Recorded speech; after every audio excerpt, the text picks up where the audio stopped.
Recorded Books Incorporated presents an unabridged recording of The House Next Door by Anne Rivers Siddons, narrated by Barbara Rosenblatt. This work, copyrighted 1978 by Anne Rivers Siddons, is recorded by arrangement with Simon Schuster Incorporated. This recording is copyrighted 1995 by Recorded Books Incorporated. Colquitt Kennedy and her husband Walter live in a peaceful neighborhood on a street lined with manicured lawns. Peaceful, that is, until a fine new home is built on the empty lot that adjoins their property.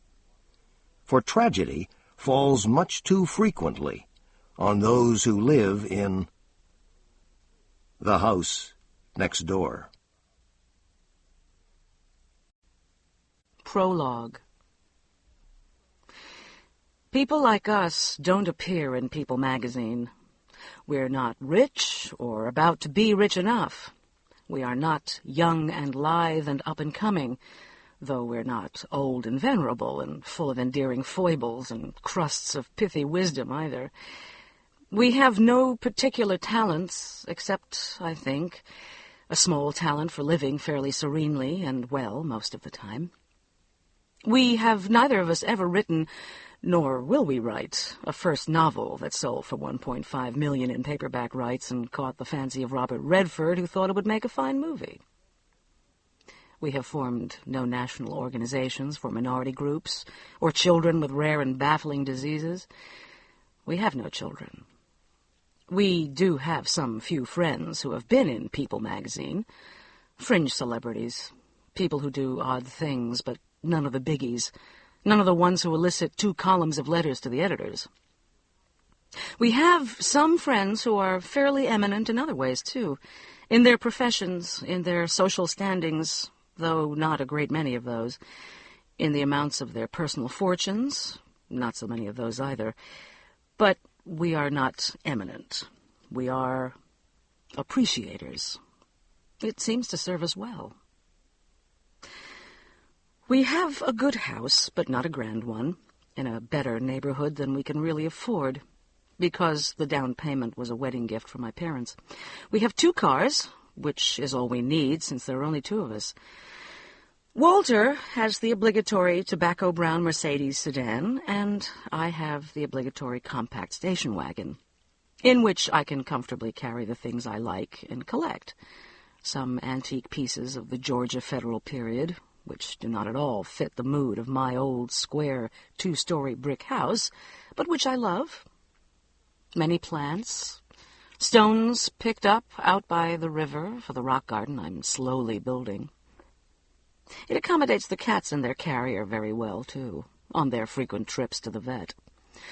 They're both neutered, but race memory is strong, and they tackle with relish any marauding Tom who comes through looking for a fight. They usually lose. We have careers that we like. Or rather, Walter has a career. He's president of a medium-sized good advertising agency, which he formed 7 years ago with his friend and then co-worker at a large, exceedingly dull advertising agency. Charlie and Walter have done well, and they're under no illusions about the agency, either that it will set the world on fire and win Clios every year, or that it'll fold and leave them jobless at the midlife crisis. Kennedy and Satterfield, Inc. is right for them. It will grow, but not too much.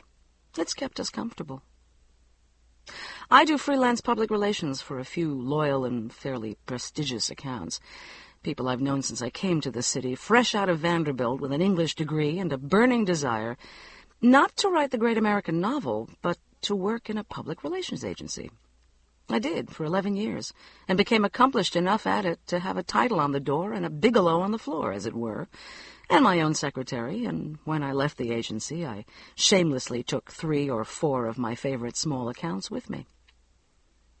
I can handle them in about 3 days a week, and I have the rest of the time free to pursue my own interests. They are self-indulgent, leisurely interests, and I figure I've paid for my right to them. I wouldn't be content if I didn't do some sort of work. Happily, I am good at what I do. All this is by way of saying that we're fairly ordinary people, Walter and I. Not the norm, maybe. I think we add up to something quite graceful and special, something that both enriches and adorns the small world we live in. Our friends say so. But not, surely, the stuff of People magazine. And yet, there we are this week, Walter and I, sitting on the white wrought-iron patio chairs, looking just like what we are, mildly affluent people in their middle 30s, well and casually dressed, tanned from a summer of not-so-good tennis at the club, pleasant people who like their lives and appear to love each other.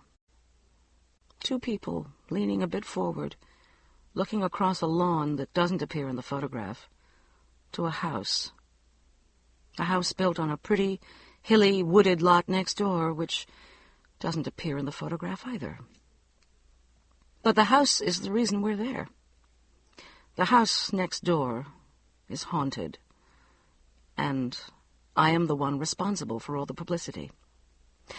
I called the local People correspondent and told him my story, and I suppose he thought I was just nut enough to warrant checking out. After he did, he thought it was a good story. He thought his editors would like it.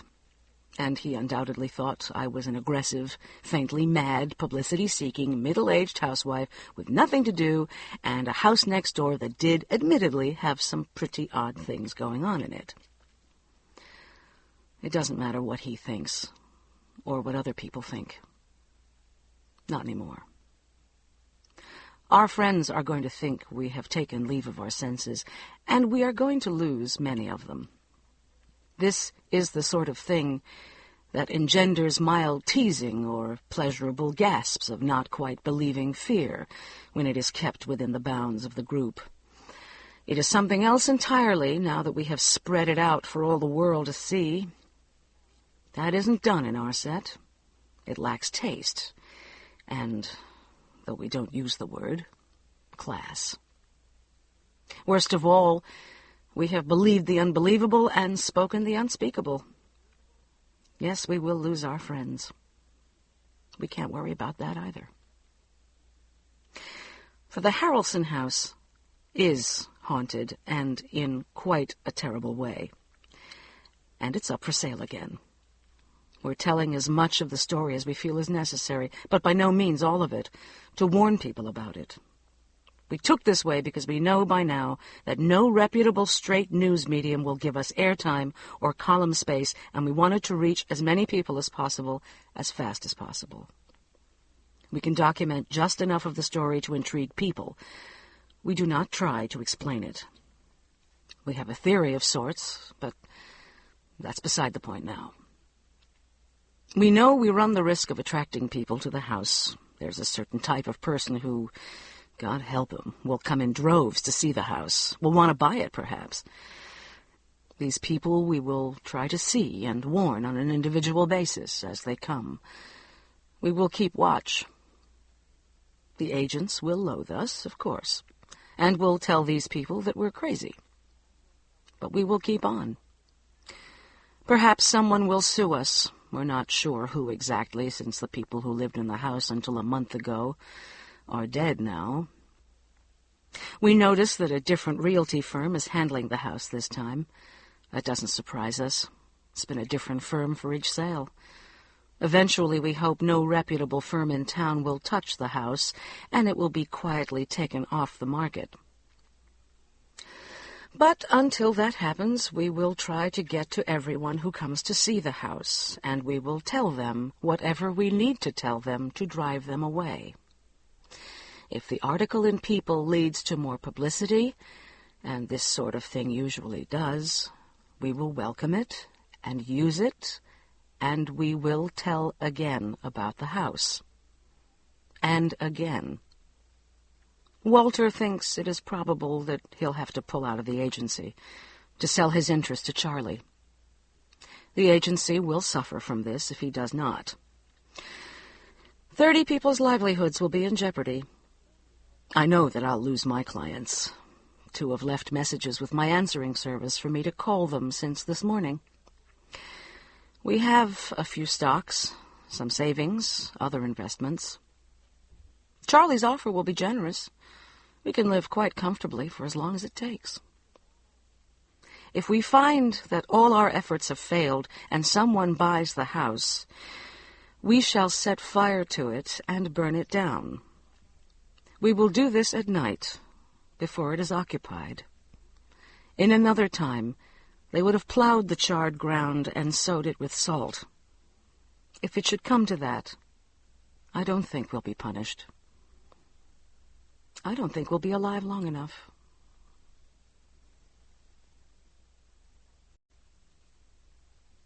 Part 1. The Harrelsons. Chapter 1. Claire Swanson from 2 doors up was the first one to tell me about the Harrelson house. She and Roger have lived in the yellow Dutch colonial for years, far longer than we've been in ours. Claire is square, sturdy, and somehow comfortingly basic-looking, low to the ground, as she says herself. Built for stamina, not speed. Those solid hips, impervious to her regular tennis matches, and her clockwork morning jogging expeditions around the little park that divides our street, have cradled and spawned 3 boys. Nice kids they are, in their middle and late teens. The whole street enjoys them, and employs them regularly for yard work, and the kind of nasty, heavy work you can't get anybody to do for you anymore. They do it cheerfully, coming in with a twang thud of screened door for Cokes and midday sandwiches, and to use the telephone. "Hi, Colquitt," they'll say to me, looming large and rank-sweating from a morning of wrestling our ill-tempered old power mower up and down our terraced front yard. "You look like you're painted into those Levi's." Since I have known them through broken arms and acne and sullen excursions to dancing classes, and since the Levi's do look painted on me, and I'm proud that I still have the long, flat thighs to wear them, I don't mind the familiarities. I would mind them very much from almost any other boys their age. I'm not a formal person, but I am rather private. Claire and Roger are old money in the city, and the boys don't have to do the work. Their parents insist on it, however. In this very new South city, Walter and I have noticed that the old South element of it clings to the substantial virtues of work, lack of ostentation, and a nearness to the earth that survives even in their manicured city neighborhoods. I don't see the point in all this plain-down hominess. A vivid, restless woman whose husband's nationally prominent corporation had just moved its headquarters here said to me once at a ballet guild meeting. She was in linear black linen and Elsa Peretti silver on a swimming August afternoon in Florence Pell's legendary back garden, a coutoured raven in a field of sundresses and pants and espadrilles. I mean, what good does their money do them? I know they have it. My God, Carl says some of them could buy and sell Fairfield County. But I haven't seen live-in servants or a driver since I left New York. They keep going to Europe, for God's sake, if they go anywhere at all. They don't have boats. If they have summer places, they're down on that godforsaken, potty little island you're all so insane over. I haven't seen one single piece of fantastic jewelry. They send their kids to Emory. Can you name me one kid in this town who goes to Harvard or Yale or Vassar? They go to the grocery store. When they go out at night, it's to that mausoleum of a club. Why have it if you don't have any fun with it?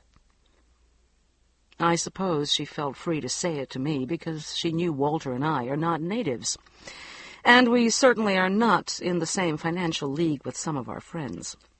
But we are of them precisely because we understand the way they choose to live. It's our way, too.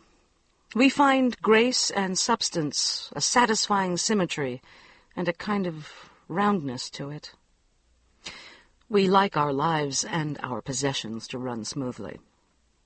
Chaos, violence, disorder, mindlessness, all upset us. They don't frighten us precisely because we're aware of them. We watch the news. We're active in our own brand of rather liberal politics. We know we have built a shell for ourselves, but we've worked hard for the means to do it. We have chosen it. Surely we have the right to do that. At any rate, Claire and Roger Swanson are a satisfying unit in our world and have been good friends to us ever since we moved here. So when I stopped the car at the mailbox on my way home from work that afternoon a couple of years ago, I hadn't left the agency then, and Claire hailed me from midway down the street, where she was walking Buzzy, their elderly schnauzer, I didn't walk halfway to meet her, as I would have with some of the neighbors to whom we're not so close. I shouted, "Come on to the backyard and let's have a sundowner. Walter's working late. Bring Buzzy." "I have some news you're just going to hate," she said, when she'd leashed Buzzy to the leg of the wrought iron table on our patio and had taken a long, grateful gulp of the bullshot I'd brought her. That's good. You make good drinks. Roger says you're the only woman in town whose drinks don't give him diarrhea the next morning." Walter made me learn before we got married. It was one of the conditions. Living well is the best revenge. Old Spanish proverb or something. What am I going to hate? Don't tell me. Eloise is pregnant again. Eloise Jennings, in the gray Cape Cod across from us and catty-cornered across from the Swansons, had 4 children under the age of 8, 2 in diapers, and a front yard full of day-glow-colored plastic tricycles and wading pools and swing sets. They were whining, unattractive children who terrorized neighborhood pets and were apt to materialize in your kitchen uninvited, fingers in noses, looking into your refrigerator. Walter and I are very fond of some children, but not across the board, not as a species. No one on the street was very fond of the Jennings children, or, if the truth were known, of the Jenningses. The house was his family home. They'd been substantial people who had died and left the house to Sims Jennings before we came. He was a broker downtown and a posturing bully. Eloise had been his secretary. "Probably," Claire said, licking salt off her upper lip. "But that's not it. The McIntyre lot's been sold, and they're going to build a house on it." "Oh, shit," I wailed. I don't say that often. Not like some of our friends, to whom casual obscenity is a not uncharming habit. It's not that I disapprove, I just don't say it much. But this warranted a hearty shit. "Isn't it awful? I knew you'd hate it worse than anybody." Claire did not look sympathetic. One of the things I find amusing about her is a totally unmalicious malice. Besides, the McIntyre lot was not next door to her. It separated our house from the Guthries to the left, and I have always loved it. It's a peculiar lot, shaped like a narrow wedge of pie, broadest in back and tapering to a point at the street. It has, or did have, a steep ridge running like a spine down its length, thick with hardwoods and honeysuckle and tall, old, wild rhododendrons.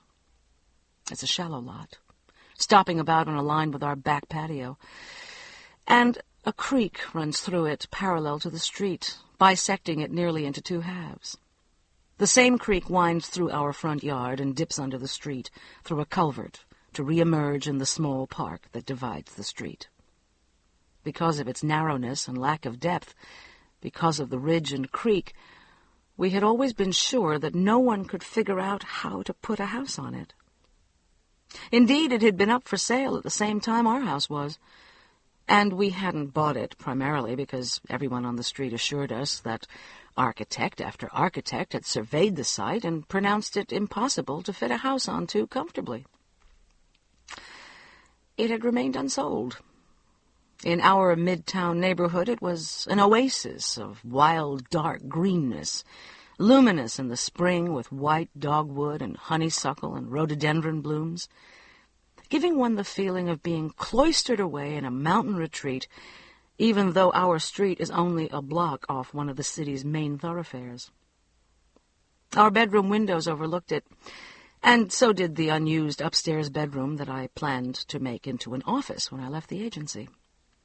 Downstairs, the kitchen and breakfast room looked out into its lacy bulk through prized old French doors. Outside, our patio faced it. The places, in short, where we lived, where we spent most of our time. Though the Guthries were just on the other side of the ridge, I could and did move freely and without constraint in that end of the house in my nightclothes, or in nothing, if I chose. I have a rather shameful penchant for that. I like the feeling of air on my body. I loved the sturdy chuckle of the creek, the nearness of the woods, the squirrels and birds and chipmunks, and occasional possums and raccoons that skittered and shambled there. Virginia and Charles Guthrie loved the lot, I knew, for the same reasons we did.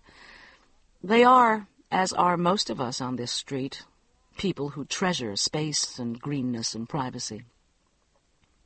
The lot was a buffer, a grace note. Any house there, any house at all, no matter how well done, would stare directly into the core of our living. No matter how careful the architect, trees would have to go. "Are you sure?" I asked. "There have been a million rumors about houses going up there since we've been here, and none of them came to anything. Everybody says it's just not possible to build on it. Martin Sawyer, he's that very good architect who's Walter's tennis partner, he said it couldn't be done." "Who told you?" "There's not a realtor's sign. We heard old Mrs. McIntyre took it off the market when it didn't sell, back when we moved in." "Oh, Mrs. McIntyre has gone to her reward, whatever grim thing that might be," Claire said. "Her daughter in Mobile put it on the market.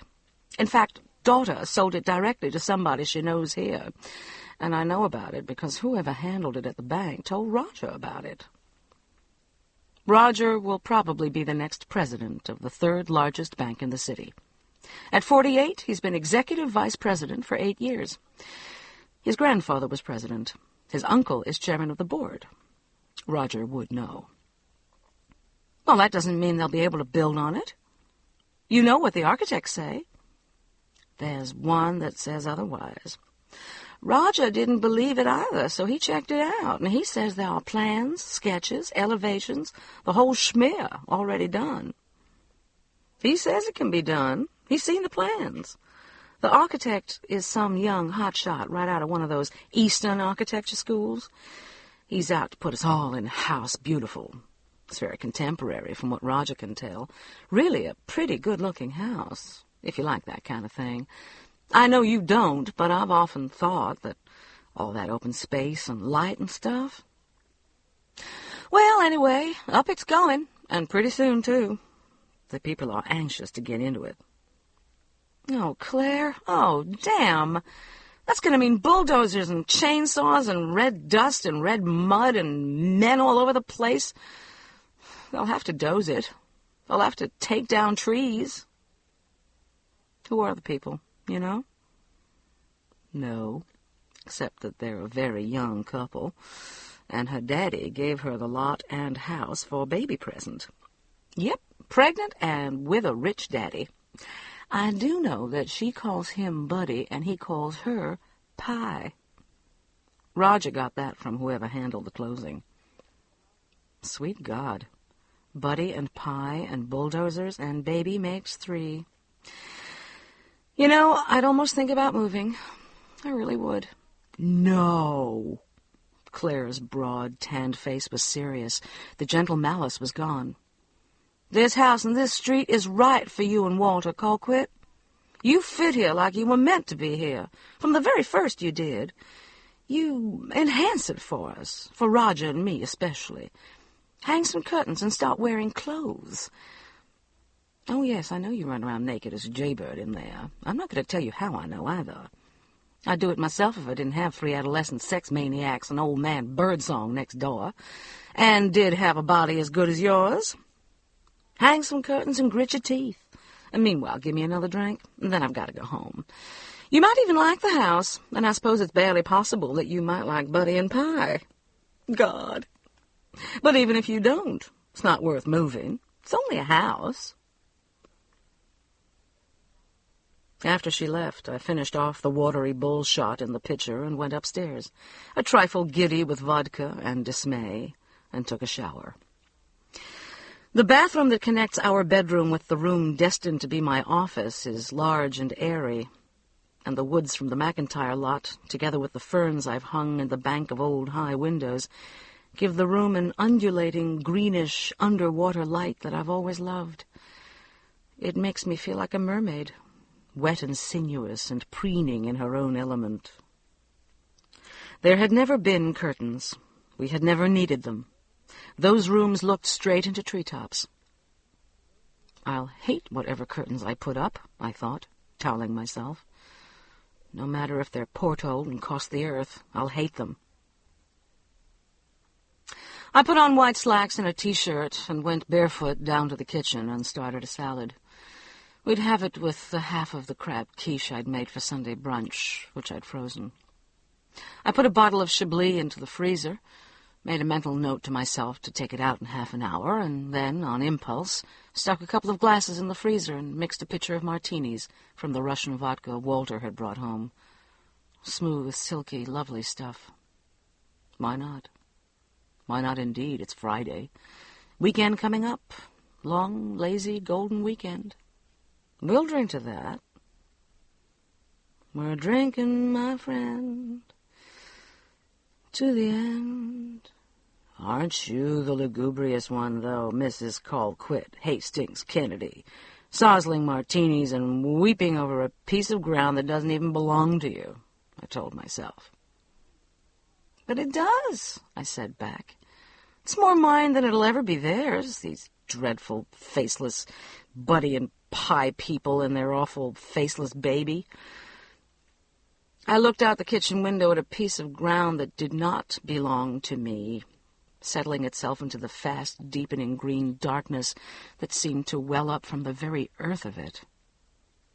My mini mountain. The headlights of the Mercedes swung across the kitchen and stopped and went out. I heard the nice, solid thunk of its door closing, and went out onto the back porch, cats eeling around my ankles, to meet Walter. He wouldn't yet have heard about the house next door.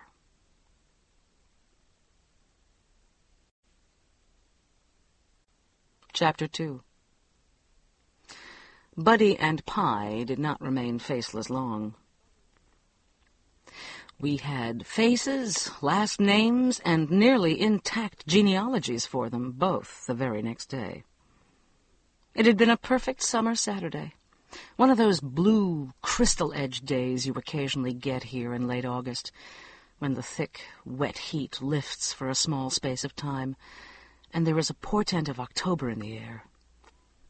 We had drunk the pitcher of martinis the night before, and another, and ate the quiche quite late, sitting in the screened part of the patio and listening to the crickets and the ghostly nighttime dissonance of the katydids from the woods behind our house and on the McIntyre lot. We talked about the house to be and what it would mean to us and the way we lived, and Walter had made me feel a little better about it. "We've always known it might happen one day, Col," he'd said. "Don't prejudge it, or them. Maybe there's a way to build in and around most of the trees. And nobody in their right mind would take down those rhododendrons at the edge there. They'll make a good screen. Besides, they're much younger. They'll have their own friends. A tiny baby can't be all that much of a nuisance. And you're not home in the daytime. You won't be bothered with the noise and mess." Walter is the pragmatic one of us. He is my anchor. I am, he says, his wings. "I won't always be at the agency," I said mulishly. "I want to try it on my own in a couple of years. You know that. I've showed you what I want to do with the upstairs bedroom for an office. It's going to look right smack down their throats, and I've so looked forward to having all that green right out my window when I'm working. Like a tree house. Oh, I wish we'd bought it when we bought this house." Well, so do I. But we didn't have the cash for it then, and it's too late now. Hang some curtains, and you can still go naked from dawn till midnight. I'll have to divorce you if you give that up. That's what Claire said. But she's used to having people all over her. I just don't want to be knee-deep in people for the rest of my life. You're spoiled, he said. So were you. And we'll keep it that way, I promise. That's what we're all about. The next morning, feeling pleasantly heavy-limbed and a bit frail from the vodka and wine, we skipped our regular tennis match and did the sort of groceries, dry cleaner, drugstore chores that I don't really mind. We do them together, usually, and it's one of the small, adventurous rituals around which we've built our life together. We had a late lunch at one of the pretentious little patio-type places that have sprung up around town, where the consciously chic young gather in their flocks for Bloody Marys and brunch and lunch to show off their new Saturday clothes and see and be seen and map out the remainder of their weekend. Unencumbered by small children, we're able to do that when we choose, and weekends are good times for us. We feel grateful not to be trapped in the rights of the very young, and are able to enjoy their sleek health and preenings without envy, because we have what we want together. We are not out of place among them. Neither are we of them. After lunch, we saw an Ingmar Bergman matinee, which we didn't especially enjoy. We like his earlier films better, and came home about 4. Walter laid my latest batch of river stones into the steep bank destined to be my rock garden, and I took shears and a Mexican straw basket and went to thin out the zinnias. After we'd finished, Walter made gin and tonics and brought them to the patio, and I thrust the glowing armful of zinnias into a bucket of water and set them on the round table, admiring the rowdy extravagance of them against the green of the lawn and woods. Comfortably tired, we stretched our legs and sipped our drinks and listened to the pitter of the lawn sprinkler. "Do we have to go to that thing of the parson's?" Walter asked. "Not really if you don't want to. It's going to be so big they'll never miss us. Would you rather stay home? Only I didn't thaw anything for dinner." "What I'd really like to do is go out and get the sloppiest, biggest pizza in the world and bring it home and watch the Late Show. I've got a tennis match at 8 o'clock in the morning. I really don't want to go stand around and drink all night." "Consider it done," I said, and looked around as a gray Mercedes purred into the driveway. "Who the hell is that?" Walter said, frowning. 3 people got out of the car and came toward the patio with the apologetic smiles of people who aren't sure of their reception. A tall, pretty blonde girl in a pink linen pantsuit, her hair tied back with a hank of pink yarn. A slight, moon-faced young man in stiff new Levi's and a stiff new blue work shirt. And a tall young man, only slightly older, with brick-colored hair to his shoulders and a wiry bush of red beard. His denims were faded to milky blue, worn soft and thin. A faint bulge of pregnancy lifted the jacket of the girl's pantsuit, and she walked with the ancient backward tilt of a woman adjusting to an unaccustomed front weight. "If I had to guess, I would say that is the famous Buddy and Pie, our new neighbors. I have no idea who Vincent van Gogh there is," I said, and we rose and went to meet them. "This is really awful, isn't it? Just to drop in on you people this way. But I told Buddy y'all really ought to know what you're going to have to put up with, and your house looked so pretty and peaceful, and I said, well, they've just got to be super people to live in a house like that, and so we just took a chance you wouldn't simply hate us for barging in on you like this." The girl said it in a light, fluttering rush, coming toward me with her hands extended, smiling the smile of one who has never been rebuffed in her life. There was a tangle of gold bracelets on her slender wrist, and a startling, enormous diamond on her left hand, along with a diamond wedding band. "I'm Pie Harrelson," she said, taking my hand in both of hers. "This is my husband, Buddy. We've bought that gorgeous, gorgeous lot next door, and this wild man behind me is the architect who's going to build the most fabulous house in the world for us. Kim Doherty. I know you're the Kennedys because your mailbox says so." She stopped, tilted her head to one side, crinkled her nose, and waited for us to respond. "Walter Kennedy," said Walter, shaking hands with the silent, grinning Buddy and towering Kim. And this is my wife, Colquitt." I nodded and smiled. There was a small, stretching silence. Rasputin, our orange tiger cat, appeared from the depths of the McIntyre lot and came to curl around the girl's ankle, and she swooped at him in an ecstasy of joy. Raz backed off and looked at her flatly. "What a darling kitty," cried Pye Harrelson. "And he's been playing on our lot. Yes, he has, hasn't he? I love kitties. We're going to get one when we move in and the baby comes. What's your name, you pretty thing? Will you come to my house and play with my kitty?" Raz is by no stretch of the imagination a darling kitty. He turned his back ostentatiously to the girl, sat down, and began to wash his face. Pye Harrelson looked at us, smiling. Silence spun out again.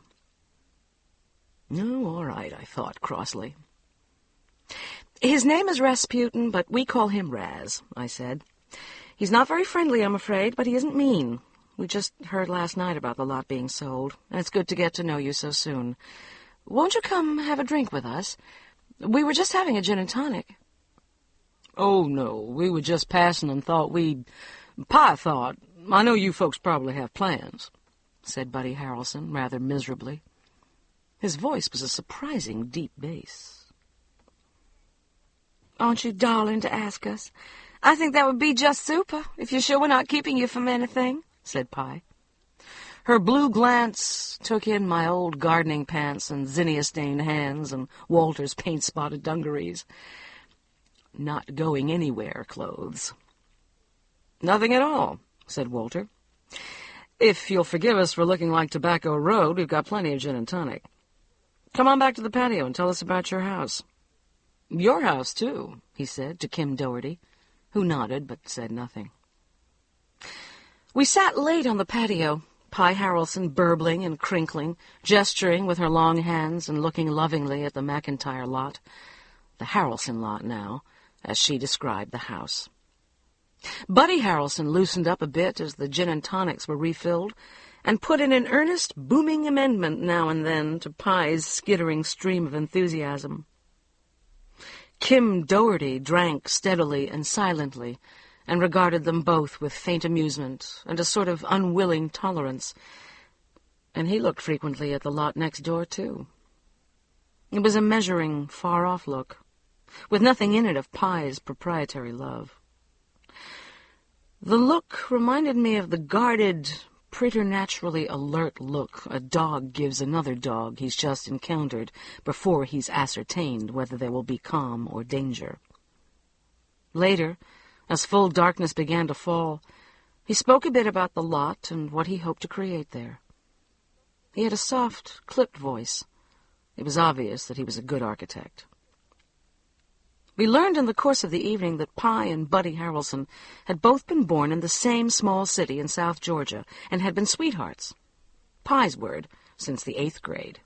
Had gone off to the State University together, where Buddy had been a Kappa Alpha, all the guys from home go Kappa Alpha, and had made the dean's list in pre-law with some regularity. Pye had been Chi Omega, all the girls from home are, and Kappa Alpha Rose one year, homecoming queen her senior year, and had made abysmal grades in elementary education. "Daddy was fit to be tied over my grades," she confided. "But everybody knew I'd never teach school anyhow. I knew I was going to marry Buddy and have babies in a super house way before he knew it. So what difference did grades make? I do volunteer work with the League now, but I guess I'll have to stop that pretty soon. Are you in the League?" I shook my head no and smiled. "I do public relations work. I stay pretty busy," I said, and hated myself for saying it. It's a degrading, small thing about myself that I dislike intensely. Not being a junior leaguer and still caring just a little that I'm not. I was annoyed with myself for explaining to this child. "I just bet you're fabulous at it, too," Pye said. "You look like a career woman. But I'm real disappointed that you won't be home in the daytime. I know I'm going to get bored with just the baby to talk to." "Colquitt's planning to quit and work at home before too long," said Walter, and I glared at him in the darkness. Oh, well, that's all right then. I'm not the utter child that Mother and Daddy and Buddy think I am. And Buddy's mother? Of course. But I will feel better with, an older woman close by. Not that you're old. Oh, Pie, really, your mouth. She gurgled at herself. Mother and Daddy will feel better, too. And Buddy's mama, naturally. They all wanted us to live at home, at least until the baby was a year or two old. But that's just so tacky. Nobody stays in that town anymore. I told Daddy that if he'd buy me, the lot and house, I'd make friends with all the women in the neighborhood, and that's just like having your own family around you. Not that I mean to hang all over you, but I'm a real extrovert, and I love people, and friends mean so much to me. Do you have any children? No, I said. It's just the two of us. Her silent why hung in the air, but I didn't explain. Buddy, it developed, was a brand-new member of a large, prestigious downtown law firm and planned to specialize in tax law. It's steady. And with this firecracker here and a new bambino on the way, I figured I'd leave the glamour stuff to the hotshots. It was obvious that he adored Pie and was awed and bursting with pride about the baby, and even more obvious that there was family money waiting in the wings on both sides. Brand-new lawyers do not drive a Mercedes or give their brides 2-carat solitaires. Most brides are not dowered with 4-bedroom contemporary homes in our neighborhood. Daddy died when I was 9, Buddy put in, answering the unspoken question. Mama raised me by herself, but he left her pretty comfortable. She's been generous helping us get started. Pie snorted in the darkness, and I guess that there was dissension there. The mother of this good, stolid boy might well have been reluctant to relinquish him into Pie Harrelson's darting butterfly hands. I thought wearily that I would probably be the recipient of not a few mother-in-law horror stories in days to come. Just before they left, Pie darted out to the Mercedes and brought back the house plans, and we spread them out on the table in the screened room, turning on the yellow overhead light.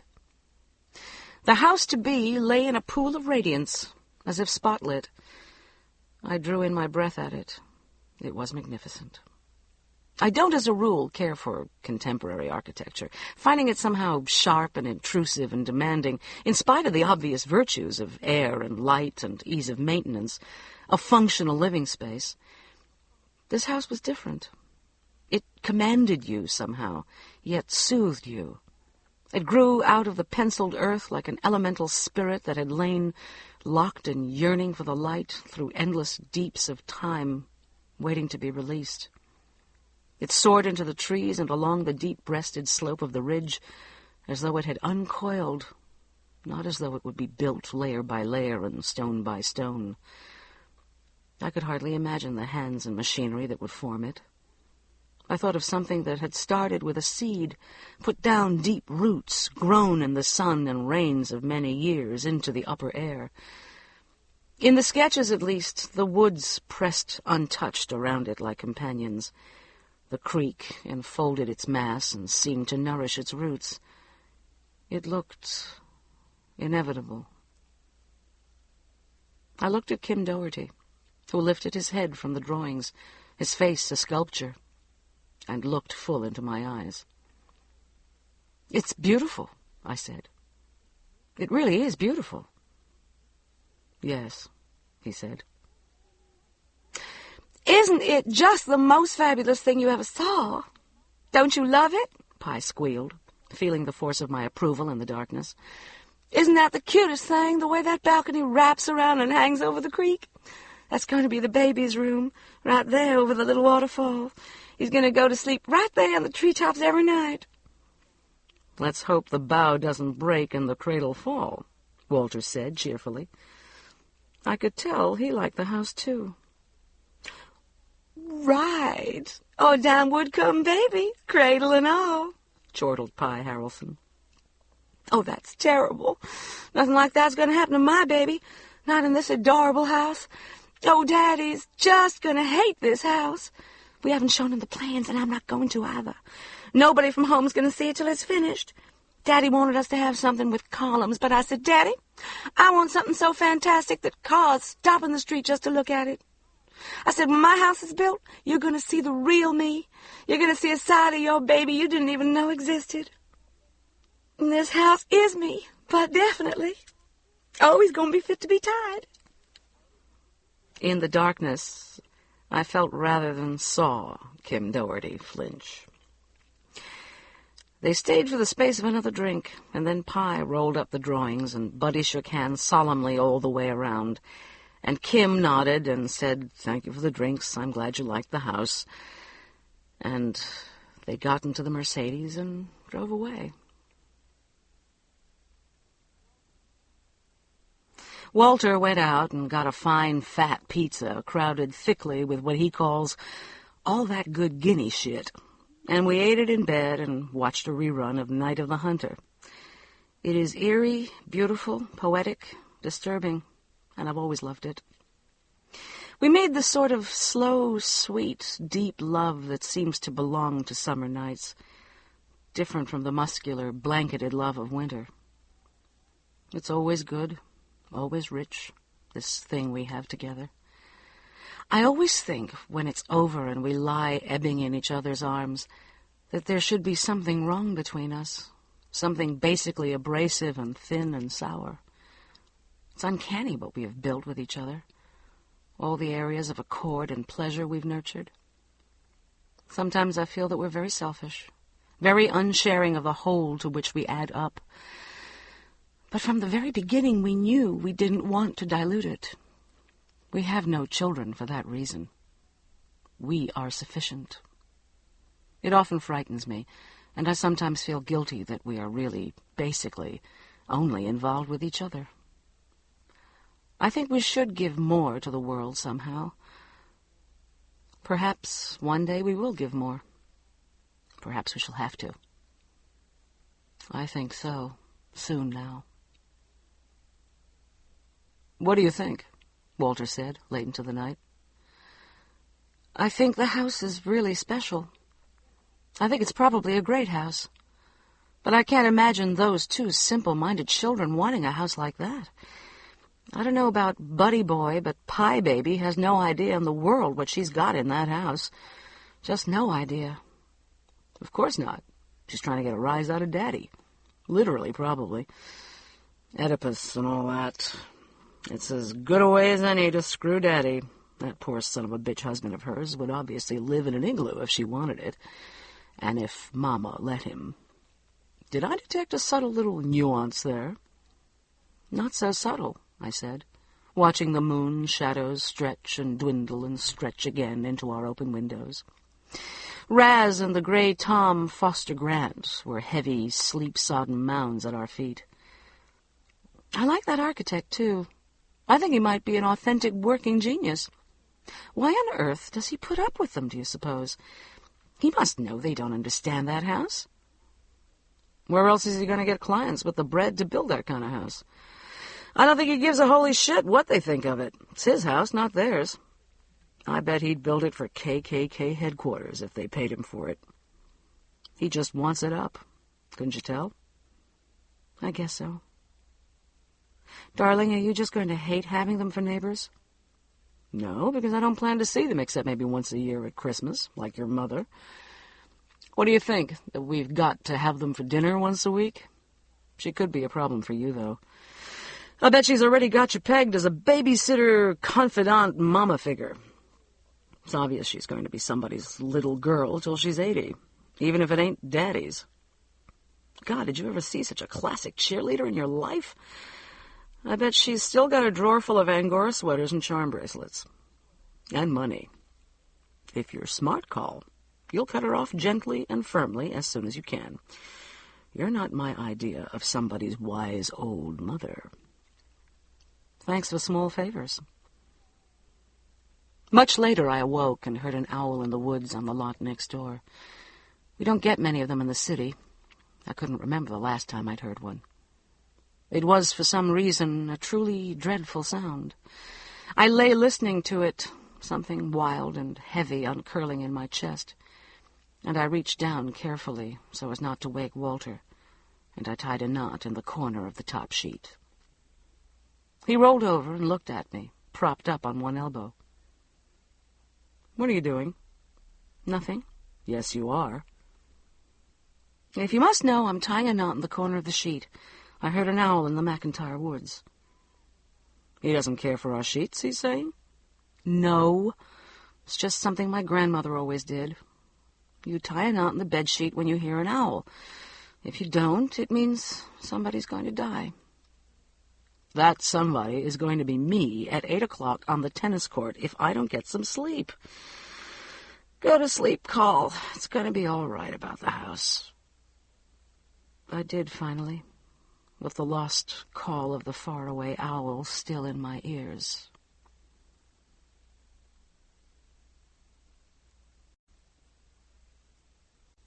Chapter 3. The Harrelson house got under way the day after Labor Day, and all through the slow-burning dry autumn. Yellow insect machinery crawled back and forth across the ridge, buzzing and gnawing implacably at the curve of it. Trees did go down. My heart squeezed painfully at each new gap when I drove in from work every afternoon. A culvert went into the creek, which docilely accepted its new channel and flowed on through our yard, its cola-brown water stained blood-red. A driveway was carved out and straggled over the culvert. The keen of chainsaws rang on the street day after day as the fallen hardwoods were sectioned and chained and borne away. All that fall, pink dust lay over our lawn and patio and driveway, filming the cars and sifting into the windows and puffing from the cats' coats when I brushed them. Annoyed by the shrieking invasion of their foraging grounds, they gave the lot a wide berth and stayed close to our house or deep in our backwoods all day. They didn't hunt in the evenings either, as they always had. They slept close to us in the den while we watched television, and planted themselves stubbornly at our feet when we went to bed, refusing to be ousted. If we did put them out and close the bedroom door, they scratched patiently at it until we let them in again. "Sissies," Walter said one evening, trying to nudge Foster out the back door onto the patio. "Or snobs, maybe. They're as big snobs as you are, Call. They want nothing to do with the Outlanders or their house, only they make no bones about it."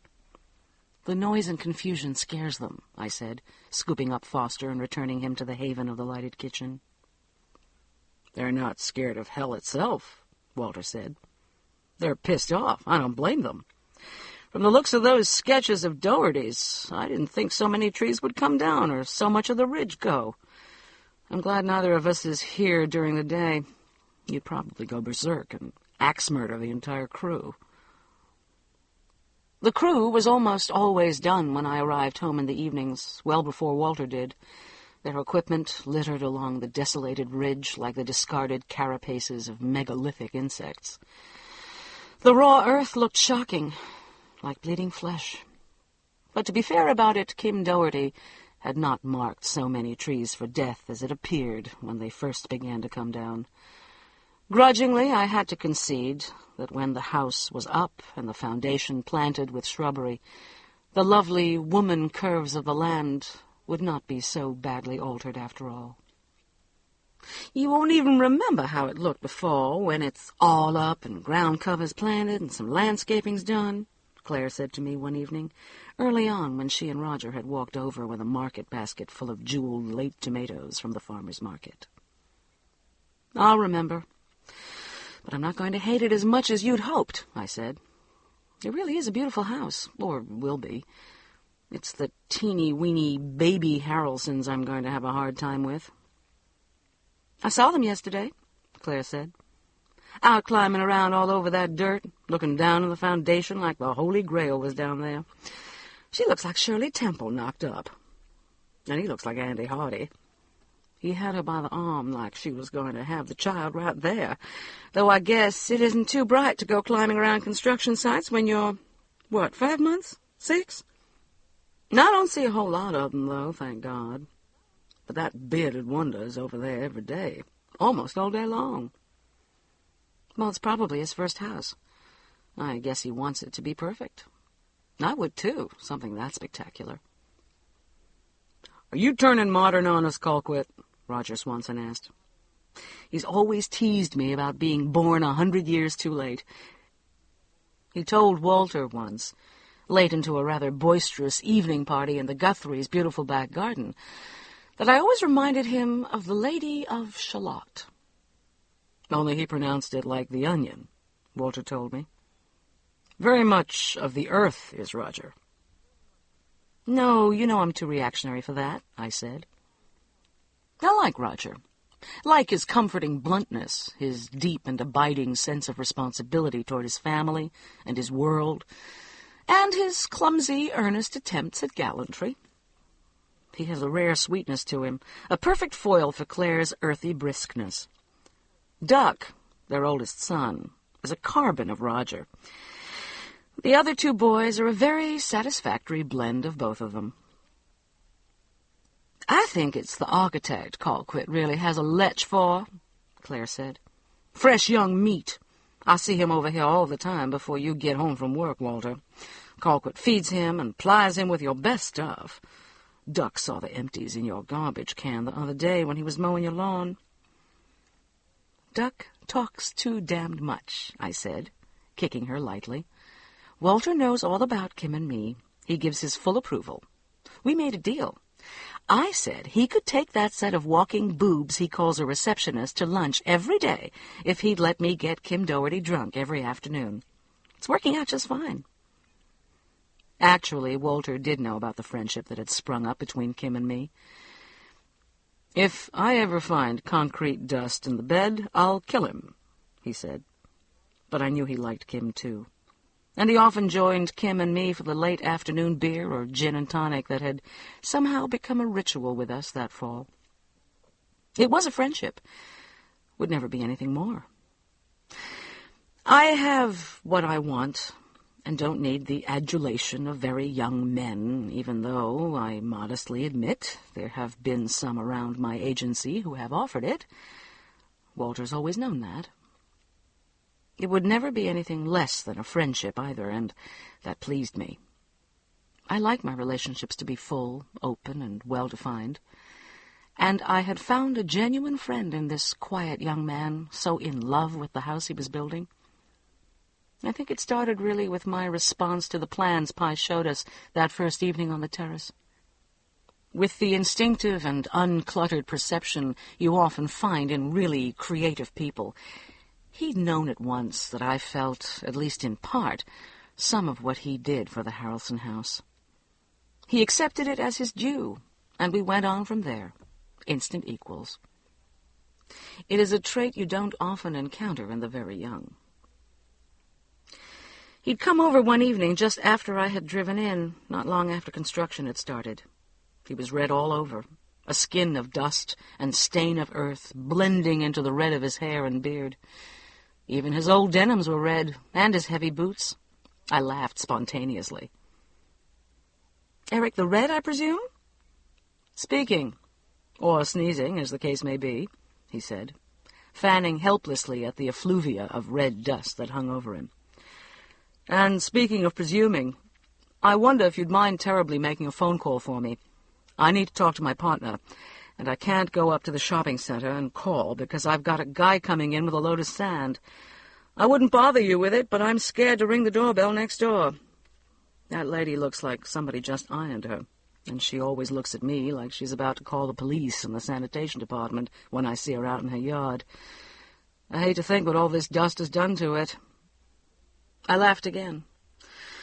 "Virginia Guthrie is a lovely, gentle woman, a true lady, and as immaculate at every waking moment as a mannequin, which she was when she was younger. But she does look starched and ironed, and she did indeed hate what the dust was doing to her garden. It's an incredible garden, invariably included on the city's glossiest spring garden tours, and I couldn't really blame her. Still, I knew well the slight flaring of those elegant nostrils, the nearly imperceptible lift of the delicate eyebrows. "She won't bite you," I said. "She's a nice person, but sure I'll be glad to make a call for you. Only why don't you come on in and make it yourself in the den, where you can be private?" "I really couldn't, Mrs. Kennedy. I'd wreck your house. I'm like Pigpen in Peanuts.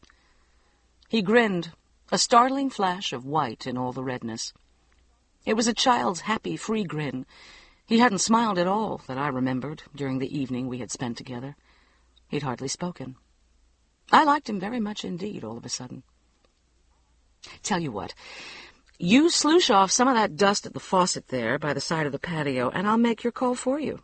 And then we'll have a drink. Or a beer, if you'd rather. You must think we do nothing but sit on our patio and drink. But I promise you we're really very respectable people and not out to lure young geniuses into sloth and degradation. Go on, you look dry as a bone, and the dust can't hurt the patio. It's already got your calling card all over it. He didn't demur or assume the deferential coyness of someone you know would like to accept an invitation, but thinks it seemly to hedge a bit, and I like that, too. He said a beer would really do the trick, and disappeared around the side of the house toward the faucet. And I took the grimy slip of paper with the number he'd given me and went to phone his partner and tell him Kim would be back in the office about 8, if he wanted to wait and go over the Douglas specs. I opened a cold beer for him and made myself a gin and tonic, and took them both to the patio with a basket of pretzels. He was tumbled loosely in one of the white chairs, face and hands the color of skin again, droplets of water glistening in his beard. He was looking at the Harrelson house with the same level, measuring look I'd seen that night in August. "Looks like hell, doesn't it?" he said, drinking deeply of the beer. "I didn't realize how bad it looked from over here. You must have really loved that lot when it was wild." "Yes, I really did. And I thought I'd hate the house and the poor Harrelsons. And I wasn't all that fond of you either when I first saw you. I considered you the murderer of my private mountain and all my privacy. But the house is a lovely, lovely thing. It's going to make me happy just to look at it. It looks so organic or something. At least in your sketches. You wouldn't maintain a house like that. You'd feed and water it. You'd need to give it nourishment and love to keep it alive and healthy. I think that house will bring out the best of whoever lives there. The fortunate young Harrelsons, in this case. I hope they'll love it properly." "I'm glad you like it," he said, not looking at me.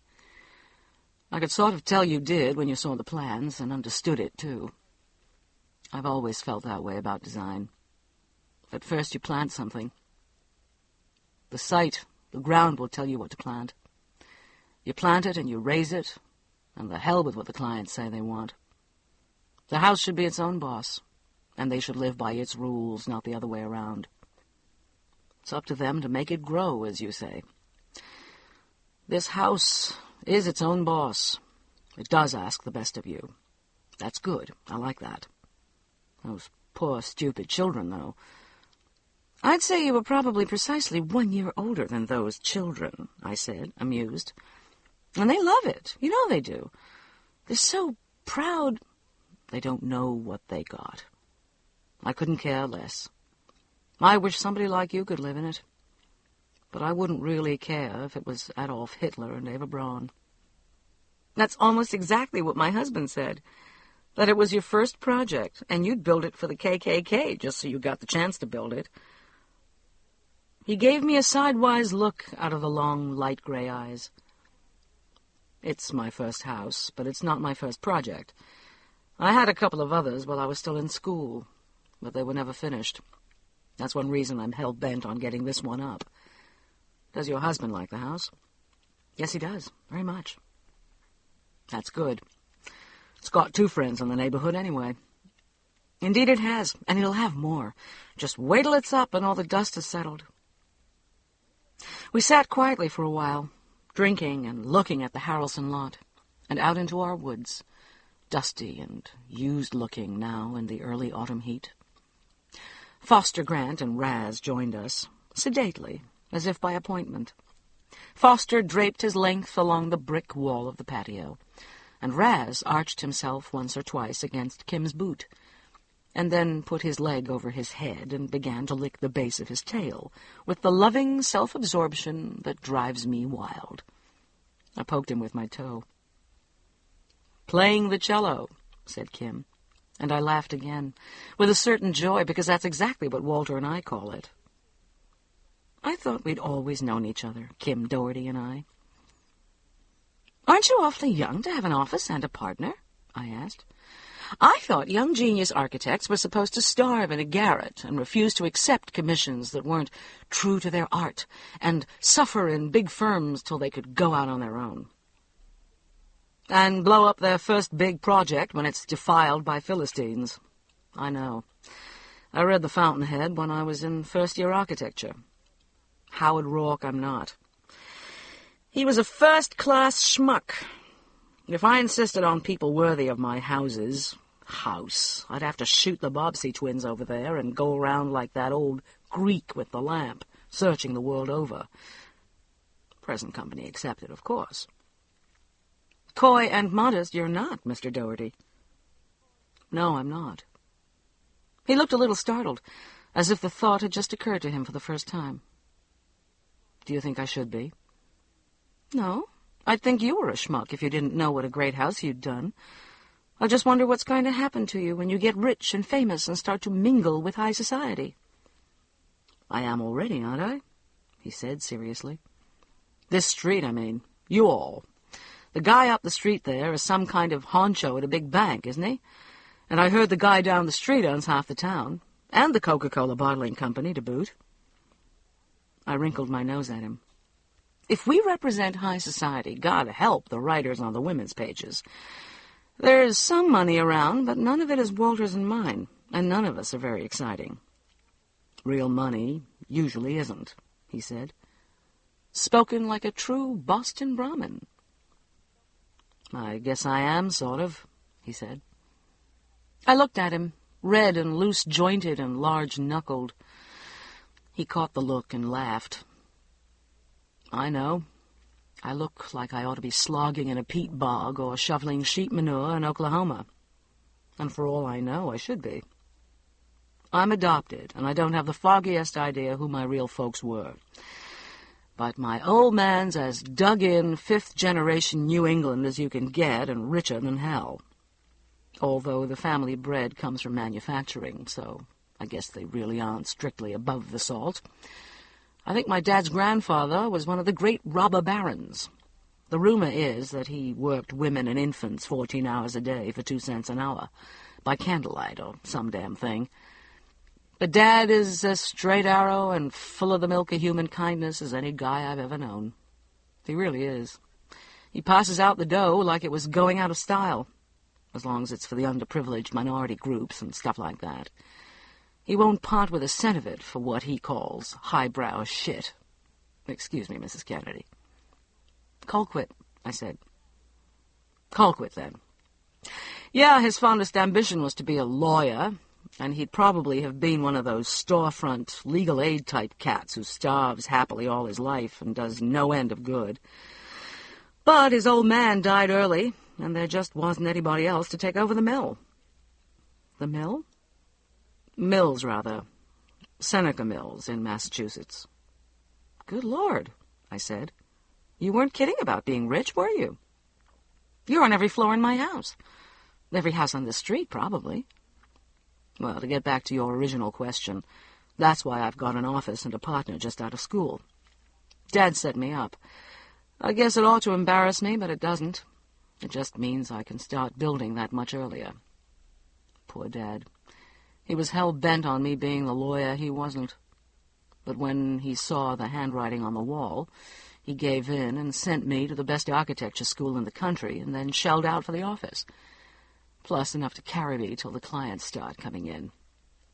The only thing he said about it was that he'd cut my balls off, God, excuse me again, if I ever designed an opera house or a culture center.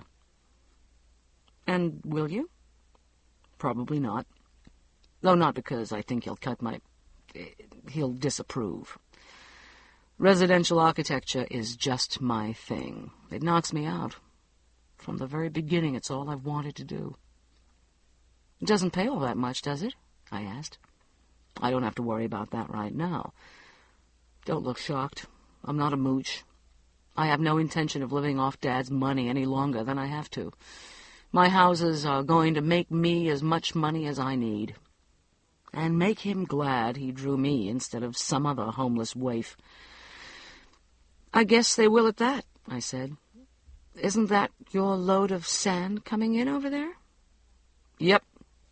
Thanks for the beer and the talk. I'll come back tomorrow afternoon for more of the same, if you'll have me, he said, with the unself-consciousness of a child or an animal who has found a friendly house. I'll have you, though I don't know why. You're a cheeky young whippersnapper who doesn't know his place. Wrong. I know exactly where my place is. And I'm a genius, remember? He gave me a cheerful, wolfish leer and went shambling across the patio to meet the Sandman.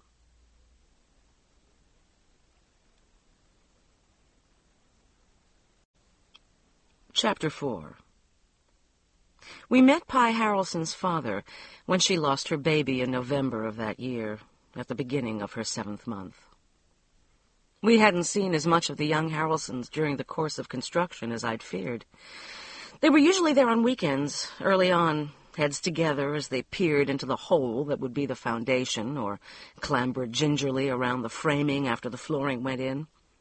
They would wave at us, and Pye would call, "Come see how my nest is looking," and we'd walk over and admire the latest bit of structural alchemy the carpenters had wrought. Buddy would alternately beam at his emerging kingdom and mutter at Pye, and catch at her arm as she chattered and scrambled among the piles of lumber and sheetrock, or hung dizzily out over a level where the steps were yet to come. She seemed to need to be reminded of her pregnancy, though her expensive maternity tops jutted further out, and she'd lost much of her pep squad bounce. "I hate looking like a tacky old cow and waddling like a duck," she pouted once, when Buddy had darted at her and jerked her back from the still unrailed height of the third-floor balcony, the baby's treetop balcony.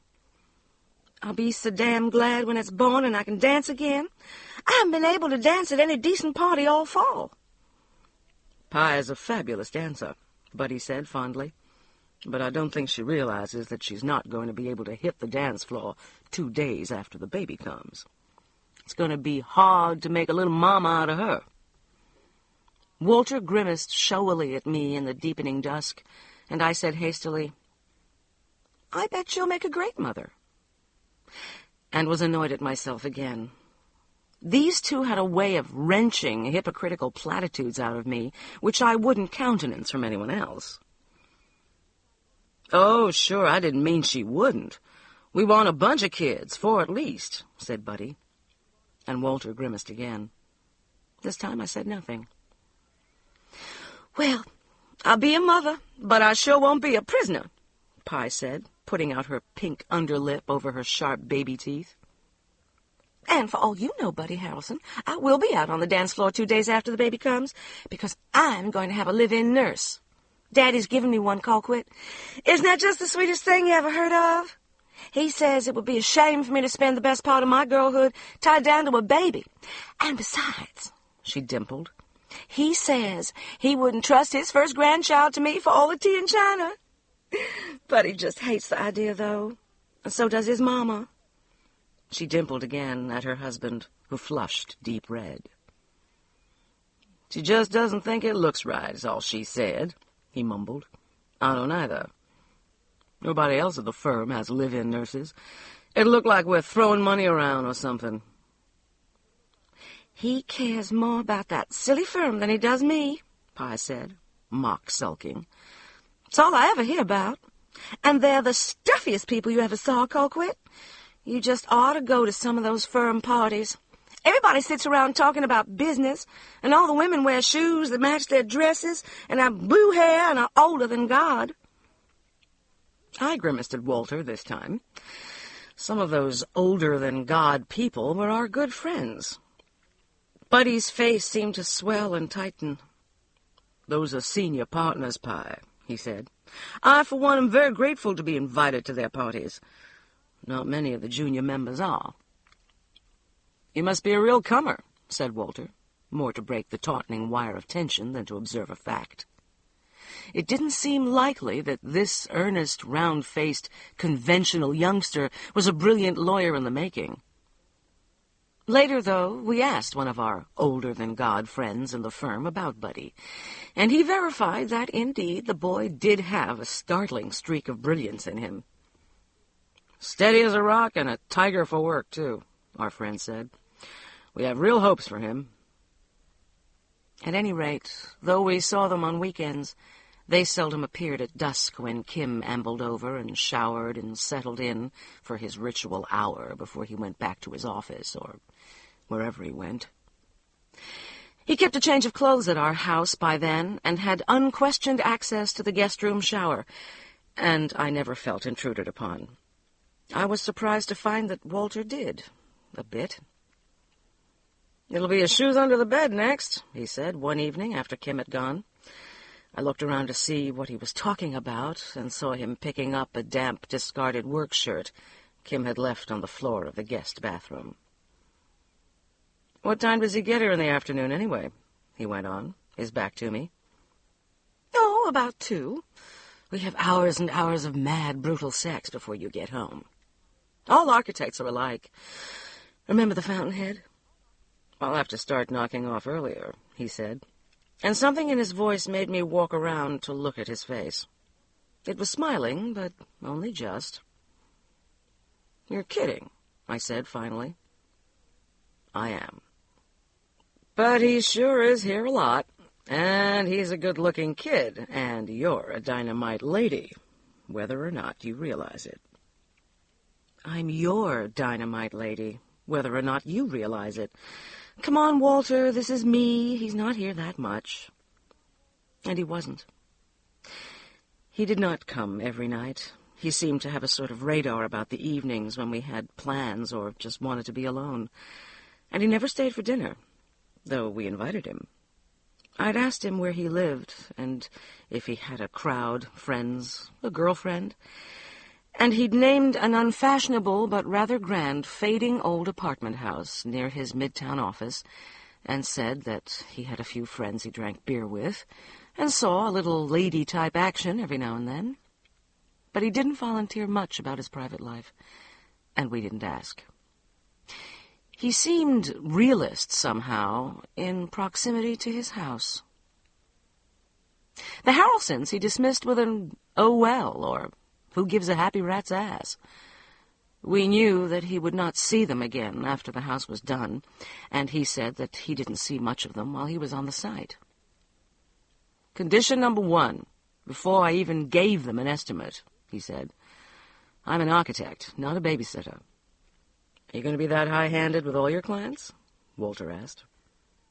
"How did these happen to find you, anyhow, if you've never done a house before?" "It depends, to answer your first question. And to answer your second, they didn't find me, I found them. Frank, my partner, was at some party with them and came back and told me there was a little old rich gal whose daddy was going to build baby daughter any kind of house she wanted. And she was going on about how she wanted the most knocked-out, far-out, spit-in-your-eye, I believe those were her words, house in the city and maybe the world. And I got him to find out who she was and called her the next day. And then I went over there and came back with her in my pocket." "What did you do? Put Spanish fly on her pink lady?" Walter asked. "Is that ethical?" I asked. "Nope, to both. I showed her some sketches and working drawings from school and told her I'd build her a house that would put Daddy in his grave." "You didn't?" I exclaimed. "Sure I did. That's what she really wants to do, isn't it? That or marry him. And since her mama's already beat her to that, I guess she'll have to kill him." "Well," I said, "whatever you said, they really are crazy about the house. We don't see much of them, though. Hardly ever at night when we're home." "No doubt she's home in an apron over a hot stove, womping up a peanut butter sandwich for old Buddy Baby," Kim said. "He may act like a wet cornflake, but I bet he insists on wifey being there, with his slippers in front of the fire, and the swill a-simmering on the hearth when he gets home from the jungle. A place for everything and everything in its place. I bet he's up to his ass in insurance policies and has the kid in Harvard already. Oh, God, no, Walter said. The State U was good enough for her daddy and her, and it's good enough for whatever Harrelson III. Have you ever met her father? I asked Kim. Once. When he came up from South Wiregrass or wherever it is he lives to close the deal and dish out the bread. He looks just like old Miss Pye, magnified about 50 times, if you could imagine. Little squinky blue eyes and a pug nose like hers, only bald as an egg, with a purple face. He's either got the bluest blood or the highest blood pressure south of the Mason-Dixon line. Called her Pumpkin Pie, and me Son, and that poor son of a bitch Buddy nothing at all. Laughs a lot, and whacks you on the back, and looks like he raises rattlesnakes for a living. What does he do? I asked. I don't know. Clips coupons, I'd say. Raises some cows, he said. He has a little land, he said. Does a little contracting, he said. I heard he's been in the state legislature for about 1,000 years. He's probably got state-built roads all over his land, which, I hear, takes in roughly the southern half of the state, or awards all the contracting to himself. Isn't that the way the legislature does things here? We laughed, because it is sometimes. Well, said Walter, I guess baby daughter meant it when she said she wasn't going to let him see the house till it was done, because we haven't seen hair nor hide of him, and I think she'd have told us if he'd been up. She seemed to derive considerable enjoyment from anticipating his reaction. Sure. Like I said, she wants to put him in his place once and for all. Like 6 feet under the green, green grass of home. I don't really think that's very funny, I said. I don't either, said Kim Doherty. On the 17th of November, when the shell was up and the interior finishing work begun, Pye fell down an unrailed flight of stairs leading into the basement of the house and miscarried. It was a Thursday, and Walter and I were at work. Claire Swanson came over with the news when she saw my car pull into the driveway. Her face was ashen, and she was holding her upper arms with both hands, as you do when you're cold. That poor little dim-wit neighbor of ours has had an awful accident and lost her baby, she said. Oh, God, please give me a drink, Colquitt. I can't stop shaking. I made one and brought it to her in the den. She looked awful, stricken. I thought it was odd because though Claire's own children are the core of her heart, she is usually rather philosophic about birthings and dyings and what she calls, with her charming triteness, rites of passage. Besides, she hardly knew the Harrelsons and didn't seem to wish to. How do you know? I asked. Because I was there. I found her. Lord, Call, it was terrible. I was walking Buzzy by there early today because we're going out, and he stopped and cocked his head and put his ears up like he does when he hears something. So I listened too, and I heard a sort of high mewing sound. I thought maybe a cat had gotten trapped in the house and couldn't get out. So I walked up in their yard to see if I could hear where it was coming from. And then I realized it wasn't a cat. It was too continuous for that. It literally made the hair stand up on my head. So I went in through that side door frame where they haven't hung the door yet. And I walked around calling out, and it got a little louder. And then I realized it was coming from the basement. So I went to the top of the steps and looked down there. And there she was, lying all hunched up on her side. Just blood all over. I never saw so much blood. Oh, my God, Claire. Yes, and I just ran like a demon over to Virginia Guthrie's and almost knocked the poor maid down when she answered the door and called an ambulance and grabbed a comforter off Virginia's bed and ran back over there. By the time I got back, she'd fainted, and I swear to God I thought she was dead. I really did. She was so damned white, and all that blood and the baby. Don't, Claire. Oh, yes, the baby. You could see it was... Oh, God, just mashed and lumpy and bloody. She put her head down on her knees abruptly, and I got a wet dishcloth and put it on the back of her neck, and then rubbed it over my own face. In a moment she was better. So then the ambulance came, and they got her on a stretcher, and into the ambulance and started an intravenous something or other and packed her full of gauze. I rode with her, of course. They took her into emergency surgery like a shot, and I sat like a fool, staring at the wall and trying to remember what firm her husband worked for.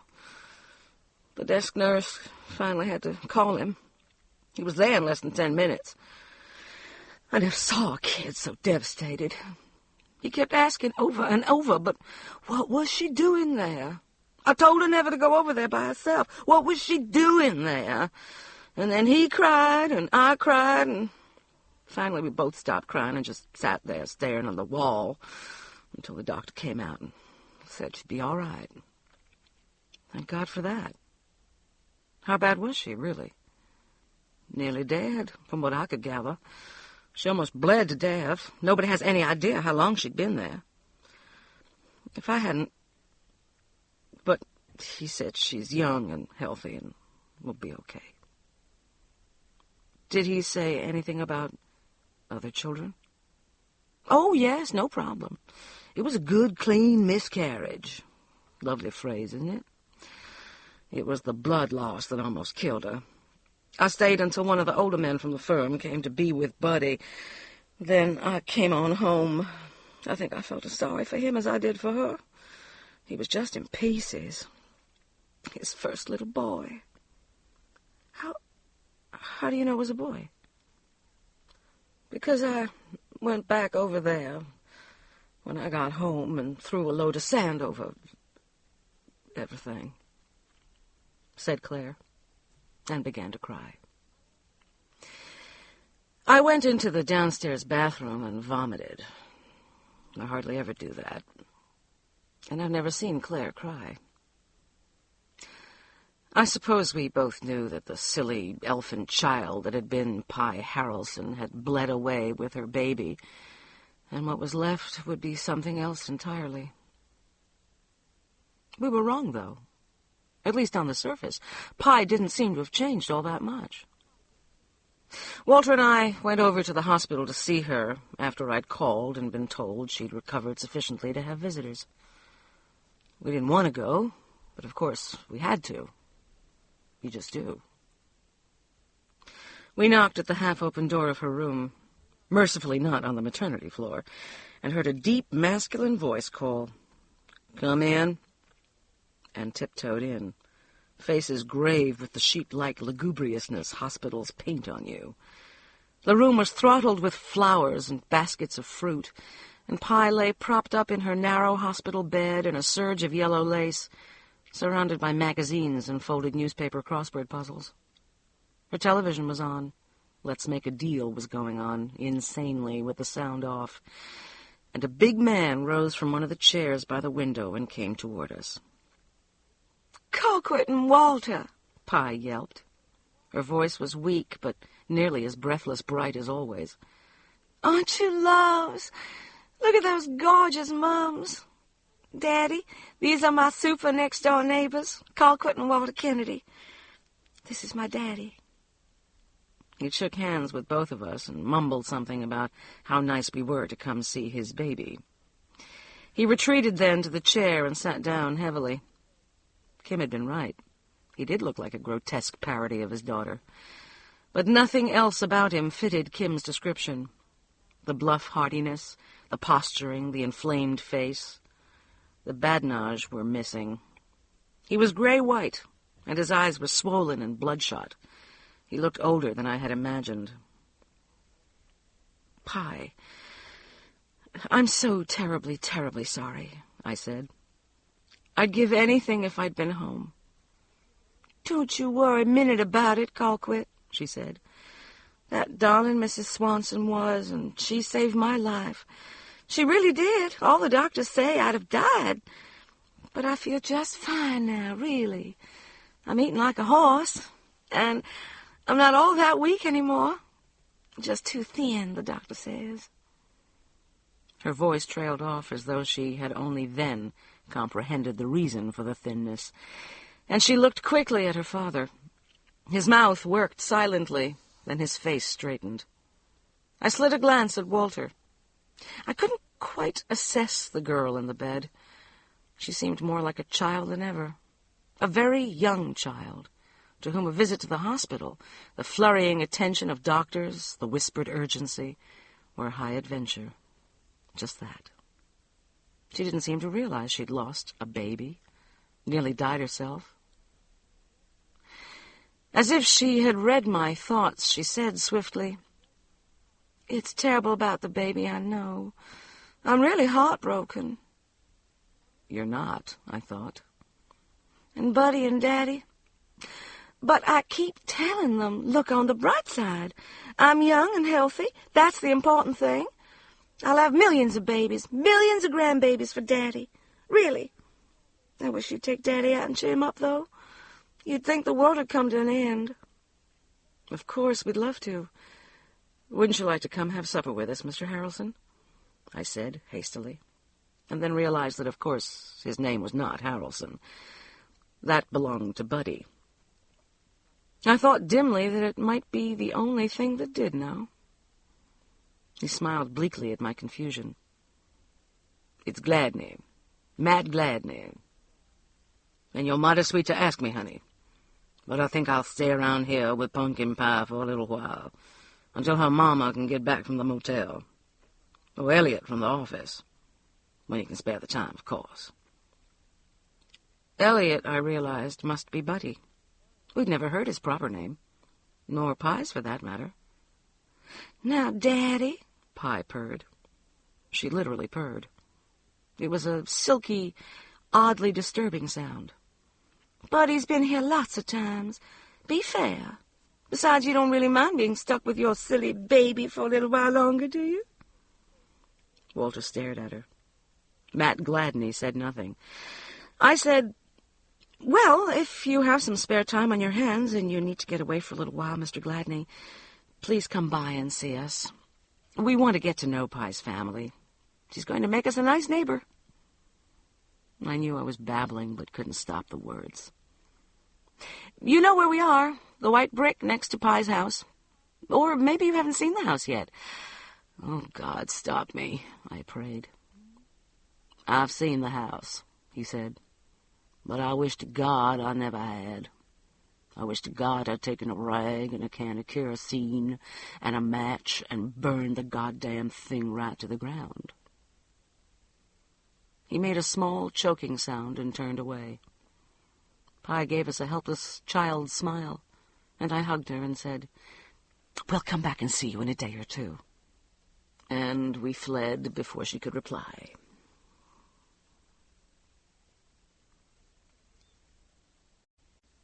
Chapter 5. "What on earth got into Eloise tonight?" Roger Swanson asked on an early December evening some weeks later. We always repair to our house or theirs after Eloise Jennings' annual Christmas party. The snickering fire behind the brass fender, the softly lit cedar, the Oxford College festival of carols and lights on the stereo are soothing. Kim had joined us about 10, though he had refused, politely, Eloise's invitation to her own affair. The house was taking shape and was generating a good bit of talk around the neighborhood, and he'd become a reluctant minor celebrity.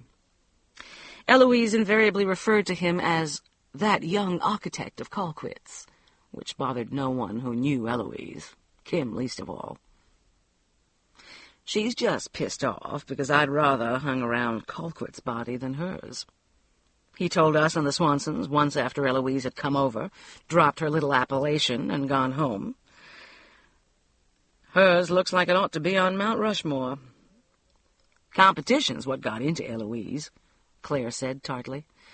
Too much talk about Pie's losing her baby. Eloise can't stand the thought that somebody might upstage her from her Earth Mother role. If you can't be anything else, be a professional broodmare. She may be right about Pie, though. I got the impression she wasn't all that broken up about the baby, though her poor little husband and the famous Daddy sure are in shreds over it. You have, I presume, met Daddy. I don't think he left the room the entire time she was in the hospital. Something a little funny there. Or am I a dirty, paranoid old lady? You're a dirty, paranoid old lady, said Roger. What do you think, that he's got a thing for his baby daughter? Not exactly, I think that may be exactly what it is, said Walter, with no little encouragement from Lolita. When we were over there, she was out and out flirting with him. It was damn creepy. If you think daughter and daddy are creepy, you ought to catch the Sonny and Mama show, Kim said. The mother of the groom was there when I went to see Pye, and she couldn't keep her hands off poor old Buddy, smoothing his hair and straightening his tie, and saying what a soldier he'd been about the whole thing, and not once even looking at the bereft little mama, who was glaring daggers at her. She's the soldier in the family. Looks exactly like Douglas MacArthur. And he was practically peeing on the rug with gratitude. If you ask me, there's something Tennessee Williams about the whole tribe of 'em. I didn't know you'd been to see Pye, I said. Why not? I'm not a total ogre. You sound like you're surprised I didn't send her a congratulations card. I didn't mean that. It's just, it isn't like you somehow. I have a lot of sterling characteristics you haven't run into yet, Carl, he said. For all my soaring genius and artistic crustiness, I'm still a pushover for a pretty lady. Anne Pye is that, if she's nothing else. You don't really think I'd come over here to listen to you talk about architecture, for that matter, do you? It's because I'm waiting for my chance to run off to Madagascar with you. No, the reason I went to see Miss Pye was because I was afraid she'd change her mind about the house. And I was going to get her to sign a check and then strangle her. We all laughed and fell silent. Walter got up and went into the kitchen and clinked some glasses around, and Claire looked gravely at Kim and then at me. The silence lengthened. What on earth is the matter with everybody, I thought. Surely nobody takes that prattle of Kim's about Madagascar seriously. What a pack of jackals we are, I said rather loudly into the silence. Pye's poor father is crazy about his daughter, and he's just lost his first grandchild, and almost lost Pye. And Buddy's mother is naturally concerned about him.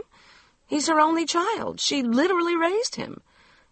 It just shows you how little drama we have in our own lives if we have to invent Tennessee Williams goings-on about those poor, simple children and their parents.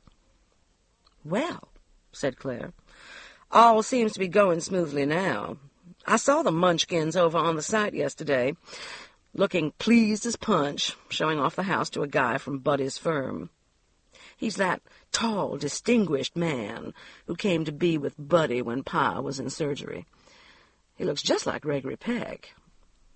Who would I be talking about, Walter? You know most of those people.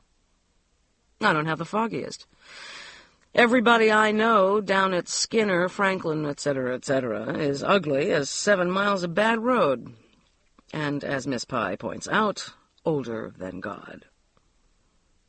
It turned out that the man was a new senior partner at Buddy Harrelson's firm, lured from a lucrative Connecticut practice by one of the partners who'd gone to Choate with him. A fine addition to the firm, rumbled the partner, who was a friend of Walter's. We were extremely fortunate to be able to persuade him to join us. That's not what I heard, smirked Eloise Jennings, when I told her who the man was, in response to her avid questions. She, too, had seen him on the site with the Harrelsons. I heard there was something funny with a law clerk in his firm back in Connecticut, and he was only too happy to come down here. Don't ask me how I heard it either, because I'm not going to tell you. I wouldn't dream of asking you to disclose your sources, Eloise, I snapped. Even though most of them seemed to be safely hidden away in a septic tank somewhere. I watched her indignant back departing down our driveway with satisfaction. Unfounded malice is her specialty, and I have never been as quick to excuse it, because of her obvious inferiority complex over her origins as, say, gentle Virginia Guthrie. She does a lot of damage with her tongue, and I cut her off whenever I can.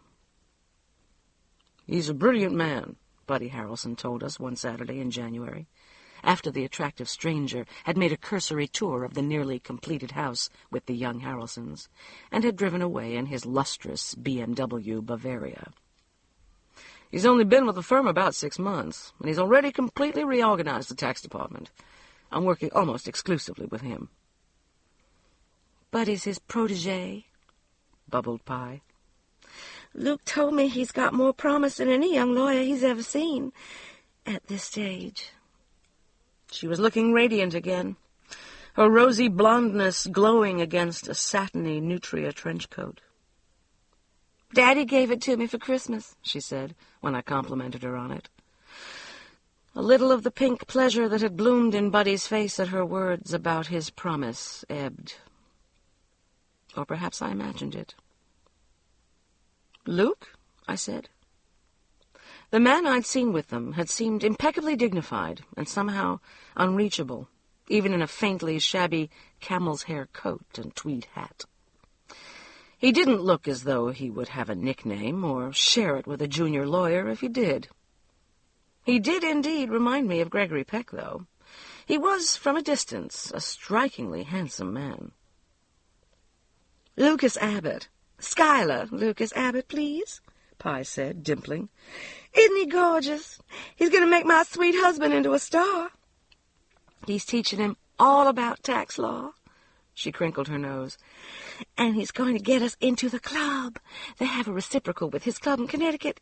It's some famous, fancy old thing, and he's going to get his daughter to play tennis with me when his family moves down here. He's looking for a house now. He says if he'd seen the plans for mine, he'd have put a gun to Kim's head until he agreed to build it for them and not us. He just loves it." "Well, it's a beauty," Walter said, looking up at the bulk of the house, darkening against the grape-colored sky. It was. The exterior was done now, and the roof on, and the windows in. Against the delicate cross-hatching of the winter trees, it looked more alive and sweetly grown than ever, waiting. I thought with pleasure of yellow lights in those windows, smoke curling up from the chimneys like the breath of the house. It needed life now, like a heart to beat. As January melted into February, and the soft gray thaws of soon-to-be spring came, the interior finishing of the house went on, and Buddy and Pye appeared more often on their Saturday and Sunday excursions. She, laden under swatches of carpeting and books of wallpaper, he gravely poring over chips of paint samples. Forsythia, that I thought had been dozed into oblivion, sprang up and misted the foundations with the lemon icing I yearned for all winter.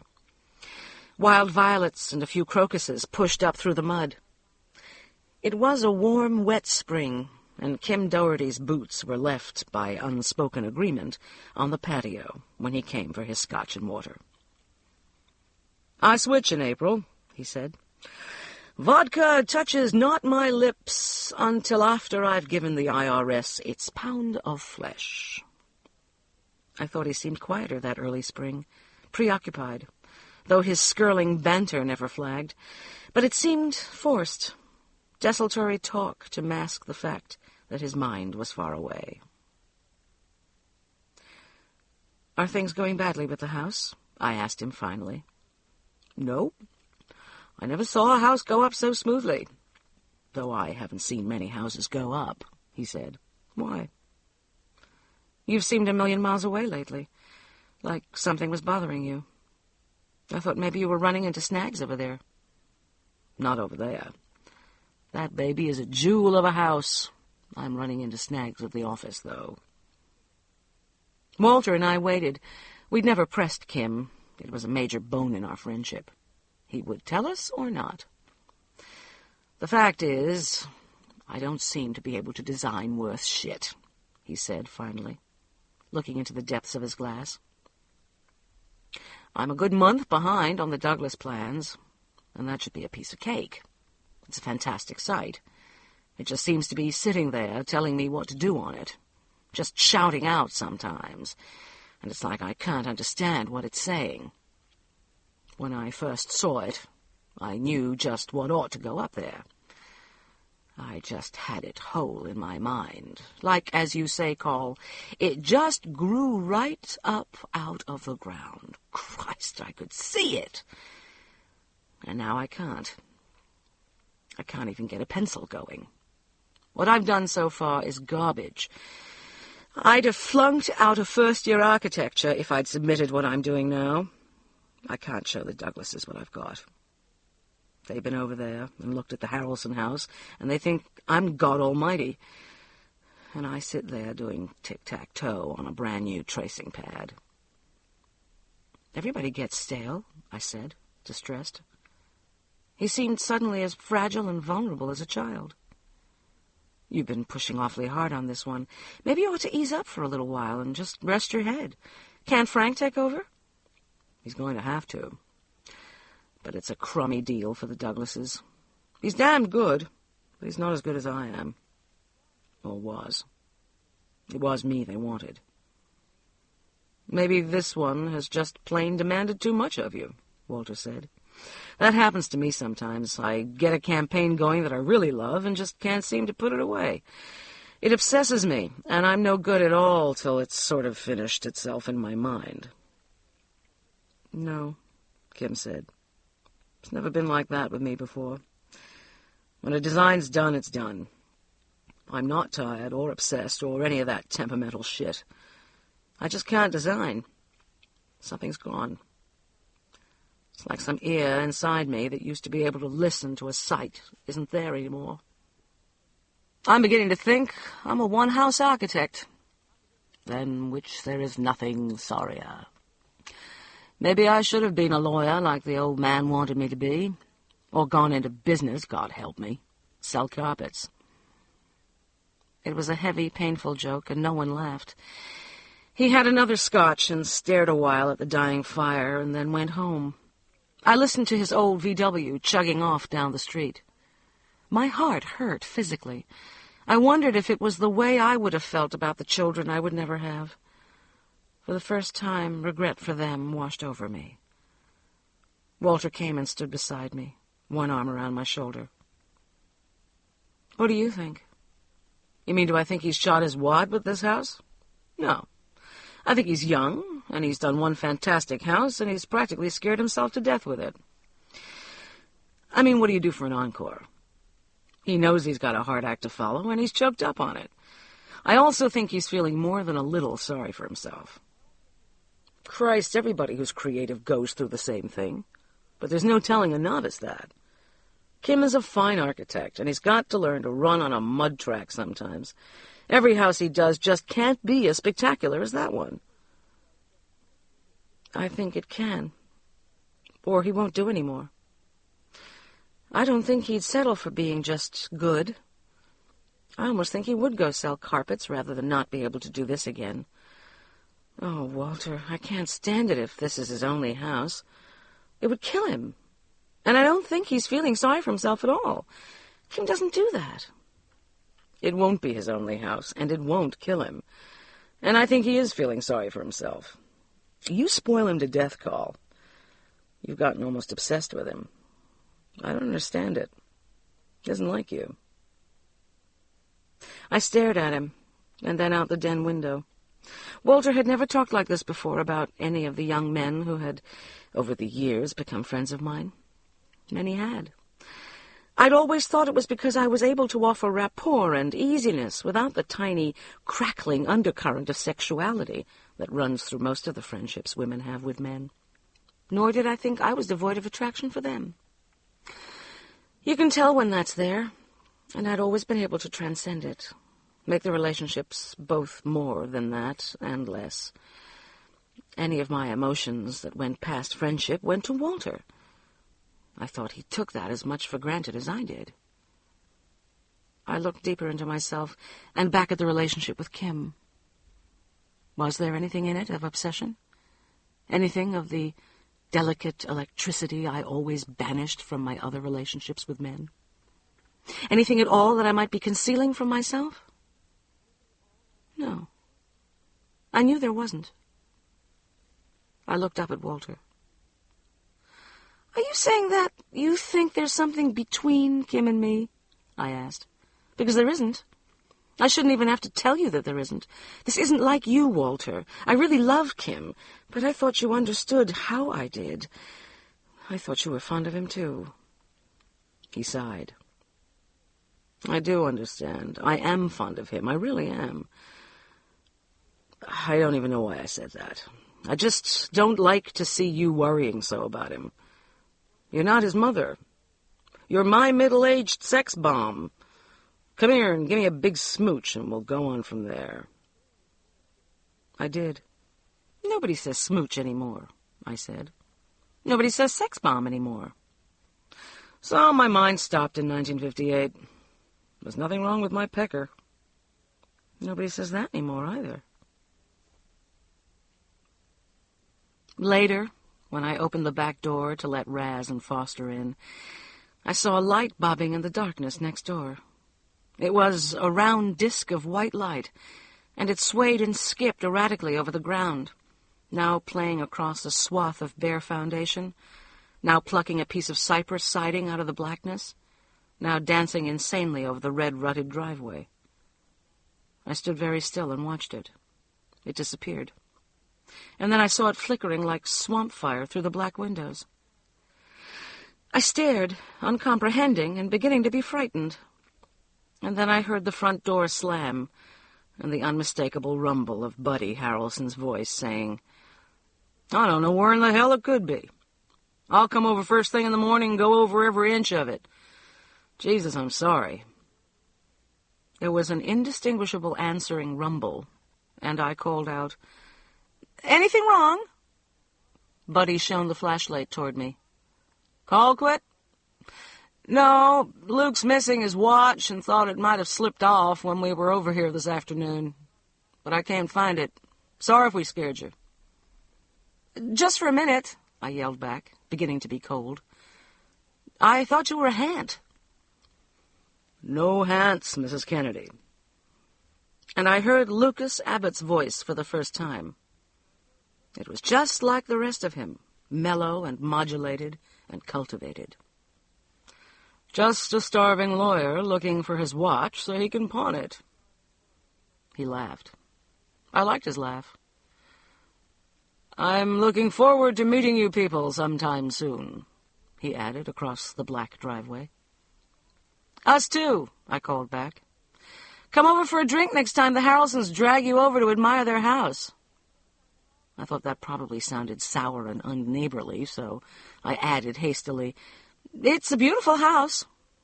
Isn't it? He said. What was all that about? Walter yelled down the stairs. Just a starving lawyer looking for a watch to pawn, I yelled back. Do you want some of this rocky road here?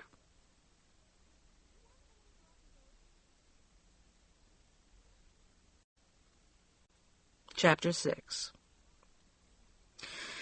The next weekend, March came in like the lion February had deluded us into thinking was sleeping.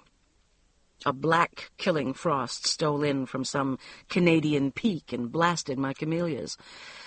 The ground froze hard, turning the rutted driveway at the Harrelsons into corrugated iron, and a high banshee wind sang in the treetops. We forewent our round of Saturday errands, and I made a pot of split-pea soup, and we ate it in the den, where Walter had lit a fire and turned on the TV to watch the Celtics and the Lakers. It was like being at sea, a wild sea, in a snug, warm cabin of a ship. Around mid-afternoon, there was a rap on our back door, and I uncoiled from beneath the sofa afghan and went to answer it. We were halfway expecting Kim Doherty, but it was Pye and Buddy Harrelson and Lucas Abbott who stood there, necks curled into shoulders against the freezing wind.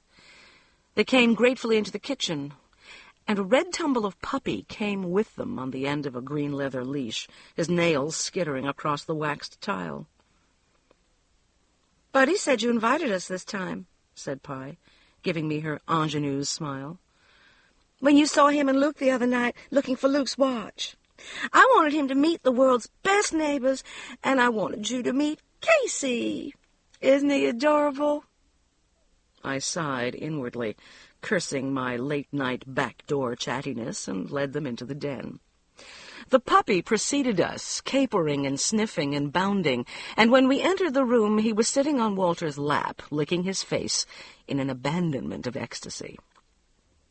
"Company," I said brightly, and Walter fondled the silky red ears and said, "We've just met.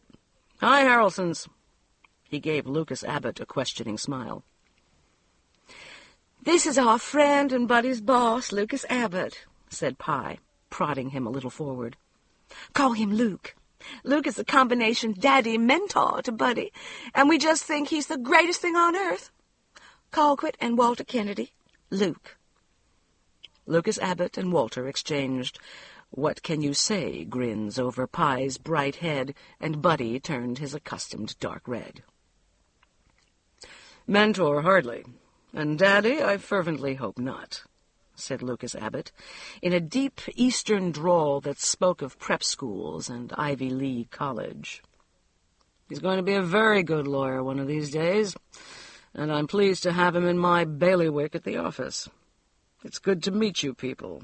Pye talks of little else." He was wearing a bronze tweed jacket over a rough turtleneck sweater, and I thought again how good-looking he was.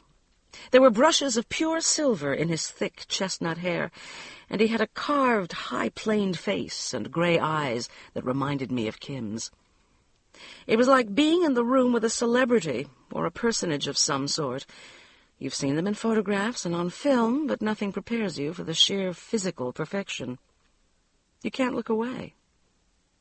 In Lucas Abbott, the impact was softened by his affable matter-of-factness and easy humor, and I decided that I liked him very much. He had the innate, unself-conscious dignity of a fine animal. "Who's your friend?" Walter said to Pye, setting the puppy down on the rug and scratching under his chin. The puppy crouched and wriggled, and I knew I would have to get out the can of rug cleaner and erase the spot when they'd gone. "This is Casey," she said, gathering the puppy up in her arms, where he wriggled and whimpered against her newly flat stomach. "Luke gave him to us for Christmas. Daddy always had setters, and I guess I went on so about them that he thought... it was just after the baby and all." There was a small, thick silence. Buddy's face tightened, and Lucas Abbott looked distressed and remote. "What a lovely thing to do," I said quickly. "He's a love, isn't he? I don't know anything about setters, but he looks like a good one." "He's going to be a champion," Pye squealed. "He's got papers and all that stuff, and bloodlines back to Adam and Eve, practically. I could show him if I wanted to, Luke says, but I just hate the idea of all that training and making him do things he doesn't want to do, and having people stare at him in show rings. He's just going to be my friend and stay with me while Buddy's at work. Which is practically all the time." She wrinkled her nose at Lucas Abbott, who smiled at her. "They need discipline," he said. "You won't be doing him a favor if you let him run wild. Setters are high-strung dogs. He'll be the terror of the neighborhood if you don't teach him some manners. And Mr. and Mrs. Kennedy will heap curses on my head daily." "Hardly. I can't answer for our cats, though," I said.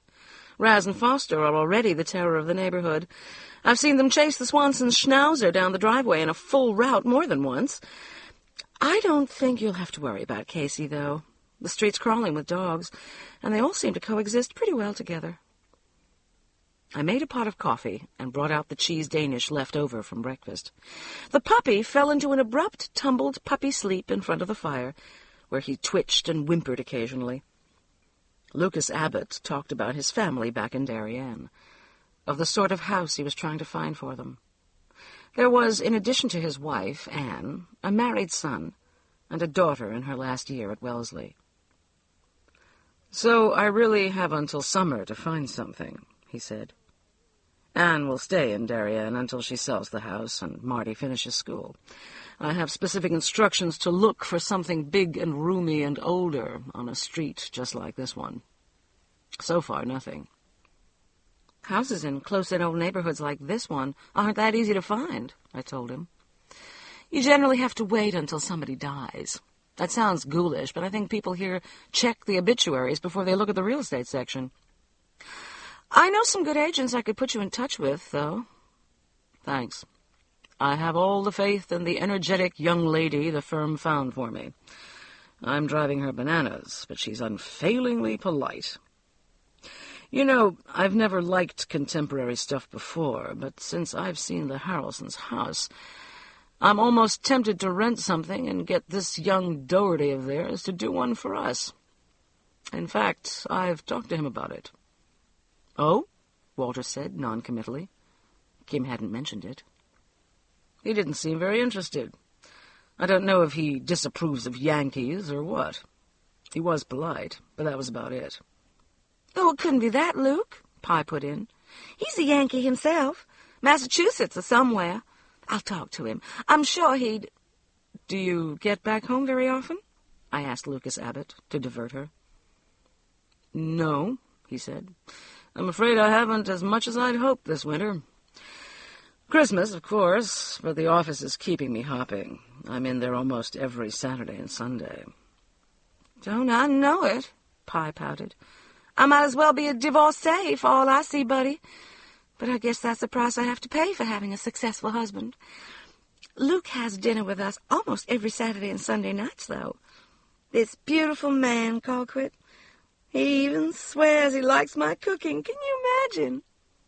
I couldn't. Why would this cultivated man, so much older and obviously so far out of their league, want to spend his weekends with the utterly conventional young Harrelsons? Pye's chatter must drive him mad. Oh, well, I decided. He hasn't had time to make many friends yet, and he must miss his family. They're probably like his own children to him. I made a mental note to have a small dinner party soon and invite him, minus the Harrelsons. I thought he'd like our friends. There was the same air of quiet and solidarity and substance there. Come over to the house with us and see the wallpaper I've picked out for our bedroom, said Pye when they rose to leave. Or rather, Luke picked it out. He says he didn't, but we were over at the wallpaper place, and he found this one book and said this pattern was something he'd like to wake up looking at. And when Buddy saw it, that was it. I was outvoted. And you know, it's perfect. I looked at Lucas Abbott. Wallpaper? He looked back at me and gave me a faint shrug and a half smile. What can you say hung in the air again? We got coats and scarves and walked across the driveway and up the bank to the house. The puppy, unsnapped from his leash, bounded up into the yard and disappeared around the house. From somewhere out of sight, he set up a frantic yipping, and then a dismal puppy howl. Buddy went around the corner of the house to see. In a moment he was back, the puppy in his arms. His face was rather white. Don't go round there, Pye. Colquitt, he said. There's a mother possum and her babies that have just been torn apart. God, I never saw anything like that. There are just pieces left. It looks like somebody took a chainsaw. Pye gave a small scream and clapped her hands to her mouth, and I stayed with her while the men went around to see. It upsets me to find dead things. Mashed squirrels and possums in the road give me unreasoning grief, as though I were responsible. I hate the intruding automobiles, the roads that my species has carved through their territory. Ribbons of death.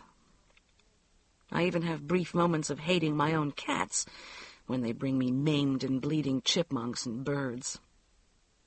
I know it's instinctive with them, but I hate it. Could Raz or Foster? No. Their limit was chipmunks, and they did not tear or savage. The men came back looking disturbed and sickened. Walter got a shovel from our basement and buried the possums at the edge of the woods, deeply, so that dogs would not be attracted. We walked the Harrelsons and Lucas Abbott to the gray Mercedes, subdued and upset. Could a dog do a thing like that? Buddy Harrelson asked. I never saw such a mess. God, I hope for Casey's sake that there aren't any dogs around who would... No, Walter said. I know all the dogs in this neighborhood, and none of them would do anything like that. I doubt if any dog could. Certainly not a cat. I suppose there could be a wild pack around in the woods somewhere, but we've never had any trouble with wild dogs before. I'll keep a lookout, though. Carl, we better keep Raz and Foster inside for a day or two until we can tell if there's anything around. Something was, even though we never saw it. The next week, Kim found a nest of very young birds tumbled from one of the trees and slaughtered. The pulped body of the mother lay nearby. I couldn't even tell what kind of birds they were, he told us that evening. I'd suspect one of your fuzzy friends here, except they looked like something heavy had just smeared them. One of the painters told me he's found chipmunks or something in the same condition 2 or 3 times, laid on the back steps like something had drugged them there. Little ones, babies. Have you ever seen any really wild things back in those woods? Something, bigger than a raccoon even? Heavy? God, no, Walter said. Those woods are dense, but they only go over to the next street. There couldn't be anything savage back in there, not this close to town. And I've been looking out for roving dogs, and I haven't seen any at all that I don't know as well as their owners. Forget Raz and Foster. They won't go near the house or the lot. It just makes me sick, I said. That beautiful house and all those little things that live in those woods. I hate the idea that something is stalking around over there. It's not natural somehow. And I'm afraid it's going to spoil the house for Pie and Buddy. You too. It's already spoiled for me, Kim said flatly. It looks like it was my swan song. That doesn't exactly make me love it. Things still going badly? I asked. He hadn't been over in the evenings for the past week or 2. There were a couple of times I'd seen him standing in the yard gazing up at the Harrelson house in the twilight when the workmen had gone. Just standing, hands in the pockets of his old windbreaker and looking, as if he were memorizing the house, stone by stone and board by board. I thought that he would come on over to our house and hadn't called out to him. But when he didn't appear and I looked again, he was gone. I had hoped his absence meant that the dam had burst and he was working again. Things couldn't be worse, Colquitt, he said. I've turned the Douglas home and the rest of the design work over to Frank. Not that there's much of it. He's brought in a couple of new things, but nothing he can't handle. I'm going to finish up on the Douglas site. I can still supervise a crew, even if I can't design. And then I think I might split for a while. Oh, Kim, no! I stared at him. He was thinner, and his eyes were shadowed underneath. He looked gnawed at, eroded. My heart turned over with helpless pain and love. I wondered why I hadn't noticed before. But then we hadn't seen him for a while. Where would you go? Walter did not protest. I wondered with a brief flare of anger if he might be glad, and then decided that perhaps he understood Kim better than I. He'd always brushed my sympathy aside. Nowhere for a while. I've got a good 6 months on the Douglas site. But I've never been to Europe. Can you imagine in this day and age? I always had summer construction jobs. The old man insisted on it. Said if I was going to be an architect, I'd better know how to build better than hell. And I do. I can flat build. Maybe when I'm done with the Douglases, I'll take a few months off and do the grand tour. I can sell out to Frank. My half of the business isn't worth crap anyway. It would be enough for a cracking good fall abroad. Or, hell, the old man would spring for it. Though I'm not going to ask him. How about it call Paris in the winter, when it drizzles? Unreasoning anger surged through me. Unreasoning tears flooded the back of my throat with salt. I certainly never figured you for a quitter, Kim, I said fiercely. Blessed is he who knows when to quit, he said. I think you're feeling sorry for yourself. I think you're acting like a child. I think you don't have any right to just throw away what you have and go play around Europe like some spoiled rich kid. He looked at me, hurt and anger in his eyes. And something else. Betrayal. Pain sang in my ears. And I think you don't know what you're talking about, he flared. Besides, that's what I am, isn't it? A spoiled rich kid who got hooked on his Lincoln logs and thought he could be an architect. The evening was broken, and soon he went away. We went to bed heavily. Walter was silent, and soon turned off his reading lamp and turned over on his side, his back to me. I didn't know if he was asleep or not. I lay still in the darkness, in pain and sorrow. The depth of it surprised me. That Sunday, Pye came over alone, just as I was starting dinner. Walter was playing a last set of tennis at the club with Martin Sawyer, and the sun was setting behind our woods. I offered a drink, which she refused. "I just came over to unlock the door for the carpet people," she said. "And I thought I'd come tell you about my party. Buddy and Luke are coming back from the office for supper, so I can't stay long. Is it all right if I fasten Casey's leash to the patio table? He's all over mud." "Sure," I said. "Do you think it's wise to leave the door unlocked all night, though?" "And what party?" "There's nothing in the house that isn't nailed down," she said. "And I can't get here in the morning as early as the carpet people are coming. And the party? I think I'm going to have the biggest housewarming party in the world, Colquitt, as soon as we're in and settled. Do you think the people on the street would think I was presumptuous? I want to get to know everybody over here, and I want to have the people from the firm, and Mother and Daddy, of course, and anybody else who'll come. I'm going to ask Kim Doherty, too. I thought he'd like to see his house all shined up for a party. Will you and Walter come?" "I think it's a lovely idea, and of course we'll come.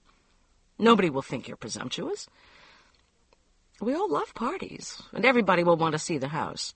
Nobody talks about anything else. I want to meet Buddy's partners, too." "Not partners yet," she said, dimpling, "but soon. That's a secret, Colquitt. But Luke says he's doing so well, he wouldn't be surprised if he was made a junior partner by fall. That's just unheard of at Buddy's age, and it's all because of Luke. I just can't believe that darling man is being so nice to us." "He certainly is a nice guy, isn't he?" I said. "But he's lucky to have his guidance, and you're both lucky to have him for a friend. He'll be there, of course." "Oh, sure. His wife and daughter may be down for it. He's got a couple of houses he wants them to look at, and if we time it right, it should be about the time of his daughter's spring break.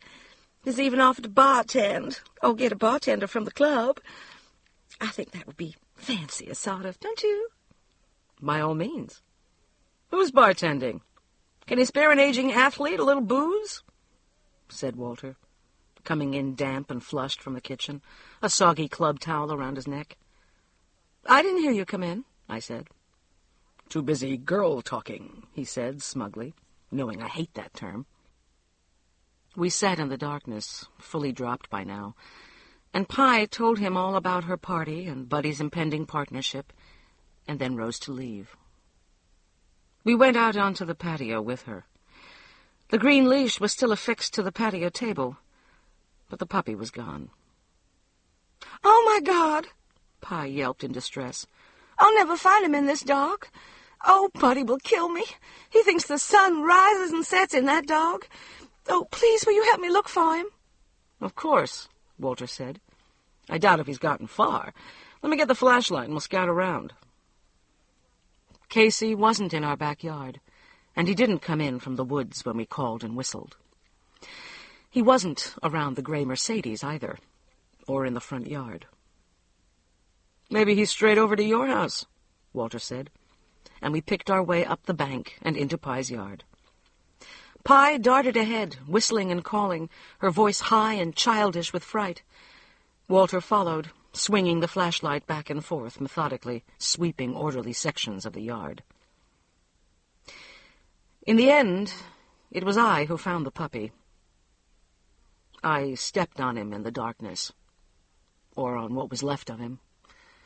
Hearing my soft grunt, Walter swung the light over to me, shining it on my feet so I could see what I had stumbled over. If I hadn't known the color of his fur, I wouldn't have known what it was. The puppy was literally destroyed. Claire Swanson told me later she could hear Pye screaming all the way into her den, where she and Roger were watching television. We looked into it, of course. We called the Animal Control Division of the Humane Society the next morning, and the police. There was something killing ruthlessly in our woods, and we could not ignore it. A car with 2 large young officers came, and the men prowled the woods all that morning, guns drawn, looking out of place and somehow frightening in our quiet morning neighborhood. A team of young men from Animal Control came, too, in a caged truck, and for the better part of the day, we could see them among the near-naked trees and hear them calling out to one another, beating systematically through the woods behind our house and all the houses on the street. They went as far as the houses on the next street over, and in the afternoon they went from house to house asking if anyone had noticed anything unusual, seen any strange and large unknown dogs, any unknown animals at all. No one had. Whatever it had been was never found. Kim Doherty and his crew discovered no more small murders at the Harrelson house. It was as though the murderer, having made some small point to the Harrelsons, had moved on.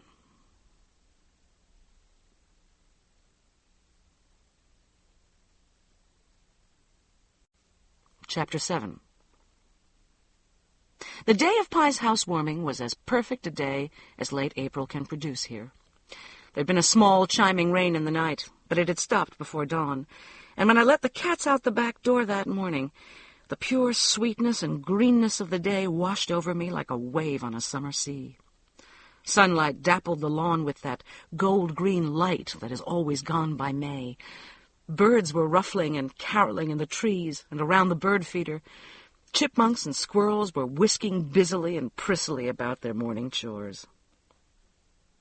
"It looks like Disney World," said Walter over my shoulder, standing with a cup of coffee and breathing the day.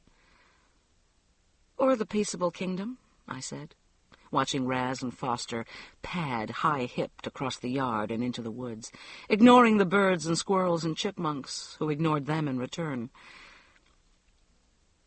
"What's on for today? You got tennis, or shall we go out and dig up some more rocks for the rock garden?" "Whatever. We've got the Harrelsons' party tonight." "Ah, yes, the social event of the season. What shall I wear, the gold lame jumpsuit? My old school tie?" We were in and out all that day, but between trips we caught glimpses of the city's most favorite caterer's truck, disgorging men with round white plastic trays swathed in foil, cases of red and white wine, cardboard boxes. None of them bore the institutional silver trays and chafing dishes that most of us have come to know as well as our own over the years. Pye had a formidable array of wedding present silver, I knew, and had spent a full week polishing it. She'd only borrowed a couple of trays from me and 24 highball glasses.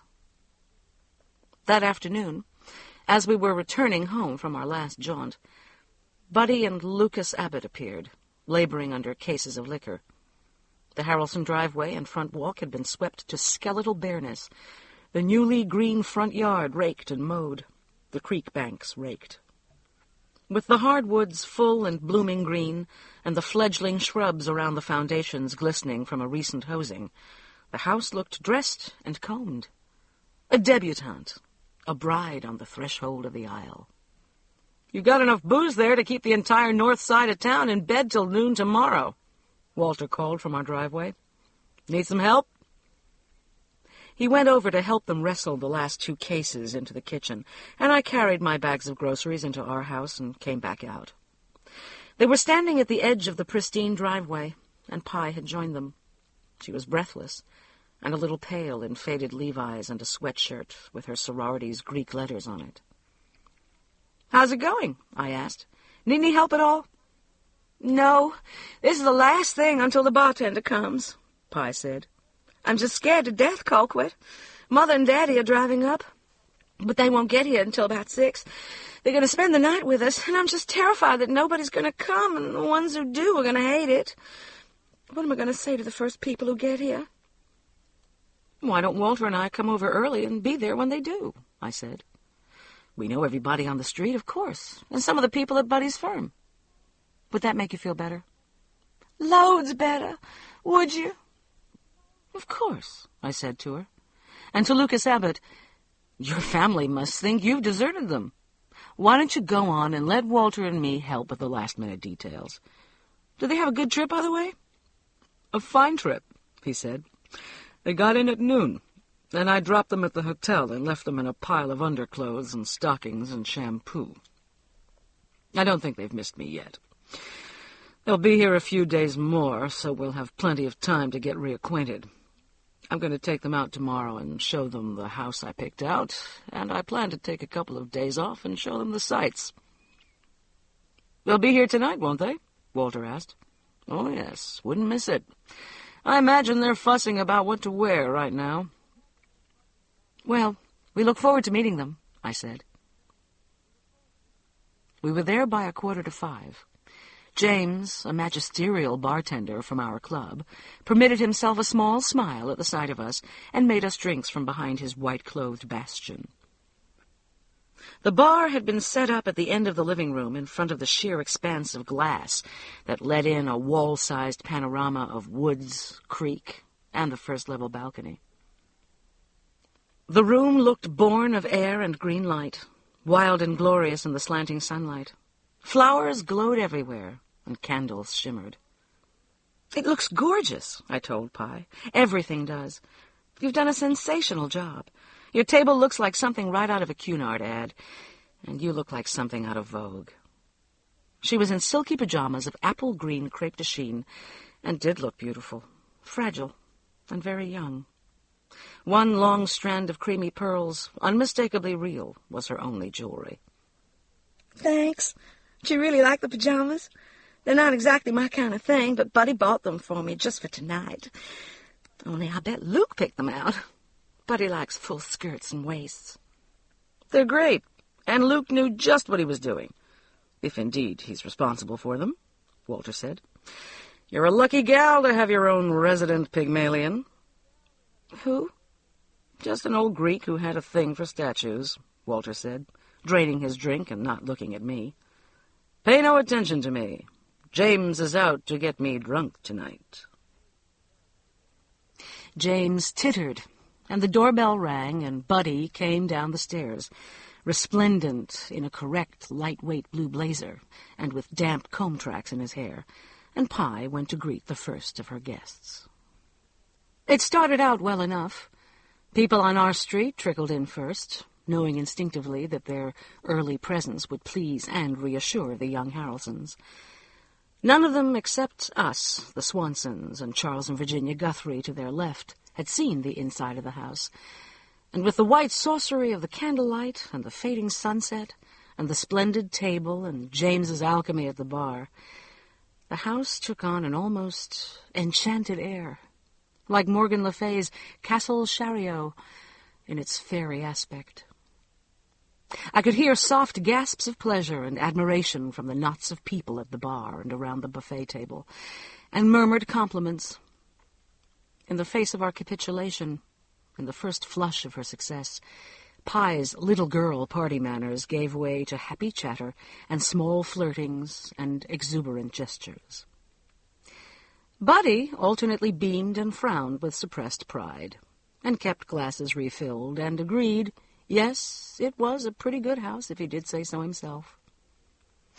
Pye took platoons of women up the stairs to see the top 2 levels, and raised a radiant face to me as the bell rang more and more frequently, and once made me a small, gay circle with her thumb and forefinger.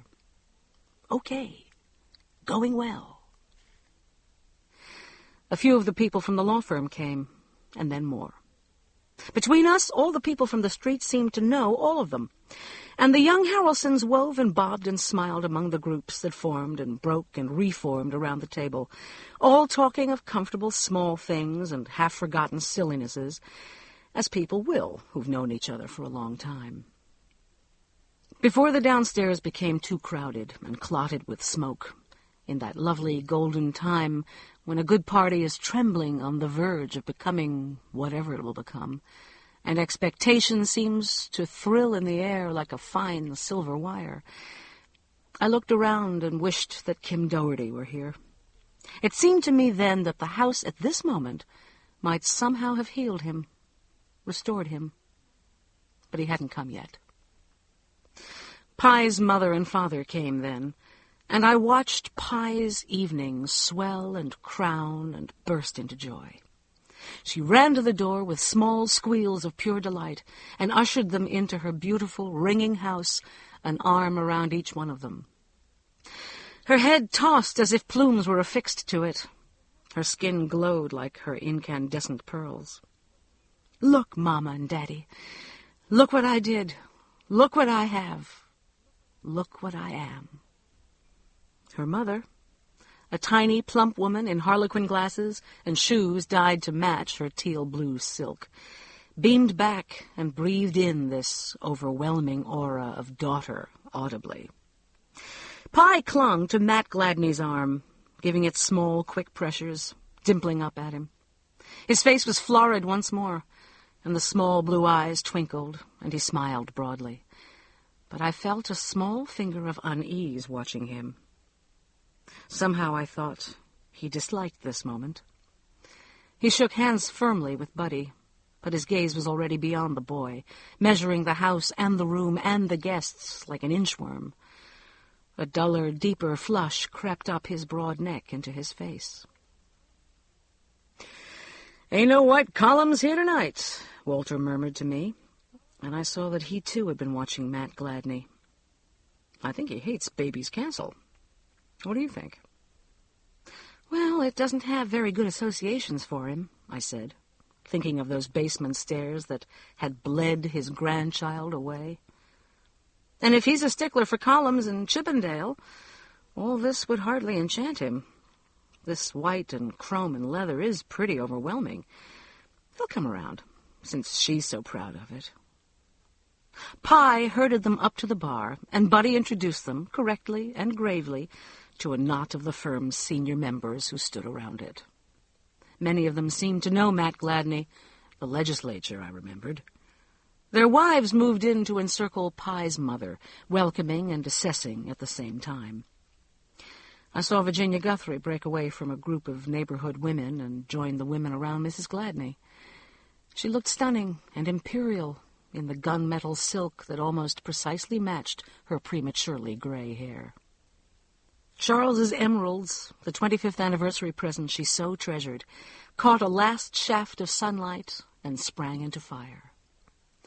She smiled and held out her hand to Mrs. Gladney, and I thought once again what a beautiful woman Virginia is, even though she's closer to 50 than any of us really know, and has raised and sent out into the world 3 children. Not just handsome or beautiful for her age, but really beautiful, period.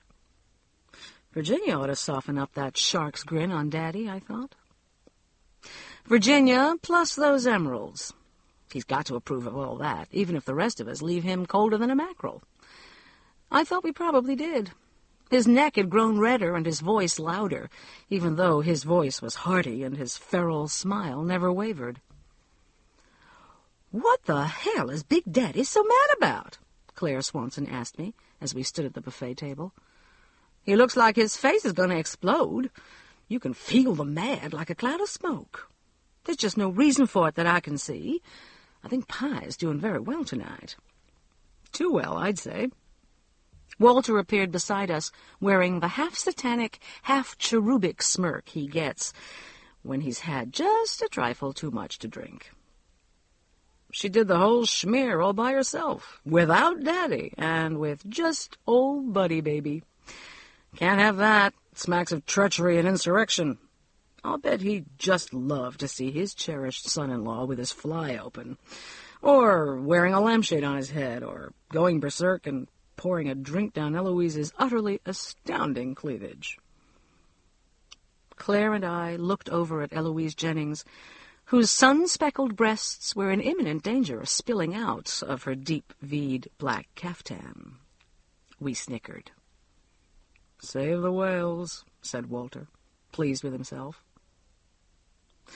"Go eat something," I said. "Go have some of that top-grade sirloin steak tartare. You're a disgrace." Lucas Abbott and his family came in last, along with Kim Doherty. The party was throbbing by then, showing no signs of abating. You knew that it probably would soon, that someone, an older couple, would drift away, murmuring thanks and compliments, and then another, and others would follow. The alchemy of a party is a strange and individual thing, though. You learn early to read them. This one would lose a considerable number of guests before long, but none of its momentum. A hard core of neighborhood people and younger guests would stay and drink late into the night. People would remember this party as a good one. Pye brought Lucas Abbott and his family up to meet us, maneuvering them like a giddy sheepdog. Kim sauntered behind them. He looked older and thinner, in a well-cut summer suit, the only one I'd ever seen him wear. His eyes were still smudged with shadows, though he didn't look as hangdog as he had when we'd seen him last. He looked around at the glowing house as though he hadn't seen it before, a faint, puzzled frown between his red eyebrows. He cocked his head to one side as though listening for something, then shook it slightly, as though he didn't hear what he was expecting. Someone had given him a drink, and he hugged me and gave Walter a soft jab on the arm, and stood with an arm across both our shoulders. But he said nothing except, "Hi, Kennedys." "I found this guy standing out on the lawn, admiring his handiwork," Lucas Abbott said. "I thought he was rooted to the ground. We had to drag him in, practically. For a minute there, I thought he was going to bolt. I didn't know architects got opening night nerves." Spots of color burned on Luke's polished cheekbones, as though he'd been too long in the sun. In the candlelight, he looked spectacular. "Meet my wife, Anne, and my daughter, Marty, Colquitt and Walter Kennedy, the Harrelsons' next-door neighbors on the right. I heartily approve, and so will you two," he said, turning to the tall, slender woman and the girl at his side. We exchanged greetings and pleasantries. I watched as Pye led Kim into the body of the party, where people pressed close around him, clamoring praise for the house. His face was closed and still, and he nodded and mouthed words I could not hear. Once or twice he looked around almost desperately over their heads, as if seeking the nearest exit.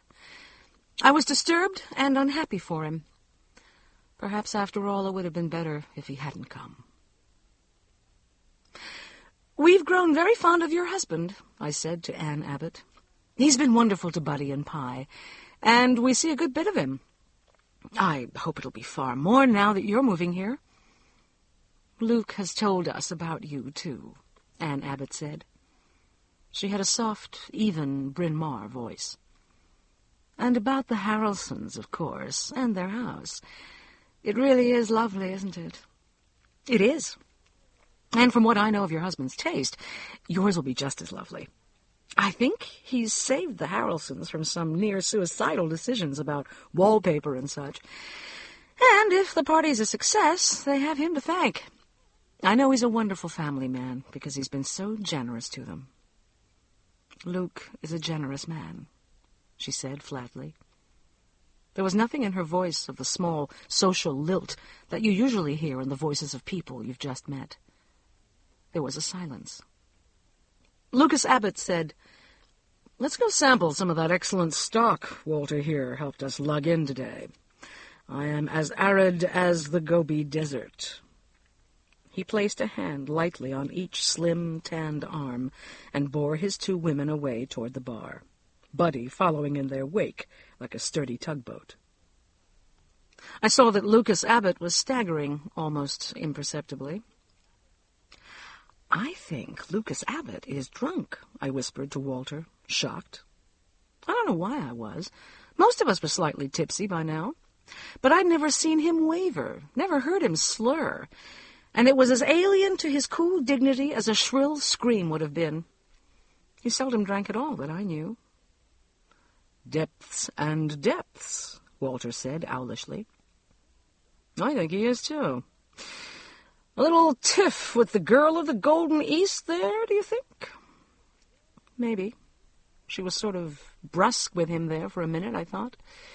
Maybe she felt ignored with him spending most of their first day here off with Buddy and Pie. "What do you think of the ladies, Abbott?" "Pretty neat. Prime goods. Good-looking women, both of them, in that Eastern way those women all have. The tans and the streaked hair and the little bitty voices. They look like they just won a regatta. The three of them looked like a matched set of Gucci luggage." "You've got a Gucci attaché, and I don't hear you complaining," I said absently. Something in the brief exchange with the Abbotts had set my interior antenna pinging uneasily. Roger Swanson motioned to Walter, and he crossed the room and joined him. They put their heads together and then threw them back and laughed, and I knew Roger had told one of his heavy-handed, stunningly obscene, endearing jokes. The smoke around the buffet table was palpable, lying in still blue strata in the air. My eyes prickled, and my head ached suddenly. I slipped away from the table and walked through the kitchen and out onto the back deck. The darkness was fresh and fragrant, and I took a deep, grateful breath, and then noticed that a figure was leaning against the deck rail at the far end, head in hands. I started to slip back into the kitchen so as not to intrude, and then recognized the long, rangy body. Kim. "Don't you feel well?" I said, going to his side. He raised his head and looked at me in the faint light from the kitchen. "There's something wrong with this house call," he said bleakly. His voice was low and ragged. "Oh, Kim, no, there isn't. It's even more beautiful than before. It's just breathtaking like this, all shined up for its first party. It's like it was born for this night. Everybody's talking about what a great house it is. 1,000,000 people have told me they think so. And they have you, too. You know they have." I put my hand on his arm, and he covered it with his own, as blindly as a child reaching out for solace. He shook his head, almost angrily. "I don't mean the way it looks." "Christ, do you think I don't know how it looks? It's a goddamn perfect house as far as looks go. And how do you think I feel, seeing it and knowing I can't do it again? I've been over here 1,000 times just looking at it, wondering how I did it, what I thought and felt while I was designing it, and I just can't remember. But there's something else wrong. There's something in this house I didn't put here. I can feel it. I can hear it talking to me, but I can't understand what it's saying. If I could, I think I'd know what was wrong with me. Colquitt, it's just all gone. I'm not going to get it back." His voice broke, and he stopped. Tears welled in my own eyes. I put my arms around him and held him silently, and he stood quietly in their circle for a moment, fighting to control his breathing. Then he stepped back and passed a hand over his eyes and ruffled my hair. "Tantrum's over," he said. "Let's go get another drink. I either need 2 less than I've already had, or 4 more. Thanks for putting up with me, Cole. You've done too much of that lately. You and Walter both." We walked back into the kitchen, arm in arm. Walter and Claire Swanson stood there at the sink, watching us as we came in. They said nothing. Walter's face was mild and still, Claire's pink with embarrassment or indignation, or both. They'd seen the small tableau on the deck then. Sudden irritation made my own face warm. I did not attempt to explain, and knew I wouldn't. Both of them knew me far too well to suspect that I felt anything for Kim except what I did. And Walter should have known Kim well enough by now. Let it go and be damned to them.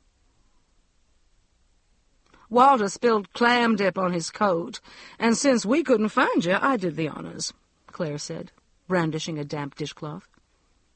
Thanks, I said dryly. What are friends for, if not to help out when they're needed? What indeed, she said.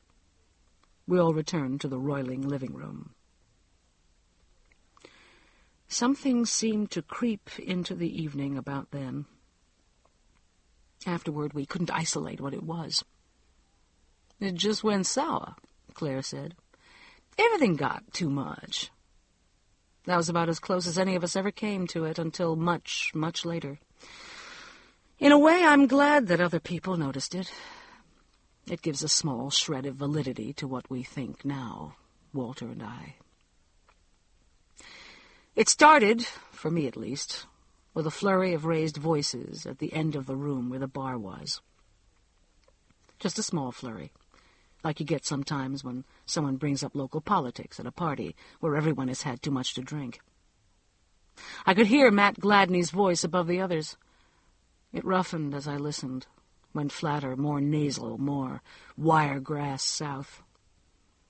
Pye's voice skimmed into the middle of the babble, high and artificial, but I couldn't hear what she said. Someone stepped back then, and I could see that Matt Gladney and Buddy Harrelson were standing very still, facing each other. Buddy looked whitened and miserable and furious, as he had when they'd come back from burying the puppy. He said nothing. Matt Gladney's face was inflamed, incandescent, purple, the savage smile ludicrous in all the compacted anger. A record dropped on the stereo then, drowning the sounds, so we couldn't hear what Matt Gladney was saying. I saw Lucas Abbott put his hand on Buddy's arm and pull him gently away from the group. They disappeared toward the kitchen. Matt Gladney stood still, looking after them. On the other side of the room, by the buffet table, I saw Kim Doherty standing with Anne Abbott and the daughter. They were looking toward the group at the bar, but didn't move toward it. In a moment, Kim said something close to Anne Abbott's ear, and she smiled, stiffly, and they turned back to the plates they were filling. The music spun up and out, and people began to move up to the bar again, and Matt Gladney turned away in response to something Pye's mother said. The moment broke, and the party bowled on. "I'd just as soon go home," I said to Walter. He was looking thoughtfully at the crowd around the bar, apparently having decided to dismiss the incident with Kim for what it was. "I don't like the looks of that. Everybody's had too much to drink, and if that awful father of Pye's is going to jump on poor stupid Buddy and ruin this party, I don't want to be here for it." "I don't think he is," Walter said. "I don't see him anywhere. Though he could be out in the kitchen beating the hell out of Buddy and Abbott. I don't see them either.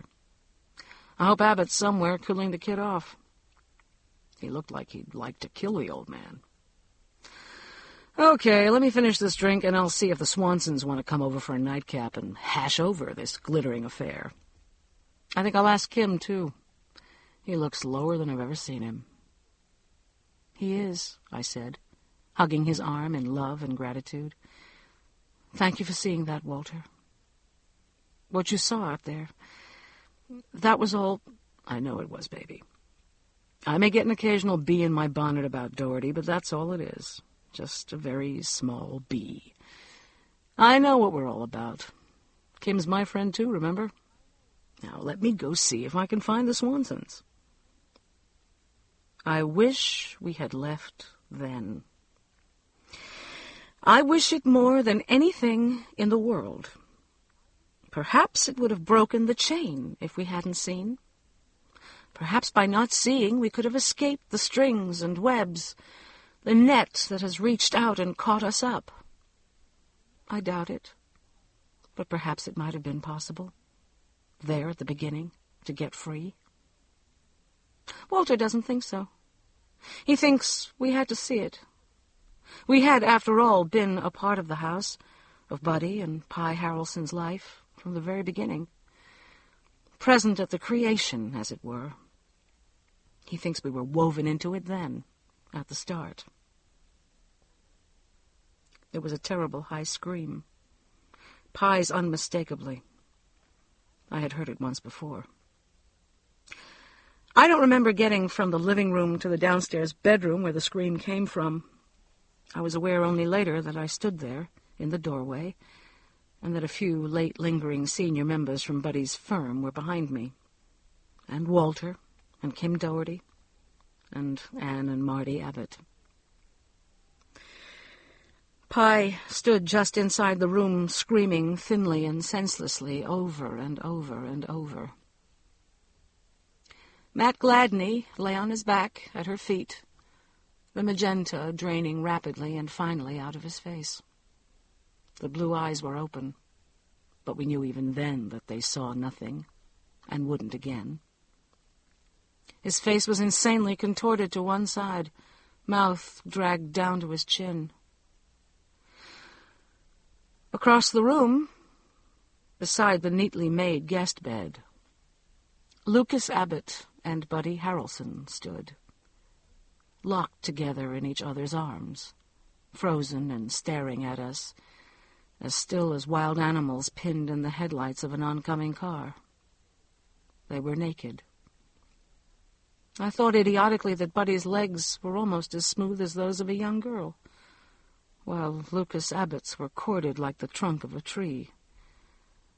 In the chaste gloom of the bedroom, their white flesh was as shocking as blood on the face of a child. Their clothes were flung across the comforter on the bed beside the strewn handbags of the women who hadn't yet left the party. Chapter 8. The house went up for sale almost immediately, handled by the sedate old firm that had always marketed properties in our part of town. The agent was a friend of most of us on the street, a small, funny girl who'd gone to school with Claire Swanson and is a member of most of our clubs and committees. She hadn't been at the party. "It was a terrible tragedy and a scandal, of course," she said to Walter and me a week or so later, when she came to oversee the setting up of the "for sale" sign. "But it's no worse than others we've had in town. You remember that awful thing over on Blackthorn a couple of years ago? And the Fairchild affair? Those houses sold in less than a week. We're not going to have a bit of trouble with this one. I'm just sorry it had to happen here, in front of all of you. But it's not as though they were us. I mean, y'all didn't really know anything about them or their people, did you? Just goes to show, doesn't it? You never know about people." "You never do," said Walter. We were sickened and devastated. Everybody on the street was, shocked and stunned by the ugliness, the sheer dreadfulness of that ghastly frozen moment in the Harrelsons' downstairs bedroom. Torn with pity and horror, helpless and outraged in the face of the appalling waste of lives and youth and promise. I had turned on my heel and fled like an animal after that first instant in the doorway, back to my own lighted kitchen. Walter found me there a little later, pacing the floor and crying, clutching a squirming Foster against my face. "I can't go back over there," I said finally. "I can't. I know we have to. That poor child, her poor mother. There are things that'll have to be done. Somebody's going to have to call an ambulance or something.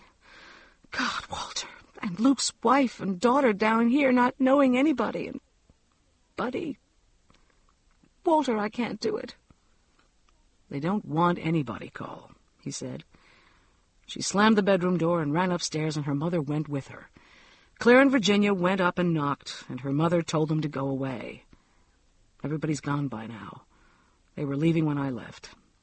They're not going to want to see any of us, not after we saw that. "But what will happen to them? All of them?" "What more can?" he said. I hovered, hiccuping and whimpering at the kitchen window, vacillating with the need to help and the greater need to know no more for 2 or 3 hours. Walter made coffee and we drank it, but we didn't talk much. I halfway expected Claire and Roger to call or come over, or Kim perhaps, but none of them did. The house next door was darkened, except for a light on the lawn that must have come from Pye and Buddy's upstairs bedroom. I couldn't make my mind examine what must be going on in the house. I felt confused and displaced and fragmented, the way I've been told you do after a terrible accident. Late that night, into the morning really, an ambulance came silently into the Harrelsons' driveway, and 2 white-coated men got out. When they went around to the back and opened the door and began to unfold a shapeless, wheeled thing, I let the curtains drop and turned away. We went to bed, but we didn't sleep, and we didn't speak. I heard the ambulance drive away after a bit, and another car. Much later, a 3rd car started up and ghosted out of the driveway. The rest of the night was silent. In the morning, the house was deserted. No cars were parked in the driveway. When Walter and I finally mustered our courage and went over and knocked, no one answered. The knock had the sound of echoing into a house that hadn't been lived in for a long time. We talked about it on the street, of course, but it was subdued talk. I didn't have to guess what would happen at Buddy's firm. There would be 2 quiet resignations, 1 fewer dynamic Eastern senior partner, and 1 fewer promising partner-to-be. The firm would go on. I didn't know what would happen to Buddy and Lucas Abbott after that. I still don't know about Lucas, though we heard later that summer that Buddy and Pye were divorced, and he'd left the small southern city where they had grown up and gone somewhere in the Southwest. Virginia Guthrie heard that Pye was living with her mother. We didn't see her again. A woman from the real estate firm came and supervised the moving van that took the new chrome and leather furnishings away. We were at work and didn't see it. I've always been grateful for that. We didn't see Kim again after that night for almost a month. I knew he would come and talk about that night when he was ready to, if he would ever be able to do it. He didn't call either, and I didn't have the heart to call his office. When he did appear, one evening at his usual time, I was surprised to see that he looked fit, and if not happy, at least amiable and quiet in his skin. The skin was burned almost walnut brown from the sun, and he looked hard and honed, if still too thin. I hugged him, and Walter's smile was spontaneous. "Where have you been?" I asked. "We've been worried to death about you. I thought you really had cut and run for Europe or Madagascar or wherever." To lose myself and blot out my haunting memories? Not yet. There's too much I've got to figure out still. Besides, the Douglas house is coming down to the wire, and I've been on the site from dawn till midnight every day, practically. It's going good. He accepted the drink I gave him and scooped up Raz, who came bounding and prancing around his feet, as he always used to, purring loudly. "He's missed you," I said. "We have too. I'm glad things are going well with the Douglas house. Does that mean you're designing again?" "Nope. Not a line. Not a curlicue. But I've been thinking, and I think now I can beat it. There's a reason for it somewhere. An answer. And I think it's in that house." He jerked a thumb over toward the Harrelson house, standing silent and lovely in the late sunlight. "What do you mean?" said Walter, looking at him. "I'm not really sure what I mean. It's just a feeling. I had it the night of that Christ-awful party. You remember, Cole. I told you. And it's been getting stronger and stronger. If I can lick that house, I'll get the juice back. That simple. It sounds crazy as hell. But I think that's it." We were silent, And then Walter said, "Kim, it's just a house, just a pile of boards and stone, you know that. You built it. What's to lick about it? You sound like you've declared war on it." "I have. I'm going to break it. It's not going to break me. Not like it did those poor, miserable kids and her daddy. Not like it did Abbott. No way." We stared at him. "Kim," I said, "you can't ascribe that awful business over there to the house. That's just lunacy. People have strokes all the time. You know what her father was like. You know that eerie, funny little thing she had going with her daddy. You know he never liked poor Buddy. And some of the most unlikely people in the world turn out to be homosexual. It's not all that unusual, tragic as it turned out for them. We might have seen that coming. I mean, it wasn't exactly a healthy relationship he had with his mother, and his father dying so young. God knows what Luke Abbott represented to him. He wouldn't even have been aware of it until he was so mad and desperate and he'd been drinking. And Luke. Now that I remember, Eloise Jennings told me when he first came down here that she'd heard there'd been something funny with a law clerk back in Connecticut. I thought she was just being Eloise, and I assumed she meant girl when I thought about it, which wasn't much, but law clerks are usually young men, aren't they? It was just horrible, just awful. But at least you can sort of understand. "I'll bet you $1 million those guys weren't gay," Kim said. "I'd stake my life on it. I'm absolutely certain nothing like that had ever happened to those guys before that night. Did you see their faces? They didn't even know where they were. They've both been drinking." "No." "You upset me badly when you talk like this, Kim," I said, my voice trembling. "It isn't you. It's all been horrible enough without this kind of stuff. Please, let's don't talk about it anymore. You're going to make yourself sick. I can't listen to any more of this." He studied my face and then Walter's. "I'm sorry, both of you," he said heavily. "I have let it get to me. I didn't realize how much until I heard myself talking.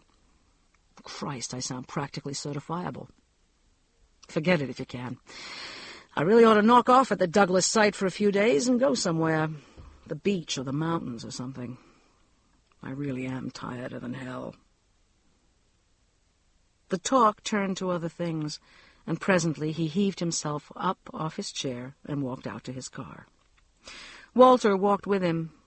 I carried our glasses back into the kitchen and started a salad, tearing up lettuce and slicing tomatoes blindly and mechanically.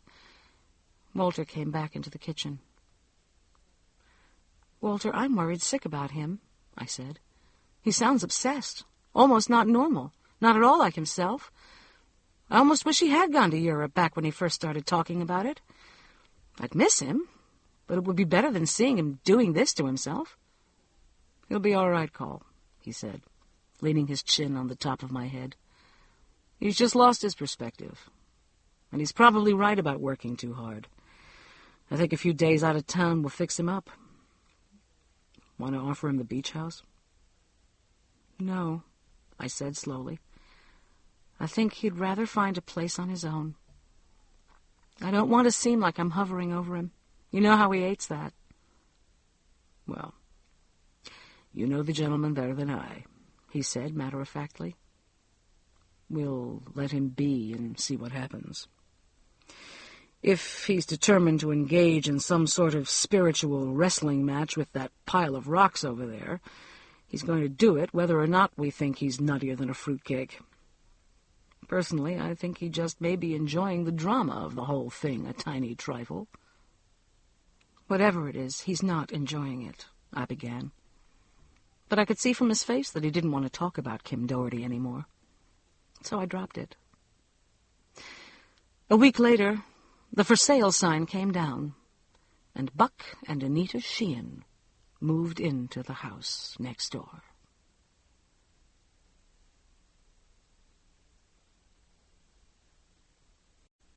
Part 2. The Sheeans. Chapter 9. The first thing we noticed about Anita Sheehan was a nervous, vivid luminosity, a hectic radiance that seemed to flicker like a candle in the wind. The second thing was her shyness. It was painful, almost palpable, so that you hated to intrude upon it with even a smile or a wave. I had never seen anyone so eager to go unnoticed.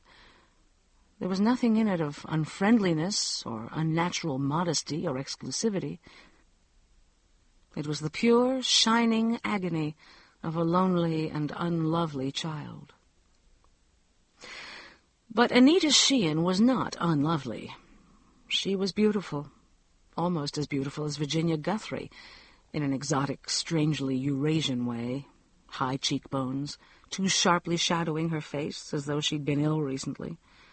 Long, wing-like brows repeating the arch of her cheekbones over dark, lash-shuttered eyes. A tremulous child's mouth and small, pointed chin. Her hair was a heavy mass of pure black, without luster, but also without the hard chalkiness that spoke of dye. Her tall body was fragile and far too thin. You could almost see through the white skin of her hands. Yet, for all her physical magnificence, "My God, it's Tondaleo," Walter said reverently when we first saw the Sheeans from the window of the den the morning the moving van arrived. There was something bleached, faded, scrimmed, as though with gauze about her. I thought then that she probably had been very ill. "She looks like a Persian cat," Walter said. "One that somebody's starved and beaten. She looks like she'd bolt if you clapped your hands. Christ, I wonder if they know about what happened over there." "I doubt it," I said, looking at the well-cut slacks and shirt that hung too loosely on the woman's slender figure, but still said money. "Margaret Matheson said she didn't tell them when they bought the house. They'd looked for so long," he said, "and she apparently just fell in love with the house when she saw it, and seemed so grateful to find it and so anxious to move in.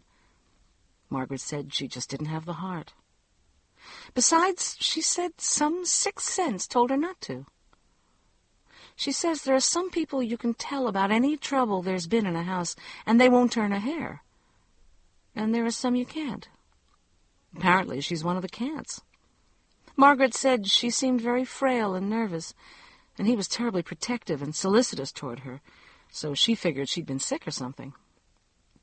"Sheehan, you said," Walter said. "Yes. Buck and Anita Sheehan.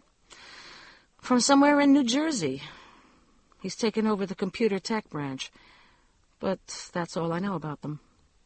Margaret said he saw the house last week and bought it the next day, and she came down yesterday, and that's it. I don't think they know a soul in town, so they probably wouldn't have heard. I hope nobody finds it necessary to blurt it out. She does look like a breeze would blow her away, doesn't she? Well, what do you think? Shall we go over and introduce ourselves?" "I guess so," Walter said without enthusiasm. I knew what he was thinking. The Sheeans seemed, from our window at least, attractive people, but somehow I didn't yet want to get close to the people who would live in that house. Some portent of pain and madness lay around the frail woman's shoulders like smoke. There was a small leaden clot of dread deep behind my ribs, too, whenever I looked across at the Harrelsons' house. Too soon. It was too soon. But we did go, late that afternoon, after the moving van had ground and lumbered out of the driveway and down the street.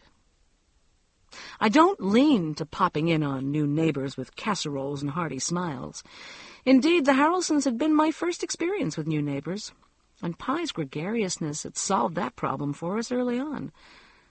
But soon after we'd moved into our own house, Claire and Roger had walked over just to say hello and welcome to the neighborhood, and Charles and Virginia Guthrie had stopped in briefly the next day, and it was simply what one did on our street.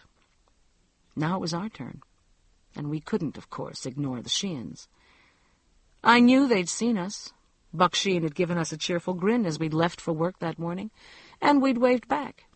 And Anita had come face to face with Walter when he drove in from work that afternoon, her arms piled high with books, and had given him a startled, frozen little smile and averted her face and hurried into the house. So I cut a hasty armful of purple iris, and we walked across the driveway and up the bank to the house next door, following the natural pathway that broke through the towering rhododendrons that marked our property line. My feet seemed reluctant to climb the small rise that I had climbed so often before when the Harrelsons had lived there. I hadn't been over to the house since that terrible last night, hadn't even looked often at the house, waiting quiet and empty and beautiful among the still trees and the pure early summer sun. Raz went with us as far as the edge of our driveway, then stopped and sat down and watched us out of sight through the foliage. At the place in the side yard where I had stumbled over the puppy, Walter took my hand, and I squeezed his gratefully but said nothing. For some reason, my heart was pounding and my mouth was dry. Anita Sheehan answered the doorbell. For a moment she stared out at us blindly, as though the sun were shining in her eyes, though it was setting behind the trees across the street now, and the front door lay in green shadow. Seen closely, her face was years older than I had thought when I first saw her from our window. The translucent white skin was webbed about the eyes and mouth with fine lines like cobwebs. Deeper lines bracketed her child's vulnerable mouth and cut across her high forehead. Her eyes were wide and had an unfocused look. At first I thought her gaze was riveted in dread at something over our heads, but then I realized that we had taken her by surprise, and she was frightened. I didn't know what to say, and so said nothing, feeling for a long moment large and awkward and deeply embarrassed. Then her eyes seemed to register us, and the wide whiteness in them dwindled, and she smiled a convulsive little smile. "Hello, I'm Colquitt Kennedy from next door," and "You must be Mrs. Kennedy from next door," we said together in a rush, and then stopped. I laughed, and she did too, and her face was younger and sweeter and almost gay for a moment. Then it closed again. "Let's start over," I said. "I'm Colquitt Kennedy from next door, and this is my husband, Walter, and we just wanted to give you these and say, welcome to the neighborhood." She reached out with thin arms and took the iris, looking down at them as if she'd never seen iris before, and back at me. Her smile trembled. "I'm Anita Sheehan," she said. "This is really lovely of you. They're perfectly beautiful. The house is such a mess. Let me go put them in some water, and then you must meet my husband, Buck." She was gone from the doorway before either of us could speak. We stood in the open door, uncertain whether she intended us to come in, to wait, or to go away. I wanted desperately to slip back across the driveway, not to intrude on her any longer, not to feel the physical force of her terror, if that's what it was, under my impaling gaze. I couldn't move. Beside me, Walter started to say something, and then a man's large bulk filled the doorway, and a man's voice, genial and overbright, swam out to meet us. I got a confused impression of enormous hands furred on their backs with dark hair, and a heavy tanned face starred with startlingly beautiful black-lashed blue eyes. The man's voice was distinctly southern New Jersey, but his face, as the cliché goes, was the very map of Ireland. His dark hair was thick and rough, and would have curled if it had been longer, and his jaw was square and only slightly slackened underneath with age and weight, and his smile was wide and white and sweet. You knew instantly that it was as genuine as it was ingenuous. He wore faded running trunks and a T-shirt with the ubiquitous Lacoste alligator on the breast, and his feet were bare. "Hi, neighbors," he boomed, but somehow it wasn't an offensive, intruding boom. I'm Buck Sheehan. I've been looking forward to meeting you. We've been enjoying your garden all day. And those sure are pretty flowers you brought. Anita's putting them in water now." He came out onto the doorstep and pulled the door closed behind him gently. "Walter Kennedy," said Walter, "and this is my wife, Colquitt."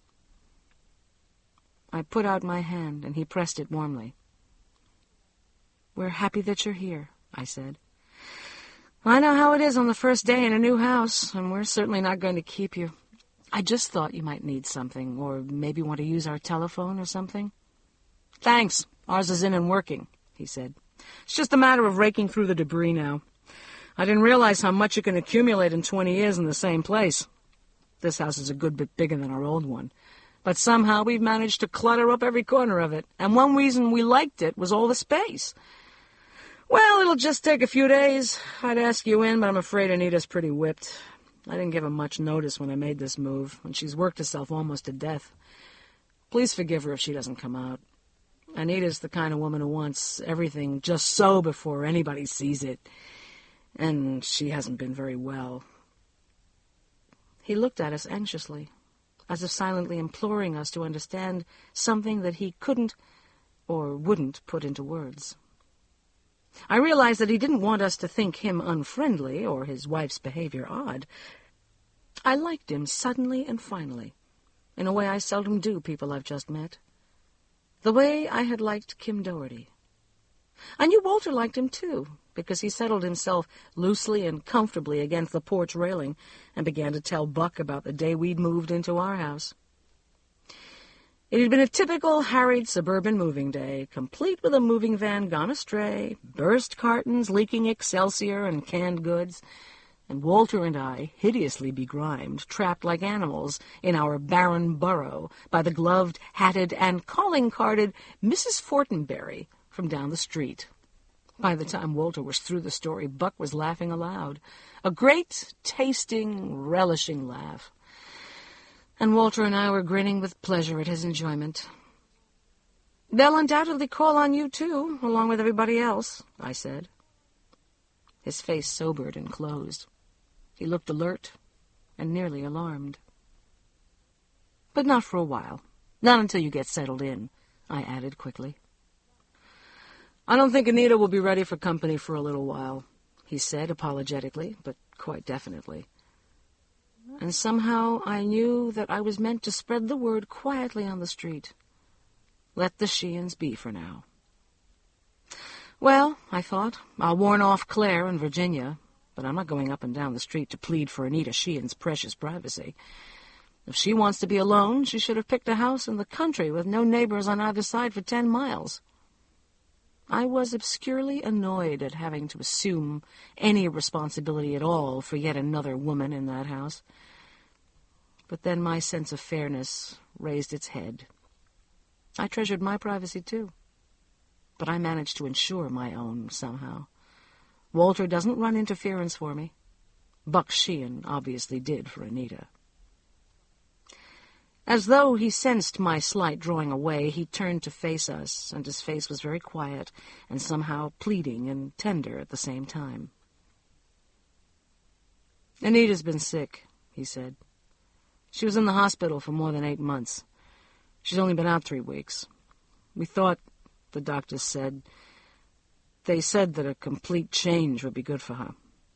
This new job came up about a month ago, and since the timing was right, and we've never been anywhere near the South, I took it almost on the spur of the moment.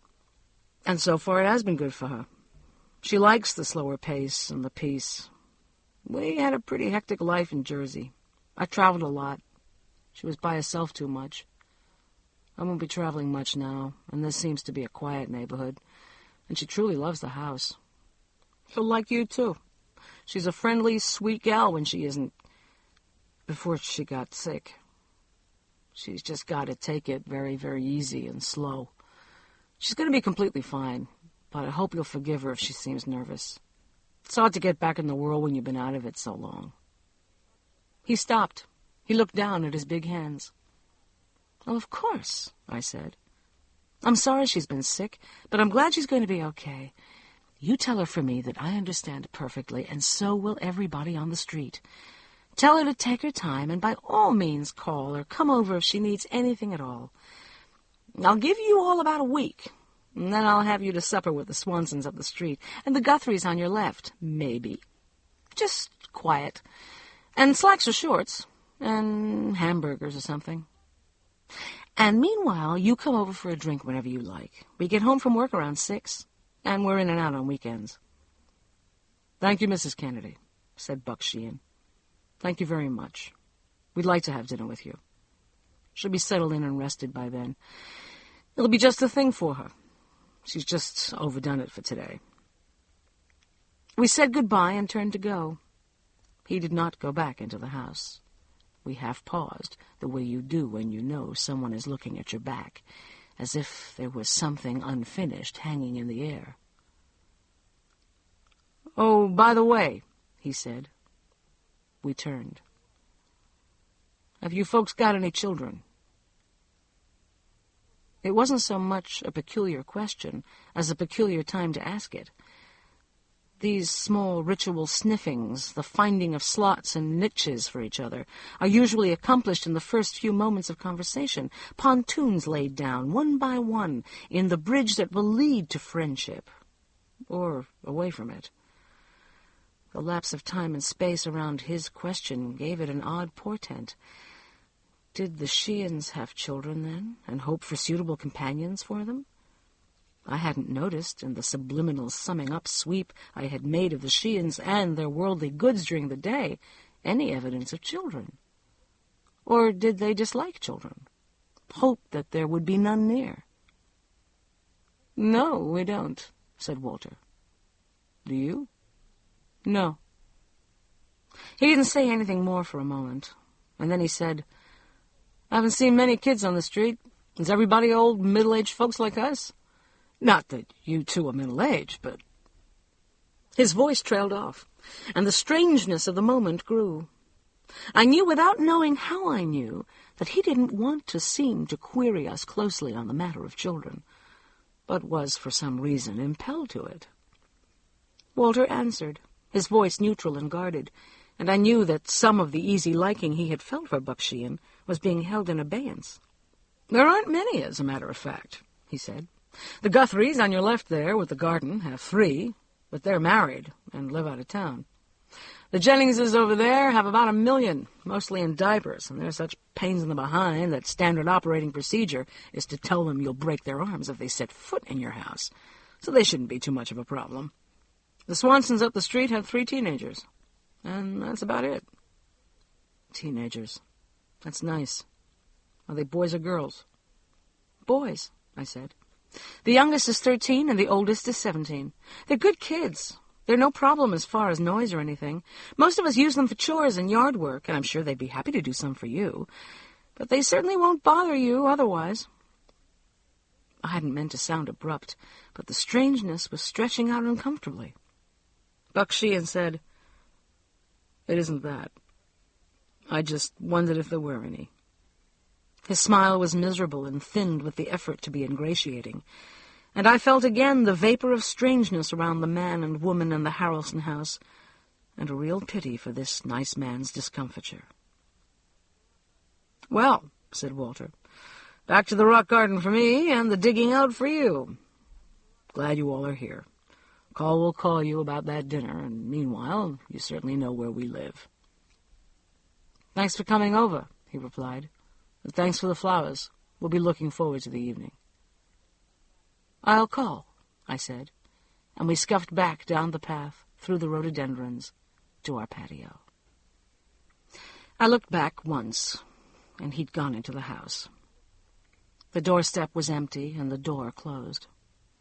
The lovely lines of the house seemed, in the settling shadows, to have shrugged more closely into the earth and trees, as if with a sigh of contentment.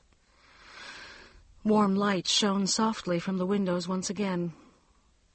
A wood thrush, author of that most beautiful and liquid of all sounds, began his splashing song in the Harrelsons' woods, the Sheehans' woods now, just as the lucid strains of Handel's water music sprang to life in one of the Sheehans' downstairs rooms. The unease and alienness of the past few minutes washed out of my mind at the twin sounds twining and soaring in the dusk. But then I saw Buck Sheehan come into the lighted kitchen and lean against the refrigerator and drop his face into his hands, and it came flooding back. When we got home, we didn't talk about the Sheehans. I knew that we would eventually, of course. But I felt tired and tumescent, with a sort of gnawing disquiet that I could put no name to, and out of sorts because I couldn't identify the sensation and resented having it. Such feelings make me very lonely and a little frightened, because I'm never more terribly, finally, and irrevocably alone than when I can't share my infrequent fey sadnesses and neck prickles and intuitions with Walter. It's not that he laughs at them or fails to understand that I'm uncomfortable. It's just that his is a sturdier and more sunlit nature than mine. And when I get twitches of what he calls the sight, he is more apt to comfort and cajole and perhaps tease than to try and share them. It's one of the few areas in our natures that don't dovetail, and when I am in the grip of a nameless prickling that does not prickle him too, I know the shape of my final and inevitable aloneness on the earth. Walter is sensitive. I am, he says, a sensitive. Not in any silly, conventional psychic way. We've both always laughed at that. But in the fact that I feel currents and whirls and eddies keenly, even when perhaps they're not there. So I did what I always do when my own ultimate aloneness stalks me. I wanted him quickly and silently and totally, to blot and blur and dissolve me into himself. I was nearly whimpering with the wanting. I drew him into the downstairs guest bedroom and urged him with my hands and with small sounds and cries, and, knowing and answering, he took me on top of the rowdy, faded old quilt that had been my grandmother's, fast and driving and absolute in his determination to scourge and ream the fright and alienation out of me. He did. He always does. He knows. Walter has saved my life and perhaps my soul for me in countless ways, without having to search for the proper one, for all of our life together. It is the sum of what we are, he and I. When he can no longer do so, he will die with me. "Doxy," he said, lying on his back and staring at the ceiling. His breath still tore at his throat. "You didn't even take off your shirt." "That word is right out of Thackeray. Or somebody," I said comfortably, twining my leg over his and scratching his instep with my toe. I felt drained and eased and back in my skin again, and somehow into his, too. "You need to learn some new words. Neither did you take off yours, which is just as well, because you'd be scratched to pieces. And then what would you tell the boys in the locker room?" "Tell 'em I had me a high-class hoe on the side. My stock would rise no end." "Did you ever wish you did?" I said lazily, knowing that he didn't. "I do, don't I?" After a small space of time, he said, "Do you feel better now?" "Yes," I said. "You know I do. But I don't want to talk about the Sheehans right now, Walter." "I know you don't. I wasn't going to." My eyes flooded with sudden salt, and my nose and throat ached. I rolled onto his shoulder and buried my face in the hollow of his neck. He pulled me closer and stroked my hair, still damp with sweat. "I love you more than anything in the world," I said fiercely. "Anything." "And I love you, my darling," he said. "It'll be all right."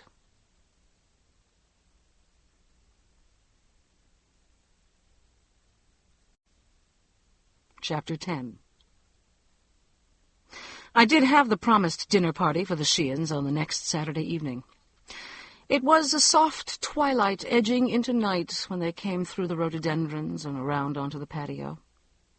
Roger and Claire had walked over early and were stretched out lazily, clinking ice in their first drinks, Claire on the chaise and Roger making a comfortable rump-sprung bundle in our big Pawleys Island hammock.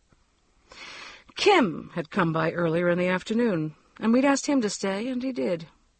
He didn't normally when we were expecting other guests, but I thought he was probably curious about the new people who would live in the house. Charles and Virginia Guthrie had just arrived and were in the kitchen making themselves the chaste vermouth on the rocks that they prefer. Neither of the Guthries drinks very much. I had called Anita Sheehan the Wednesday before, and the phone had rung a long time before she answered it. Hello? Even on the telephone she sounded apprehensive. Anita? This is Colquitt Kennedy from next door. I hope I'm not disturbing you. Oh, Colquitt. Yes, how are you? No, of course you're not. Her voice changed, became lighter, quicker, more assured. I'm sorry I was so long answering, she said. I was wrestling with some curtains in the upstairs bedroom and didn't hear the phone for a minute. Well, I won't keep you, I said, knowing with absolute certainty that she had heard the phone and hadn't wanted to answer it. What is this stupid prescience I've suddenly developed toward the silly Sheehans? I thought in annoyance. I'm not having any more of this. I just hoped that you would come have hamburgers with us and some friends on Saturday night, I said. Nothing fancy at all. There was stillness, and then she gathered her voice together and said, We'd love to come Saturday night. We haven't gone out much lately, and it's high time we did. You're kind to ask, and Buck will be so pleased. What time? And can I bring something? About 7, I said. And nothing at all except yourselves, and a big appetite. Walter cherishes the belief that he's the Toscanini of the charcoal grill. And please be comfortable. We'll all have on slacks or shorts. Just come on through the shrubbery and around the back to the patio. You can see it from the edge of the driveway. Thank you, Colquitt. We'll see you at 7 on Saturday. We had been filling in Kim and the Swansons on what we knew of the Sheehans. Charles and Virginia came out of the kitchen and sat down on the edge of the brick wall to listen.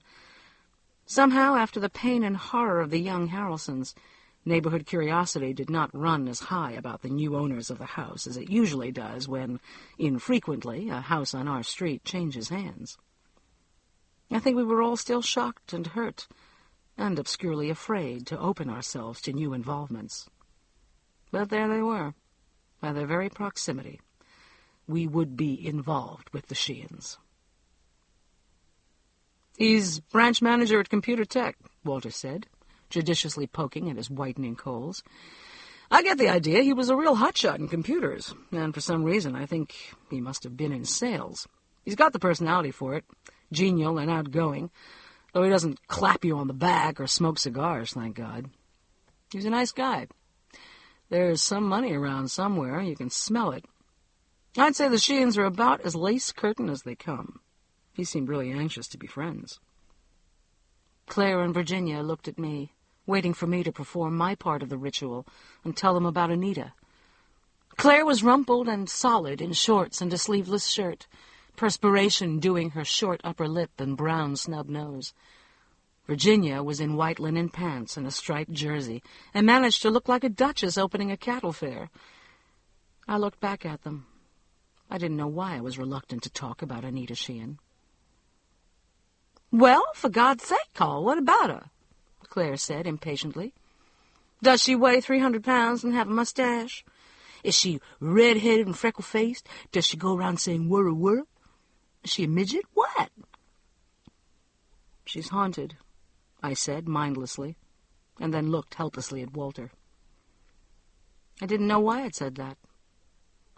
It wasn't a word for this twilight suburban backyard. It should not have been said. It hung there, swelling in the evening and absorbing the very air. Kim Doherty raised his head and looked at me, his gray eyes darkened and still. Virginia murmured wordlessly in distress, a gentle reprimand. Claire snorted. Bullshit. What's got into you, Col? Charles Guthrie looked apprehensively at Walter and then at me, and Roger Swanson just stared at me. Walter did too for a moment, and then he said, "Col quits being Fay again. Cut her off the vodka, Roger. There's nothing in the world wrong with Anita Sheehan except that she's the shyest woman I ever met in my life. One of the most spectacular, too. A great addition to the neighborhood. Charles, you lucky devil. Their upstairs bathroom must look right down into your backyard. I give you about 2 weeks before you get yourself a pair of binoculars and take up bird watching." "I already have a pair," Charles Guthrie said seriously, and we all laughed. Charles is dignified and cultivated and literate, and possessed of not one shred of the bantering humor that Walter and Roger exchange. Somehow it hasn't marred the friendship between them. They complement each other, and Charles and Virginia are almost ludicrously well matched. For all her elegance and coolness of demeanor, Virginia is a warm, strong, supportive woman, a born nurturer. Though they're not demonstrative toward each other in public, I have seen Virginia take her husband's arm and give it a small, affectionate squeeze. It's the only intimacy I've ever seen between them. And when she does, he looks at her with a sort of awe and wonder that is as touching and revealing as it is totally unconscious. He cherishes her. She keeps his carefully wrought world spinning smoothly in its orbit. The laughter broke the strangeness, and I said, embarrassed, "She is shy. That's all I meant." And she's sort of nervous. Buck said she'd been very ill and in the hospital for a long time. She's just out. You know how strange and frail people are when they're getting over a long illness. But apparently she's going to be okay. "This illness of Anita Sheehan's, Colquitt, what sort was it?" said Virginia Guthrie. The concern in her voice was genuine. Without being a professional do-gooder, Virginia is the one we all count on when there is illness and trouble. Quietly and efficiently she's there, soothing fright and taking phone calls and doing the marketing and sitting long hours with bored, uncomfortable convalescents. She's never alluded to it, but I know that when old Mr. Fortenberry was dying, it was Virginia, and not the cowed and hysterical Mrs. Adelaide and Jimmy, who sat beside his bed in the long, hot, pain-racked afternoons and read aloud to him from Macaulay and Toynbee. "I don't know," I said. "Just that it must have been pretty bad. She's awfully thin, and he's terribly protective of her. Really very sweet." The rhododendrons parted, and we heard Buck Sheehan's voice calling, "I heard there was a party over here someplace." Everyone straightened up and looked toward the driveway, and Walter went to meet them. Anita Sheehan was valiant that night. I never saw such strength of pure will. She was whip-slim and upright in yellow slacks and a vivid yellow and orange print silk shirt that lit her thin, lovely face with color. Her lightless black hair was pulled back and tied with a silk kerchief, and only when you were very close to her did you notice the almost imperceptible tremor that played around her mouth and thrilled through her hands. Her face glowed with perfectly applied makeup, and she wore brilliant red lipstick, like a banner. Her smile was nearly steady, and her eyes met ours without the spectral ring of white, without sliding away, and her voice was light and gay and said the proper meeting people things. I wondered if I was the only one who sensed the little winds of fear and strangeness that seemed to whip around her. But then I caught a warmer, softer note in Claire's voice as she introduced herself, and saw Virginia reach out gently and take her arm and draw her to the chaise that lies partly in the shadows of an overhanging dogwood at the edge of our patio, away from the yellow lights. And I knew that I was not. Kim sensed the slight skew in normalcy, too. He said little during the evening, but he watched her steadily and gravely, and there was a gentleness on his saturnine face that I hadn't often seen. Gentleness, and something else I couldn't put a name to. Walter and Roger and Charles were marvelous, enfolding Buck Sheehan in the circle of their friendship as though he'd been a part of it for years. They're not usually so quick to do that with strangers. Favorite anecdotes were brought out for his approval, and he did approve, laughing in his deep, delighted child's way and offering his own in return. He shook his head at Walter's offer of a drink and drank tab all evening, saying that he was determined to get 15 pounds of flab off if it killed him, and no one pressed him. He talked of his business as men do when they meet, and listened to their talk of theirs. It turned out that Walter was right. He had been a top-notch salesman, with what Walter told me later was a truly astounding record with his computer company in New Jersey. It did not seem strange to us then, knowing what we did about Anita's illness, that he would leave such a position, and the life it must have brought him to come to a strange city so far away, to take charge of a company that was so much smaller than his old one. Walter said later that he just assumed Buck had gotten a tremendous deal out of the move, probably a big piece of the company, and a salary handsome enough to compensate for the dazzling commissions. He talked little of the life they had left, and almost not at all about their personal history. But that, too, we put down to a natural reluctance to talk about the time of his wife's illness.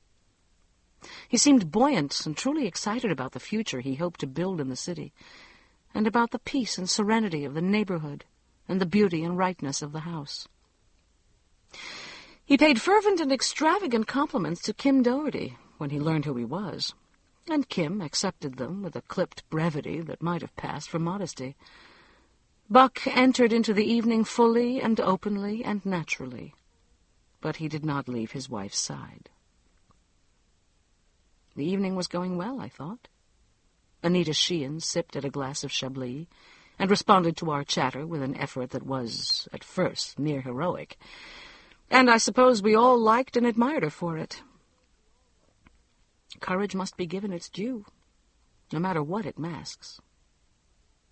Gradually during the evening she began to relax very, very slowly. After an hour or so she left her rigid perch on the edge of the chaise and slipped back to rest her head against its cushions and put her feet up.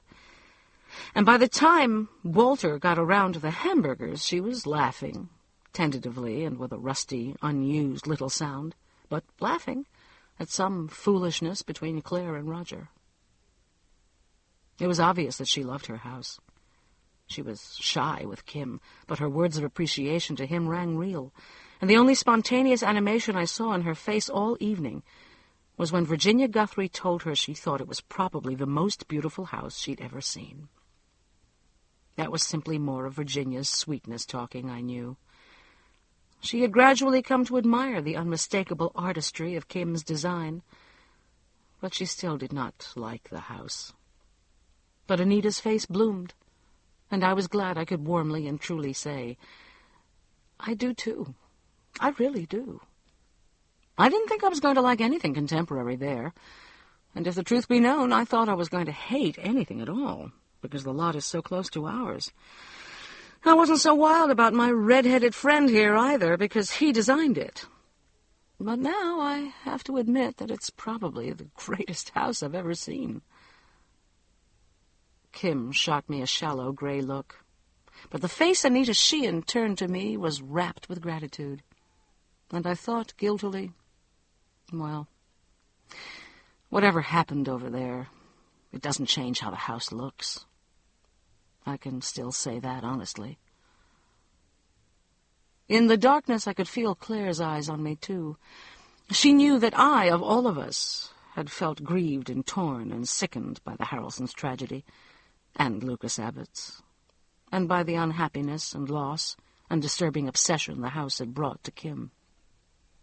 She knew that I had loved the grace and beauty of it, and that now my pleasure in its beauty was diminished, and its nearness oppressive to me. I thought for a moment that she was, in her blunt manner, going to chide me openly for the half-lie, but she said nothing. I felt that way, too, said Anita Sheehan.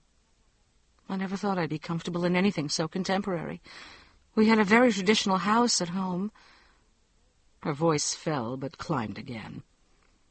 But when Buck brought me to see it for the first time, and I opened the door and went in.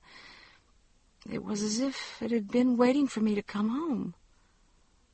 You might have built it just for me." She smiled at Kim, who nodded stiffly. "It's a pity the young couple who lived there moved back to their hometown after such a short time. But lucky for us. Why on earth did they, do you know?" Kim opened his mouth and then closed it. No one said anything. Buck Sheehan was on his feet in an eye blink, taking Anita's glass to be refilled and asking Walter about the rocks in our rock garden. "River rocks, unless I miss my guess," he said loudly. "Too smooth and flat for anything else. I'd love to build one like it for Anita, right back there where the ground rises at the edge of the woods." I thought of the terrible little cemetery that lay there now, the small animals, the puppy. I knew Walter did, too. As I turned toward Anita Sheehan, I heard him say, "If I were you, I'd put it around on the other side there, where the ridge runs along the side of the Guthries' garden. I think there's solid rock at the edge of those woods." "There is," Kim said. Anita was still looking around at us questioningly. But there was nothing more than ordinary curiosity about the former occupants of her house in her face. The strain and fine-edged fear were almost gone. "They were having marital troubles," I said. "But they did love the house, and so will you. For 1,000,000 years at least, I hope." She gave me a smile of tentative happiness, a quick one that flickered away again. But I could see what a stunningly lovely woman she'd been before she was ill, and might be again when she recovered. "Let it be all right for them," I breathed to whoever might control such things, and said before any more talk of the Harrelsons could come up again, "I have a strictly from scratch strawberry shortcake here that is guaranteed to put 15 pounds on everybody on this patio, and I'll be furious if anybody refuses it. That means you too, Buck." "I'll never say no to a lady," he said, and laughed. But it was the same thinned ersatz sound we'd heard that evening on his doorstep, so I hurried into the kitchen to get the cake. Claire followed. "She doesn't know about the Harrelsons, then," she said. "And he does. And is damned if anybody's going to tell her. What's wrong with her, Colquitt? I see what you meant by haunted, sort of. Do you think it was mental?" "I don't know. I just know I'll murder you if you ever so much as breathe a word to her about it." "Well, of course I wouldn't," she said indignantly. "What do you think I am? But she's bound to find out sometime." "Well, by the time she does, maybe she'll be stronger and more settled. I don't know, Claire. I have a bad feeling about her. She's just barely holding herself together, or was at first. I think she's unwinding a little now. What do you think of them?" "I like them, I think. She may be funny, and he may be overprotective, but she has real class. And he's really sweet, isn't he? Don't worry, I'll curb my mouth and be an angel, and you all won't know me." "Do they have any children, by the way?" They were almost the exact words that Buck Sheehan had called after us that first evening. Natural words now, in this context, not stilted and ringing with portent as they had been before. But the queer wing brush of uneasiness touched me again. I had meant to warn the Swansons and the Guthries and Kim not to mention the children, but I'd forgotten. It hadn't come up so far, but it would, almost inevitably. "No, and there's something funny about that, too." He asked about the kids on the street in a strange sort of way, as though he hoped there weren't any, or that they wouldn't see much of them. I meant to tell you all to hold off on that until we know them better. "Well, God, I'll shut up about the Harrelsons, and I'll shut up about Lucas Abbott and all those dead animals and Pye's baby, and I'll try to be gentle and kind and all that to her, but I can't very well hide Duck and Tommy and Raj in the basement. You think she lost a baby or something?" "I don't have any idea. I'd say a little too old for that, but There's something there. See if you can pass the word to Virginia on the QT when you go back out there. I don't think any of the guys will bring it up if we don't. Apparently she was able to alert Virginia, because the talk for the rest of the evening was quiet and comfortable, and drifted gradually into sources for shopping, dentists, doctors, maids, and yardmen, the armatures around which, in our set, satisfying lives are sculpted. I thought, as the night grew older, and the moon higher, and the katydids louder, how ordinary, how ordered, how worldly, and yet, in a way, how fragile our lives all were. That richness and substance should rest on such mortal bones. I felt the way, suddenly, that I had the night almost a year ago, when the owl had begun his calling deep in the woods behind the house next door. I remembered precisely the sour taste of fear. It would take so little, so little. I reached across the little gulf of space that separated Walter's chair from mine, and I took his hand, and I squeezed it. Out at the edge of the driveway, where the street light threw a pool of white light over the curb and a small slice of our lawn, a voice called out, "Ma? Hey, Ma, you over there? I need to talk to you about something." Turning my head, I saw a stocky, solid figure, limned at the edges in light, diffused radiance spilling around it, coming slowly down our driveway. You could not see the features or clothing, only the shape, moving steadily toward us where we sat on the patio. I couldn't hear the footsteps either, but I knew it was Duck Swanson, padding silently toward us in ancient Adidas. "Ma, I need you for a minute." Claire turned, grumbling a little. "Excuse me a minute. 10 to 1, he's lost his key again." She half rose to go and meet her son, coming on and on down the driveway toward us. A violent motion from Buck Sheehan caught our eyes. We turned to him. He sat staring at the figure in the darkness, his face as still as if it were settled forever into death. Then he turned to Anita, and we looked too. In the half-light that bathed the chaise, she sat with her feet up and her hands folded loosely in her lap, so still that she might have been carved from marble. Her face was absolutely white and pure and mild, and her eyes looked unblinkingly into the middle distance, not at Duck Swanson, but over his head into nothing. A thin stream of Chablis began to trickle from the overturned glass in her lap, and ran down her leg, and dripped from the chaise onto the patio flagstones. She didn't move, and there was something in her stillness so far removed from ordinary quietude that my heart gave a sick leap and began to race. Then, very slowly, she began to rock, back and forth, bending from the waist and straightening up again, the precise same distance each time. Like a machine, she rocked in her marble quiet, like a metronome. Her eyes didn't blink. Duck came on down the driveway into the light.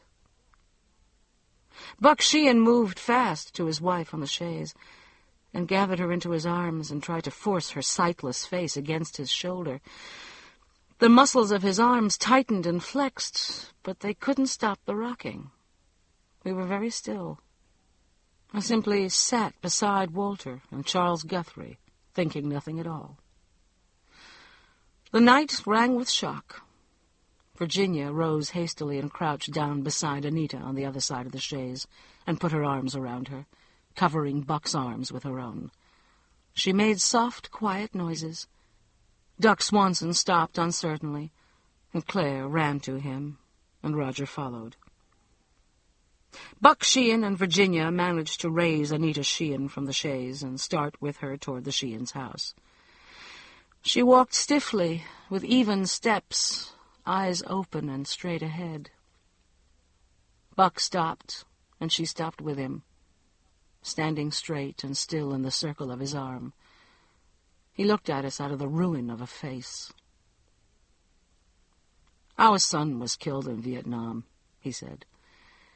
He was our only child. The boy looked very like him for a minute there, with the light behind him. She thought. I almost did, too. It was the way he walked, I think. The walk was very like... Forgive us. Forgive her. I'll need to take her home now. I hope you'll understand. We stood silently as Virginia and Buck Sheehan took Anita Sheehan back across the driveway and up the bank and into the house next door. Off in the darkness of the driveway, I heard Duck Swanson say, "Mama, I'm sorry. Mama, I didn't mean to scare anybody. I just forgot my key." "It's all right, baby," I heard Claire say. "I know, it's all right." But of course it wasn't.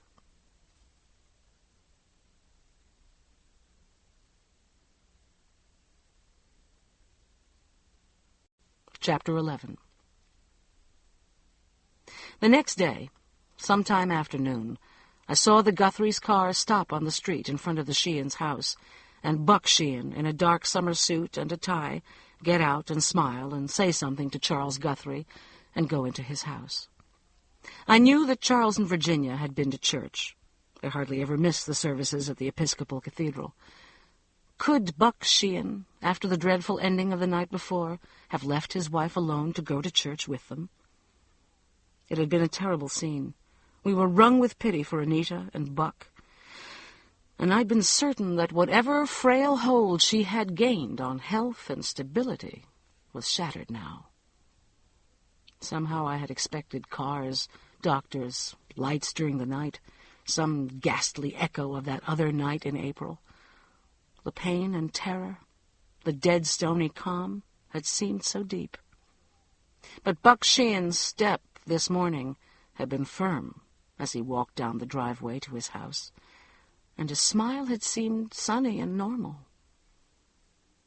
The night before, after the Sheehans and Virginia had disappeared into the darkness of the rhododendrons, we had moved silently and by tacit agreement into our den and sat down to await some summing up, some period to the wreck of the evening. We waited for Virginia to come back with some sort of epilogue, or for Buck Sheehan to call with some words that things were better or that he needed help. Claire had come back to sit with us, though Roger stayed with Duck and the younger boys. We'd made ourselves nightcaps, rather strong ones, and even Charles Guthrie had poured himself a sturdy shot of brandy. Only Kim had refused a drink.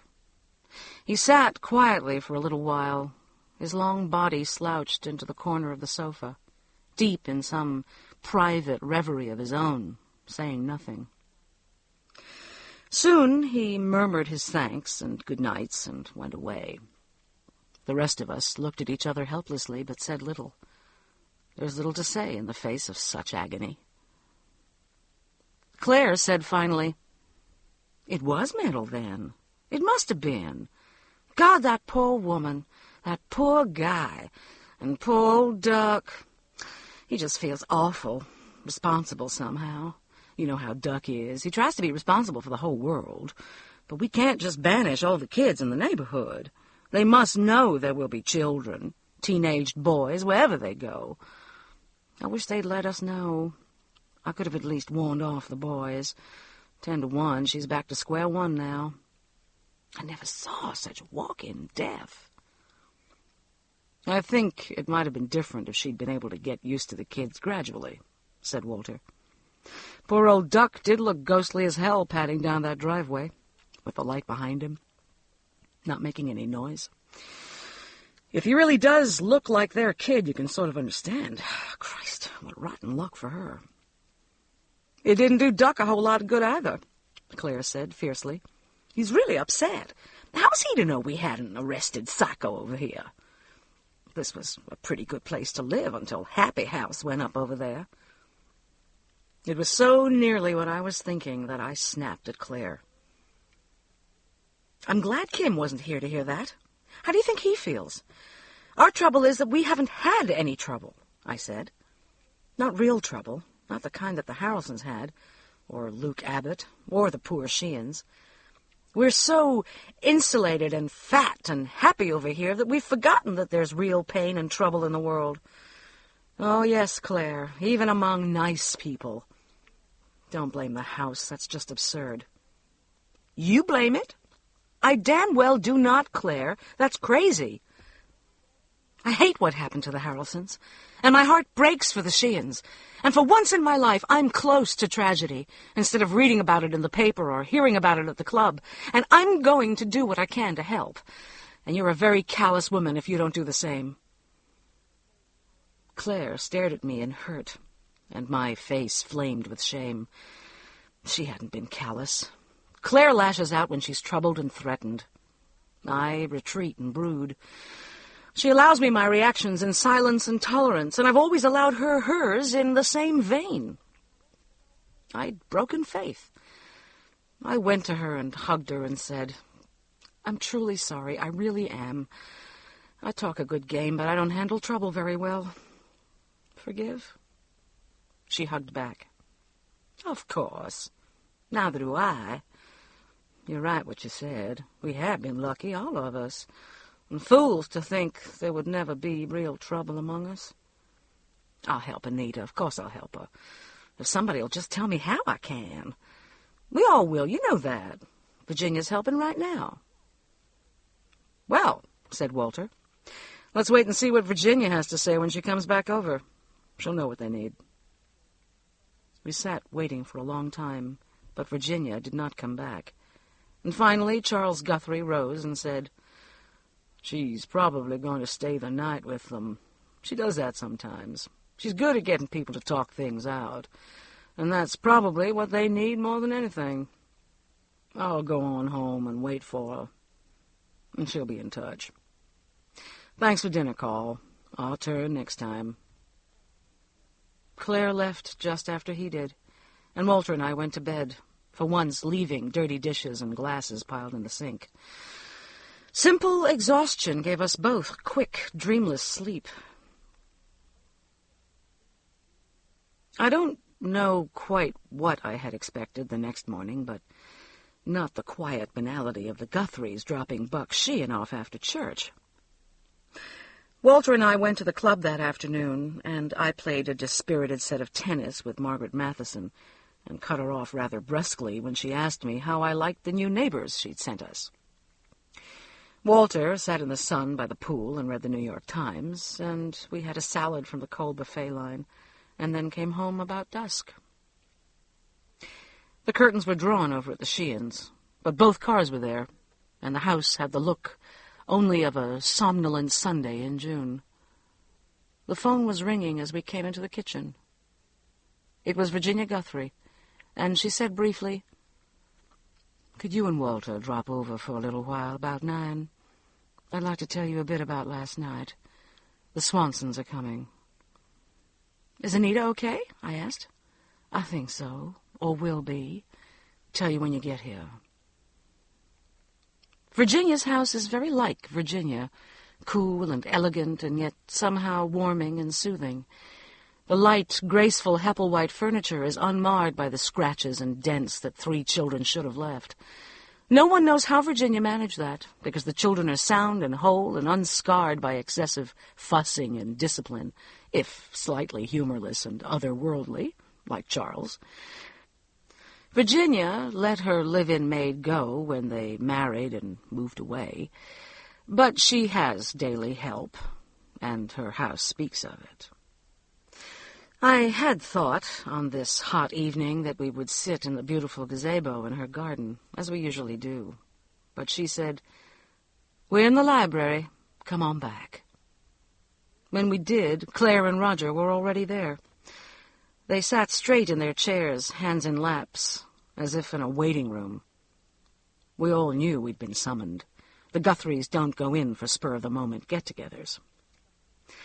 Virginia sat down in a wing chair facing us. She said, There are some things I need to tell you that I wouldn't ordinarily.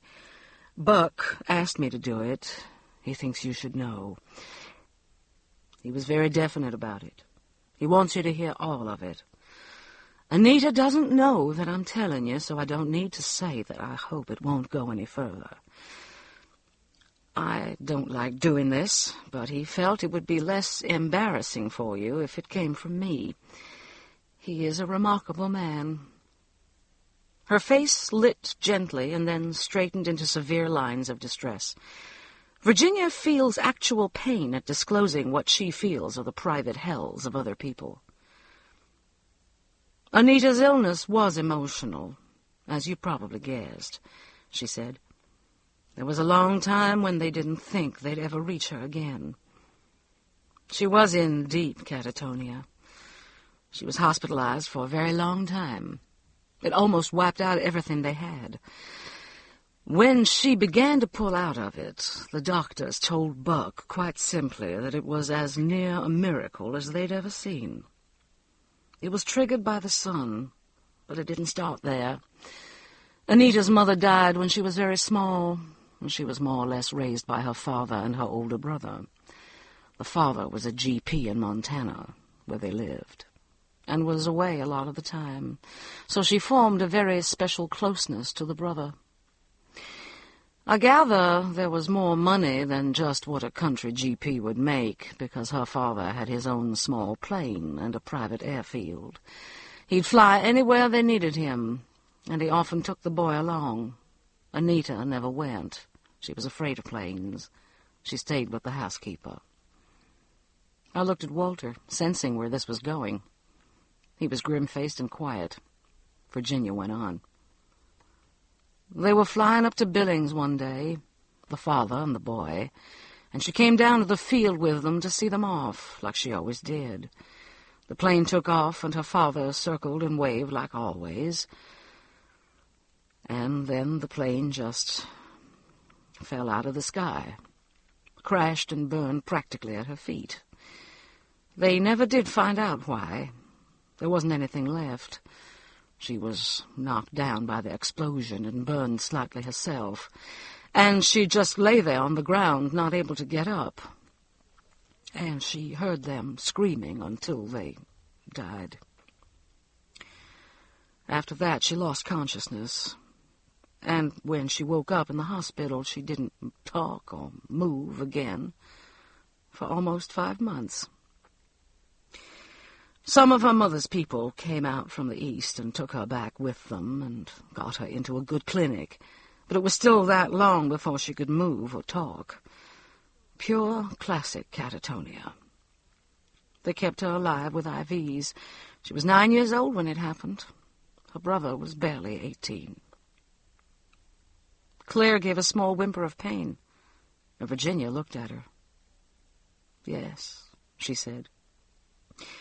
"Well, they got her over that finally, and she seemed to do all right with her mother's people. She went to school in Philadelphia and on to Swarthmore, and it was while she was there that she met Buck. He's a good bit older than she is. He was already starting to make a success in computer sales, and he thinks she must have seen something of her father in him. The brother, too. She often told him how much he reminded her of both of them. I gather they had a very good marriage.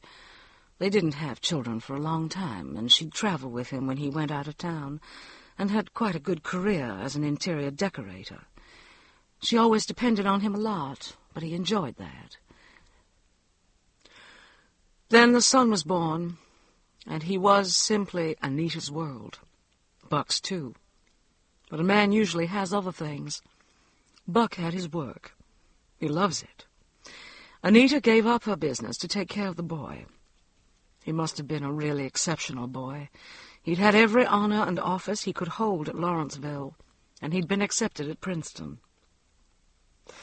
He joined the Army against Anita's wishes, but Buck was proud of him. He's basically a pretty simple man, I think. He was proud that his boy felt an obligation to his country when so many others were burning their draft cards and running off to Canada. Anyway, the boy, Toby they called him, went to flight school and got to be a helicopter pilot. Anita was frantic, of course, but the boy loved flying, and he was a good pilot. He'd flown 60-something sorties. He was set to come back to the States in a week or so to be an instructor. He called them from Taiwan to tell them. And the next day, the officer was at the door to tell them that he hadn't come back from his last one. Buck was out of town. He traveled almost constantly then, and Anita was alone. It was the next morning before they could reach him. He said she was just literally almost destroyed. She paused, and that long-ago pain in a New Jersey living room coiled into the room almost palpably. Claire closed her eyes. I knew she was thinking about her 3 sturdy sons and a knock on her door in the middle of a sunny morning. Virginia went on in a voice formal and level against the pain. The doctors kept her pretty well sedated for a while, but then she just withdrew. After the first day, she never cried again, Buck said. She didn't talk much, and she wouldn't let him dispose of any of the boy's things. She wouldn't let his room be touched. She sat in it for hours, rocking in an old rocking chair there, and he just couldn't seem to reach her. He was terrified that she was going to slip back into the catatonia. The boy had been just the age her brother was when he died. Just about Duck's age. The two things were so alike, you see.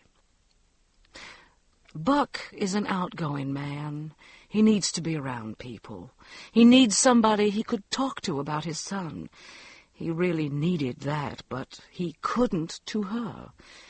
And he didn't dare leave her alone for long. He was just isolated, and it wasn't fair to him. She said it fiercely, looking around at us as if she dared us to contradict her. None of us did, of course. No one spoke.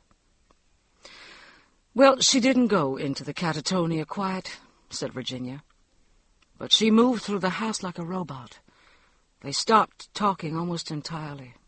They stopped having marital relations. He begged her to let him apply for a new territory, to get out of that town and that house, to make a new life somewhere where there weren't so many memories. She refused. She would not leave that house. He said it was the only real emotion she showed the whole time. He said he should have seen where she was headed. But in a funny kind of way, she seemed almost contented there and quiet. She functioned in a not-there kind of way. He thought she'd work through it in time. One weekend he came home all full of plans to take her on a long cruise to the Caribbean or to Europe or somewhere. And she looked at him and said, "What do you think you could buy me that will replace what you gave away that was mine?" And he realized then that she blamed him for encouraging the boy to join the army, or at least for not discouraging him. It almost killed him. Tears were running silently down Claire's face and stinging behind my nose. Walter and Roger and Charles were not looking at each other. These terrible words should not be spinning out into this dim, polished, peaceful room. These words brought unimaginable enormity too close. Virginia went on in the same level voice, but her hands were clamped to the arms of her chair, and her knuckles were white. You can probably guess what happened after that. A man like Buck isn't used to bottling up pain. Men like that need other people. But men like that often don't know how to ask for help from friends or acquaintances. He didn't have anybody. Anita didn't seem to need him at home anymore. So he started going out on the road more and more often, working incredible hours so he could sleep at night, bringing in more and more business. He said it was sort of funny, really, that at the time money meant the least to him. He was making more than he'd ever thought he'd make in his life. He just couldn't seem to do anything wrong.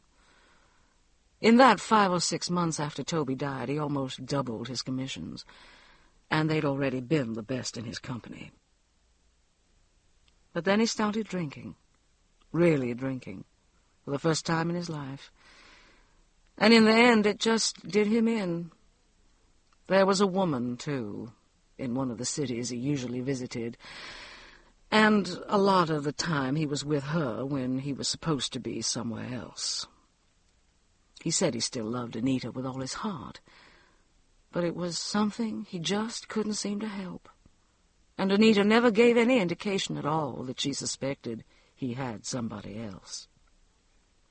She was spending most of her time in that awful room by that time. But his firm knew about the woman. A lot of people did. It caught up with him eventually. He started getting ugly with some of the company's best customers, and of course the word got back to the home office, and after a while they really didn't have any choice but to fire him. He said he'd have done the same thing himself. He was with the woman in Dayton, I think, when they made the decision to fire him, so they sent him a wire there and told him not to come back. He left the girl's apartment, but he stayed in Dayton for another week at a hotel. He doesn't remember any of it, but he woke up one morning, and he said he absolutely knew that if he had one more drink, he would be dead. He would just die. So he went home to Anita. And he was going to straighten things out between them no matter what it took. He was going to get her a good doctor and start at AA himself. When he got home, she was sitting in the chair in the boys' room, and she didn't even see him. She must have been there for a day or two, he said, because she'd soiled herself and her clothes. There was a letter on the floor beside her from the woman in Dayton. It had been sent to Buck's office, but they had sent it to his house with his last check and his other things. Anita had read it, of course. There couldn't have been any doubt in her mind about what had been going on. And that's when she went back into the Catatonia. She just didn't move again. He got her into the best private hospital he could find, but she didn't move or talk again for another 7 months after that. Tears had started from Virginia's eyes by now, running into the corners of her mouth. I thought I couldn't bear any more of this, and made a movement toward her to stop her. She held up her hand. She licked away the tears. "Wait, call quit. I'm almost finished." They had some savings and a summer place on the Jersey Shore. He sold that, and he sold the house.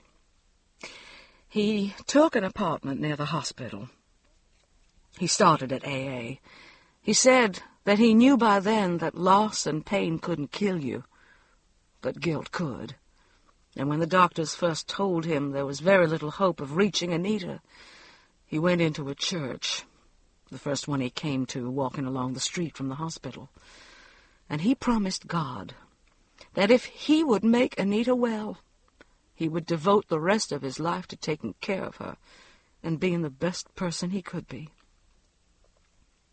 He said that, in that moment, he believed absolutely and totally in God and in Christ and all the rest, everything that went with it, because there simply wasn't anything else in the world he could do. He asked for a miracle, and within a month, he got it. She began to respond, and he found this job and the house, and he brought her here. There was just enough left to make the move, and of course he got a very good deal at computer tech, because he's very, very good at what he does, and he hasn't had a drink in more than a year. Her hands dropped into her lap, and she smiled, a misty, soft Virginia smile. We waited. "That's it," she said. "That's the whole thing. He gave Anita one of her tablets last night, and after she went to sleep, we talked for most of the night. I didn't want him to feel he had to tell me any of that, but he insisted. He thinks the only way she's going to get completely well is for all of us to know all of it. So there are no secrets, and no whisperings, and no undercurrents that can touch her. He hoped it would help you understand Anita better. We were silent again. This sort of shattering disclosure makes most of us almost unbearably uncomfortable. It is harder to live with than almost anything I know. Our set shrinks from it. In distance, there is decency. I think it was the bravest thing I ever heard, said fastidious Virginia Guthrie, whose own private distresses will go forever unaired. But if it matters to any of you, don't feel badly about not seeing them. He doesn't care about that. He has his wife back. He has what he wants and needs. He'd like to have our friendship, but it has to be openly and freely and honestly given. Those are his terms. There will be setbacks, almost certainly, like last night with poor Duck. But they will work them out. There's a lot we six can do to help. And one thing is either to know all this and accept them openly, or not to see them at all. Nothing else will do. He has my friendship for as long as he wants it, she added. They both do. We all pledged it then, and meant it. I did, from the bottom of my heart, and I knew Walter did. Claire snuffled a little, and Roger cleared his throat, and Charles Guthrie looked at his wife with the luminous wonder I had seen a few times before. I knew he had cast his lot with Virginia sometime in the hours before dawn, when she had come back to their house to tell him this. I had never felt closer to the other 5 people in that room than in that moment, with all veneers and varnishes and glosses gone. I never have again. Virginia served us coffee and one of her spindrift angel food cakes then, and we talked a little longer about the Sheeans, with no constraints or small, cool reserves between us. Just before we left, Claire said, "The whole thing reminds me of that story by, who was it? Graham Greene, where the woman promised God she would give up her lover and follow him always if he'd just let him be alive. It was in England during the war, and there'd been a direct hit on the house they were having a rendezvous in, and she knew with absolute certainty that he was dead. And she got down on her knees and prayed for a miracle, and he came walking through the door, not even hurt. This reminds me of that." "The end of the affair," I said. "But that had a pretty miserable ending. The woman died. Buck has his miracle, it seems to me, his happy ending. At least I hope he still does." "Knock on wood," Claire said. "Heathen," said Roger Swanson fondly, and slapped her on the rump, and they went home. Walter and I followed in silence. The house next door was dark and quiet, and seemed to breathe sweetly in sleep.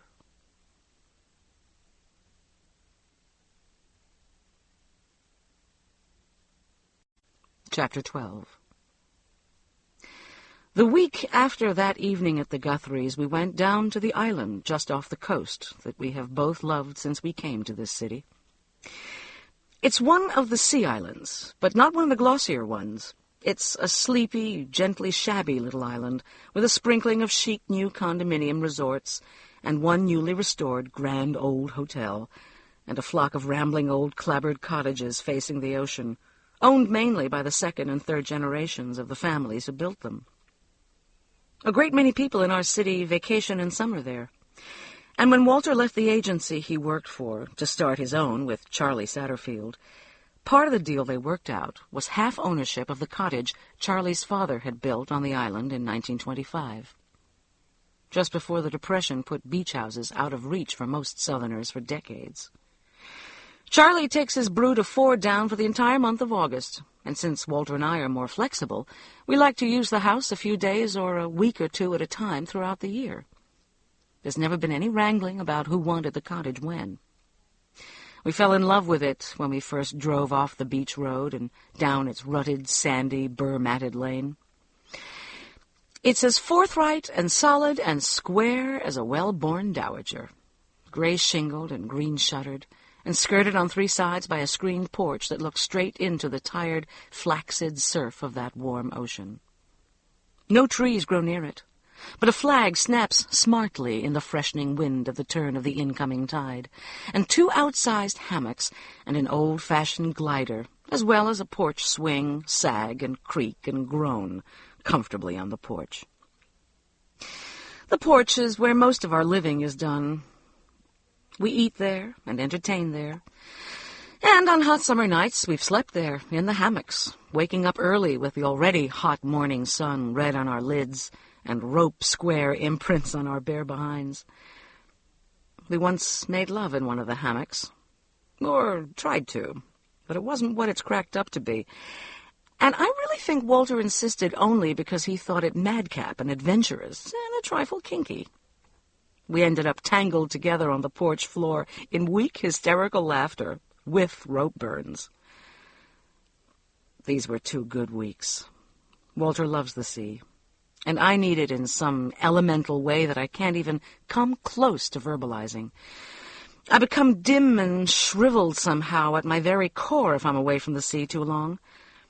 When I return to it, I seem to fill up and overflow with it, soaking in the vast, sighing wetness of it like a parched vine in a long, soft spring rain. Our times at the cottage are more than refreshment and rest for us.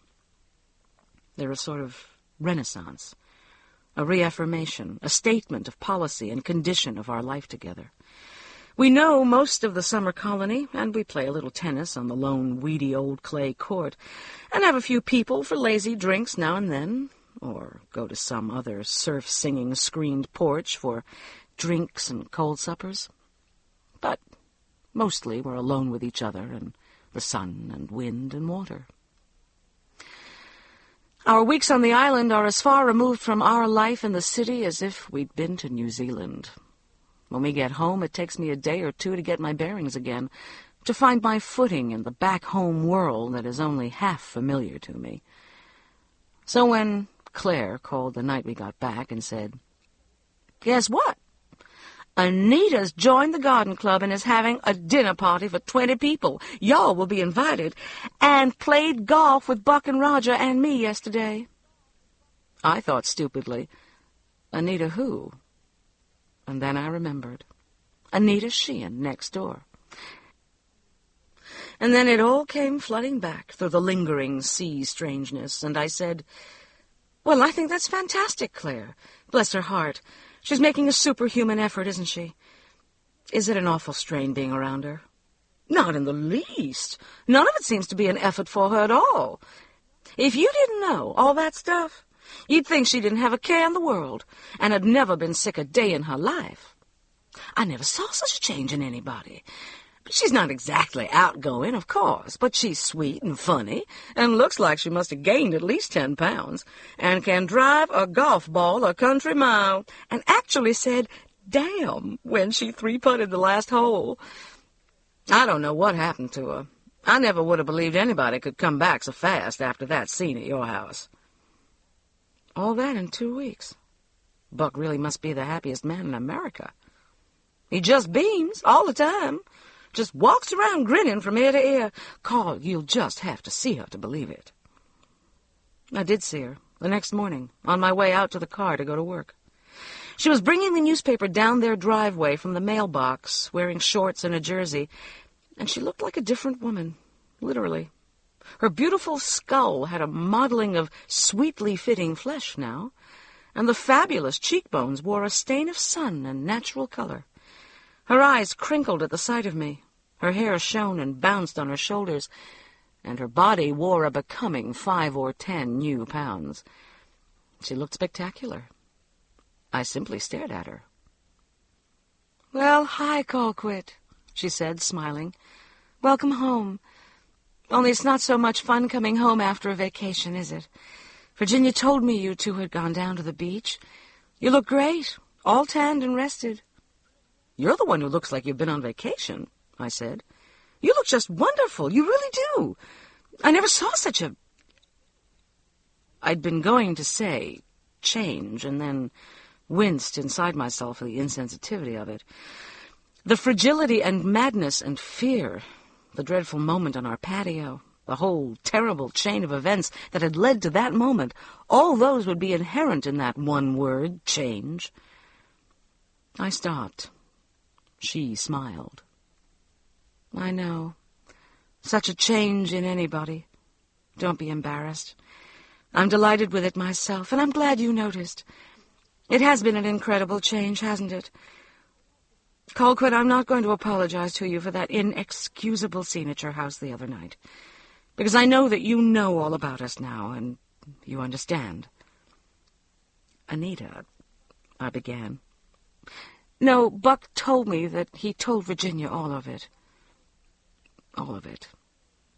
And he told me he'd asked her to tell you. I'm glad. There mustn't be any more distance between Buck and me. And I hope there won't be any between us and all of you. I've learned that I'm tougher than I thought I was. I can take almost anything except aloneness. I have taken almost everything. It was the aloneness that I created for myself that almost killed me. And it almost killed Buck, too. It was one of the worst moments of my life, seeing the poor Swanson boy. For a minute I literally thought it was Toby. But somehow it made me really face, for the first time, the fact that he's dead. I had to do that before I could really start to get well. I haven't the depth of faith that Buck has, but somehow he gives me some of his. I can live without Toby now. Not without an awful hole in my heart, but I can live. What I couldn't live with was the awful feeling of somehow waiting for him. I had to know, and I do. Ever since that night I've known, and the healing began then. And I have Buck back, 110%. I know I always will. The only thing that could get to me now would be to lose Buck. And I'm not going to do that. I'm a lucky woman, and I'm ashamed of myself for hiding in sickness like that for so long. I hugged her impulsively across a waist-high holly bush, and she hugged me back and laughed a little as we both jumped back from the holly's prickly leaves. Well, welcome to the neighborhood once again, Anita Sheehan, I said, because you're a whole new lady, and one I like immensely, and I hope you're going to be very, very happy here.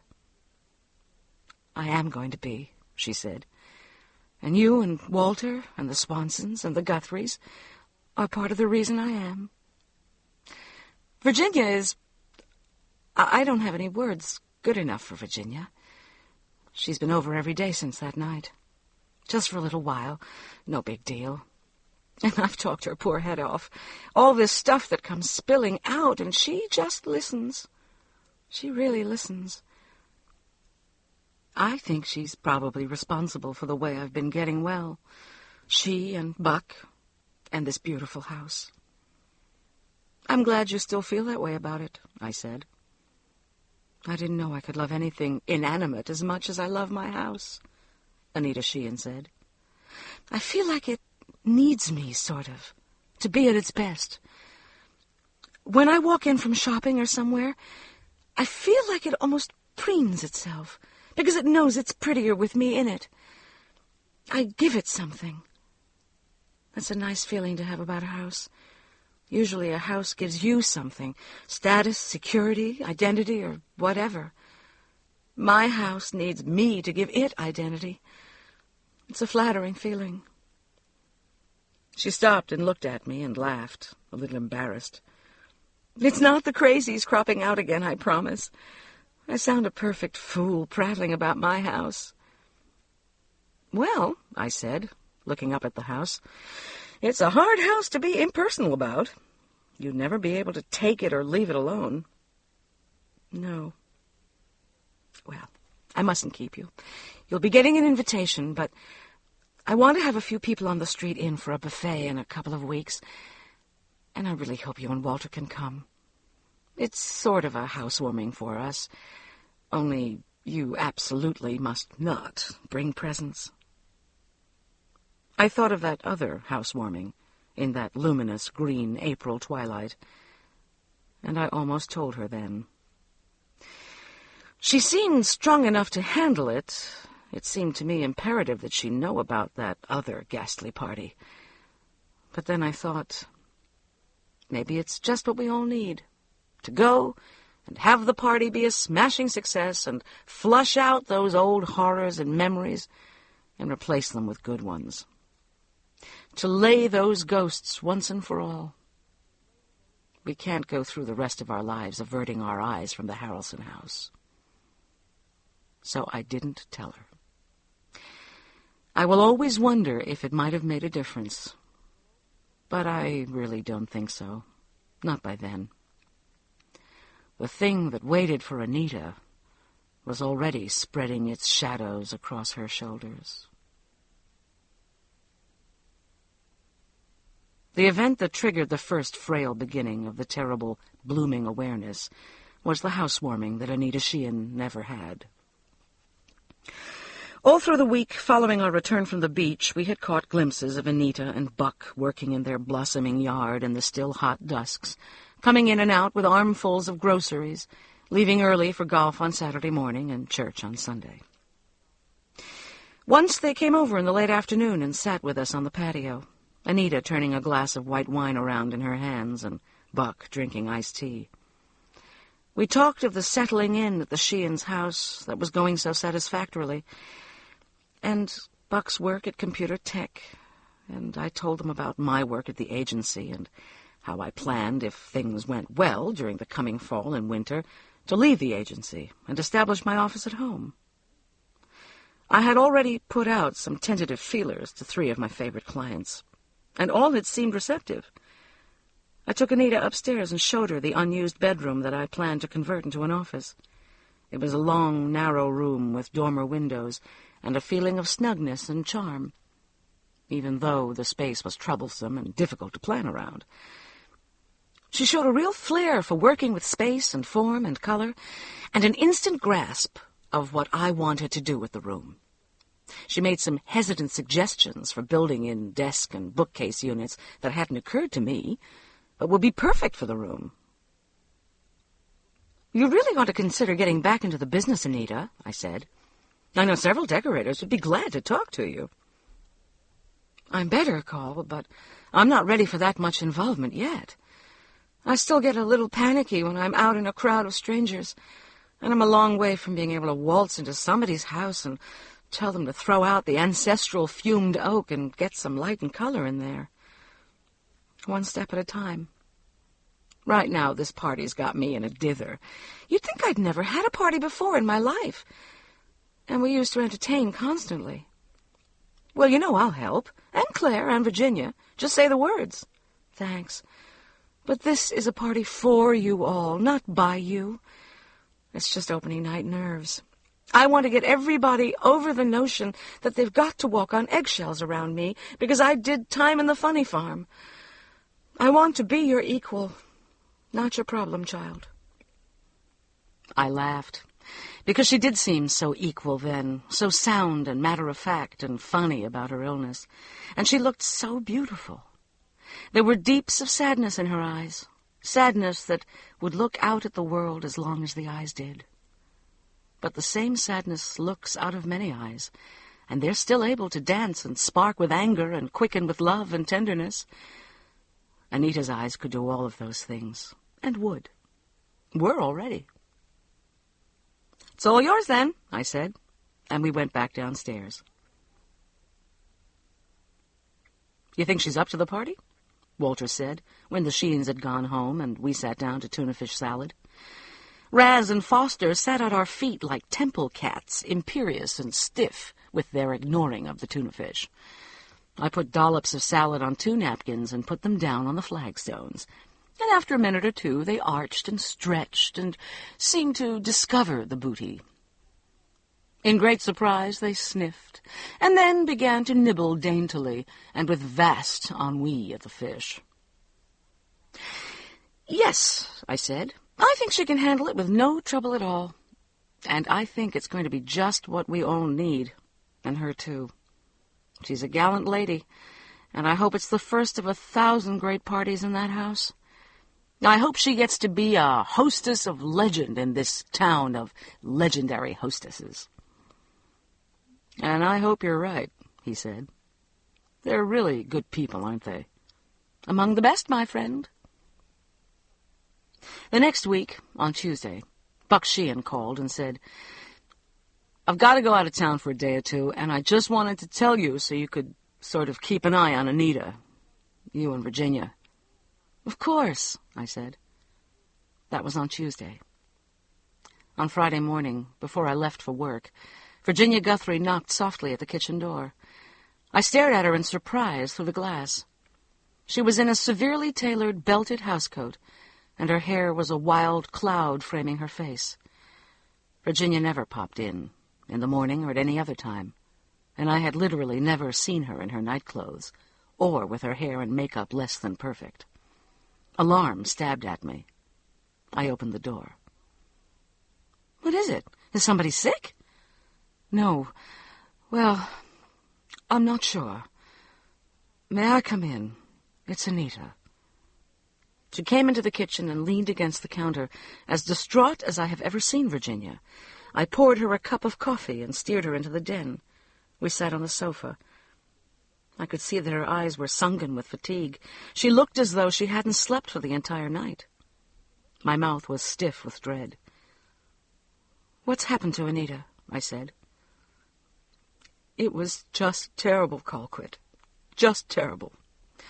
Charles and I were sitting watching TV last night, pretty late, the Carson show, and we heard this kind of measured, slow hammering at the back door.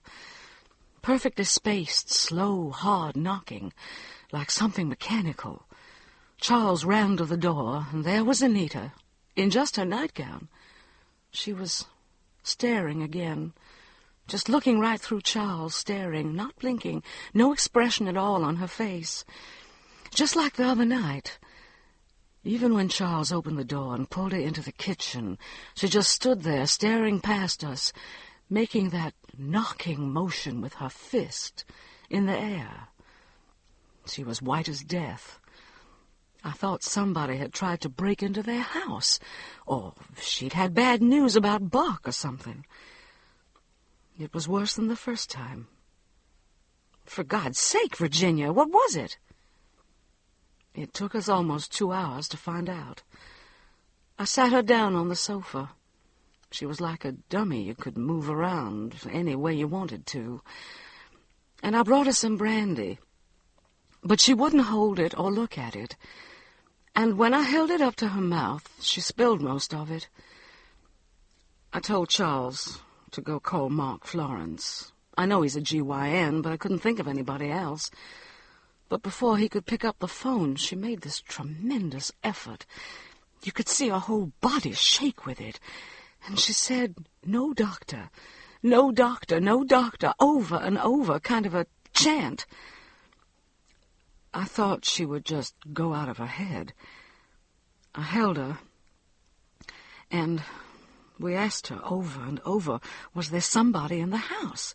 Was Buck all right? Was she in pain? She just sat stiff as a board and shook her head. No. No. "Oh, God," I breathed. I left her with Charles, and I went over for her pills. I knew from the other night where she kept them. The door was wide open, and the lights in their den were on, and the TV was on. I brought the pills back and got one down her finally. And after about half an hour, she relaxed that awful stiffness a little, and her eyes kind of focused, and she began to try to talk. She kept saying, "No doctors, no doctors. Don't call Buck. I won't go back to the hospital. I won't go back." So I promised her we wouldn't call anybody. And then, finally, she was able to tell me what had happened. I was breathless with dread and said nothing. Virginia looked at me oddly and went on. Apparently it was something she saw on television, she said. She said she fell asleep on the couch about 10, and when she woke up, there was this movie on. She woke up in the middle of it. You know how strange and disoriented you feel when you do that? And she said it was about a boy. A boy who was killed in the war in Vietnam. She said she woke up just as his helicopter was going down, and she could see him in the cockpit, and there was fire all around him, and he was screaming. "Oh, my dear Jesus, Virginia!" I cried softly in pain. "How terrible! How ghastly to wake up to something like that! Even a helicopter. What a rotten, awful coincidence. And with Buck out of town. Oh, God, what'll happen to her now? Should we try to get hold of Buck? I don't even know where he went." She was able to tell us finally, and Charles called him. He'll be in this morning. I don't know what'll happen to her, Colquitt. After she told us about the movie, she went back into that horrible stillness and quiet, just like somebody snapping off a light. And Charles and I literally pushed and carried her up to our bedroom and laid her down on the bed. She didn't move again, so about 4 I turned off the lights and left her alone. I don't know if she's asleep or what. She hasn't moved this morning. Fanny's there, or I wouldn't have left her. I just wanted to tell you so you could call everybody and cancel the party. I thought maybe Claire would help you. I just can't." "Of course," I said automatically. "Of course." She didn't move to go, and my heart squeezed tighter with premonitory terror. I knew she was going to say something else, and I knew that it would be something irrevocable and unspeakable. I waited. "Colquitt, after I left her upstairs, Charles and I got the TV guide just to find out, what the movie was. We thought maybe we could talk it out with her after she woke up or something." "What was it?" "Colquitt, there wasn't any movie about Vietnam on last night. Not on any of the channels we can possibly get here. Not even any kind of war movie. Charles called all 3 stations this morning just to make sure. There was nothing even remotely like that. The Carson Show, and a movie about moonshine runners or something, and an old Alice Faye movie on the network channels, and, I don't know, some panel thing or something on the ETV station. But nothing like what she saw." "Well, of course she dreamed it then, Virginia. She thought she was awake, but you know how you do sometimes. You think you're wide awake, but you're still in the middle of a nightmare. I've done that. It was a perfectly awful thing to dream, but you can see why she would have—" "No." Virginia dropped her face into her hands. She sat like that, still and stricken, and then raised her face. It was ravaged and runneled with fright. She wasn't dreaming. Because when I went back over there to turn off the lights and lock her door, I looked in at the TV. "Don't tell me this, Virginia," I said. It was a war movie. It was just ending. There was a shot of a helicopter burning in a jungle at night. And then it switched to this bombed city, and a man's voice said, "Saigon, 1967, and the end flashed on the screen. "How do you explain it, then?" I said to Walter that evening after dinner. "If there's got to be an explanation, what is it?" "Virginia saw it, Walter. They checked the TV guide. They called all the stations. I don't explain it, Colquitt, he said very firmly. I could tell he was afraid I was losing control. He wasn't far from wrong. I just said there has to be a logical explanation. The most obvious is that she dreamed it. Walter, Virginia stood right there in that den and saw it. Virginia saw what she was expecting to see. I'll admit she doesn't seem the type for hallucinations or whatever, but suggestion's a very powerful thing. And she must have been shocked out of her wits to see Anita like that again, so soon after the other thing, after she'd been doing so well. Virginia was naturally hyper-receptive in a state like that. Or it could be that the movie really was on, and somehow it didn't get printed in the TV guide. These stupid-ass local stations were always substituting old movies for something you'd much rather see at the last minute, and without any notice. But they called the stations.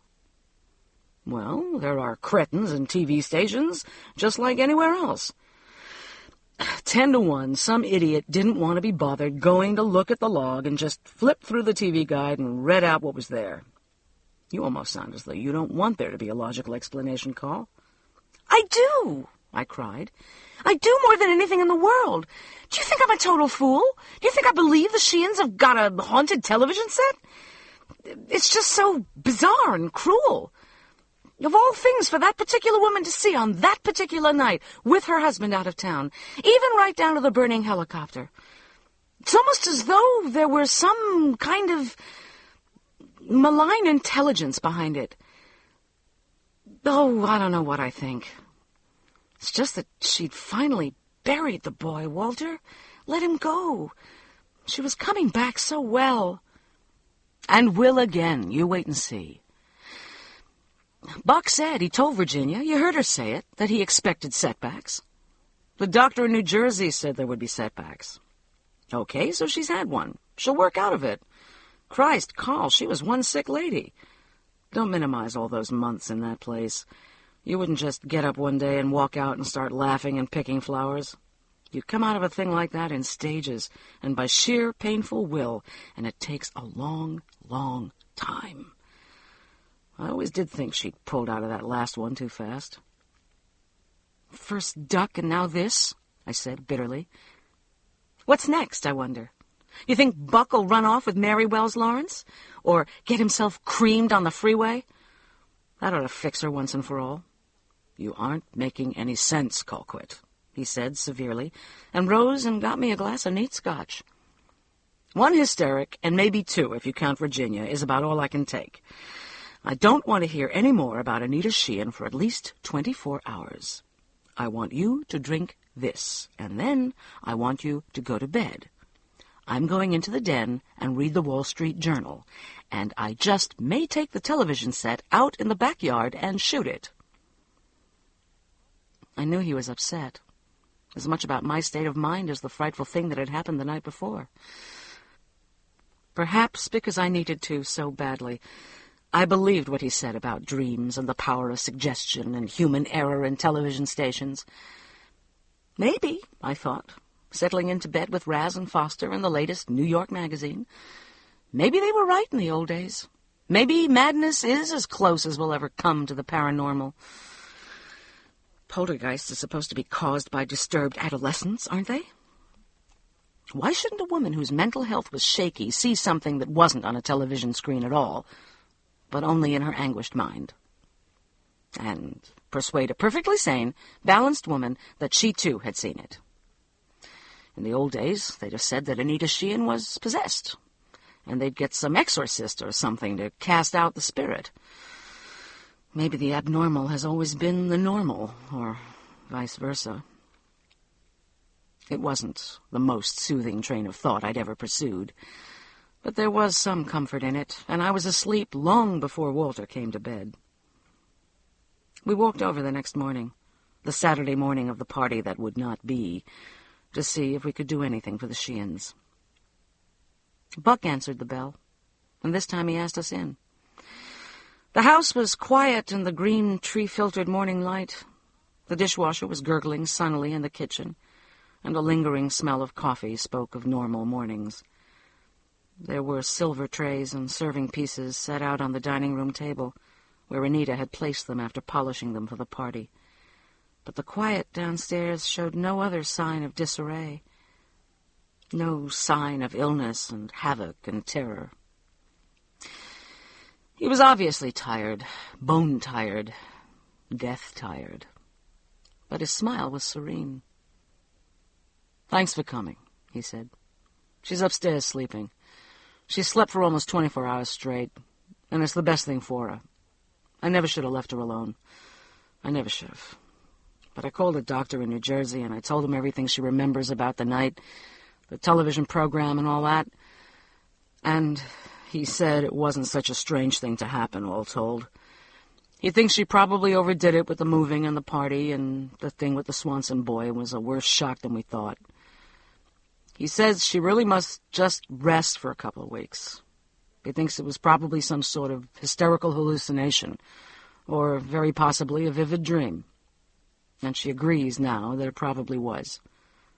There's a good local man he wants her to get started with after she's had a couple of weeks of total quiet." I didn't say anything. Was it possible that Virginia Guthrie hadn't told him that she, too, had seen the movie? Shouldn't he know? If he were to help his wife, shouldn't he know everything? All the cruel, bizarre, baffling details? "I know all about all of it, Colquitt," he said, catching my thoughts. "I don't have any explanations, except that it's entirely possible that there was some kind of autosuggestion working with Virginia. I only know that she'll be all right, because I'm going to make her all right, with God's help." He said it naturally and unselfconsciously, and I said only, "I believe you will." "I have a great idea," Walter said. "Why don't you take her down to the beach for a couple of weeks? Stay in our cottage, if you don't mind roughing it. It's right on the water, and you couldn't get any quieter than the island this time of year. Just soak up the sun and eat and sleep and don't think about anything.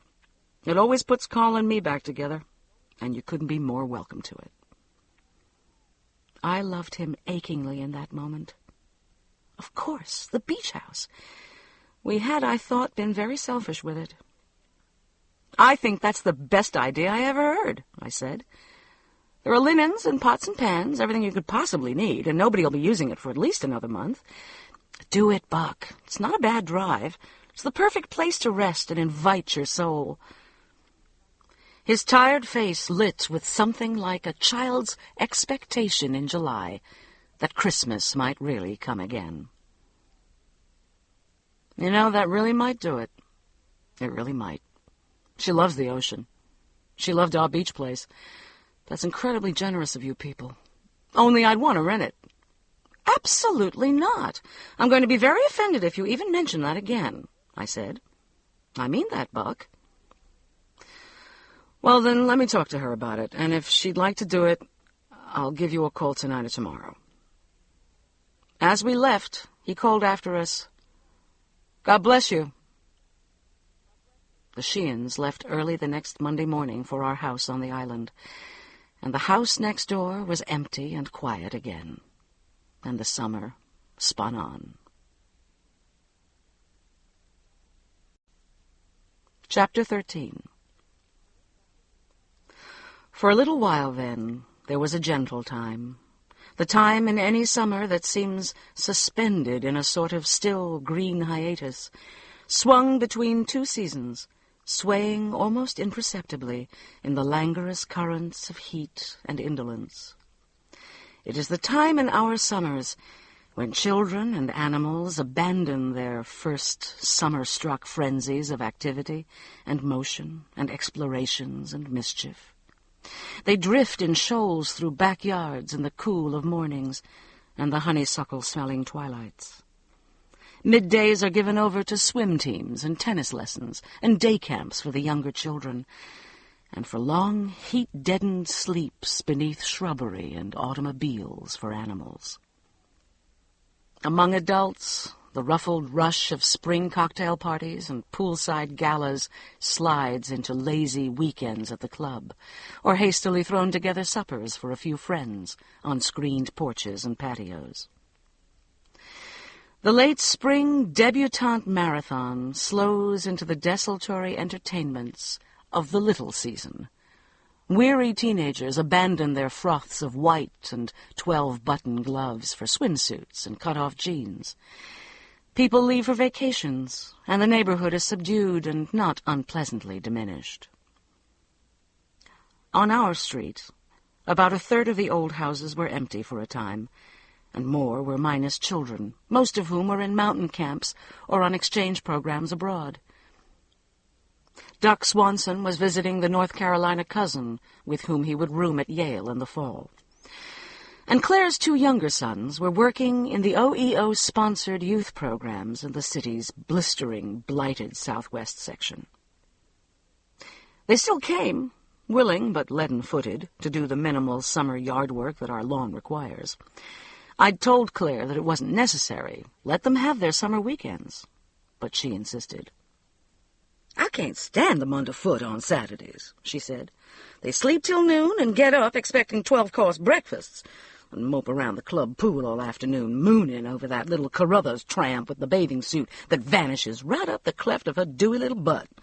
And then they stay out till all hours on Saturday night, and Roger is furious with them Sunday morning. Thank God Duck's not at home. I'd have him and Libby Fleming billing and cooing all over the house ad nauseum.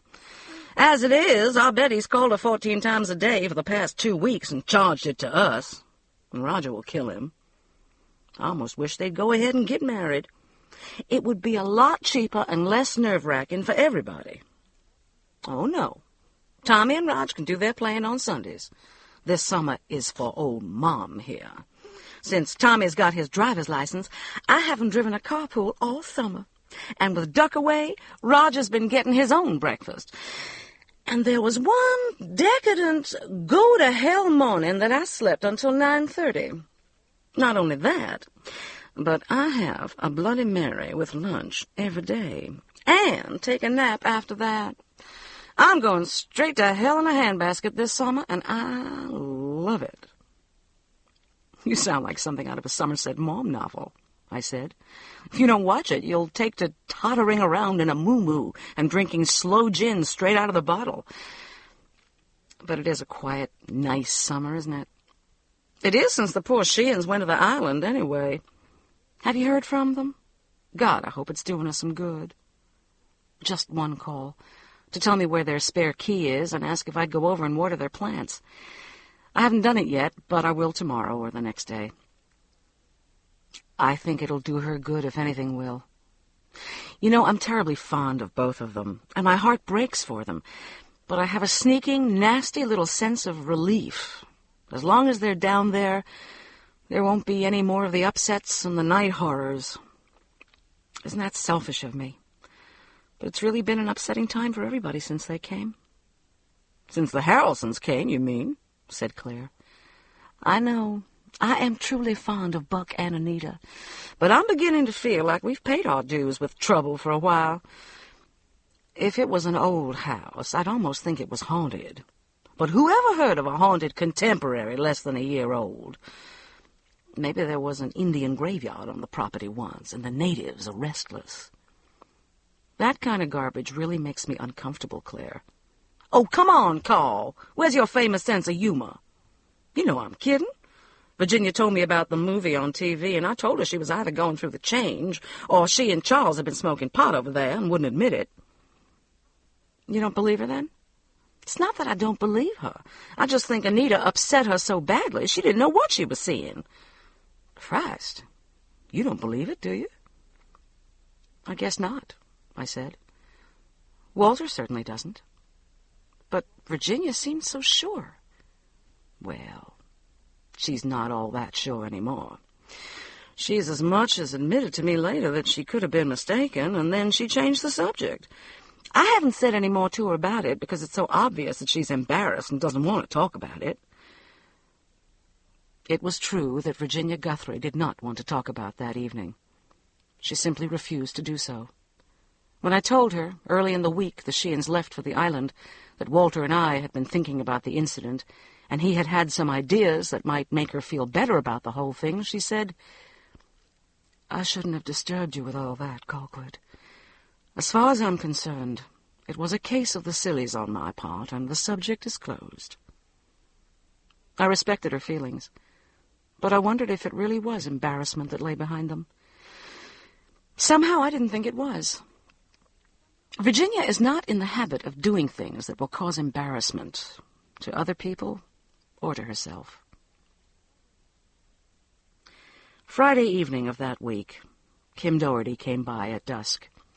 Walter had a meeting with a client, and I had worked longer than usual, so the late slanting light was thickening and greening with shadows when I pulled into the driveway.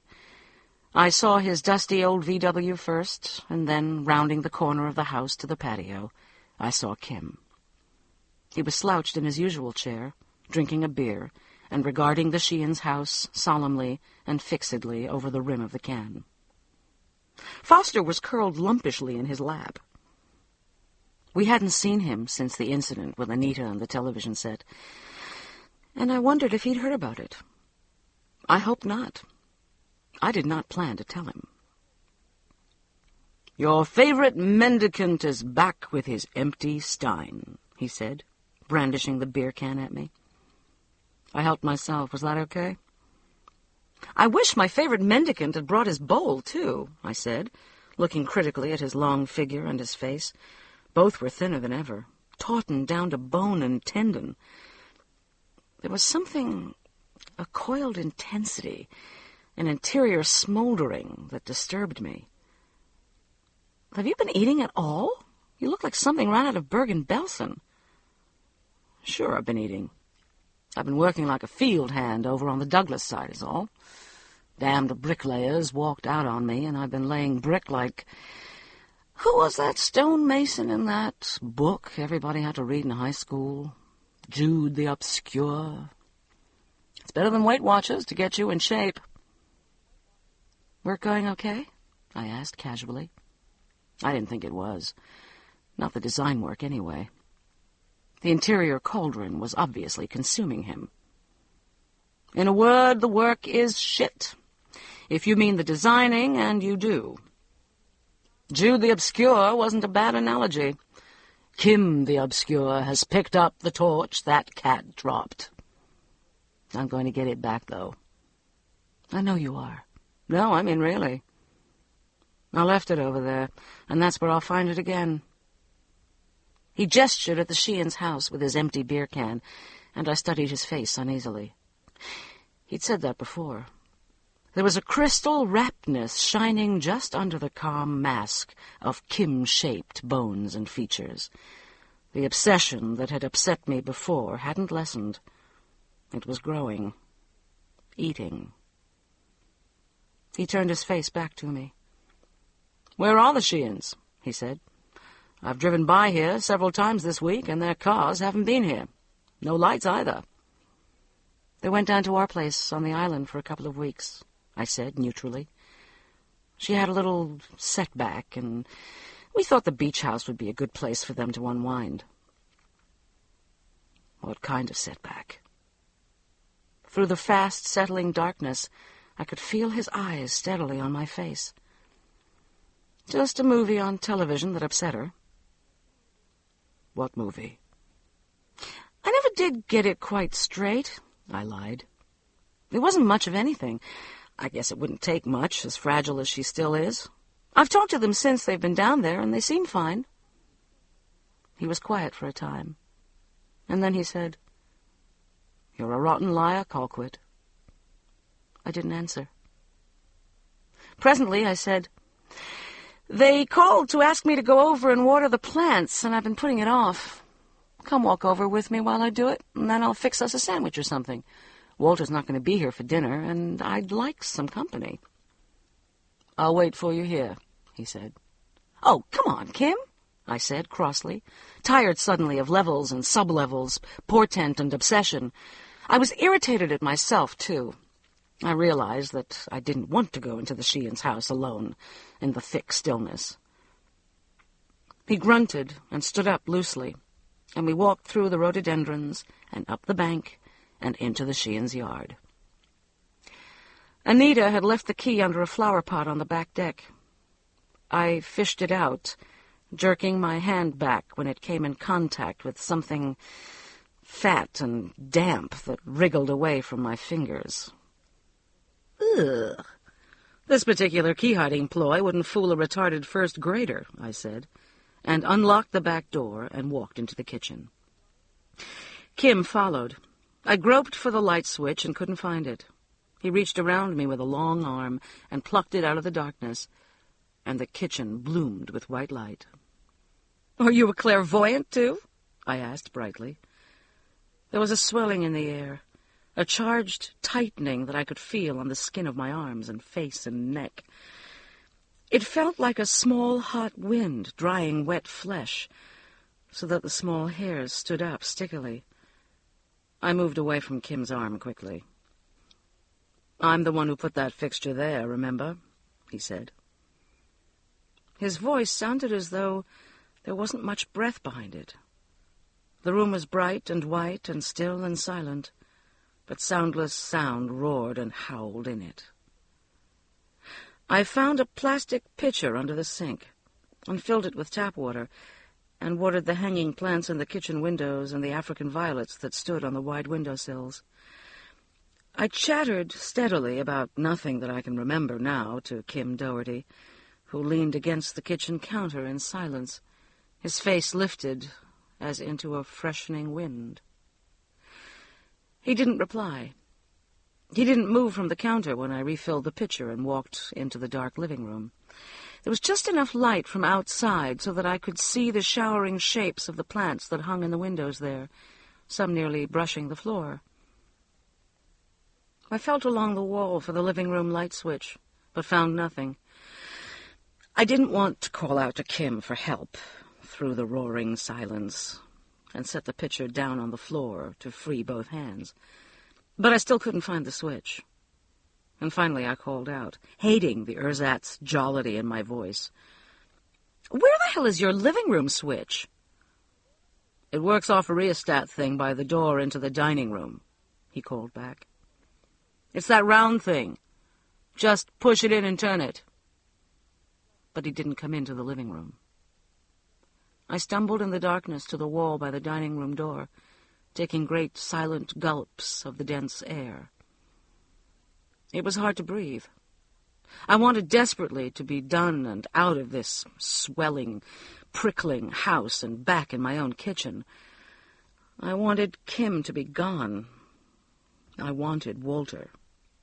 I couldn't find the rheostat. "I give up," I called. "You'll have to come and turn it on for me."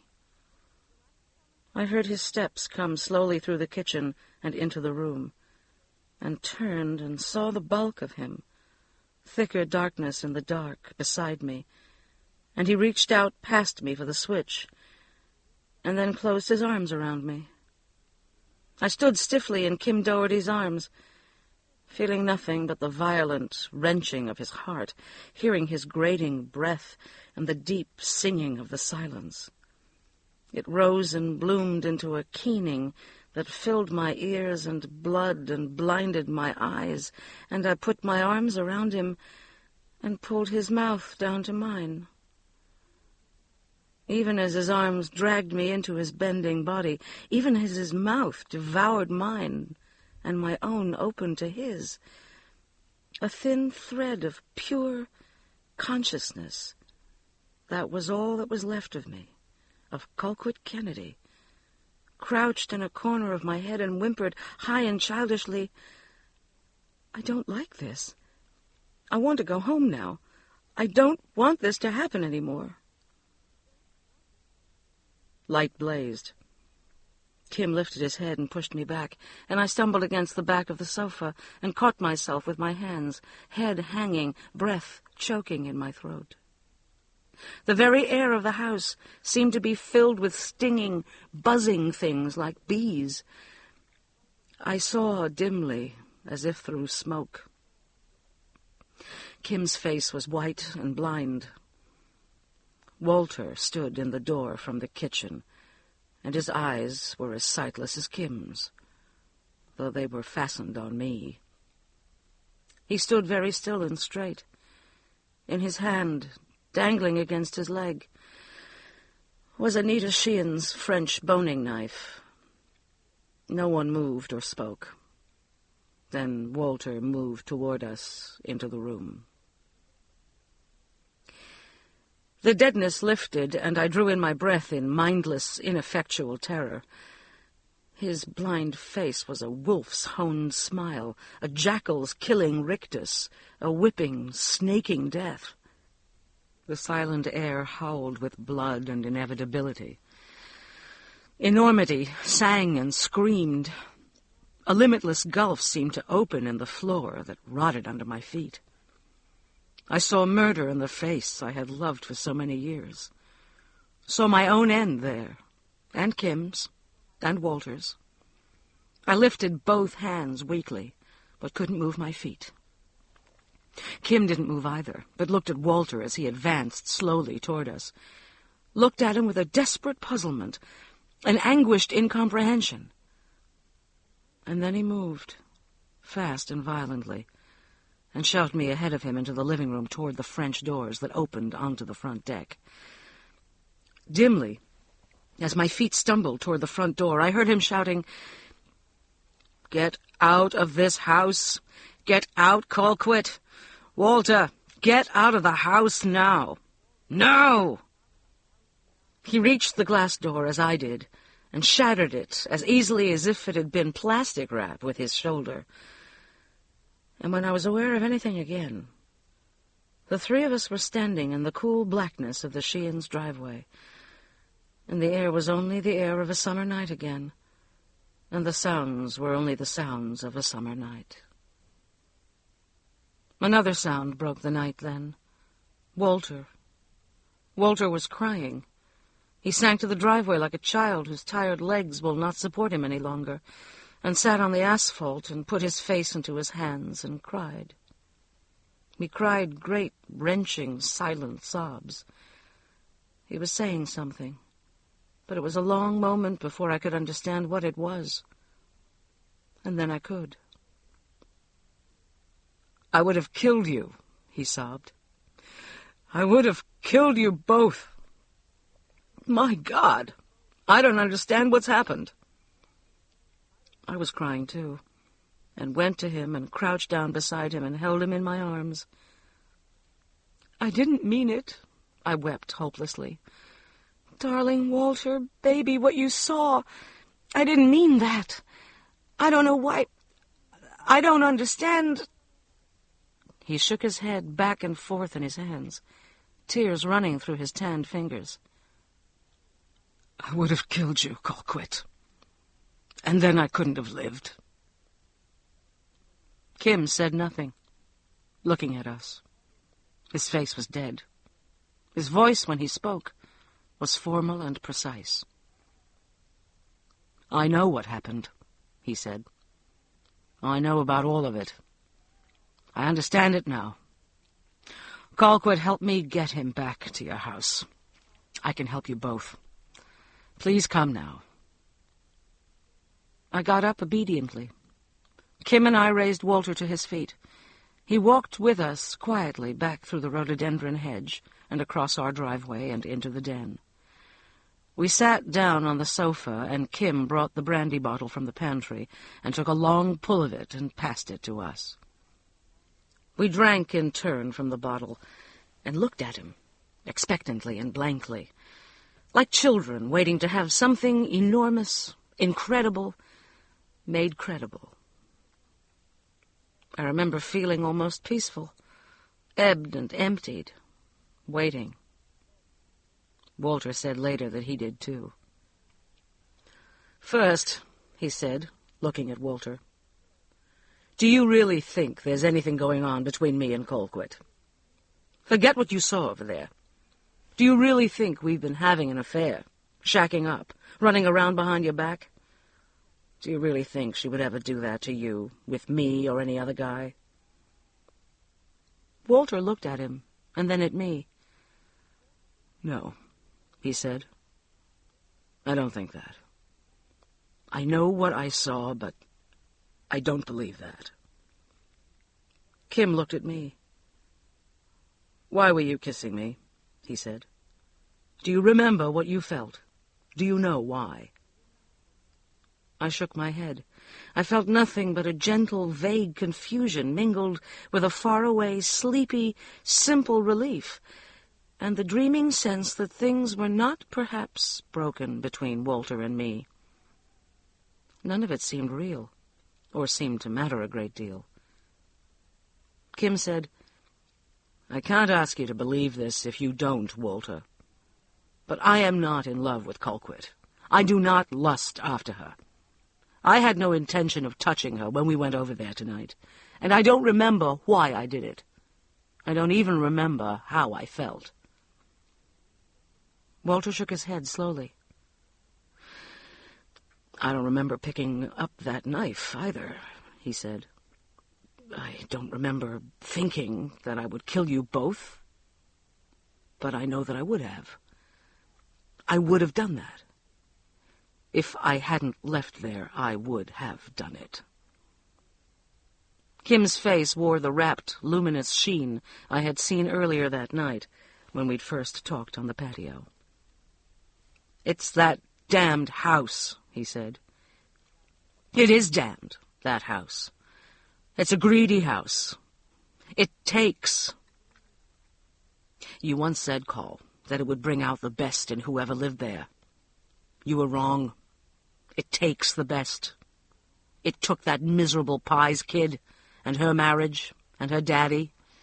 It took that poor son-of-a-bitch Buddy's whole future. It took that Abbott guy's future. It's taking Anita Sheehan's sanity. I know damned well there was more to her little setback than you told me, Col. And it took my talent. And tonight it almost took you and Walter away from each other for good. Don't you see that? Don't either of you see that?" I felt normalcy flood back into me like a freezing current, and watched it fill the husk that was Walter. Pain and shame and self-loathing at the dreadful scene in the Sheehan's living room came roiling over me, too. But the queer, flattened, childlike suspension was gone. Kim's obsession had slid over into something approaching madness, and the fright and sickness of that restored me. "Kim," I said. "Kim, listen. I cannot forgive myself for what happened tonight. I never will. I will spend the rest of my life making it up to Walter, if he'll let me, and to you, too. I don't know how or why it happened, and I'm ashamed and sick about it, but it's not your fault. And it's nothing in that house. Things like that don't happen. It was something in me, something sick and awful that I didn't know I had. I will accept the responsibility for it. But I will not listen to you talking like this anymore. You've let this dry spell you're having make you sick. You need to get some help from somewhere. You need to go away for a while. Go home. Go to a doctor." Walter broke in. "Col's right, Kim. Christ, I owe you both an apology. It must have looked like something out of a Ken Russell film there for a minute. Look, I've smooched up a neighbor lady in the kitchen myself and felt like an ass about it for the next month, and it hasn't changed things between me and Colquitt. Neither will this. You've been under a god-awful strain lately, and you've gone off the deep end about the house, and I agree, I think you do need to get away from here for a while. Maybe a session or two with a shrink wouldn't be a bad idea, and it's certainly nothing you need to be ashamed of. And Col's been under a strain, with Anita and all, and I have. Hell, the whole street has, for that matter. I think we can all three forget this thing tonight. Just not speak of it again. It's not going to change things between the three of us." Kim looked silently from me to Walter, and then rose. He came to me and hugged me, and then went to Walter and gave him a brief, hard hug around the shoulders. "I love you both," he said. "I really do. I'm sorry." And he was gone. Walter and I looked at each other. And then we went upstairs and got into bed and held each other long and hard and quietly. And we didn't speak of the evening. It was a long time before we did again. Kim went away 3 days after that, away to Europe. He left us no forwarding address. When Walter and I got up the morning after that hideous night, the day was overcast and freighted with a heavy ordinariness that reminded me of a mild hangover. We were both tired and moved slowly and quietly and were gentle with each other. There was no constraint between us, and no flinching, hurtful shying away from the previous night in either of our minds. I am sure of that. Both of us had, sometime during the dreamless night, locked the thing away and sealed it and walked away from it. The following Monday there was a note from Kim in the mailbox when I drove in from work. It sounded like Kim a year ago, bantering and dry and flippant. To Europe, it read in part, starting with Paris and going on from there, with a backpack and the whole thing. I can just hear you now, call, fussing about how I'm going to live. Don't worry. I've got enough money for a half a year if I'm careful, and my old man's got 1 million contacts all over Europe, so I'll get a good dinner and a fancy bed and introductions to whoever in every city from Norway to Spain if I want them.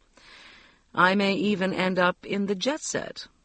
You'll read about me lolling around on some fat old Greek's yacht in Antibes or water skiing with Jackie Onassis. I'll be the toast of the continent. I'll write you later and let you know what's happening. Please take very good care of yourselves. He signed it, Love, Kim. I cried a little when I showed it to Walter that night, but not much. They were the foolish, simple tears of missing someone you're fond of. We'd been, both of us, very fond of Kim Doherty. The next Sunday evening, the Sheeans returned from the island, and Buck called to thank us and say that the trip had done Anita a lot of good, and that he really thought she was much better. We'll drop over tomorrow night and bring the key and tell you about it, he said. Things okay here while we were gone? I'm so glad it helped, I said. Do come on over tomorrow night. We'd love to hear. Yes, things here were fine. Chapter 14. Buck Sheehan did come over the next evening to return the key to the beach house, but he was alone. He was deeply tanned and peeling across the bridge of his nose and looked rested, but there was a faint abstraction to his voice and in his eyes. He looked frequently across at his house, its light glowing once again in the dusk. Anita asked me to make her excuses, he said. She's sleeping. She slept for 12 straight hours last night and took a long nap this afternoon and dropped off again after dinner on the sofa. I think it's probably good for her. She slept like there was no tomorrow the whole time we were on the island. It does that to you, Walter said. I know, said Buck Sheehan. I never slept so much or ate so much or turned into such a bone-lazy slob in my life, and Anita just soaked it up. I couldn't keep her out of the water when she wasn't in the hammock or in bed, and ate enough fresh shrimp to sink the Sixth Fleet. We really loved it. It was everything you said it was. It's the funniest, greatest little old island I ever saw. I don't know how we're ever going to thank you. I really don't. If it helped Anita, that's all the thanks I need, I said. It did. There's no doubt of that. She was almost the way she was before, down there. You know, I was wondering if later on, after things are more settled at the office, you might tell us where to start looking for a piece of property down there. Or maybe an old house like yours. I wouldn't even know where to start, but it would make a great place to retreat to. I looked at him. The choice of words was somehow unsettling. There are probably some around, I said. Most everybody wants to buy or build over on Sea Island or one of the fancier islands down there. There's not all that much demand for houses on St. Agnes. If you looked around, you could probably find something pretty cheap, if you wouldn't mind a lot of fix-up work. That's right up Anita's alley, he said. It might be just the thing. Speaking of fixing up, I meant to ask you. I found some broken glass on the front deck, and I wondered if either of you might have noticed anything. We were silent for a moment, and then I said, I have to confess, we went over to water your plants the other night, and I couldn't find the light switch in the living room and blundered into that pane and broke it. We got it fixed, of course, and I hoped you wouldn't notice. It was hardly a neighborly thing to do. God, don't give it another thought. You weren't hurt, were you? No. Well, don't even think about paying for it. Send me the bill. I should have told you where that rheostat is. You'd never find it unless you knew exactly where it was. It's a small price to pay for the 2 weeks you gave us. It's paid, and that's that. You're not going to reimburse me for my consummate clumsiness. End of subject now. Why don't you two come over and have some supper with us one night this week? Just us, after Anita's good and rested. I want to hear what she thought about it. He hesitated and looked again toward his house. She's maybe not quite so strong as I thought she was when we were at the beach. Can I call and let you know when? Of course, I said. Let her rest. I saw Anita the next morning, hosing off the shrubbery around her front door. Her dark hair was pulled back under a red bandana, and her eyes were shielded by outsized sunglasses.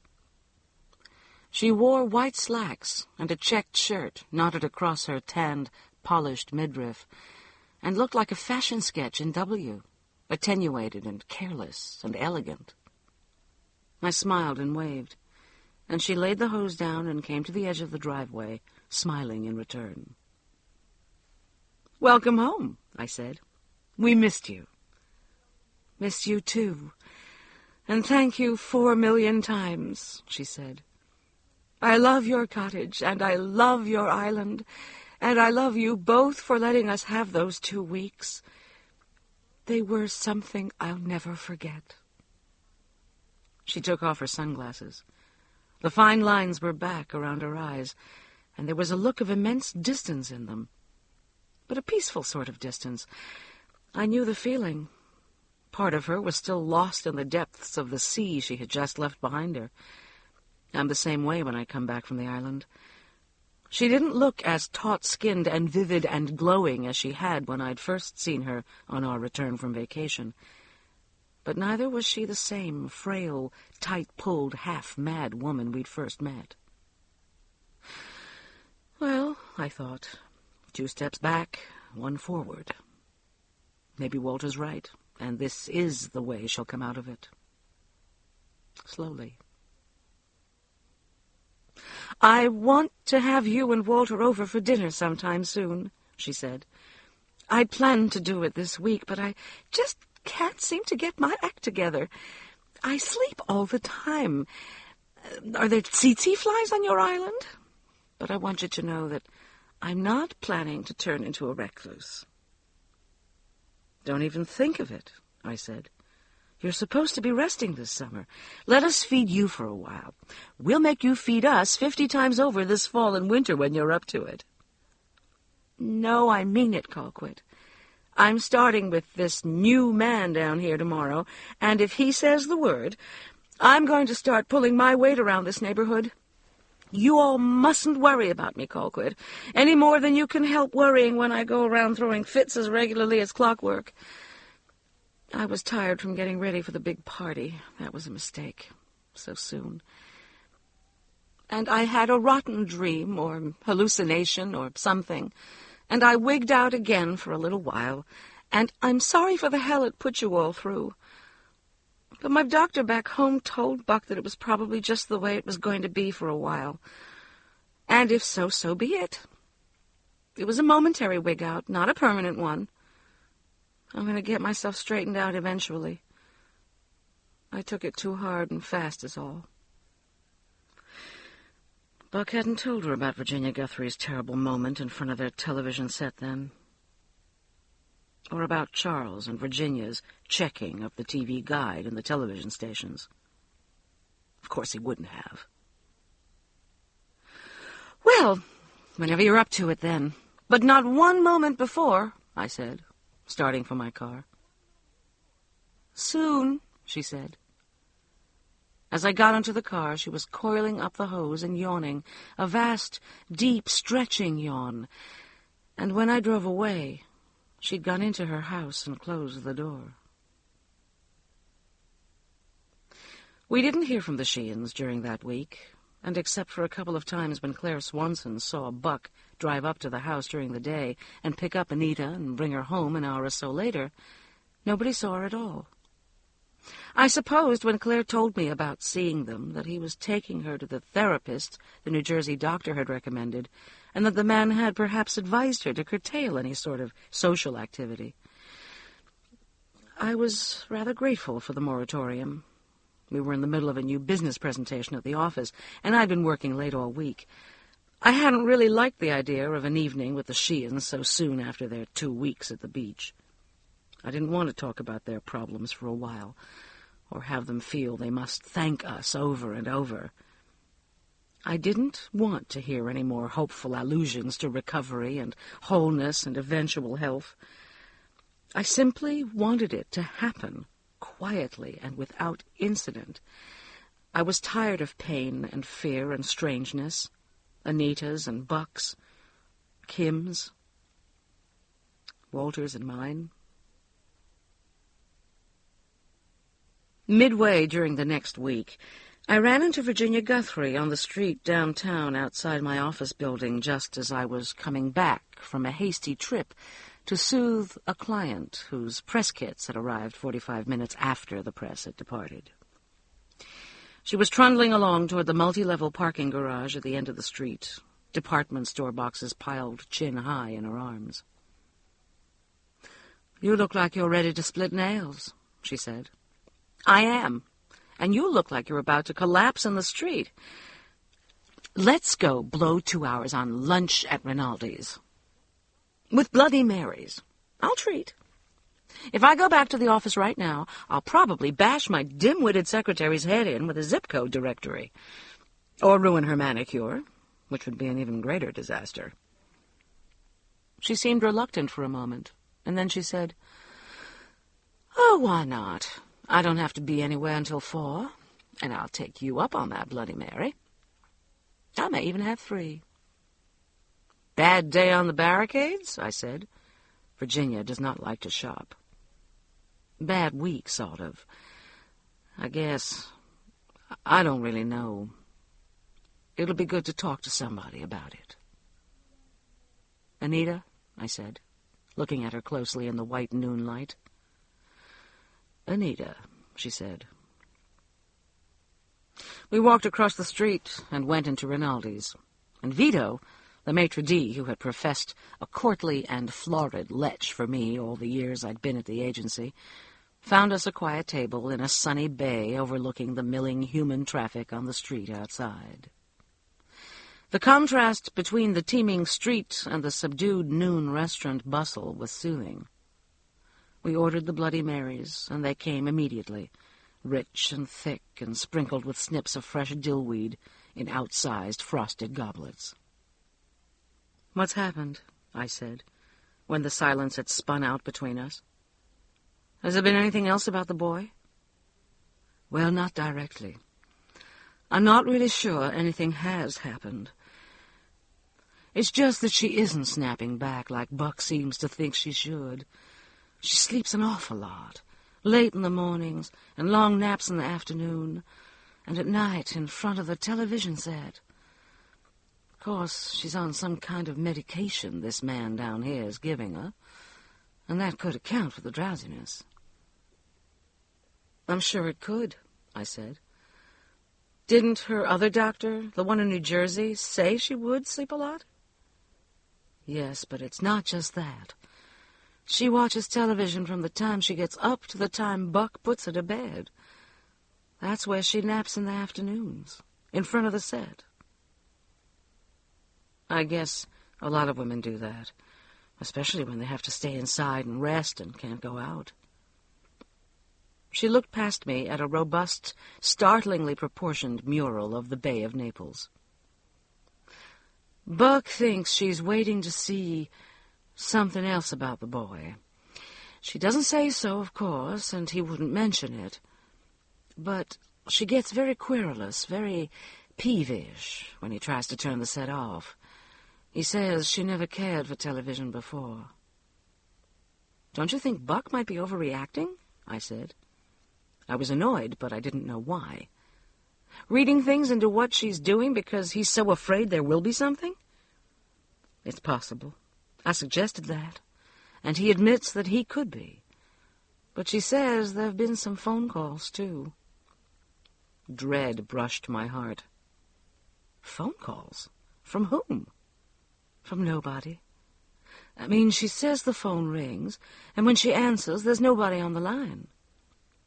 Probably our friendly corner burglar trying to find out what her in-and-out patterns are. That happens to most of us sometimes, Virginia. Well, she insists that these are long distance. How can she tell if there's nobody on the line? She says there's that sort of far-away rushing sound, like you hear when a long-distance call comes in, before anybody speaks. Has Buck taken any of them? She says they come during the day when he's at work. I don't think there have been many of them, but they seem to upset her, out of all proportion. I guess maybe they would, if you were sick and jumpy like she is. She cold quit. She thinks it's that woman. What woman? I said stupidly. That woman that Buck, you know, when he was drinking so, and she read that letter the woman had written him, and he found her there in that rocking chair. Oh, God, I moaned. What did she say? Anita, I mean. Did she say she thought it was the woman? No, she never did, directly. But Buck came in last week, one night late, and found her sitting in that rocking chair, the one that was in the boy's room where he found her before. It's that bentwood by the fireplace. She was just rocking and staring straight in front of her. The phone was on her lap. She was rocking it in her lap. Oh, dear God. Virginia, she didn't go off into another one of those awful things. No, she didn't. Nothing like that. He thought she had when he first came in. But she looked up quite matter-of-factly and said that there had been another of those long-distance phone calls when nobody was on the line. That's all she said about it? That's all. Then why should either of you assume she thinks it's the woman calling? Well, it was so like that other time. The time that put her in the hospital, you see. The same chair, the rocking, the staring. And she just found out about the woman then. Virginia frowned. I know it sounds like a huge assumption, but when you hear Buck describe it, it sounds plausible somehow. When did you hear him describe it? I asked. He called me when it happened. I went over. She finished her drink and looked around for the waiter. He appeared, and we ordered another Bloody Mary apiece. And what was she like? What was going on? Nothing much was going on. She was still in the chair, but she was pleasant to me, just a little detached. She said she was sleepy and wanted to go to bed, and Buck took her upstairs. She did say one thing that just about broke my heart. She stopped on the bottom step and looked back at me and said, "Can you ever really fix things that have been broken once? I thought you could, but I was crazy for a long time, you know." Oh, poor thing. Poor Buck. Poor you, for that matter. Well, it's mainly Buck I'm worried about right now. He came back downstairs and talked to me for a long time. That's when he told me about the TV watching and the phone calls. And I did tell him I thought he might be reading in things that simply weren't there. But he was so worried that I finally insisted that he call her doctor. And the doctor said he didn't much like the sound of it. He said at first he thought she might be better off hospitalized for a week or two, so they could do some really intensive therapy and keep her away from televisions and telephones. But Buck didn't want to do that, and the doctor said she could stay home if there was somebody with her during the day when Buck's at work. He's also seeing her every day now, and he's got her on some stronger medication, stelazine or thorazine or something, one of the really strong tranquilizers.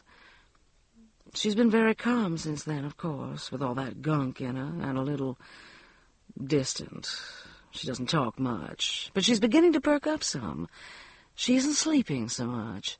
She's been reading a good bit for the last 2 days, and yesterday she washed her hair and let me set it. There haven't been any more phone calls. The doctor said there was a good possibility that there never were any. I thought that, too. She's eating all right. You've been over there with her all day, every day? Well, not all day. Buck goes in late and comes home for lunch every day, and he gets home early every evening. Virginia, it's too much on you. You really should have let us know. I could have taken some time off. Claire would have been glad to come and spell you. This is just above and beyond the call. She didn't want any of you to know. Not quite yet. Not until she's better. She's embarrassed and angry at herself, and so anxious not to be a burden to anybody that it's pitiful to watch. She's really trying so hard to pull out of this thing, Colquitt. I never saw anybody fight so hard to be strong and well. She's had such rotten bad luck since they came. I know, I said. It's almost macabre, the things that have been happening to her. Scary. It almost seems as if there's some intelligence or force or something that knows just what would hurt her most. Faces swam before my eyes, flickered, and were gone. Walter's, blind and alien, in a white light. Kim's, rapt and incandescent. I took a long swallow of my drink. Virginia looked at me severely. You mustn't let Anita's illness get to you, Colquitt, she said. You've never been around mental illness before, have you? I have. My mother was hospitalized for years, off and on, with awful bouts of depression. Only they didn't know what to call it then, or how to treat it, really. It started after my brother was born. I know how it can affect you if you're close to it. You lose your own perspective if you're not careful. You have to keep telling yourself that it isn't in the air, or due to some kind of force or something. That it's a concrete illness and it's in them, not in you. I got through, Mothers, and I really think I'm a stronger person for it. I don't mind staying with Anita because I've been down that road before, and I can keep my own wits and help her better than somebody who's had no experience with this kind of thing. Like I said, we talk. I think she really does trust me.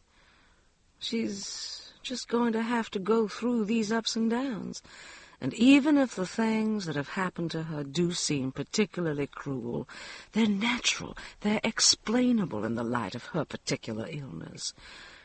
They all could have happened to her anywhere, and probably would have.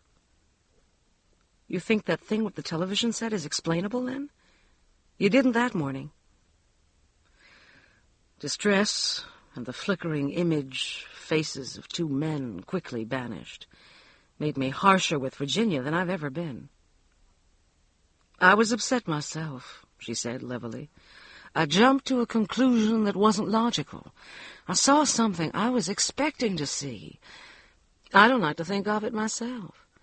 But I guess I can go just as temporarily bananas as the next person when the circumstances are right. Which they were that night in spades. I want that thing forgotten. It isn't important. What is that Anita does seem to be pulling out of it again, slowly, and that we all help her and support her in every way we can. Him, too. It may be quite a long haul for her yet, and getting the willies over it ourselves is not what either of them needs. You're right, I said. You always are.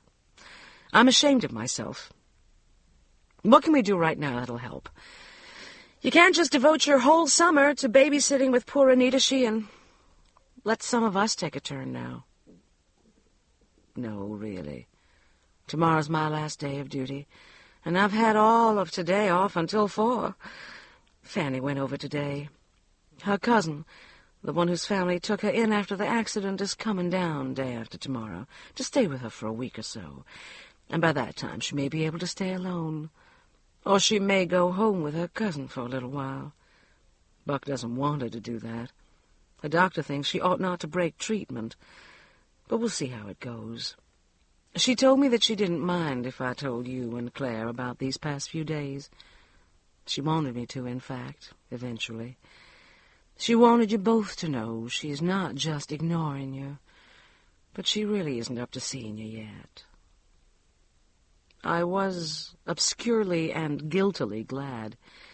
We finished the drinks and ordered lunch and talked of other things. Eloise did indeed think she might be pregnant again, and we groaned and laughed a little over that. Somebody ought to tell Sims what's causing it, Virginia said, and I laughed again, because it was as close to bawdiness as I've ever heard Virginia Guthrie come. She flushed a little and laughed with me. "See what 2 drinks does to me?" she said. She looked incandescently beautiful and young in the plant-dappled sunlight of that restaurant window, with the shaded silver-gray strands of her hair loosened and curling around her face like dandelion fluff, and the twin flags of liquor and laughter burning in her cheeks. Her image in that precise moment, in that particular noon, burned into my brain and has shimmered there ever since. I am terribly, terribly glad. A letter came from Kim Doherty that week. It was postmarked Rome. He didn't say a great deal, and what he did say sounded determinedly cheerful and having a good time, wish you were here. But there was a restlessness to it, too. He loved Italy, he said, and had been staying with friends of his parents in cities all through the country, and they'd been kind and had shown him a royal good time. He had met a Contessa, he said, who had a face like Rocky Marciano, and wanted him to come and spend 2 or 3 months at her villa in Calabria to oversee some renovations. But he had, he said, a pretty good idea what she wanted to renovate, and he didn't think even an architect could help her there. Walter and I laughed at that. It was a glimmer, just a glimmer, of the old Kim.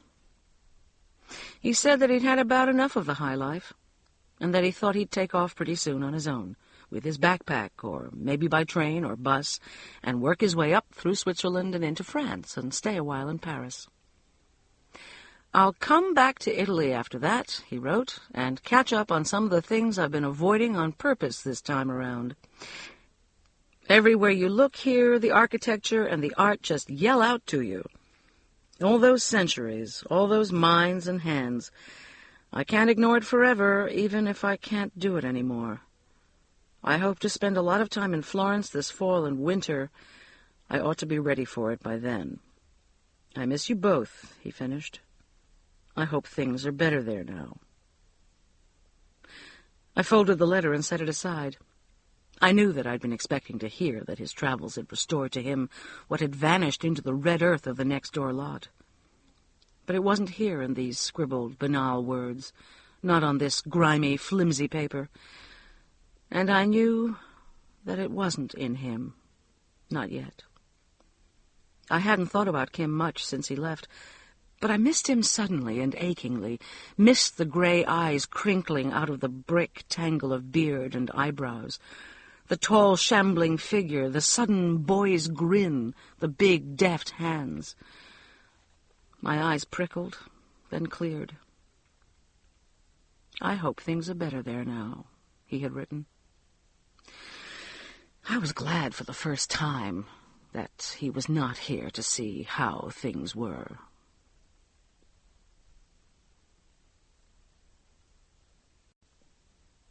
Chapter 15.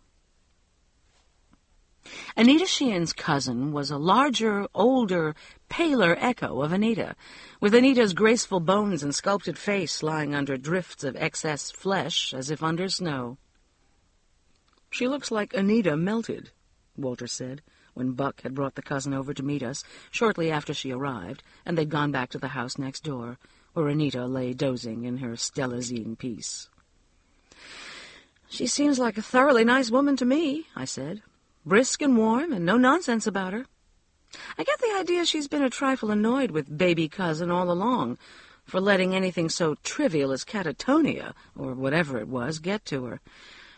I don't mean that she's unsympathetic. She, of all people, knows what Anita's been through, right from the beginning, with her father and brother. But I think she may be just what Anita needs now.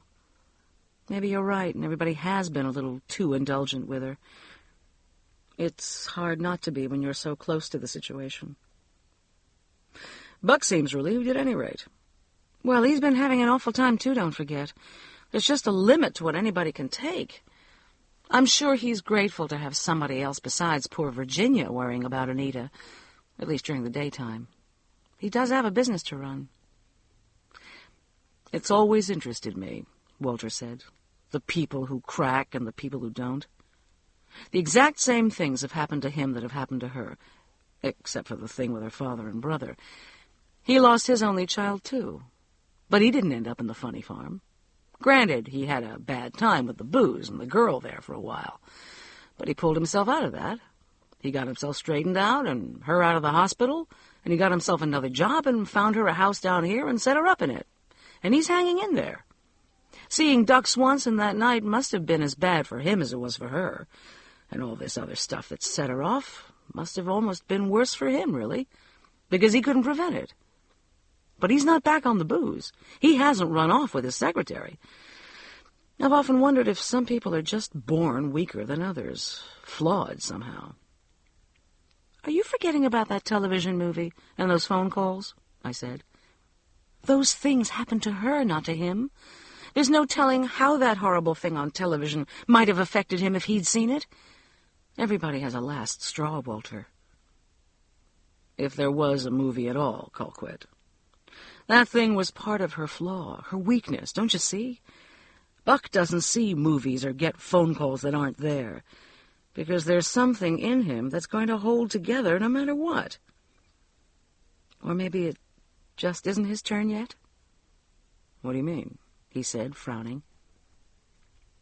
"I mean that maybe whatever it is going to get her first before it goes to work on him."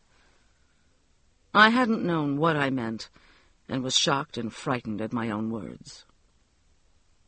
He came over to where I was standing, in front of the mirror over my dressing table. He put his arms around me and rested his chin on the top of my head. In the mirror I could see his face above mine. His eyes were closed, and there was fatigue and distress in the lines around his mouth and eyes. My heart squeezed with love and remorse. Those lines hadn't been nearly so deep the last time I had really looked at Walter.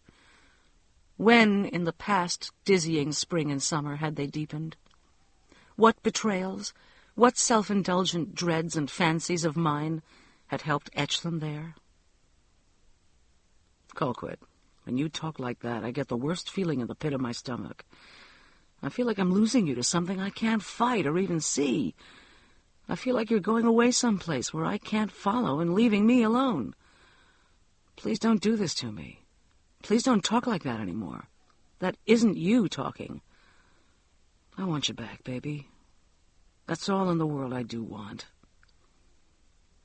"You almost lost me for good one night not so long ago," I said, unable to stop the spiraling fright. "We almost lost each other for good. Don't you remember that? Don't you remember where it happened?" His face twisted with pain and a terrible lost grief. "Oh, darling, I'm so sorry," I said, and began to cry with shame and love. "I've been so terribly damned selfish with all this stupid apprehension and these childish things I've been thinking. I know you didn't. I know you wouldn't have... Please forgive me. I just let myself go and rattle on and never stop to think how you must feel when I do. I won't talk about it anymore. I won't do it ever again. I won't even think about it. You're not losing me. There's nothing in the world that could make that happen. In the cool summer night sweetness of the tangled bed, we forgot it all for a time. And I remember thinking, just before I fell asleep, in the lightly sweated curve of Walter's arm, that this was what we were all about. This was the sum of us. And as long as there was this, nothing else mattered in any basic, bone-deep way. I slid into sleep on a tide of lightness and peace. Marguerite Condon, Anita's cousin, lived up to our first impression of her. She turned the house inside out in a flurry of cleaning and polishing and waxing. Virginia Guthrie lent her cleaning woman for the first 3 days of Marguerite's stay, and the hum of the vacuum cleaner and the cheerful chuckle of the washing machine in the basement sang through the heat-heavy air in the mornings, even before I left for work. In the afternoons, toward the last week of her initial stay in the house, she would get Anita up and dressed, and they would walk together in the backyard, or as far as the mailbox and back again. Anita looked to me, the first time I saw her walking with her cousin, like a placid animal, docilely following at the end of a leash. She was cave-pale, and her tan had faded, and her hair was awkwardly grown out but neatly caught at the back of her neck with a scarf, and her slacks and shirt were immaculate. She smiled at me and said, "Hello, Colquitt. How have you been?" And I said, "Just fine. It's good to see you out again." Marguerite Condon said, "Nita's doing just fine, too. Aren't you, Nita? We're going Monday and get her hair done. And then we're going someplace nice and expensive for lunch. It's time she got out of the house for a little while." She squeezed Anita's arm fondly, and Anita smiled again, peacefully and agreeably. But she said no more, and I didn't either. It was as if she were suspended in air and time, unmarked by anything that had happened to her before, unsurprised by the present she found herself in. It seemed the unsullied peace of the very young, not that of a mature woman who had wrenched and wrestled peace for herself out of an overpowering world. I knew, too, it was a peace born of drugs. She seemed caught in an aspic of drug quietness, and it lasted 4 more days. On a Tuesday in the 3rd blistering week of July, I was on my hands and knees in the upstairs bedroom that would become my office, snaking a steel measuring tape along the wall. I was at home because the whole office had worked through the weekend and until near midnight the night before on a crash campaign for a new urban complex that had just netted and boated its first major tenant, a multi-million-dollar Eastern cosmetics firm, and wished to tell the breath-holding world about it as soon as possible. I had directed the team that put the campaign together and gave my tired flock the next day off. I was thinking, at the moment when Anita Sheehan came stumbling and pounding onto the patio, how lovely and peaceful it was going to be, working in my new office in the treetops, mapping out my proposals and programs judiciously and at my own leisure. Raz slept in a square of sunlight under one of the dormers, and Foster lay on his side at the other end of the tape, giving it a desultory, heavy-footed swat when I moved it, and it whipped past him. When Anita's voice tore into the afternoon, both cats started up violently and fluidly reassembled themselves into the ancient, classic crouch of cats in danger, ears skinned back to skulls, tails swelling. I stayed where I was for a moment, my nails digging into the carpet, my heart stopping for a sickening interval and then jolting on crazily. And then I scrambled to my feet and half ran, half fell down the stairs and through the kitchen to the patio door. She stood against the door, head hanging down, breath whistling in her throat, still knocking. I fumbled at the lock and threw open the door. She fell into my arms, crying and laughing with a tear-strangled bubbling sound that I still hear when I can't sleep at night. A drowning laugh. We stumbled together backward into the kitchen, and I held her away from me so I could see her face. It was radiant, blurred with a wild and almost mystic joy. "He's alive!" she cried, her head thrown back, tears flooding from beneath her closed lids. "He's alive! Toby is alive! He's alive! He's going to come home! He's alive! He's all right!" Anita, what are you saying?" "I'm saying that my son is alive. I'm saying that it was somebody else we buried. It was an awful, horrible mistake. He's alive! Oh, my dearest God in heaven, my son is coming home!" She collapsed into my arms again, sobbing terribly and laughing. Mindlessly, I pulled her into the den and dropped her onto the sofa. How many women have I done this for now?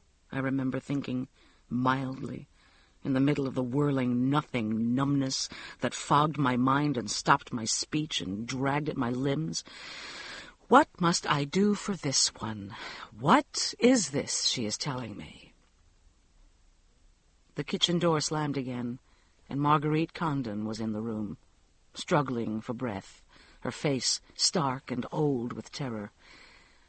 We looked at each other. "Get on the phone and call her doctor," she gasped. "Quick, and call Buck." She went to the woman on the sofa and sat down beside her and put her arms around her. She held her close. "Baby, baby, baby," she crooned, tears starting in her own eyes. "Honey, baby, please try and get hold of yourself. You imagined it, darling, you imagined it. Don't do this to yourself. Don't start thinking he's coming back. Sweetheart, Toby died. Toby is dead. He's dead. We buried him, you remember? Nita, you're going to destroy yourself with this." Anita Sheehan shook her head against her cousin's shoulder. No. She struggled to free herself from the older woman's arms. She got her head free and looked at me, frantic with the effort to talk through the tears and laughter. I stood rooted with the sheer hideousness of the moment, the pain of her joy. She is quite mad, I thought, mildly and clearly again. Finally and forever mad now. "Colquitt, I talked to him. I talked to him on the telephone not 5 minutes ago. It rang, and I picked it up, and it made that sound, you know? Like when it's coming from far away, that same sound it's been making. That's what it's been all along, only he hasn't been able to get through until now. And of course it was coming from far away, because it's overseas, you see. And I said, 'Hello,' and Toby said, 'Ma?' He always calls me Ma, and he said, 'Ma, I need you, Ma. I want to come home.'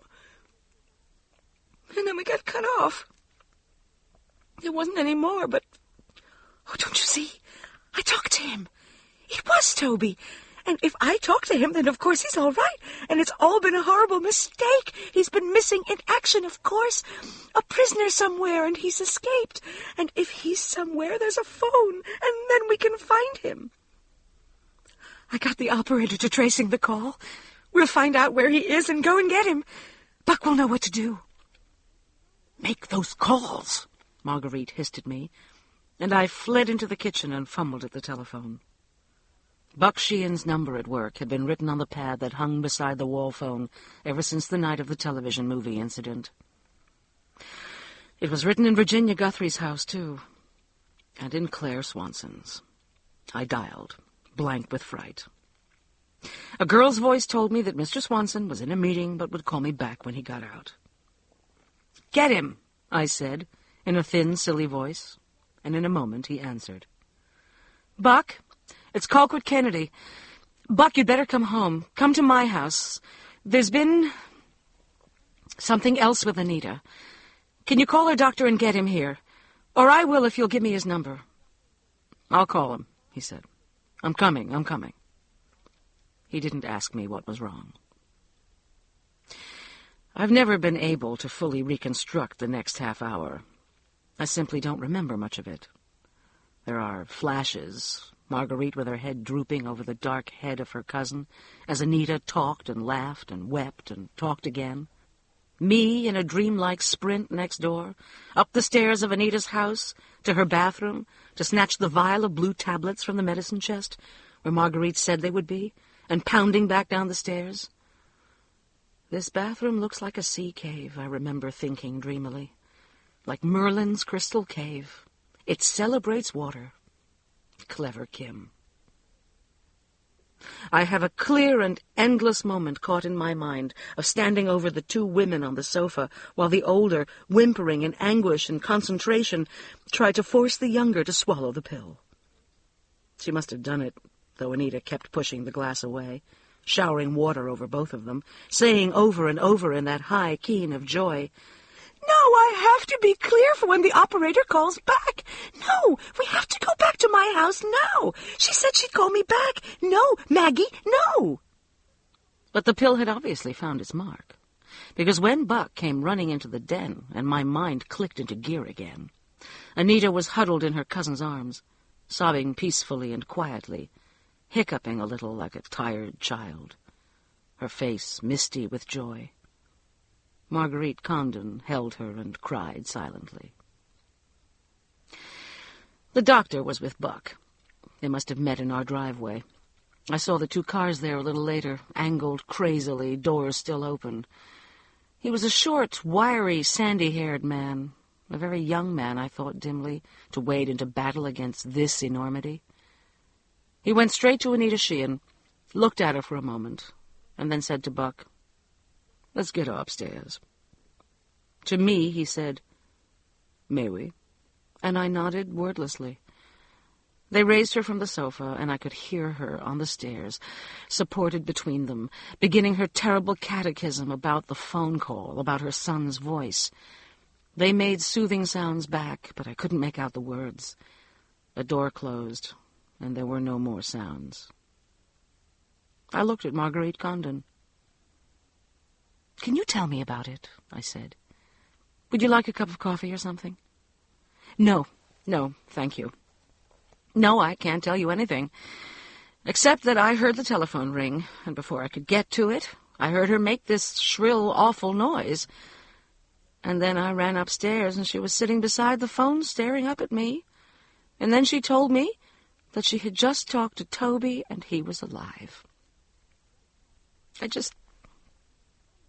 I couldn't do anything for a minute. And then she picked up the phone and very coolly dialed the operator and asked her if she could trace the overseas call that had just come into that number. And then she put the phone down and stared at me for a minute. Her face was just transformed, just shining with this awful intensity. And before I could even move, she was out of the room and down the stairs and on her way over here. Apparently she is convinced that she has talked to Toby and that he is alive.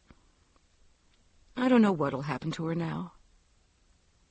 "Mrs. Condon," I said thickly and carefully. "Marguerite, there isn't any possibility at all. I mean, you don't think she possibly could have..." "Oh, my God, no, of course not. Of course not. Toby is dead. Toby is in a grave in Morristown, New Jersey. Don't you think we'd know if there had been any mistake? The Army checks. They had dental charts. He's been dead for 3 years now. He is dead. And Anita is out of her mind." But there was a phone call. Oh, yes, there was a phone call. But it could have been anybody, Mrs. Kennedy. It could have been the man calling to say the power mower is ready to be picked up. God forgive me, I never thought it was this bad. Not even after all that time she didn't talk. I never thought it was like this. She really did seem to be getting better. Very slowly, but better. "Buck will have to check that telephone call," I said. I don't know how you go about it, but surely somewhere there's a record of calls, somewhere in some office. Because don't you see, if there was a call, a long-distance call, if somebody was playing some kind of ghastly joke or something, that person must be found and punished. This is not to be borne. They won't find anything. There was no joke. Who would do a thing like that to Anita? Anita never hurt anybody in her life. There wasn't anything except some perfectly normal local telephone call. And somewhere some perfectly normal, nice local person is sitting and wondering if Anita Sheehan is crazy. And she is. She is. She began to cry again, the ugly, heartbreaking sobs of someone unused to crying. And I went and sat beside her on the sofa and put my arms around her. After a while, she was quiet, and we didn't speak. There didn't seem to be anything else to say. They brought Anita Sheehan back down my stairs then, Buck and the doctor. She must have had an injection of some sort, because she was nearly unconscious, and they were supporting her between them, her feet just brushing the floor. "We're going to take her to the hospital now, Colquitt," Buck said. "Pacewood. I don't think it's far from here. Would you and Marguerite pack some things for her and bring them?" His face was still and dead. Just that. Lifeless like a mask. "Bucky, do you have to? Isn't there any way I could take care of her at home? Couldn't she stay in her own house?" Marguerite Condon's face was corrugated with agony. "No!" I almost shouted, the words coming from somewhere apart from my mind. "She cannot stay in that house." I stopped, aghast. "It's out of the question," the young doctor said briefly. "She's got to be hospitalized. Later we'll see. Let's go, Mr. Sheehan. I don't want to give her much of that stuff until we've examined her. I don't know how long she'll stay calm." Buck gave me a look with something stirring behind it, a brief look that passed over his dead face like wind over water and was gone. They took Anita out of the kitchen, and I heard a car door slam, and then another, and one of the cars drove away. Marguerite Condon wiped her eyes on the tissue I'd given her, and we went across the driveway to pack some things for Anita. Buck's car still stood in our driveway, its door ajar, the radio purring out a little silver Mozart quartet. I reached in and turned off the radio and closed the door. It was very still and hot, and seemed to be no time at all.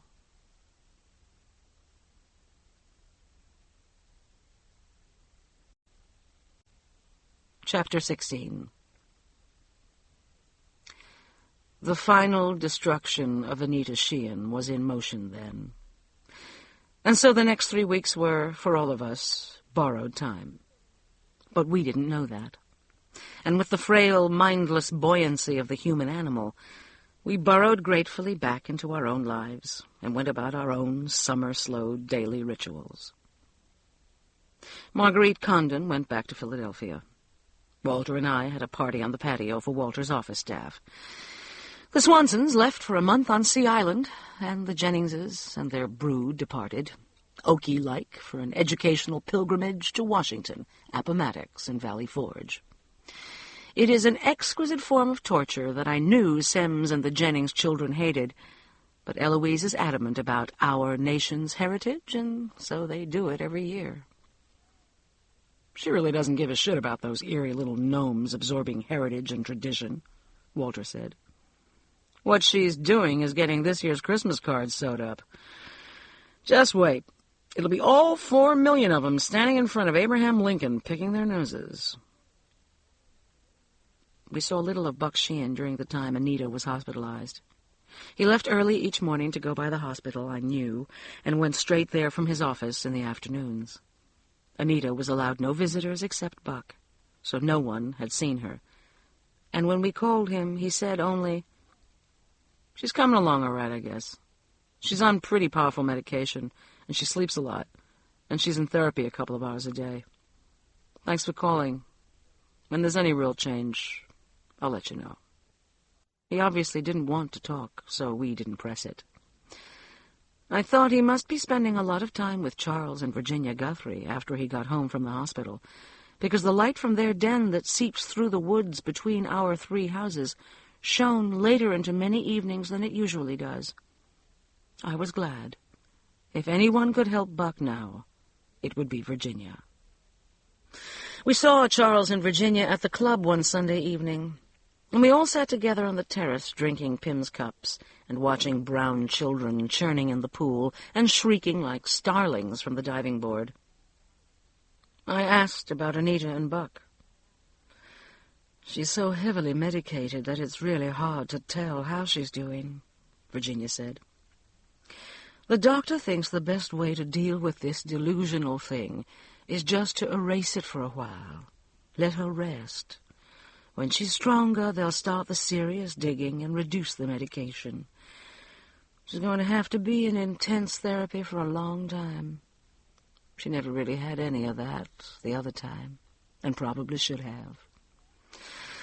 But it's possible that most of it can be done on an outpatient basis. The doctor thinks she may be able to come home in a week or 2. I shook my head no involuntarily, and Walter asked quickly, "What's the long-range prognosis?" "Nobody can say, really. One good thing is that her condition is acute, a concrete reaction to a specific event or a series of them.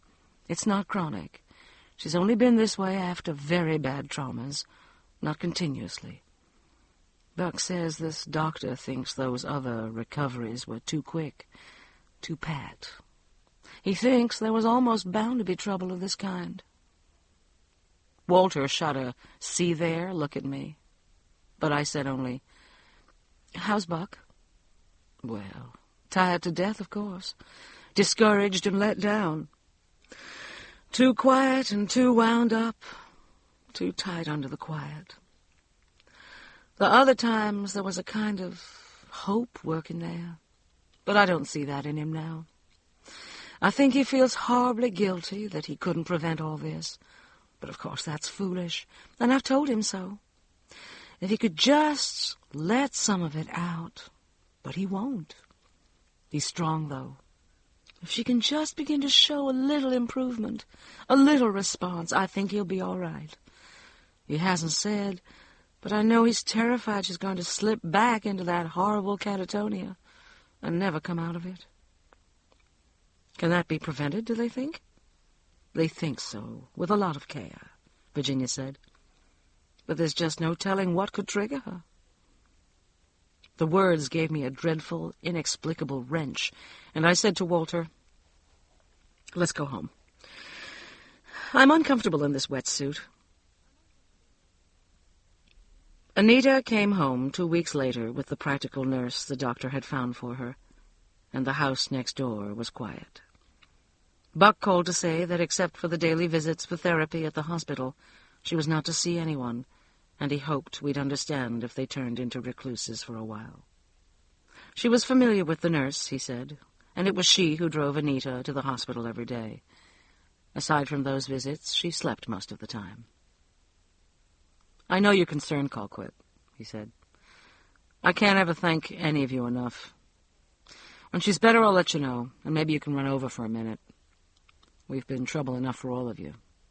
The rest will do you as much good as it will her." So I saw virtually nothing of Buck and Anita Sheehan. Until the swimming August afternoon that smashed Buck and sent Anita spinning into her final silence, and wrenched the first major block from under our lives, Walter's and mine, Charles and Virginia's.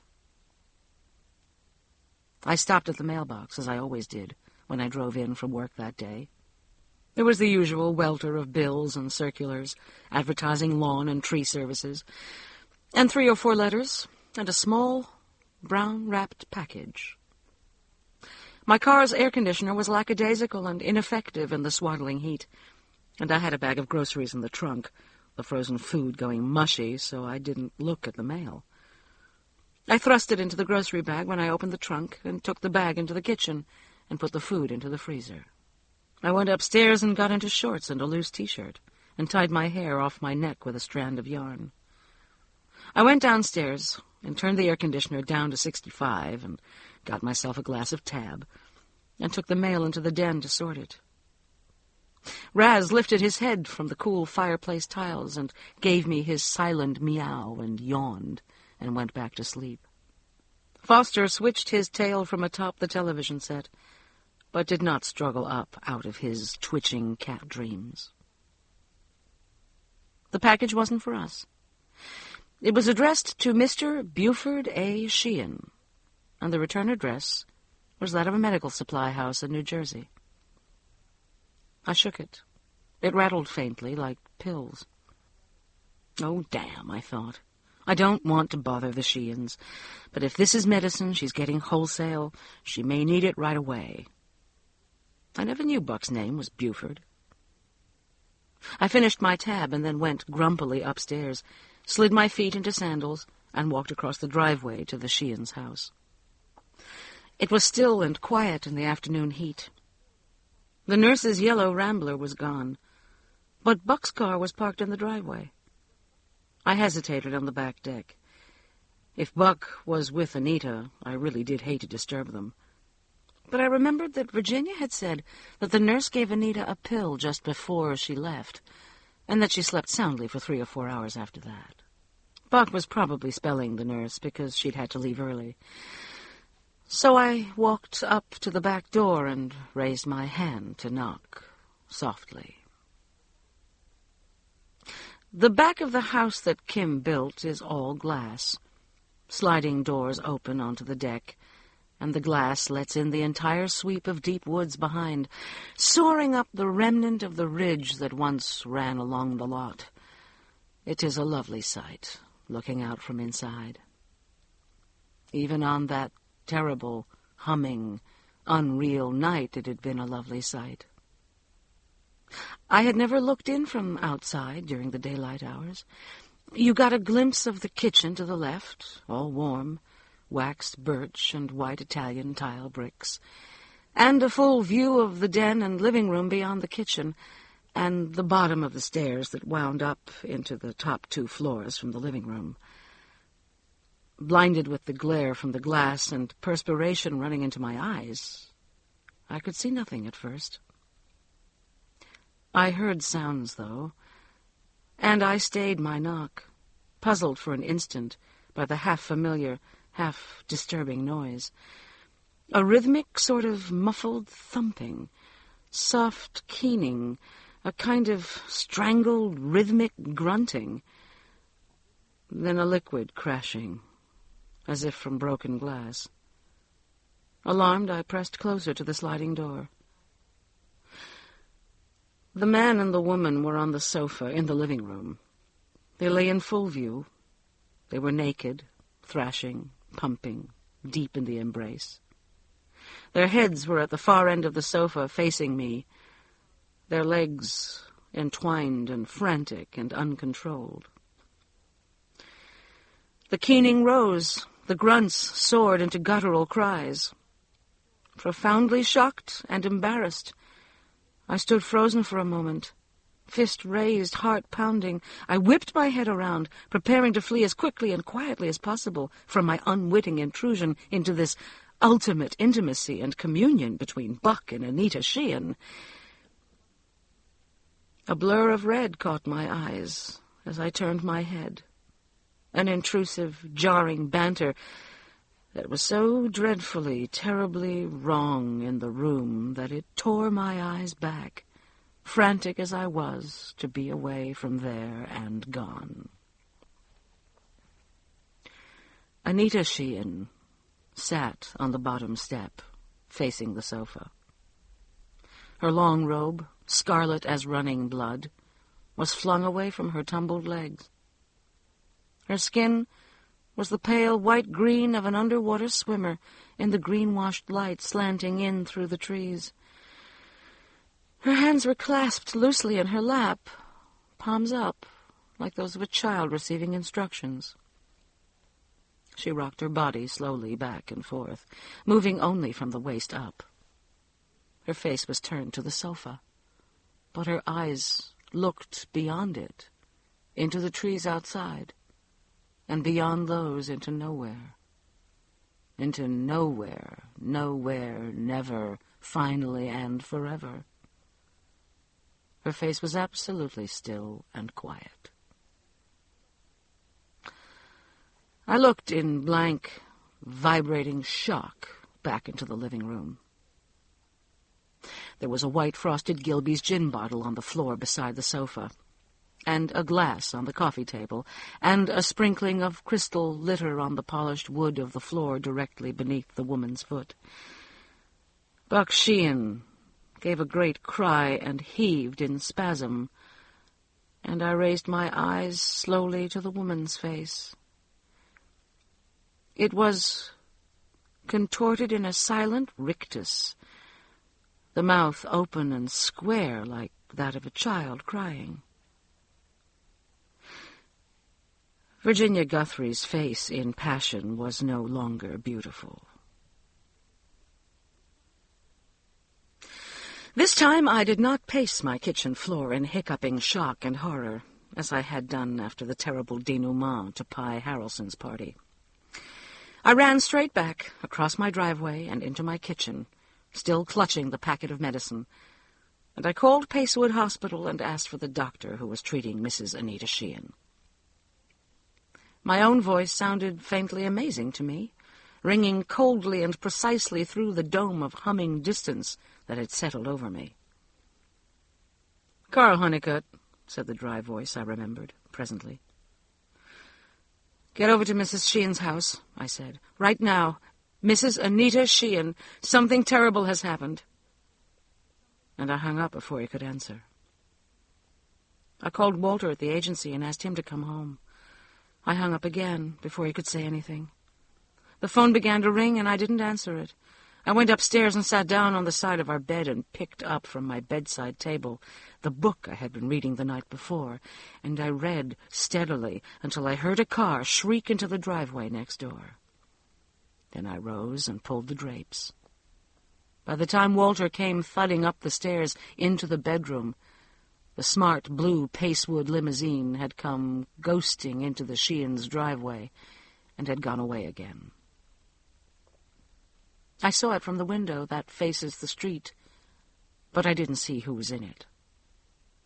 The doctor's automobile followed it out into the street, and I saw that too.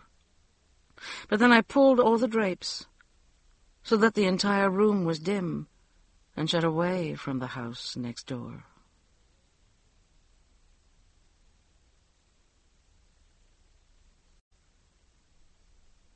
Chapter 17. Part of the ultimate agony of the whole thing, and perhaps part of the cause of it, is that we never told anyone. Not about the still horror of that hot afternoon living room. Not about our own personal ringing horror earlier in that night house. I think now that if I had told Claire about those two things, told even the other neighbors, at least about that afternoon, that some of the spiraling horror might have been avoided, some anguish mitigated. At least the finished tapestry might have been different, if no less terrible. I don't believe the whole cloth of the thing could have been destroyed, but perhaps some of the threads might have been broken.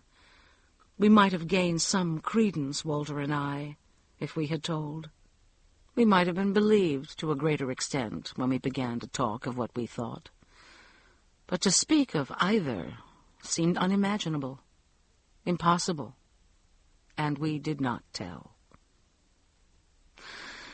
I still don't know who knows about that last thing, that final thing that sent Anita Sheehan back into her New Jersey hospital and into unbroken quiet, and I pray some final peace. The doctor, probably, but I haven't seen him again. We didn't see Buck again, either, although Claire Swanson called Anita's cousin in Philadelphia when they returned from the island to find the Sheehans gone and Charles and Virginia Guthrie preparing for the around-the-world cruise they'd been saving for Charles's retirement. Marguerite Condon told Claire only that Anita had sunk back into catatonia and had been institutionalized again, and that it seemed unlikely that she would pull out of it. Buck, she said, was drinking again, but had agreed to start AA once more, and they would just have to see how that went. She was very cold and distant to me on the phone call, Claire said one evening a few days after they'd gotten home. It was the first time we'd seen them. Walter had been taking our calls and telling my callers that I had a rotten summer cold. But of course that couldn't go on very long, and so the last time Claire called, I'd motioned to him to tell them to come on over. She was polite, but she acted as though it were all our fault somehow, Claire went on plaintively. And she can hardly talk about Buck. What in God's name happened, you think? There must have been something. Didn't you see or hear anything at all? No, I said. I was at work. They just weren't there that night when I got home. Didn't you call to see if anything was wrong? Who's there to call in an empty house? I didn't see any cars, so I thought they must have gone out or something. Gone out? With her so zonked out on pills she can't walk? I just didn't think about that, I guess. There's something funny, something not right about all this, Claire said. There's nothing right about any of it, Claire, for God's sake. It's tragic, said Roger Swanson, looking at the bulk of the Sheehan's house, dark against the evening sky. Still. We sat in the den. I would not go out onto the patio. No, I mean there's something that somebody isn't talking about or something. Everybody's acting so queer. You call quick. You look 10 years older. Well, I'm sorry, but you do. And you don't talk. And Walter acts like he thinks somebody's following him. And Virginia's acting just odder than hell. What's with this cruise, anyway? They've been talking about it for a million years, but it was for when Charles retired. How on earth can he just take off now? How can they get ready to leave day after tomorrow? Why right now? Virginia won't even talk to me. The maid answers the phone and says she's out. She answered the door when I went over there the other day and said Mrs. Guthrie was out, but she wasn't, because her car was there, and I saw her pull the curtains aside up in her bedroom.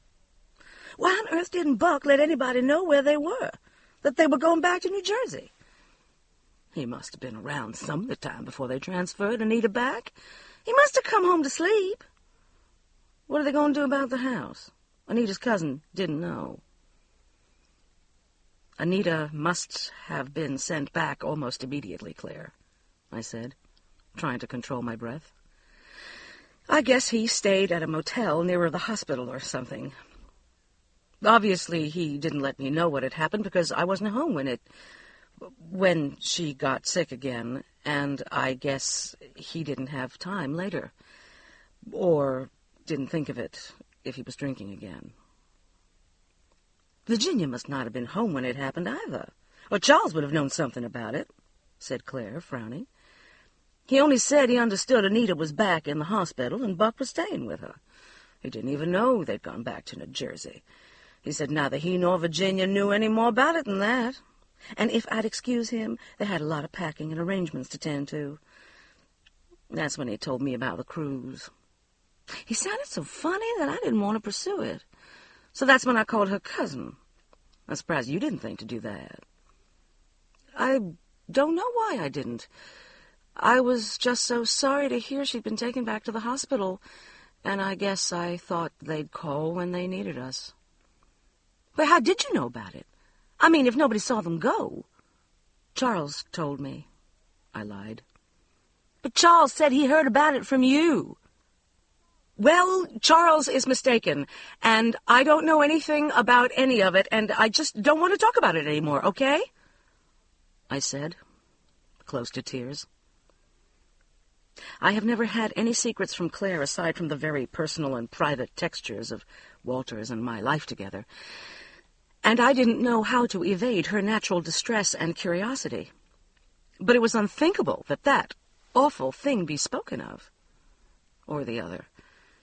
They were, in the strictest sense of the word, unspeakable. Walter started to say something to serve as a decoy for Claire's puzzled, troubled probing. But she rose to her feet and looked at him, and then at me.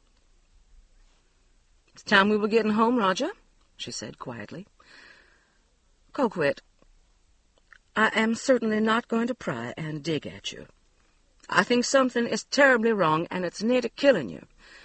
And I think that whatever it is, it has happened to Charles and Virginia, too, and I am desperately sorry.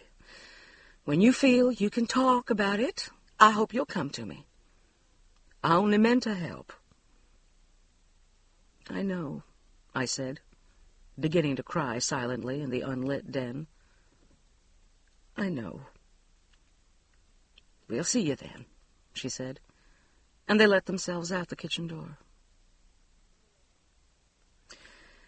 We sat silently in the darkened den for a space of time. I stopped the weak, hopeless crying after a while, feeling only the currents of our silence and the ache of grief that Claire's hurt, stiff little speech had left. I don't think I'm going to be able to fix that, I thought. Something is broken with Claire and me now. Presently I said, Walter? Yes? We have to talk about this now. I know what I promised you. I know I said I wouldn't talk about it anymore, but that was before this. We can't pretend this didn't happen. It wasn't even any good trying to pretend that night over there with Kim didn't happen. If we don't talk about it, we're not ever going to be able to talk about anything again. We've hardly said a word to each other since that afternoon. Something horrible is happening to all of us. If I don't have you with me, I don't think I can stand it. He was quiet for a moment, and then he said, All right, Colquitt. I guess we do have to talk about it. Tell me what you think. I think what Kim did. I think that there's something in that house that is destroying everybody who lives in it. I think it's something that can somehow isolate what's the essence of you, the things you absolutely need most to keep on existing, the you-ness of you. I think it takes your life force, your vitality, and sucks it out of you. I think it needs the core of your life in order to live itself. I think it gets what it needs by working on your hurts and weaknesses or something like that. We thought Kim was obsessed with it, almost crazy, but he sensed it first. Do you have any idea how you sound? Walter said to me across the darkened den. He hadn't moved from his reclining lounger where he'd been sitting when the Swansons came in. He reached over and switched on the lamp on the table beside the chair, and light came leaping into the room. Crazy, probably. As crazy as Kim. I don't care. Do I sound any crazier than what's been happening over there? Well, not to me, maybe. But how do you think you'd sound to anybody else? Look at what we've got over there. 2 families who moved into a new house and who had tragedies in their lives. It may look hideously coincidental, but that's just how it does look. Coincidental. This can't possibly be the only time in history that 2 successive families have had bad experiences, bad luck in the same house. But it's the things that happen to them. Not just bad luck, Walter. Not just tragedies. The very precise things that those particular people couldn't withstand. The precise things that, out of all the things in the world, would destroy them. Why not other things? Look at Pie and Buddy. What mattered most to her? Her perfect, careful little world, all made up of puppies and babies, and her husband's job and her position in the world. Her daddy, gone, just like that. Those exact things. And Buddy, what mattered most to him? Her, his baby, his job, his future, gone, poof. And Lucas Abbott, Walter, with that wonderful reputation and social standing, that marvelous position in the firm, his beautiful wife and daughter, his dignity. And Kim. My God, what about Kim? What mattered most in the world to Kim? His talent, his architecture. Where's that now? Why not Oh, a bad sickness, or her mother, not her father, or why not something else that they could have stood? Why those things? Colquitt, those things that happened to the Harrelsons weren't all that unique. They were awful, but they weren't specialized, if that's what you're implying. A miscarriage, a stroke, two nice, upstanding, solid guys who turned out to be gay. Bad business, but every one of those things happens every day of the world to somebody somewhere. But to the same people, in such a short period of time? To the same two people, all that, when nothing else had ever happened to them until they built a house and moved into it? And happened in front of the very people they'd most want not to see them? His senior firm members? His wife? Lucas Abbott's wife and daughter? His business partners? I agree with Kim, Walter. I absolutely know Buddy Harrelson and Luke Abbott weren't homosexual. It was something the house put in them at that particular time, when all those people were there to see it. If you're going to take that tack, Call, your reasoning is all wrong, Walter said. If it goes after people who live in it, what about Abbott? He didn't live in that house. Matt Gladney didn't. Kim Doherty didn't. But they were all involved with it, don't you see? They came close enough so it could smell out what their best things were, and their weaknesses, and go after the good things by using the weaknesses. Colquitt. Virginia Guthrie didn't live there either, did she, Walter? But she was close to it. She was involved in it. She stayed too long. She stayed long enough so it would know what mattered most to her, too. Her dignity, her control, her genuine caring for other people, and her ability to help them. The life she's built with Charles. Do you think she's going to be able to live very easily with herself after what she and Buck did to Anita? Or with what she did to herself, to Charles? God, don't tell me you think Virginia Guthrie and Buck Sheehan have been having an affair all this time and just happened to get caught in the act by the wronged wife? The house did it. The house made them do it. The devil made me do it. Colquitt, honey, this just can't go on. You're making yourself sick. Badly sick. No, wait, Walter, let me finish. Okay. So the Sheehans move in, and what happens? She's lost her father and brother and her son and almost her husband and her mind for a long time. He's almost lost her and almost lost his whole profession, and he has lost his son. But they're putting it all together again. All right. Does she fall and break her back? Does he have a wreck?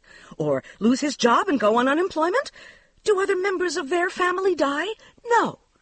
It starts on her with the son. You want to try to explain that movie on TV? And those phone calls? You really want to try to trace them? You wouldn't find anything. Because they didn't come from anywhere. Not even out of Anita's head. They came from the house. So what does she have then? What's left? A bare hold. Just the barest hold on her sanity. And him. As long as she has him, she can make it somehow. But then one day she comes downstairs and sees that she doesn't have him anymore. He's drunk on the sofa, screwing the one woman she trusted more than anybody except him. And him? What did he lose? What mattered most to him? Her. He lost her for good and all. And he lost his control, his sobriety. Don't sit there and tell me there's nothing wrong with that house. Just don't you tell me that. Colquitt, you sit here and you ask me to believe that the house next door is haunted or something. Don't you see that I can believe anything but that? Anything. Bad luck, flaky neighbors, magnetic fields, noxious vapors. Whatever god-awful accident of natural laws and physical phenomena that might explain some of that stuff over there. Yes, I can swallow any of that crap if I have to. But not that there was a malignant intelligence working in a house that's less than a year old on this street in this neighborhood. Colquitt, if I believed that, then I could not function in this world anymore. Nothing would mean anything anymore. Nothing would make sense. There just wouldn't be any core to my life or the world. I'd just have to go to bed and stay there the rest of my life because I couldn't trust the world anymore. I won't buy it. I will not buy that. I whirled on him. Have you forgotten that I betrayed you in that house with Kim Doherty? Betrayed you when the only thing in this world that matters to me is you and the life we have? Have you forgotten that you came within an inch of killing us both? What did it almost take from us, Walter? Only each other. You know what it can do. You know what it did do. You know what it will do if we mess with it. How can you sit there and say you won't buy it, for God's sake? What more is it going to take? He was silent. His body was heavy and his face was old. Finally, he said, I don't know what to think anymore, Colquitt.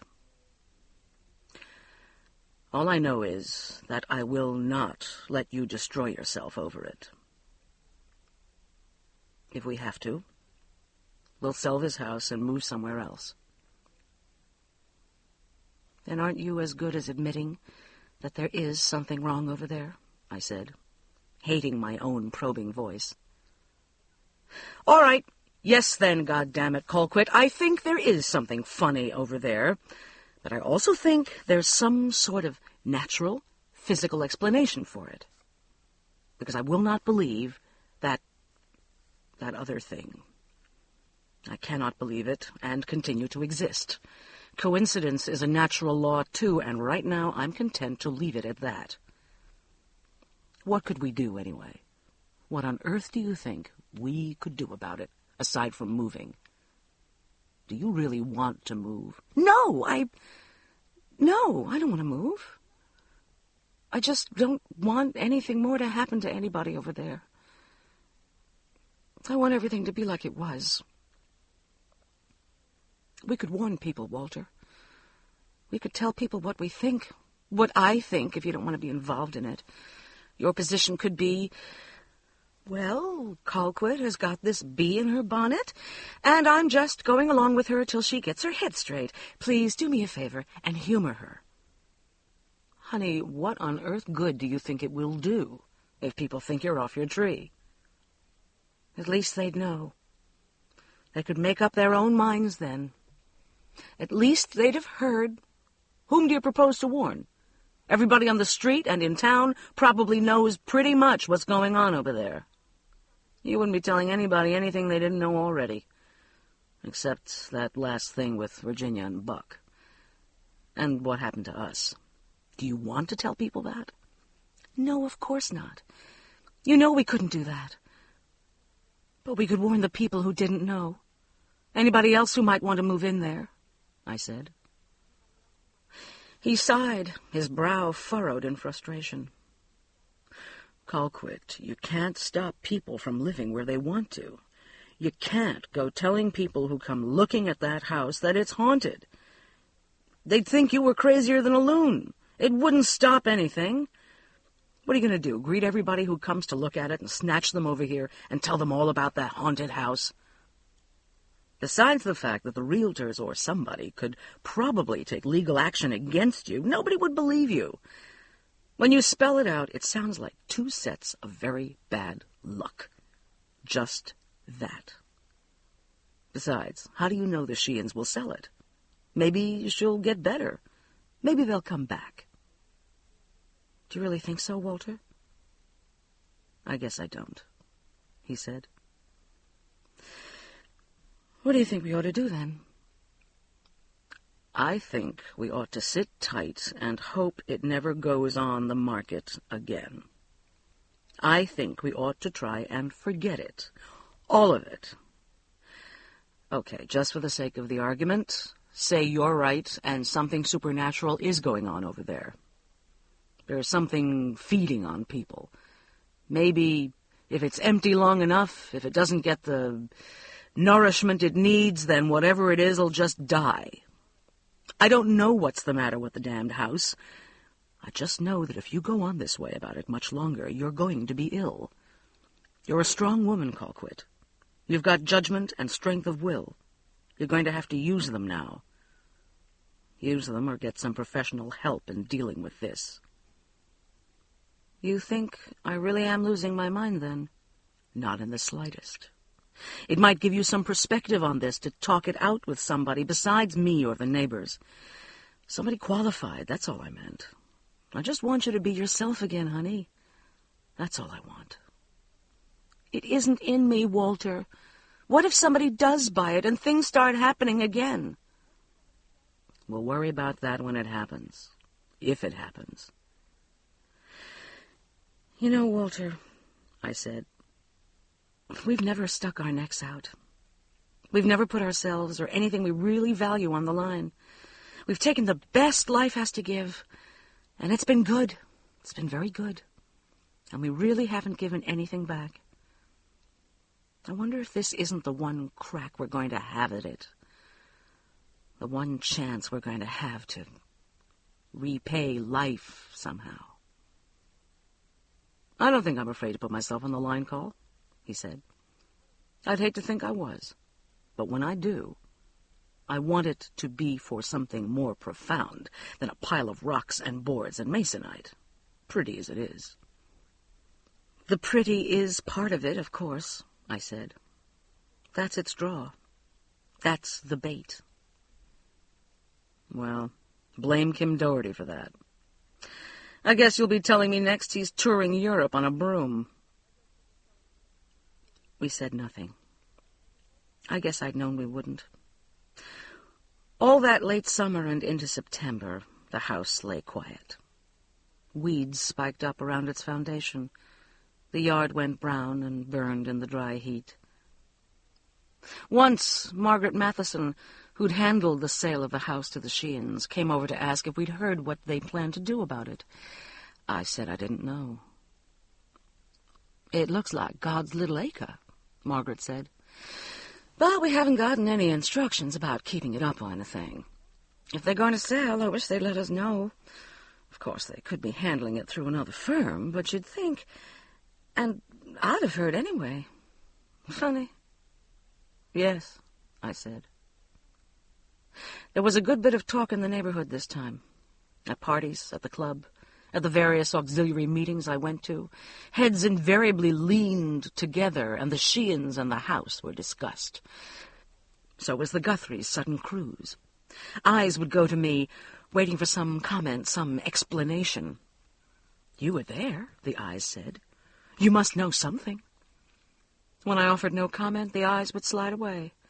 People on the street didn't seem quite so open to me as they had been, but perhaps I was imagining that. The small coolness between me and Claire was still there, buried under chattings and droppings in at each other's houses. There weren't so many of those now. I was heavy with the sorrow of it, and the loss, but remained silent. Once, at the end of an evening down the street at the Parsons', when we'd all stayed too late and drunk too much, Claire had suddenly stretched out her hand to me and said, with tears in her brown eyes, Call. I almost took her aside then and told her about Kim and Walter and me, about Buck and Virginia Guthrie, about what I thought, the whole thing. But then I only hugged her. So the distance remained. Early that October, Marguerite Condon came down and supervised the loading of the Sheeans' furniture into a van, and was gone again by the time I got home from work. Claire told me she'd seen her and the van, but hadn't gone over, and Marguerite hadn't called or come by her house. Later that month, I quit my job and moved my files into an upstairs office I'd been readying all that fall, and began my work at home. I had, as Anita Sheehan had suggested, angled my desk in front of the dormer windows, facing away from them, and I didn't often look into the blazing foliage that half shielded, half framed the house next door. I was so absorbed and busy with my new clients and charmed with the novelty of working at home and the weekday ambience of the house and street. It was a microcosmic world that had spun around my house all along while I'd been away downtown, and I had never tasted it. It was a little strange, but exhilarating, too. At the end of October, A for sale sign went up in the yard of the house next door. A different realty firm this time. A card came from Kim Doherty, from Florence. He was immersed in study at the Uffizi, he said, spending long hours every day there in that rich old dimness. He'd begun to help a little, in a very unofficial capacity, with restoration work. He was enjoying it, he said. Part 3. The Greens. Chapter 18. Not so many prospective buyers came to see the house this time. I know, because all during the early days of November, I was working in my upstairs office, my coffee pot hissing cheerfully, the classical FM station on my radio, weaving a soft shroud of serenity and grace and symmetry around the warm, bright room. I was in and out of the house a lot during those first weeks at home, too, dashing to radio and TV stations, dropping off press releases, meeting with clients and prospects at their offices. I'd have noticed if many people came to see the house, but there weren't many.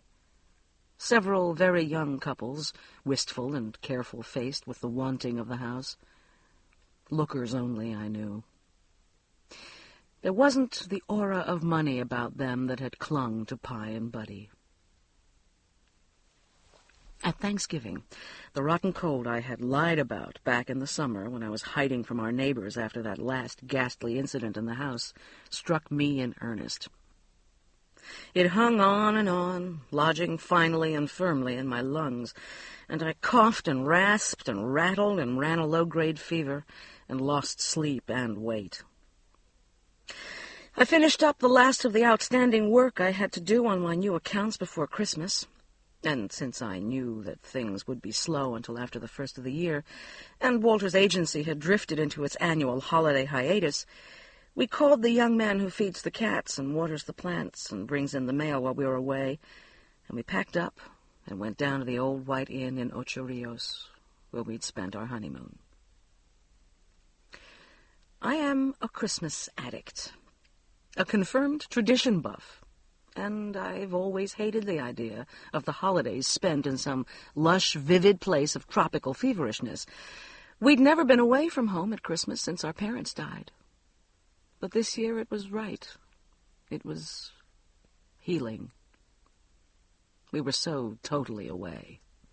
The white sun and the incredible blue-green-purple water and the insistent soft trade winds washed the misery out of my chest and the heavy, lingering dread out of my heart.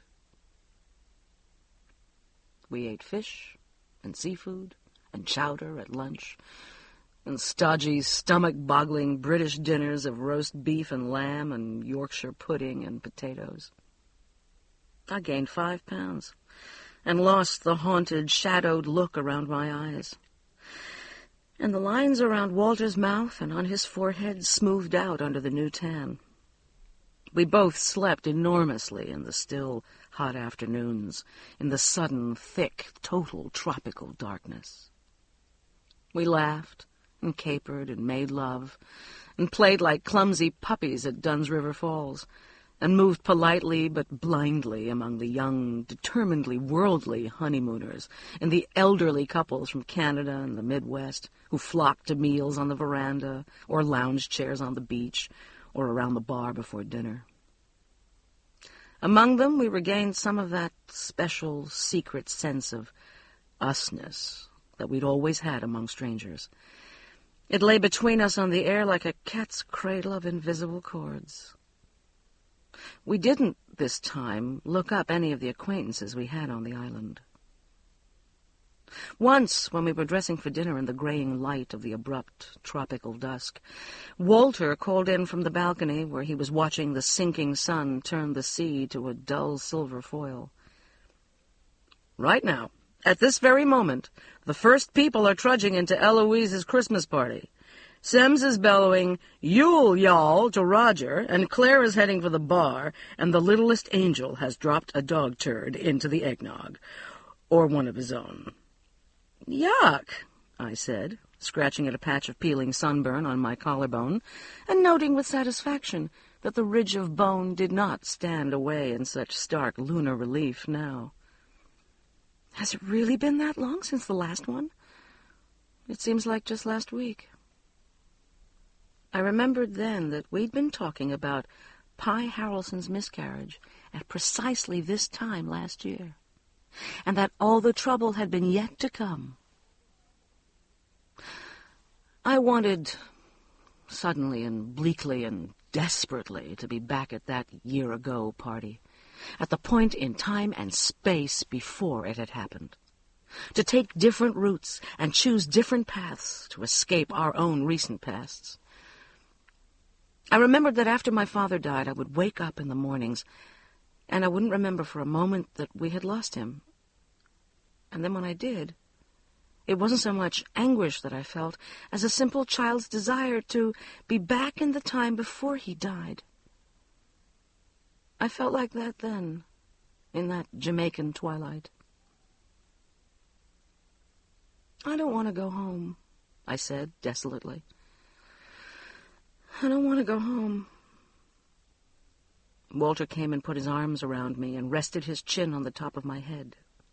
The familiar gesture started a sting of tears in my nose.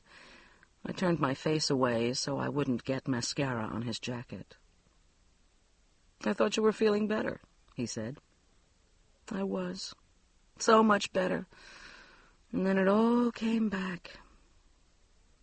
Maybe we were wrong to come down here. It's just going to be worse when we get home. "It doesn't have to be," he said. "Not if we can keep this perspective we've gotten. That's what we have to do, Cole. Remember how unimportant and sort of ludicrous it all seemed while we were here, away from it. Just not give in to it anymore. If we can lose it like this when we're away from it, don't you think that means it was mostly in our own heads? We can handle our own heads." "I guess so. You can yours, anyway. I'm not sure about mine. But I'll try." "Maybe you're right, and it won't sell." But when we got back to our house a week later, shivering with the strangeness of remembered summer in the cold, wet wind, the for sale sign was gone, and there were 2 cars in the driveway, and a child's blue bicycle, and lights burned once again from the replenished windows of the house next door. We were spared the travesty of the welcome to the neighborhood visit to Susan and Norman Green by Claire, who brought them by the afternoon after we got back. I was taking the last of the summer clothes out of the dryer in the utility room off the kitchen when there was laughter and the stamping of feet on the back porch and a sharp rapping of knuckles on glass. I let them in, feeling no curiosity, only dull fatigue and a sullen resentment at having to welcome new people into my kitchen and my life again. Walter had been right. The house and its terrible short history seemed to have lost its hold on me. I had indeed left the terror and the heavy tumor of foreboding in the vivid sea of that summer island. But what was left wasn't the lightness I had yearned for, only this stale, tired emptiness. Claire thrust the 3 newcomers into the kitchen, a man, a woman, and a little girl of about 8, then hugged me briefly and turned to them. "This is Susan and Norman Green and Melissa," she said. "And this is Colquitt Kennedy, who has been frying her considerable body in Jamaica for 2 weeks, while the rest of us were freezing our behinds and cursing Santa Claus." "Not really, honey," she appended, looking at Melissa Green, who looked back at her gravely and acceptingly. We laughed. Or rather, Susan Green and I did, because it was such a Claire thing to say. The man did not. "Hello, Susan, Norman, and Melissa," I said. "It's good to meet you. How long have you been in?" "Hello," said Susan Green. "Precisely 1 week. And it's still the biggest mess you ever saw. I just can't seem to get hold of it." She was younger than Claire or me, about 28 or 9, I thought. But except for the discrepancy in their ages, she was almost a replica of Claire. Her crop of curls was sandy and wiry, and her eyes were blue. But there was the same sturdy squareness, direct grin, snub nose, neat waist, and short, muscular legs. The same air of earthiness, faint irreverence, and general competence. And yet there was something fragile and tentative there. Her small daughter, who had gone quietly into the den, and was regarding a wary foster grant with polite interest, had the same air of fragility. "Susan's a gal after my own heart," said Claire, giving Susan Green's shoulder her characteristic little hug. "I've been in my house precisely 16 years, and it's still the biggest mess you ever saw. I think this is the beginning of a beautiful friendship." Looking at the two women standing together in the warm light of my kitchen, with sleet ticking ominously at the French doors and the wind rising outside, I thought it probably was the beginning of a friendship. A real friendship. One of Claire's few deep and abiding and totally open friendships. They seemed so alike. They seemed already close and easy and comfortably offhand, as you do well into a good friendship. I felt a jolt of coldness somewhere deep in my stomach, which crept toward my heart. The dread I had thought I had left in Jamaica came flooding back, mature and heavy.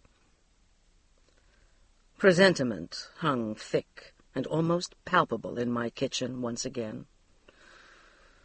I thought swiftly and clearly. This is dangerous. This woman is dangerous to Claire. This friendship must not bloom.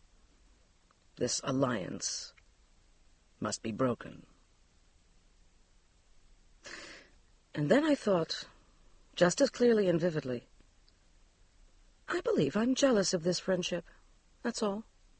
Just plain low-down jealous. That's awful, but I can deal with jealousy. That's not in that house. That's in my own head. And I smiled at Susan Green and said, "I don't even have to tell you about the mess my house has been in all these years, because you're standing in the middle of it. And not for the last time, either." I turned to the man, who stood straight and silent, looking methodically around the kitchen as if memorizing it. He had odd gray eyes, pale and opaque and almost silver, like dull coins. He was tall and slender, and had brown hair cut so short that it was startling. Bone-clean white scalp showed through. I thought he might be a military man. "Come on into the den," I said, "and I'll fix you a drink or some coffee if you'd like. Walter, my husband, will be home in a few minutes, and I know he'd like to meet you. And it's such a ghastly, rotten night." "That would be nice. For just a minute," said Susan Green. "I haven't sat down all day, literally.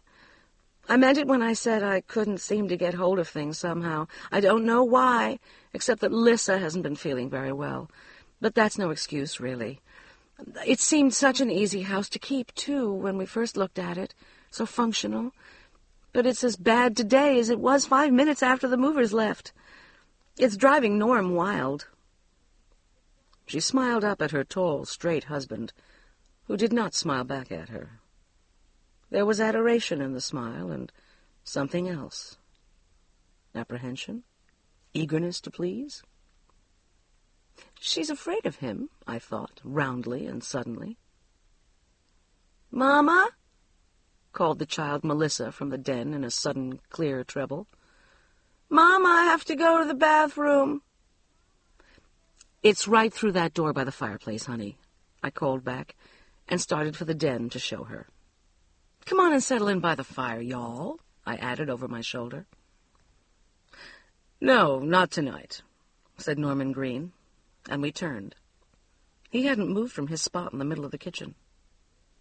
"Thank you, Mrs. Kennedy, but Susan really does have a great deal of work to do on the house yet. A rain check, maybe." "For goodness sake, Norm, at least let Melissa go to the bathroom," Susan Green began.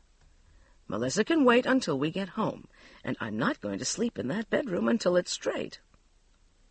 He raised his voice and called, "Melissa, get your coat on. We're going home now." "Daddy?" Her clear, small voice called back. "Daddy, I really have to go right now." "Melissa!" He did not raise his voice, but it rang as if through a long stillness. "Daddy, it hurts." It was a cry of distress, not petulance. Susan Green brushed by her husband and went into the den to her child. "You can wait 1 minute, Norman," she said. "You know she's been upset ever since we moved." "Is it all right, Mrs. Kennedy?" "Well, of course it is," I said, not looking at Claire or at Norman Green. Susan Green took the child into the bathroom and closed the door. Norman Green stood still. He said nothing, but his face seemed to fill, to swell somehow, though his expression didn't change. "I'm sorry she isn't feeling well," I said lamely to fill the prickling silence. "Moving can be upsetting to children, I know." "There isn't anything wrong with Melissa," he said. "Susan spoils her. I find bids for attention unbecoming in children." Claire and I looked at him. He seemed to gather his face together and produced a rigid smile. "I look forward to meeting your husband, Mrs. Kennedy," he said. "Perhaps you'll come and have that drink at our house when things are a little more organized. I hope you had a fine time in Jamaica. We have several good friends there, very substantial old island families. White, of course. Next time you and your husband go down, I'll write you some letters of introduction. It's always more pleasant when you know the right people, I think." "Yes, it is," I said faintly. "That would be nice. I'm sorry you can't stay for a minute, but I do understand how it is when you've just moved. You let me know if there's anything at all you need." This just Susan Green, who had brought the child, pale and large-eyed, back into the kitchen and was buttoning her into her coat. She looked oddly as though she were about to cry.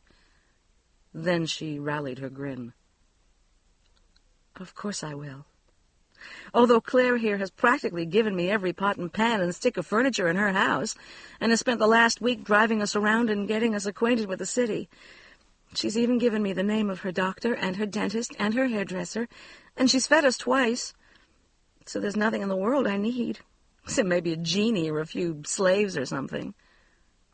She laughed, a stiff, social little laugh, aimed up at her husband. "Good night, then," she said helplessly, when he didn't respond to the laugh. And they turned to go. "Good night," I said. And Claire said, "I think I'll stay and hear about Carl's trip, Susan. Call you in the morning?" The Greens went out of the kitchen into the roaring night. Claire and I looked at each other. "Is he real?" I said. "Susan has a great deal of work to do yet. I'm not going to sleep in that bedroom until it's straight. Very substantial old island families. White, of course. And not letting that poor child go to the bathroom because it spoils her. God, I'll bet he burns books and Jews." Claire laughed mirthlessly. "That's one of his problems. He is a Jew. Half one, anyway. Green with an E. Besides, Susan told me he was. He's trying to pass for Episcopalian, I think. Isn't he a creep? And she's such a doll. I just can't figure it, the way she adores him. But she does. And he just walks all over her, yells at her like a damn drill sergeant, or rather hisses commands at her in that nasty, flat, cold, snaky voice of his, and she jumps out of her skin to do his bidding. That child is scared to death of him, too. With good reason, I might add. He talks to her as if he absolutely loathes her sometimes, when he bothers to talk to her at all. Oh, Lord, life with little Hitler. Tell me about them. Where are they from? Boston or somewhere around there. He teaches at City. Just took some position there and will start winter quarter. Math or something. I know he went to Harvard because he told me so 2 minutes after I met him, and hasn't ceased telling me since. He's one of those Ivy League Jews who never got over the fact that he couldn't join Hasty Pudding or whatever, and would sell his soul to the devil if his name could be Lowell or Cabot or Lodge. So he makes up for it by dropping names he barely knows and bullying his wife and trying to make that poor kid into Little Miss Perfect. I guess he'd never have bothered having one if it wasn't the proper thing to do. They just got her into Chase preschool. Or rather, I did. And, of course, buying $600 suits and big cars. On a teacher's salary? Don't come to that. He keeps missing, though. The suits are silk, and the cars are Cadillacs, and the furniture's reproduction French whorehouse, though I'm sure it did cost the earth, because he told me what he paid for most of it. And he's got buffet paintings in there. Can you imagine? What's so sad is that she used to be a painter, a pretty promising one, had shown a few times in New York, and she gave it up when she married him. She told me about it the other day when I took her shopping. She said he hadn't thought it looked right for the wife of a professor to be a painter. Too bohemian. Those were his words, not hers. She said it with absolutely no rancor. I don't think it's ever occurred to her that he's a tight-ass, bullying, pretentious prick. She loves the asshole. Claire, such language. Surely he can't be all that bad. He sure can be all that bad. You think he's kidding about making her clean up that bedroom before he'll sleep in it? I was over there Saturday, and they were in the basement. He was standing while she was on her hands and knees rearranging the food in the freezer. He was telling her where he wanted everything to go, the beans here and the corn over there, and stack the meat by shape and weight and cut, and then by consecutive dates. He had a legal pad and was reading it off to her in order. And when I said I'd pitch in and help so we could get some Christmas shopping done, he said no, she wasn't going shopping today because she'd forgotten what he told her about the freezer and was just going to have to get it right. He was smiling, but you could tell he was furious. And then Melissa came downstairs looking for her mother, and he told her to go back upstairs and stay in her room until everything was in its place. I could have slapped him. The kid just turned around and flew back upstairs, and Susan looked like she was going to cry. How perfectly stinking. I wonder if he's such an awful snob and perfectionist and all that, why he married her. I mean, I think she's charming. But if she is a disorganized housekeeper, and a bohemian to boot, I think I last heard that word in 1956. Why on earth did he pick her in the first place? That's what I was going to tell you. Her money. She's got a wad and a lot of social position around Boston, though I think her parents are dead now. Apparently they were terribly back bay and all that, and really hated the idea of her being an artist. I guess they were glad to get her married to anybody at all. She's not at all bitter about it, or secretive. She talks about it openly, with no self-consciousness or false modesty.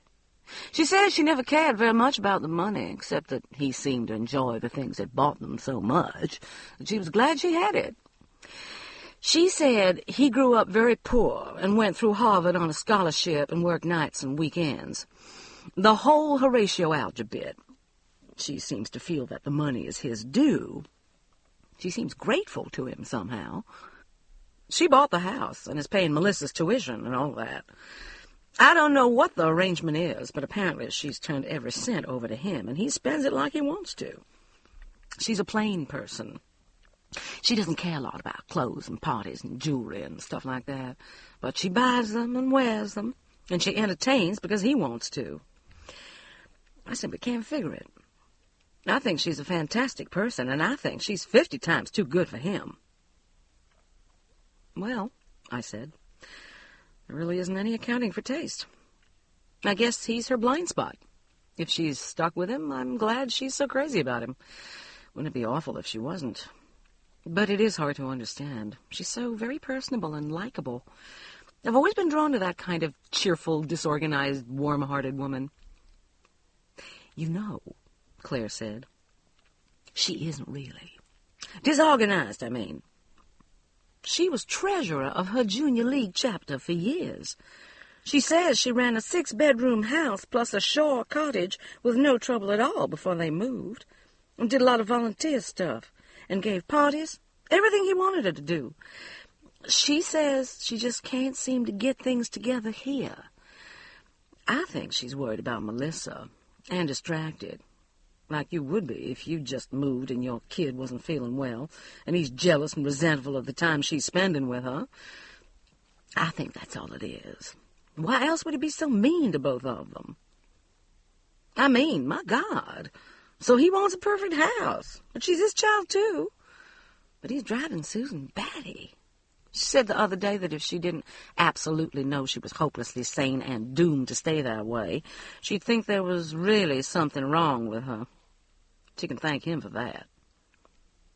I moved jerkily, inadvertently, and winced. Claire looked at me. Oh, no, nothing like Anita. She was kidding, really. There's not a saner woman in America. She's absolutely unflappable, except when it comes to pleasing him.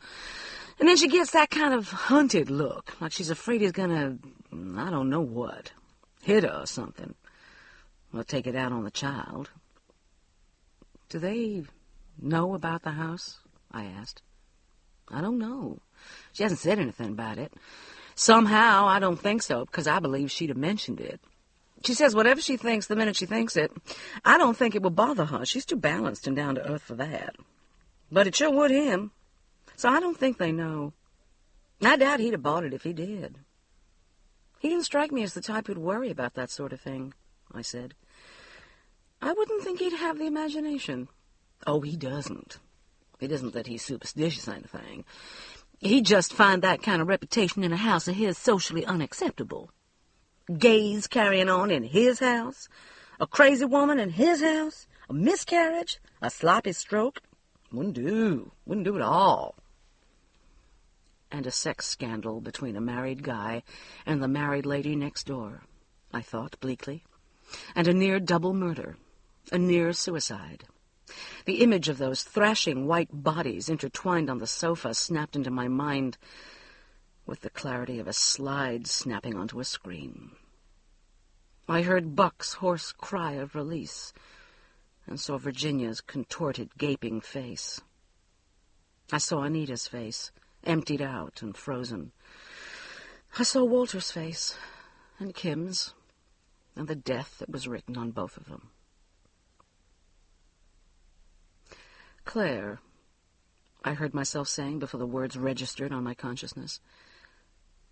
Don't get too involved with her. Don't go over there. Let her come to your house if you just have to see her. But don't spend much time in that house. Better still, just don't see any more of her than you have to.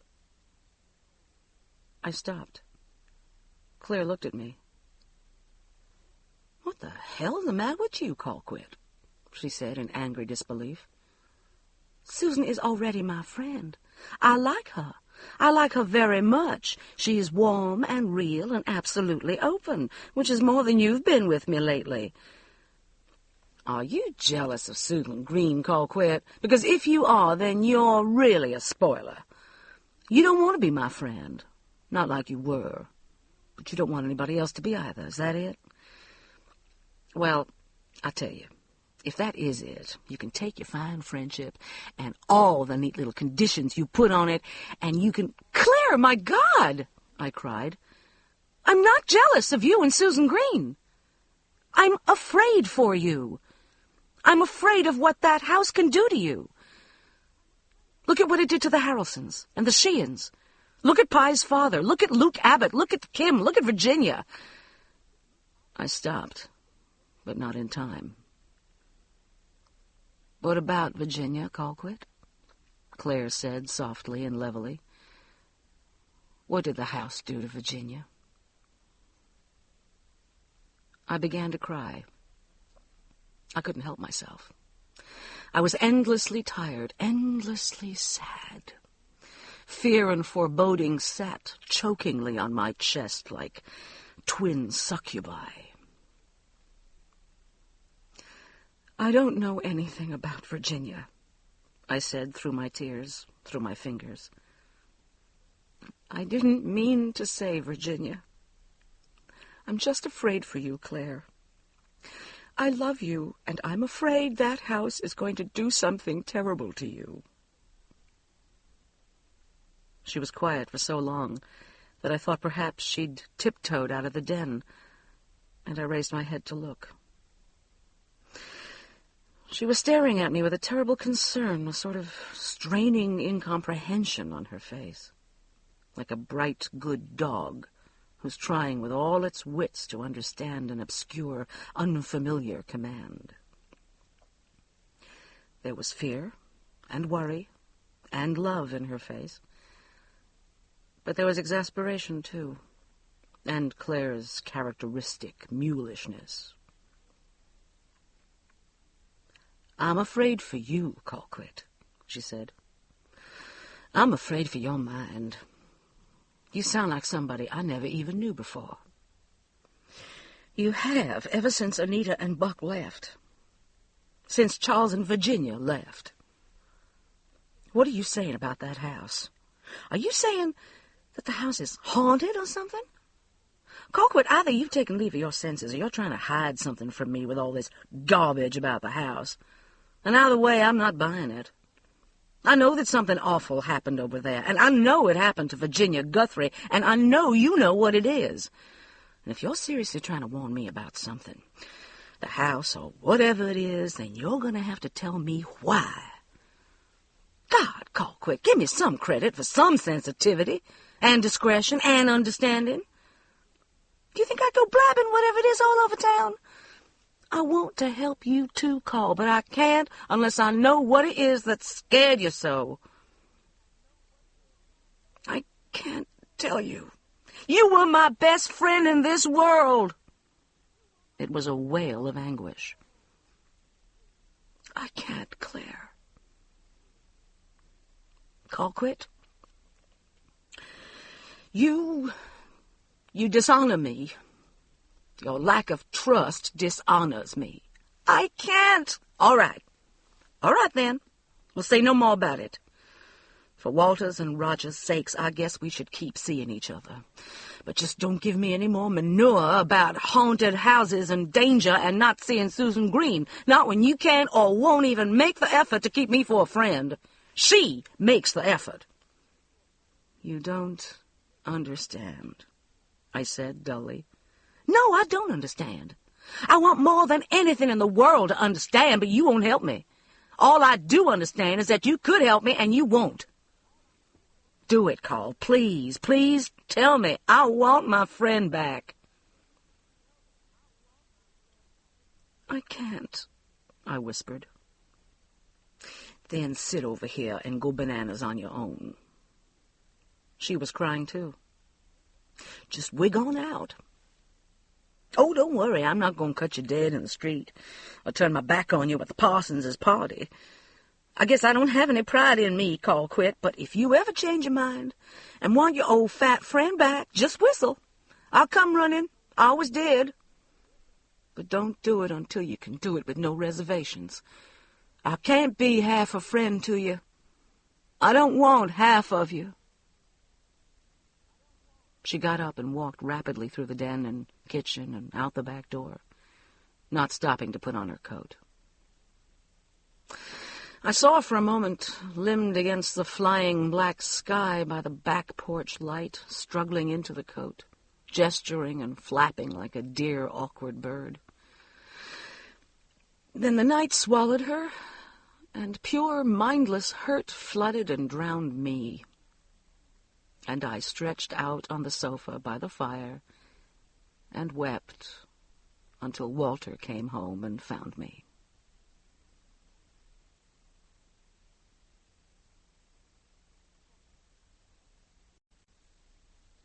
Chapter 19.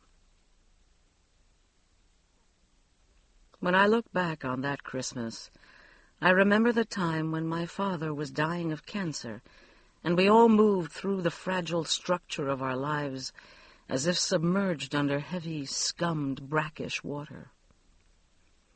We clung to the small rituals of life as it had been before, with a tenacity that often astounded me.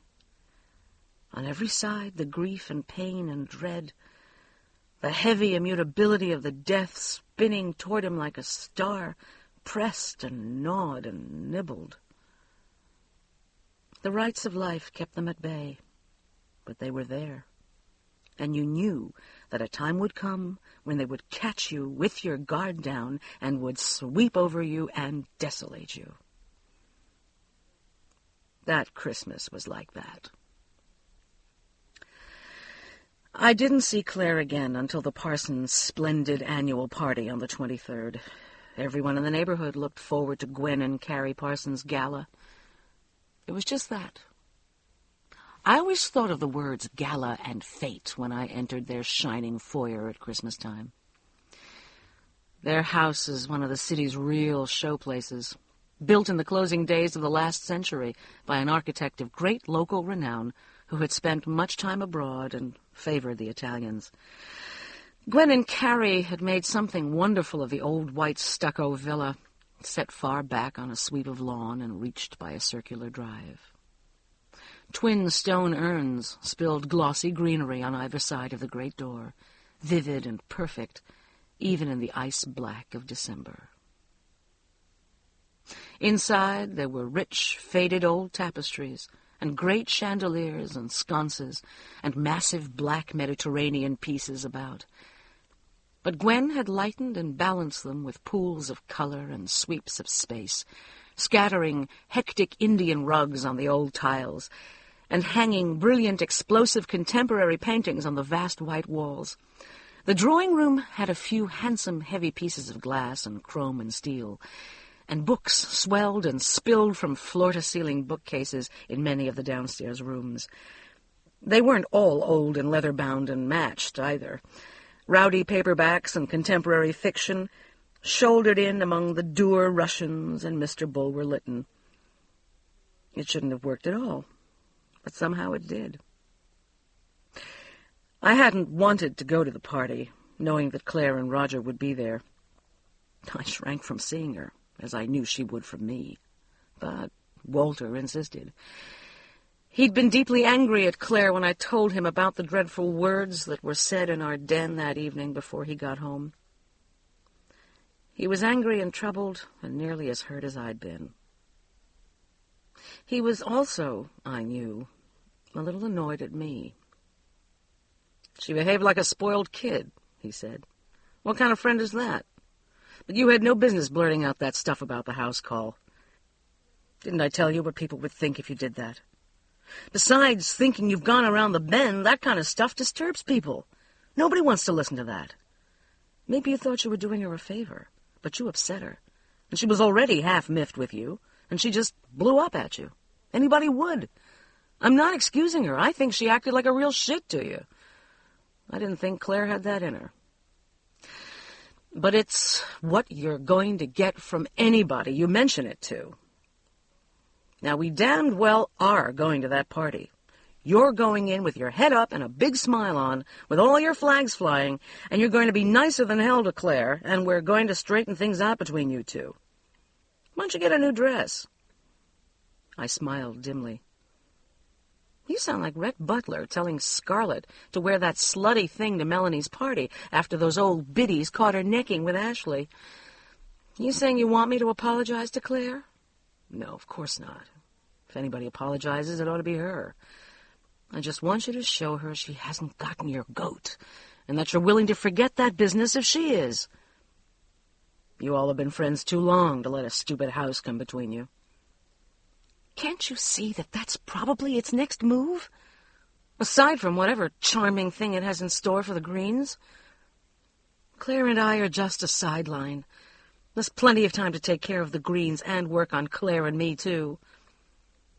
I'd put Captain Queeg over there up against that house any day of the world," Walter said. "He doesn't have enough creativity to recognize a first-class hant if one came out of the woodwork and bit him. And from what you tell me, she doesn't sound exactly fey and ethereal. You're jumping the gun. Nothing's going to happen over there this time. If it was, it would have started already. The Harrelsons' trouble started before they even moved in. The Sheehan's started in less than a week. They've been in 3 and not a peep from nary a spook." I knew that he had decided that brisk jocularity was the order of the day. He responded with gentle jibes whenever my fears about the house spilled over into words. I disliked the well-meaning banter even more than I did his reluctant understanding or his infrequent exasperation, and so I didn't often mention the house. Except for the anguish of the quarrel with Claire, it was a waiting time, a suspended place in the dying days of the year. So we did go to the party. Me in a shockingly expensive new dress, with a rictus of high spirits pinned to my mouth.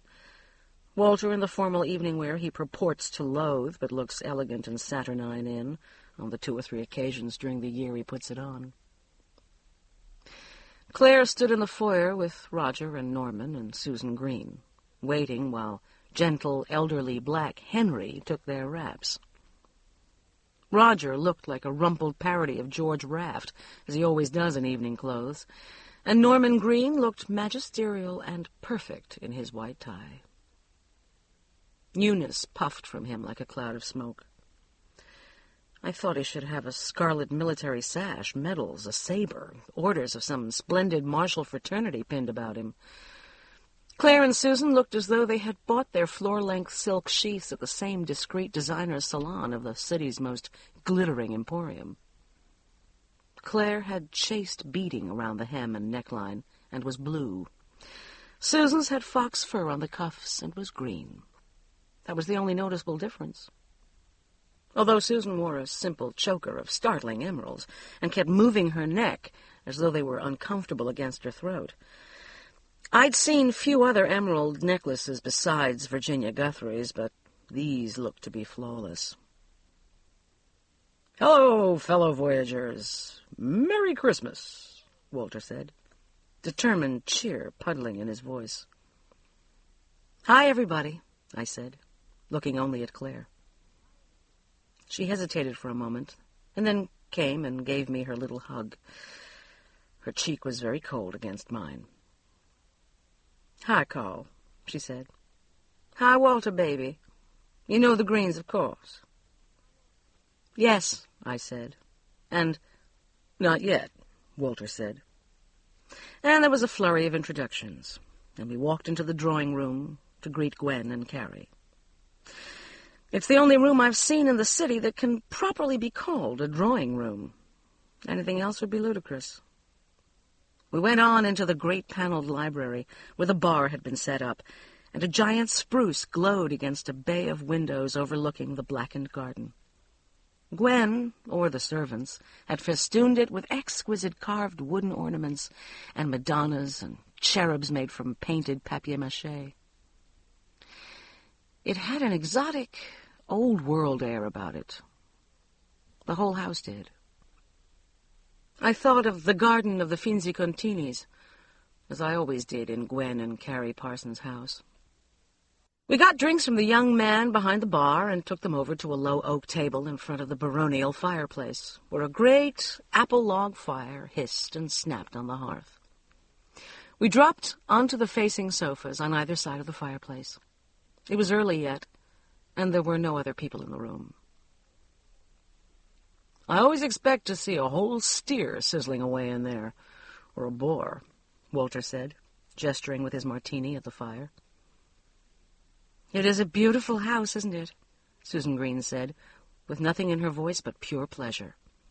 "The Parsons' house brings out the latent covetousness in most of us, and we all do a lot of muttering about white elephants and drafty old barns after their parties. We all love the house." "If you like this sort of thing," said Norman Green. It was such a pointedly uncharitable remark that we all looked at him, not knowing how to respond. "I'm a simpler person myself," he added. I thought about the buffet paintings and the reproduction French whorehouse furniture Claire had told me about and shot her a tentative look across the table. She twinkled back at me fleetingly and then leaned over to Susan Green, who was looking unhappily into the fire, and said, "Yours is 1,000 times more livable. Your house has been the envy of the neighborhood ever since it went up. You're seeing this one at its all-time company best. Gwen says herself she'd sell it in a minute if they could get their money out of it. How much are they asking? Said Norman Green. Claire shot him a positive glare. I don't think they'd really sell it, she said. It was Carrie's family's house. She just meant that it was big and old and hard to take care of. I don't have any idea how much they'd want for it. I'm not interested in it, of course, he said. Just thought it might give me some idea of what the neighborhood is worth in general. I'd like to think that little place of ours would appreciate over the years.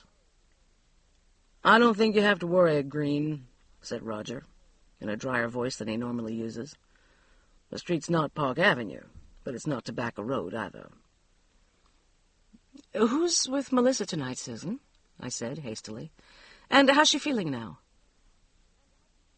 Duck's pretty girlfriend, Libby Fleming, isn't it, Clara? She said. Lissa's some better, I think, or at least she has been for a week or so. She's not so hot tonight. It was really awfully sweet of Libby to come and sit with her on such short notice. I haven't had time to line up babysitters yet. I hope you don't think it was a mere favor to a new neighbor, Claire said ruefully. Duck was undoubtedly over there before the front door closed on you. I haven't seen much of him since he got home from school, but I'm sure the poor Flemings have seen far too much of him. God, I'm glad he's not in school down here, or she's not in New Haven. He'd flunk out before the first quarter was up. How's he liking Yale? Walter said. Who knows? Claire replied. I don't get letters.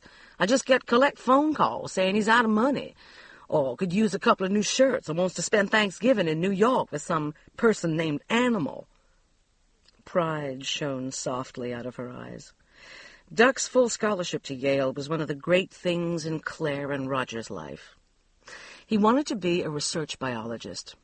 I thought, with his gentle hands and leaping mind, and Roger's endless sweet patience and uncommon sense of responsibility, that he would be a good one. Norman Green frowned. I hope those kids will behave themselves, he said. I didn't know Duck was coming over. The girl's father is on the board of trustees for City, isn't he? I don't need him down on me.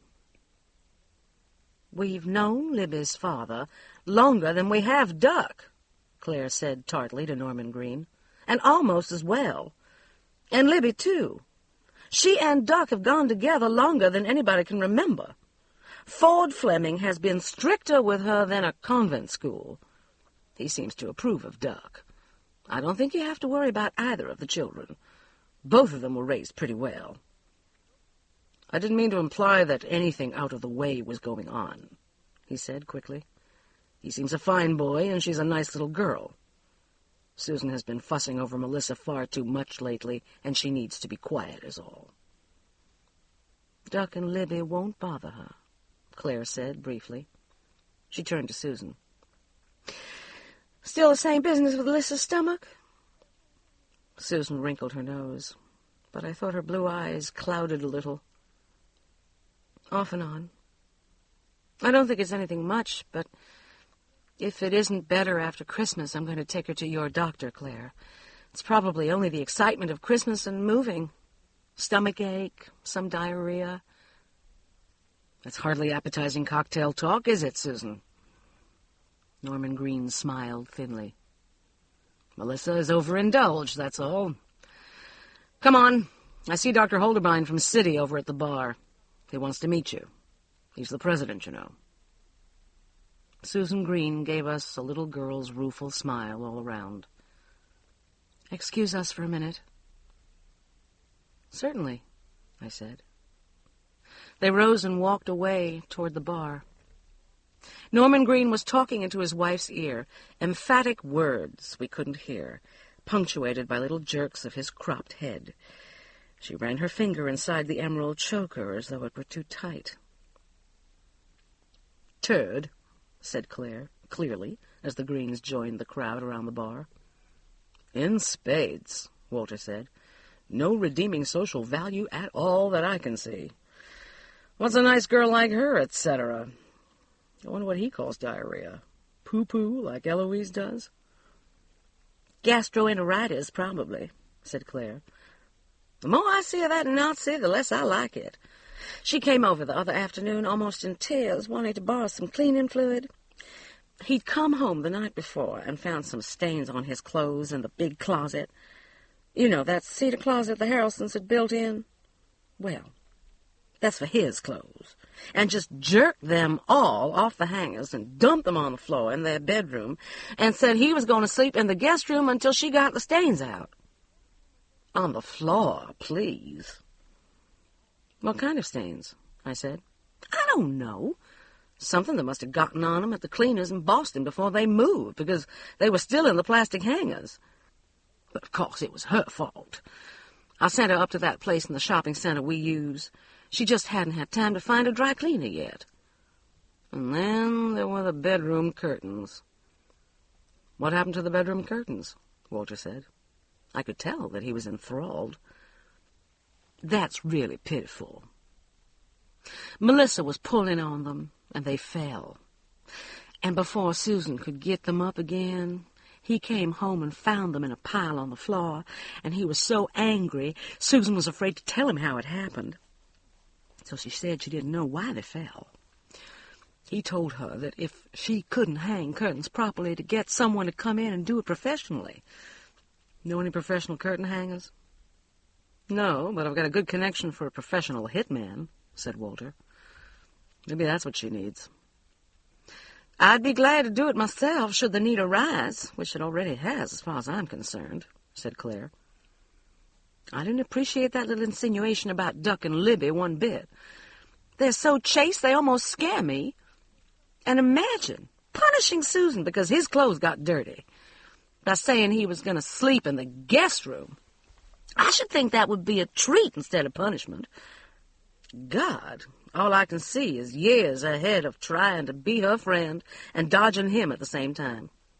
What a ghastly and endless prospect. I felt the unwelcome, sick wrench in my stomach again and said, Let's go get some of those hors d'oeuvres before the locusts come. We got up and drifted toward the dining room, where the buffet glowed, jewel-like, on Gwen Parsons' 100-year-old damask. The painful estrangement between Claire and me hadn't vanished, but it had slunk away into a dark corner of the cave under the onslaught of our indignation at Norman Green. In the library, as we left it, someone sat down at the piano in a dim corner of the dark old room and began to pick out Adeste Fideles.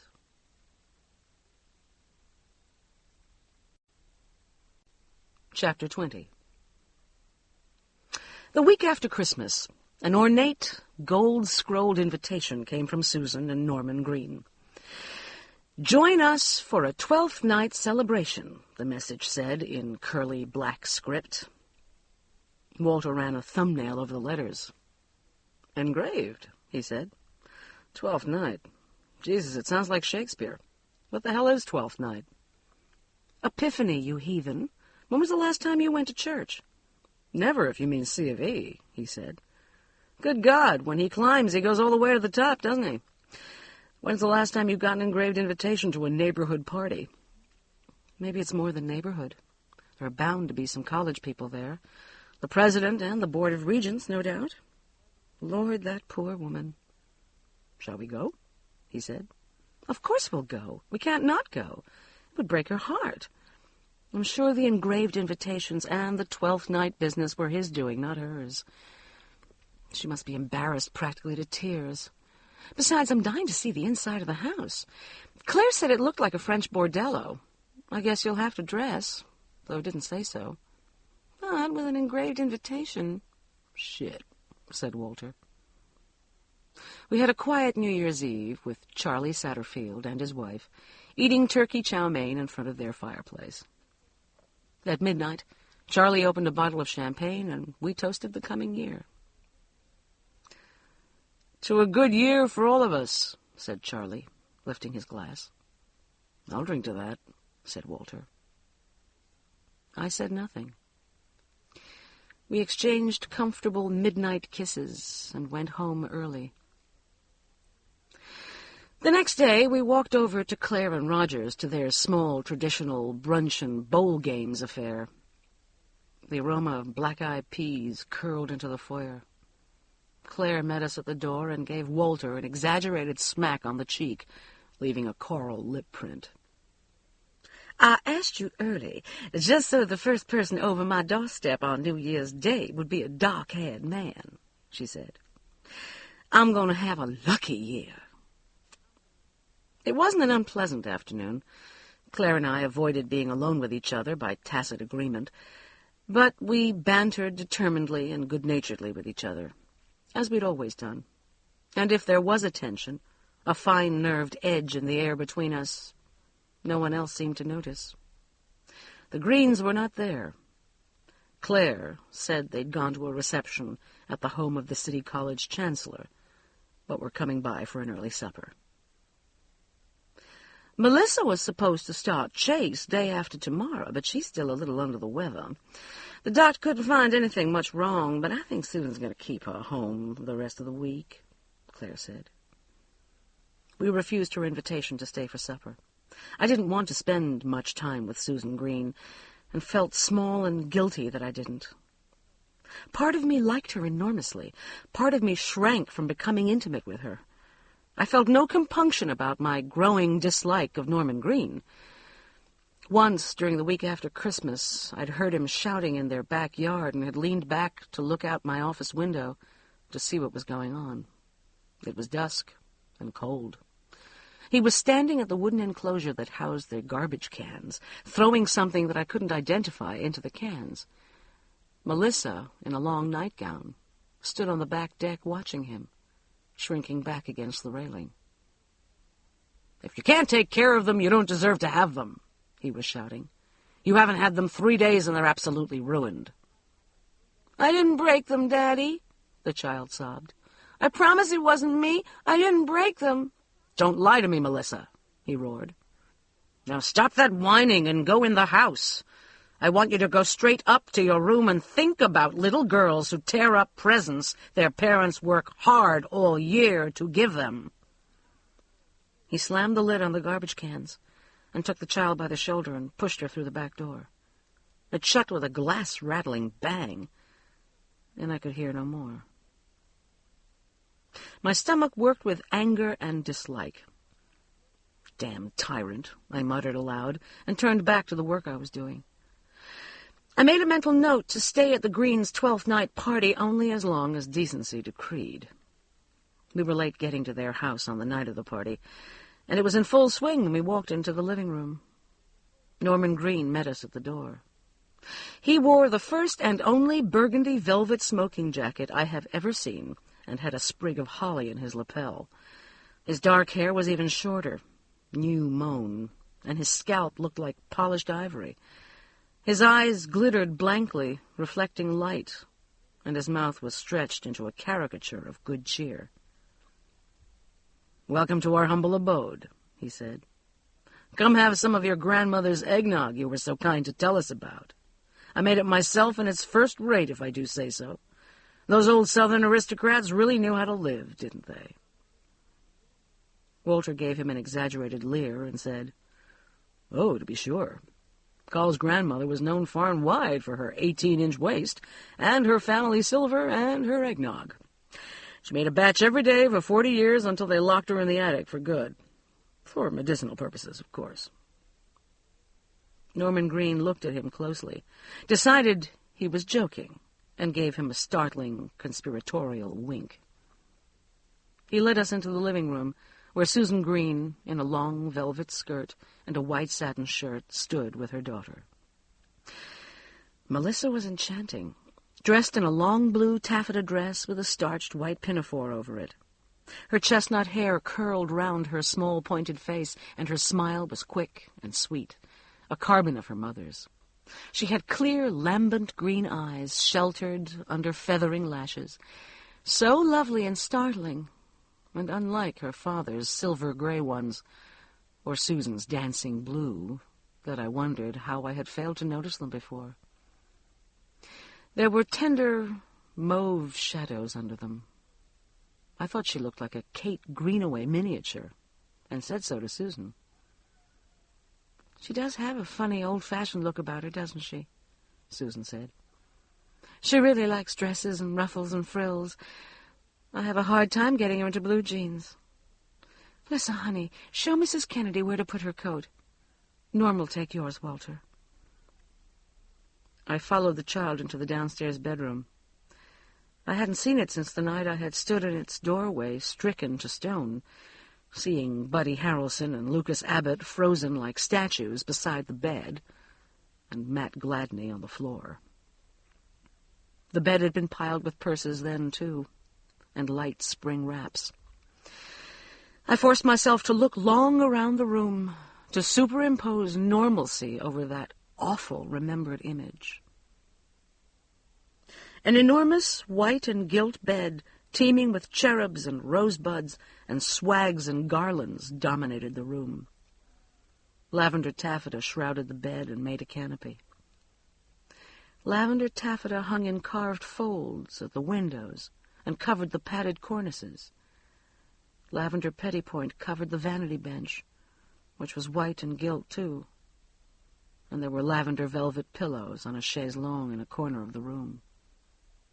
A white and gilt escritoire against one wall had a crystal inkwell and a quill with a curling white plume. A silver seal with an elaborate G cut into it stood on the escritoire beside a stick of red sealing wax. An open door showed wallpaper with pink and purple shepherdesses, purple bath carpet, pink and lavender and purple towels.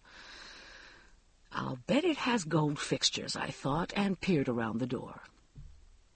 It did. Kim Doherty's house was astounding. There was hardly an inch of floor space that didn't house a piece of carved, polished, satined, damasked, and gilded French furniture. Mirrors and paintings covered the white walls. The long expanses of glass were draped and tied and swagged with satin. The polished wooden floor lay under thick, pale blue carpeting. A great log roared in the fireplace, and flowers, mostly white, stood spikily, formally erect on tables and mantelpiece. White candles blazed everywhere. In the dining room, dour faces in frames of heavy gilt glared down on the buffet table. A lovely, heavy-cut crystal punch bowl held my grandmother's eggnog, and an ornate old silver ladle bobbed gently in the bowl. Ham glistened pinkly, and roast beef glistened redly, and enormous platters of sandwiches, crudités, canapes, and cheeses covered the white lace tablecloth. It was a stunning array of food, enough to feed a battalion. Claire stood at the table with Sems and Eloise Jennings, looking down at it bemusedly. She held a cup of eggnog, and there was a creamy mustache on her upper lip. I moved up beside her and greeted her and the Jenningses. "Quite a spread, isn't it?" I said. Walter handed me a cup of eggnog, and I tasted it. It was good, thick and pungent with cream and rum. "Think of the starving Biafrans," Claire said. "I'd sell my soul for a good stiff Scotch, but no dice there. Well, what do you think? Was I right or was I right?" "You were right," I said. "Buffet paintings and all." "Right about what?" demanded Eloise Jennings truculently. She was looking around the dining room and living room discontentedly, as though they were a personal affront to her.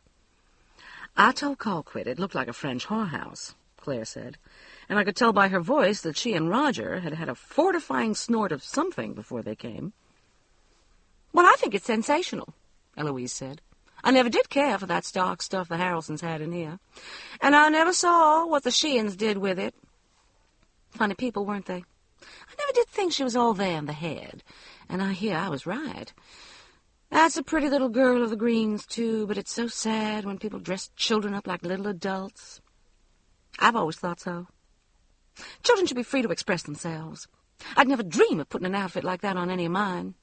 She's showing the strain, too. Look at her eyes. Peaky. She's getting something. Mark my words." "Not all children have that certain joie de vivre yours have, Eloise," drawled Walter. Eloise's face reddened and puffed, but before she could reply, Susan Green appeared at our sides with Norman and a short, squat, froggy man in heavy bifocals. "I'd like you all to meet Dr. Holderbein," she said. "You probably already know him. He's president of City. Colquitt and Walter Kennedy, Dr. Holderbein, our next-door neighbors. And this is Claire Swanson from up the street, and Eloise and Sam's Jennings." "Indeed, I do know most of these people, Mrs. Green," said the little man in a piping treble. "Roger Swanson is a great friend of mine, and Mrs. Kennedy here did a superb job for City last year when we had our centennial. Are you still with your firm, Mrs. Kennedy?" "No, I'm on my own now," I said. "I have an office at home, and I handle 3 or 4 small accounts. It's good to see you again, sir." Norman Green swelled visibly with pride. "Fine neighbors, aren't they, sir?" he said. "Susan wasn't at all sure about the house when I first showed it to her. She liked an old one over in Druidwater. But you could tell the neighborhood was going. But now she's glad I talked her into this one. I think we're going to be very happy on this street. Solid people, everybody here. Very like our friends at home." Dr. Holderbein smiled at Norman Green, and charmingly at Susan. "Fine neighbors indeed," he said. "And you could not be more correct about the Druidwater section being in a state of, shall we say, genteel decay, Green. I've lived there myself for many years, and it really isn't what it used to be. May I trouble you for a cup of that splendid eggnog, Mrs. Green?" There was a painful silence, in which Norman Green looked at one of us, and then another, and then Susan said, "Claire, would you get Dr. Holderbein some eggnog? Norm, I need you to help me start another batch in the kitchen." She drew her husband toward the kitchen door. At that moment, the lights flickered, then swelled, then flickered again, and died slowly out. We stood in the candlelight. "What the hell is the matter with those lights?" I heard Norman Green hiss, and Susan Green said, "I don't know, Norm. Why don't you go check the fuse box? It doesn't matter. We have plenty of candlelight. Nothing needs to be heated. I'll mix this next batch by hand." "No, it needs a blender," he said sharply. "Christ, Susan, I told you when they were acting up the other day to get somebody out here to check that fuse box. It shouldn't be doing this in a new house. Did you even think to call? I guess it's too much to ask that you remembered." His voice trailed off down the basement stairs, and a flashlight bobbed briefly in the darkness before he shut the door. Claire and I went into the kitchen to help Susan. She'd taken a candle into the kitchen with her, and Claire picked up another from a side table. The kitchen leaped with shadows. Susan Green was rummaging in her dark refrigerator for cream and eggs, setting them out on the counter. Her mobile face was fragile and miserable. "I really meant to call," she said. "It was that day Melissa was worse again. And I called and canceled our lunch so I could take her back to the doctor, remember, Claire? But I just forgot. And since it had only happened that once, I didn't think any more about it. Now he's going to be furious with me again, and I really don't have an excuse, except that Lissa... I don't know what's the matter with me. I used to be so damned efficient." "Don't worry about it," Claire said. "You've got plenty of light from the candles. They look pretty in the living room and dining room. Everybody can see. Nobody's bothering about it. They're eating and drinking and laughing up a storm. It's probably an accident with a power pole somewhere around here. They'll be back on in a minute." They began putting eggnog ingredients into the blender bowl, and I went to look out the back door. There were lights up and down the street. Ours were still burning, and the street lights and other houses were lit. Norman Green came stamping back into the kitchen, cursing under his breath. "There's nothing wrong with the circuit breakers that I can see," he said. Susan, go call the power company and see what's going on. Norm, I'm trying to get this eggnog done, she said. Don't worry about it. We have plenty of candlelight. Go on out and mingle. I'll bring this in a minute. No, I'll do it. You'll just screw it up. Go on and call. Honey, go on. She turned and went out of the kitchen, and Claire and I went back into the living room. With the firelight and the flickering candles in the dining and living rooms, the house was only slightly darker than it had been before. People were still laughing and talking in groups and clustering around the buffet table. We joined a group in front of the fireplace where Walter and Roger and some of the city people were laughing at some piece of Chick Heron's acid foolishness. He's the editor of our morning daily, and a great friend of Walter's and mine. Walter reached out and draped his arm around my shoulders. "What's with the lights?" he said into my ear. "I don't know." "Nothing that anybody can find. Susan's calling the power company. It really doesn't matter. We don't need them. But he's just having a fit, blaming her for ruining his precious social triumph. I think he thinks she's cut the main wires or something." "I hope she has," he said. Didn't you love it when Holderbein said that about living in Druid water? Herr Goering isn't going to get over that little gaffe for a while. God, there's a real case of being your own enemy. What happened next was distressing enough to all of us at the time, but terrifying, I think, only to me then. It was Norman Green's reaction to it that set people to murmuring after the party. The lights came surging back. They swelled and bloomed and brightened, shimmering into a superintensity of brightness. The stereo began to purr forth music again, and a clattering, banging whine came from the kitchen, followed by a hoarse cry from Norman Green and a high, shrill cry as from a child. Then the lights died again, and we stood once more in candlelight. In the living room and dining room, people were still in silent, faces turned toward the kitchen. Walter and I snatched up candelabra from the dining room table, and Dr. Holderbein and Chick Heron got candles from tables in the living room. We burst into the kitchen. The bulk of the party crowded behind us. Norman Green stood in the middle of the kitchen, his hands held out before him, fingers stretched stiffly apart. He was covered with eggnog. It masked his contorted face, clotted his hair, dripped slowly down the front of the velvet jacket. He was blinded with it.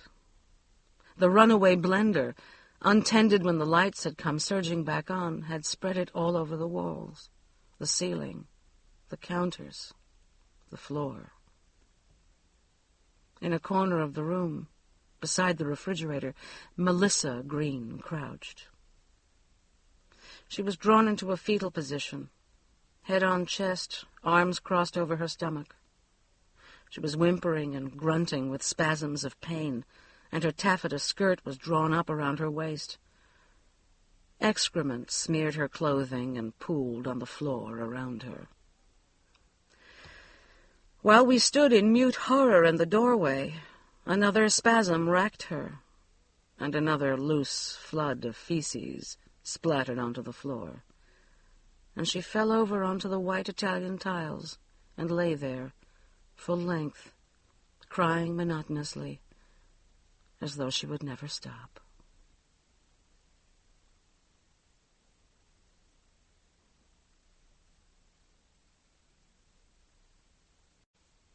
Chapter 21.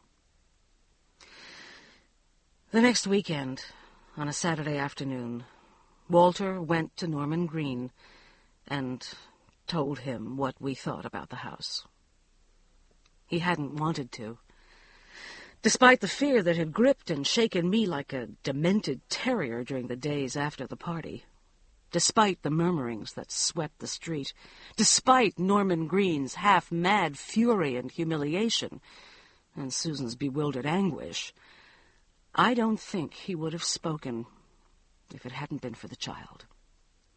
And, of course, for me. But when Claire called late the following week and said that they had had Melissa in the hospital for intensive tests and found that she was suffering from regional ileitis and was very ill, he had reluctantly agreed. "All right, Colquitt," he said, when he'd put the phone back in its cradle. He raised his hands, then dropped them helplessly in his lap. "All right, you win. They're going to think we're crazier than hell, but I'm going to talk to them. I still think you're wrong, but maybe they shouldn't stay there. Not if there's the child involved. Maybe they should know about that other stuff." "You still think I'm wrong after that awful scene? After Melissa? You saw it, Walter. You saw every bit of it. Remember what I said about the house going after the precise things that you value most? Well, what do you think that poor, awful fool cares most about? His image, his social standing, his perfect, orderly house, his perfect little pseudo-wasp parties, his perfect, competent wife and perfect storybook child, his whole perfect clockwork life? And her, what's her best thing? Him, God help her. His good graces, his opinion of her to run his perfect, stupid house and his perfect, stupid life. And her child. God, that adorable, immaculate little girl in her ruffled pinafore. So, what happened? All at once, in one night, in front of the people he wanted most in the world to impress, standing there, dripping eggnog and looking like an utter ass. And his child, lying there, emptying her bowels in front of all of us. And it wasn't just an accident with her, a one-shot thing. She's sick. She'll be awfully, horribly, messily sick for a long, long time. She wasn't sick before they came here. Don't you see, the house isn't even being subtle anymore. It's not taking things one at a time. It's moving too fast. It's not going to give them the time it gave the Harrelsons or the Sheeans. The child could die. I was nearly incoherent with urgency. Colquitt, all I'm saying is, look at how it's going to sound. An electrical malfunction, a child with a serious disease. There's nothing unnatural about those taken by themselves. They can't be taken by themselves, I said tiredly, because they didn't happen that way. You said yourself there was something wrong over there. You agreed with me. You said we'd wait and see, and if anything else happened to anybody else over there, we'd do something about it. I said I'd talk to them, he snapped. And no, you can't go because the state you're in, they'd laugh you out of the house. Christ, I don't even pretend to understand this thing anymore. I'll go, and I'll tell them everything that's happened over there, except about us and Buck in Virginia. And I'll tell them why we think it's dangerous for them to stay there. And they're not going to believe a word of it. But at least we'll have done something. We hadn't seen the Greens since that night. Susan Green had appeared in the kitchen immediately after we had all gotten to the kitchen door, and had cried out in distress and pain at the sight of her pitiful, soiled child. I don't think she even saw her white, sodden husband. She had scooped Melissa up into her arms and run with her up the stairs. And Claire had followed, carrying a candelabrum. Most of the guests had crowded into the kitchen, exclaiming in helpless sympathy and embarrassment. And among us all, we had soothed and reassured Norman Green back into a cracked kind of mobility. Walter and Roger Swanson had taken him into the downstairs bathroom, and Gwen Parsons and I had gotten paper towels and tackled the worst of the eggnog. Dr. Holderbein, bless his dear froggy heart, had rummaged in the kitchen cabinets and found bottles of scotch and vodka, and had set up a perfunctory bar in the living room. And Sims Jennings had brought melting ice from the dead refrigerator, and Chick Heron had marshaled everyone back into the living room and handed out drinks. By the time Norman Green had reappeared, washed and combed and clad in a lustrous ultra-suede jacket, the party was struggling lamely along in a ghastly parody of normalcy and niceness. Norman Green was white-faced and coldly furious, and when Chick put a drink in his hand, he tossed it down without seeming to know what he was doing. He set the glass down and faced us. The stilted chatting stopped, and everyone looked at him in silence. "I apologize to you all for my wife," he said in a loud, flattened voice. "She'll apologize to you herself, I'm sure, when she's seen to Melissa. I had asked her to have the wiring taken care of, but apparently she has forgotten. I wouldn't have dreamed of subjecting any of you to this if I had known it had not been repaired." I gasped, my face burning at the sheer treachery of it. A babble of voices rose around him, assuring him that it was nothing. He mustn't worry about it. Things like that happen to everybody. The only important thing was the child. Several people began to tell rambling, disjointed stories of malfunctions and embarrassments in their own homes. And a grandly disheveled old doyenne bellowed, "My dear Professor Green, I was at a pink tea in one of the city's finest old homes, and the toilets backed up. This was nothing to that. Believe me." We all collapsed into the helpless laughter of release, and Norman Green managed a slitted, wounded shark's smile. But the evening was broken, of course, and guests began to glance at watches and murmur about the time and retrieve their coats from the downstairs bedroom. Norman Green stood in the middle of his emptying living room, saying helplessly, "No, it's early. Please wait for a minute. Susan will want to say good night." But they murmured politely, "Please don't trouble her. We'll let ourselves out." And, "Please don't worry. We had a marvelous time." And, "We'll have to get together at our house in a week or two." The living room emptied quickly of everyone but Walter and me and Roger Swanson. Claire and Susan Green came down the stairs then. Susan had changed into an emerald silk caftan, and though her face was pale and her blue eyes large with strain and worry, managed to look self-possessed and nearly normal. Claire followed her, tight-mouthed. "I apologize," Susan began on the landing. "I don't know what on earth—" She looked into the empty living room and stopped. She looked at her husband. "Where is everybody?" she said. "They went home, of course," said Norman Green loudly, his back to her. "What did you expect them to do? Stay and play in the eggnog and the manure? You haven't been able to keep the clothes clean or the curtains hung since we moved in here, so I don't know why I expected you to be able to give a simple party in relative peace. I guess you realize that this has probably ruined me at the college." "Norm," she said tentatively. He wheeled around, his face blind and silver-eyed and terrible. "I told you to call an electrician," he roared. "I told you last week. I told you to take Melissa to a babysitter tonight. You knew she was having that trouble." "Norman, that's why I didn't take her out tonight," cried Susan Green. "I knew she didn't feel well. I'm not going to farm her out when she's sick. I didn't realize it was this bad. It hasn't been this bad. She's been better lately. You know that. But we're going to have to get her to a doctor tomorrow. I just wanted to let her tell people where to put their coats and then put her to bed. You know how she's been looking forward to that. I'm sorry about the lights, but I didn't think—" "That's right!" It was a howl of rage, primal and out of control. "You didn't think. You didn't think 9 years ago when you haven't been thinking ever since we moved in here." "Shut up, Norman," Claire hissed. "Just shut up. You're making an utter ass of yourself, and I'm not going to listen to you bully Susan any more."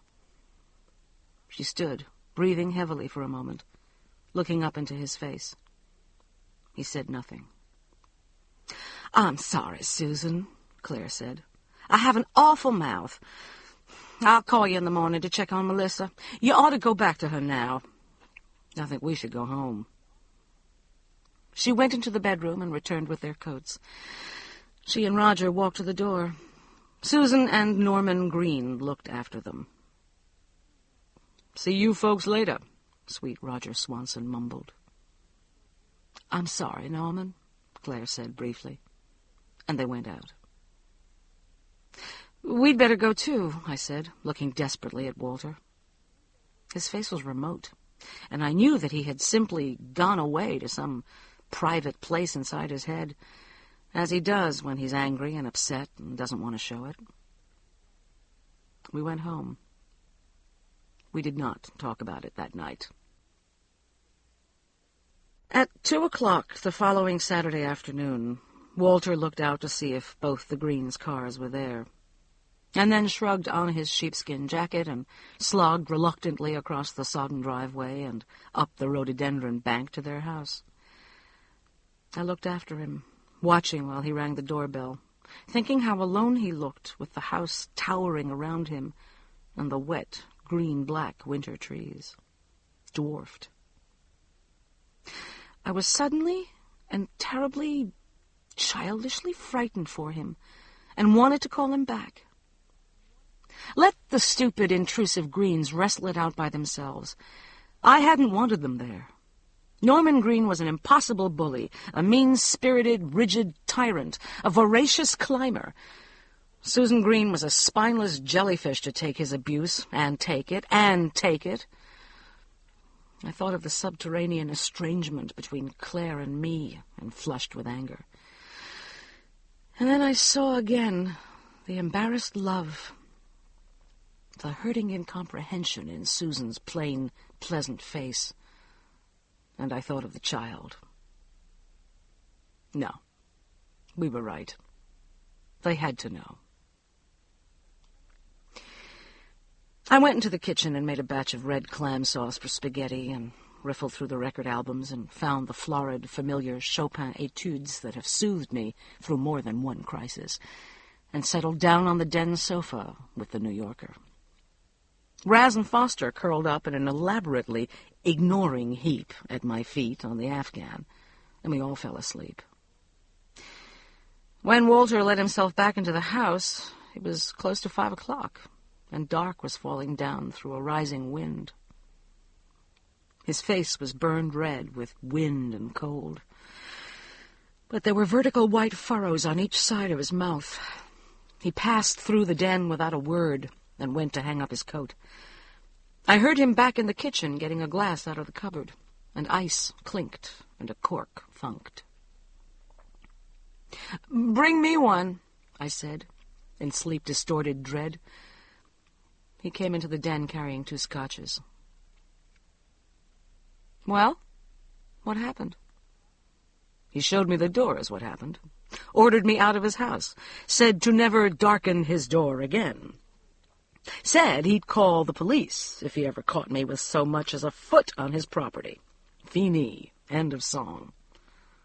"Walter, oh, baby, not really." "Oh, yes, really. I don't know as I blame him, to tell you the truth.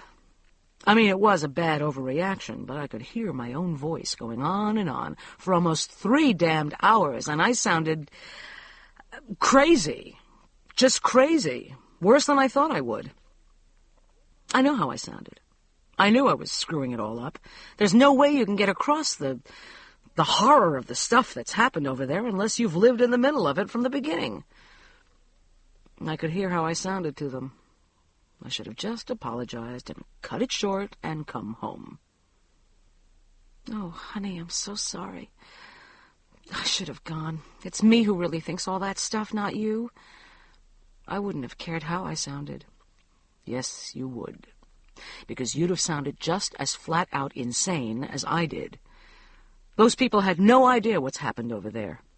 And then somebody comes in out of nowhere and starts telling them about miscarriages and strokes and dead puppies and fags and dead kids in Vietnam and television programs that weren't on and dead kids on telephones, and then says that there might be something unnatural in the house and they ought to move out immediately.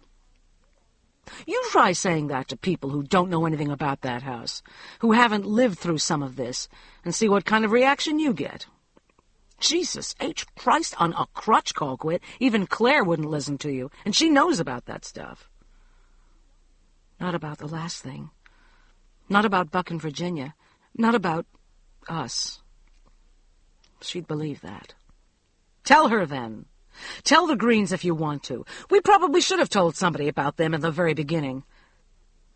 Do you think the Greens would believe me if I went running back over there now and said, "Oh, by the way, the capper is that I caught my wife kissing the architect in your kitchen and almost killed them both with a knife, and my wife found the last guy who lived here screwing the lady next door, and it put his wife in the funny farm forevermore"?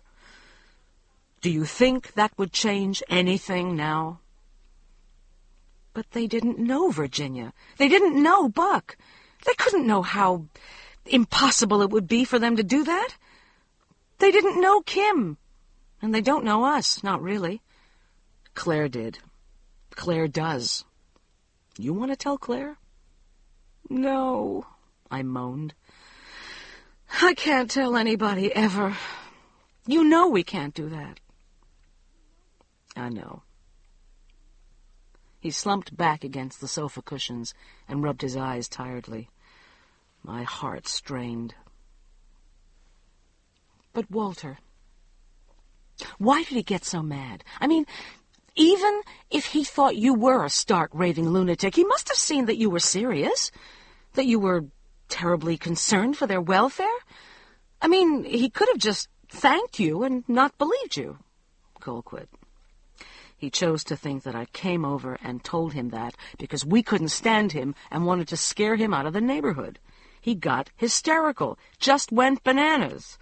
He was screaming stuff about anti-Semitism and all of us thinking we were better than he was, and that he had, by God, worked all his life to live well in a house like that, to get a teaching position at a college with some prestige, and no rich, effeminate wasp was going to scare him off with lies and shit about haunting. He said he didn't give a damn if the whole town wanted to ride him out on a rail. He wasn't moving out. He said his little wasp wife might toady up to all her wasp buddies, but he was goddamned if he would. I'm surprised somebody didn't call the police. He was making so much noise. Oh, God, I whispered. I never thought of that. Of course, that's just how he'd take it. Poor damned fool. He'll never leave now. They're just doomed. They're gone. Well, right now, I couldn't care less, Walter said bitterly. About him, anyway. I haven't exactly been thrown out of many houses in my lifetime, whatever else I might have accomplished. It's quite uniquely humiliating. What about her? Was she there? I asked in dread and pain. What about Melissa? Melissa's in the hospital, and will be for quite a while, I gather. But, oh yes, she was there. For almost the first time since they took Melissa to the hospital, getting some rest. She was there, all right. I made a clean sweep of it. She was absolutely scared to death. I think she'd have snatched the kid out of the hospital and left that house and this town that minute when I finished telling them about it, if he hadn't turned it all around on her. He said it was all her fault. But she was such a slob, nobody wanted to be around them. Nobody could stand being in her house. He said she had herself to thank if his whole career went down the tube and her child grew up without any friends and none of us ever spoke to them again. He was very eloquent. Oh, my God. What have I done? I cried. I never meant to let such horrible, awful things loose. It's not your fault, Call, he said bleakly, pulling me close and spilling my scotch. I agreed with you. I may have blown it, but I guess we had to try. I think I'd do it again if I had to. Whatever his reaction, they deserved to know what's happened over there. Maybe I could go talk to her? No. Let her alone. I've scared her to death, and he's torn her practically to pieces. I started to defend her when he jumped on her, and that's when he threw me out. They're not going to want to see either one of us again. I'd almost hope whatever it is over there jerks a knot in his stupid Nazi neck if she wasn't there. But she is, I said, beginning to sob with weariness and hopelessness. She is. Late that night, Claire called. "Susan Green has just left," she said. "She told me what you'd sent Walter over there to say. I know it was your doing. I just called to say that you've succeeded in practically destroying her, if that's what you set out to do. You couldn't have picked a better way to do it. He's been as brutal to her as it's humanly possible to be, and Walter has scared her within an inch of her life. And her child is desperately ill, and you can chalk up a good day's work. I don't want to see you again, Colquitt. And I don't care who knows what you've done this time. I'm going to tell everybody I know that you're a jealous, vindictive, crazy woman. People ought to be warned about you." Her voice broke, and she hung up before I could answer. I felt nothing. For days after that, I walked in a void of stillness and emptiness. She was as good as her word. The next weekend we went to the club for lunch. Walter made me go. He said it was still our world, and we had to live in it. I knew he was right, but I shrank from entering the dining room. Claire and Roger often lunched there on Sundays. But they were not in the room. Martin Sawyer, Walter's warm-weather tennis partner, was, though, with his wife and some people I didn't know. They were at a table near the fireplace, and as we passed on our way to a vacant table for two by the wide mullioned windows, Martin called out, "Hey, Walter, what's this I hear about ghosties and ghoulies next door to you?" "You'd be surprised what we've got next door to us," Walter called back cheerfully, and they laughed, and we sat down. I saw Martin talking to the strangers and gesturing in our direction, and they looked at us and smiled. But the smiles were constrained and uneasy. Martin saw me looking at them and raised his glass in an affable, silent toast. That was to be the tack, then: amusement, constraint, and polite incredulity. A few days after that, Walter came home later than usual and was silent and abstracted during dinner. "Okay, what?" I said, finally, when the silence had spun on into the evening. The television set beat futilely against it. "Well, Charlie called me in just as I was leaving. He asked me what the hell was going on over here. He said he'd been hearing some pretty funny stuff about us, thinking the house next door was not quite right or something. I tried to gloss it over, but then he said old Winkler, he of the prison bed empire, had called him this afternoon and pulled his account.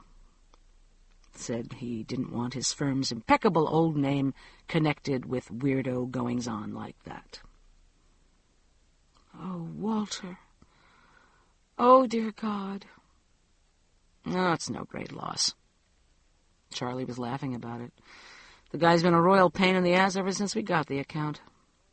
It didn't amount to a hill of beans as far as billing went, and the creative department is going to rejoice mightily. Charlie said we probably ought to lie low on talking about it, though, meaning you and me. He said the guy had heard about it from somebody he didn't even know, at a Rotary meeting or something." "Did you tell Charlie about it? About what we think, I mean?" "No.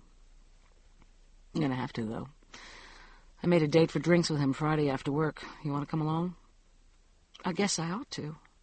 I'm the one that got you into all this. No need if you don't want to. I guess it would be better if it was just me at that. If anybody in the world will understand, Charlie will.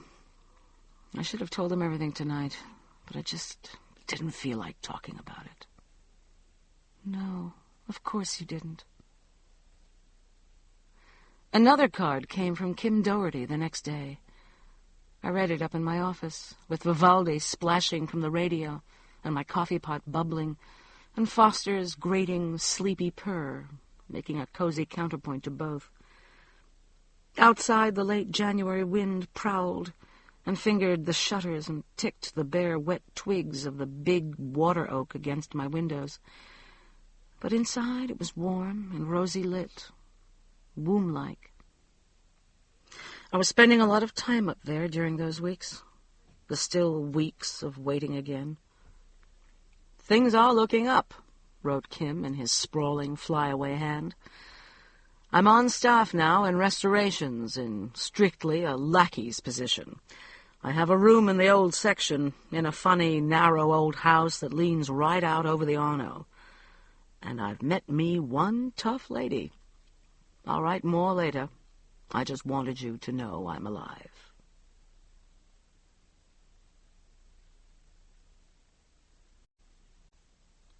Chapter 22. For a time after that, Walter and I lived very quietly in a shell of routine and household ritual and ordinariness. We were both strangely tired and went to bed early most evenings and slept heavily and dreamlessly. A kind of peace settled over us, the sort of narrow peace that I imagined pioneer families lived in during the bitter black winters, when dark fell early and lingered late, and snow piled silently against doors and windows, and commerce with the outside world was suspended until spring. Our normal winter world of work and shopping and errands and dinners on trays before the fire in the den expanded to envelop us totally, to absorb and swallow us. We drew closer than ever to each other. It seemed then, for a space of time, that we were sufficient unto ourselves. We might have been strangers in a strange city, newly married, knowing no one and needing no one. There was, about that time, a timelessness. We dwelled little on the recent past, and not at all on the future, the spring and summer to come. Television and the radio, the newspapers and books became very important to us. We followed the local professional basketball and hockey teams with an attention that bordered on obsession, and watched programs on television that ordinarily would have left us limp with boredom, or gasping with disbelieving laughter. We both read the papers from cover to cover, as avidly as homesick exiles in a foreign country might devour the papers from home. I pulled out my cache of seldom-used cookbooks and experimented with exotic recipes for curries and Chinese dishes and elaborate spiced stews and soups, spending long hours after I had finished my day's work in my bright, shuttered kitchen. We ate the dishes judiciously, lingering over them and rating their relative merits with the absorbed seriousness of gastronomes. Walter painted the woodwork in the dining room and kitchen, and we repapered the downstairs bathroom. We went to few of the small, informal dinner parties that flourish on our street in the cold months. It wasn't that we weren't invited. Few were given. With the Guthries away, and the cold silence between Claire and me, the street seemed to draw in upon itself, as Walter and I had done, and lights glowed most evenings only from the backs of houses, where kitchens and dens were. We saw nothing of the Greens, or of Norman Green anyway. His shining, cliff-like Lincoln left early on those mornings. I would hear it start in the driveway next door before it was light, while I was still showering or dressing in our bedroom. I didn't pull aside the curtains to watch him drive away. I knew that Melissa was home from the hospital, for the time being anyway. I saw Susan Green from my office windows occasionally, carrying the bundled-up child to her car, and they would drive away, to return an hour or so later. I assumed they were going to the doctor. Susan did not look up toward my window to wave as she had in the early days of their occupancy. She looked drawn and tired, and her small, square body under the smart, belted green coat she wore seemed diminished, shrunken somehow, as if she were losing weight. At the one ballet guild meeting I went to that winter, safe in the knowledge that Claire was not a member, Eloise Jennings told me that they were attempting to treat Melissa at home, but further hospitalization would be necessary if she didn't improve soon. "Well, at least she won't feel like she has to give another of those awful parties with Melissa sick," Eloise went on, oblivious to the slanting look of fury Gwen Parsons shot her, and the sudden small silence that fell in the room. Eyes turned toward her. "Although even that would be better than sitting home all winter, like we've been doing," she continued. "Have you ever known things to be so dull around here? I guess with Charles and Virginia gone and Colquitt and Claire not speaking, I don't know what y'all are fighting about, Colquitt, but I wish you'd patch it up. You're ruining everybody else's social life." "Oh, come on, we're among friends," she caroled when Gwen attempted to interrupt her. "Everybody knows they've had a tiff." The eyes turned to me, embarrassed but veiled with speculation and something else behind them. Eloise saw that she had the group's attention and, flown with her success, said in a coy sing-song, "Could it possibly have anything to do with a certain haunted house, Colquitt? Now that's the best thing I've heard all winter. I told Sems the other night—" "You talk too much, Eloise," I said, setting my cup and plate aside and getting up. "You're a regular one-woman transmitting station. Thanks for the refreshments, Marilyn. I'll bring those press releases by when I'm done with them." And I walked out of the room and got my coat from the closet in the foyer. Behind me, silence rang like a bell, and then a soft, murmuring surf of women's voices broke, and I could hear Eloise saying aggrievedly, "Well, I'm sure I never meant to offend her, but everybody's talking about what she and Walter told Susan and Norman Green, and if she can't take a little kidding—" "Oh, shut up, Eloise," I heard Gwen Parsons say, and I let myself out the front door. I didn't go back to the Ballet Guild, and I did not tell Walter about the incident. I knew that people probably were talking now, and not just on the street. But we saw few people that winter, and so I didn't know, nor did I think much about, the extent of the speculation. Toward the end of February, the weather turned bitter cold, black ice cold, and the temperature dropped to 12 degrees, then 10, then 8. An ice storm came hissing and slithering out of the north, silent and feral in the night. And in the morning there was desolation and ruin. Trees and power lines were down. Streets were sheeted solid with pucked gray ice.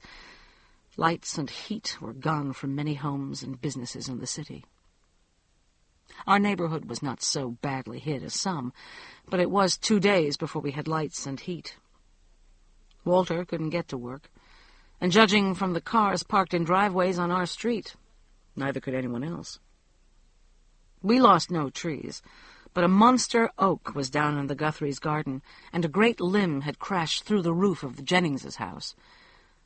Walter, returning from a skittering, windmilling foray up and down the street to assess the damage, said that the Jenningses had packed up and gone, probably to Eloise's parents' scanty little frame house on the south side of town, as the radio reported no vacancies in any of the hotels and motels around the metropolitan area. Sims would hate that, I knew.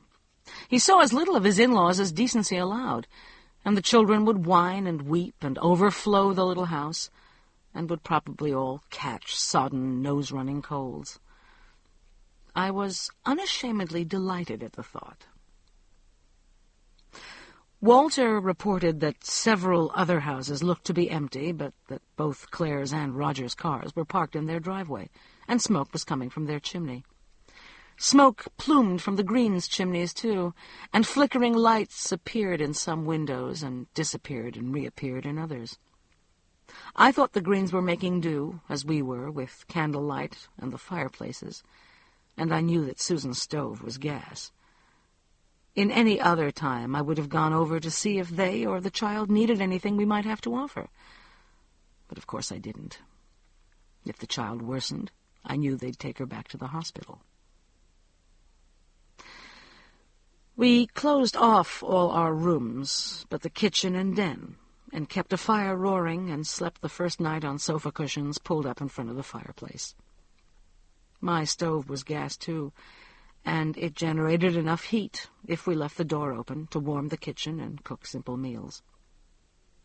In the manner of children who love the novelty of natural disasters and the disruption of routine, we enjoyed the 2 days, even while we listened guiltily to the litany of disaster and hardship and privation pouring in over the transistor radio.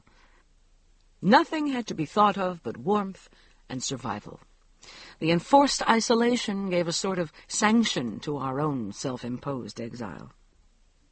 We read aloud to each other by the light of the old kerosene lantern Walter had never gotten around to throwing away, and dozed fitfully in turn, one of us always awake to keep the fire going. We played Scrabble and chess and started a mind-boggling jigsaw puzzle of the unicorn tapestries at the cloisters. Raz and Foster, fizzy-tailed and wild-eyed with the storm, prowled the shrunken perimeters of their winter kingdom and finally burrowed nests for themselves deep in the tumbled sofa afghan and slept. At 9 o'clock on the evening of the second day without lights, someone hammered at the kitchen door, an urgent, insistent rattling against the frozen panes. I had tacked a blanket over the glass, and we couldn't see out.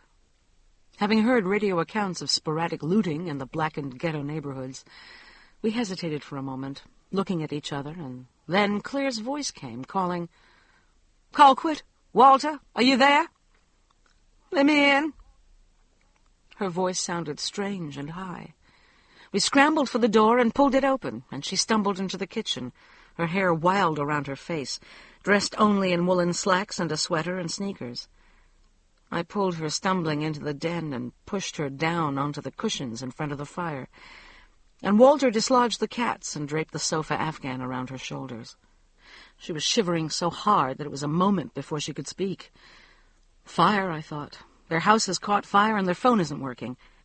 But then I remembered that phones on our street were working. I had talked to Gwen Parsons that morning. "What's the matter?" Walter said. "What's happened?" "It's Duck," she gasped, breathless, beginning to cry. Her face was bleached to an unearthly white in the leaping firelight, and there were the frozen silver tracks of tears on it. "It's Duck.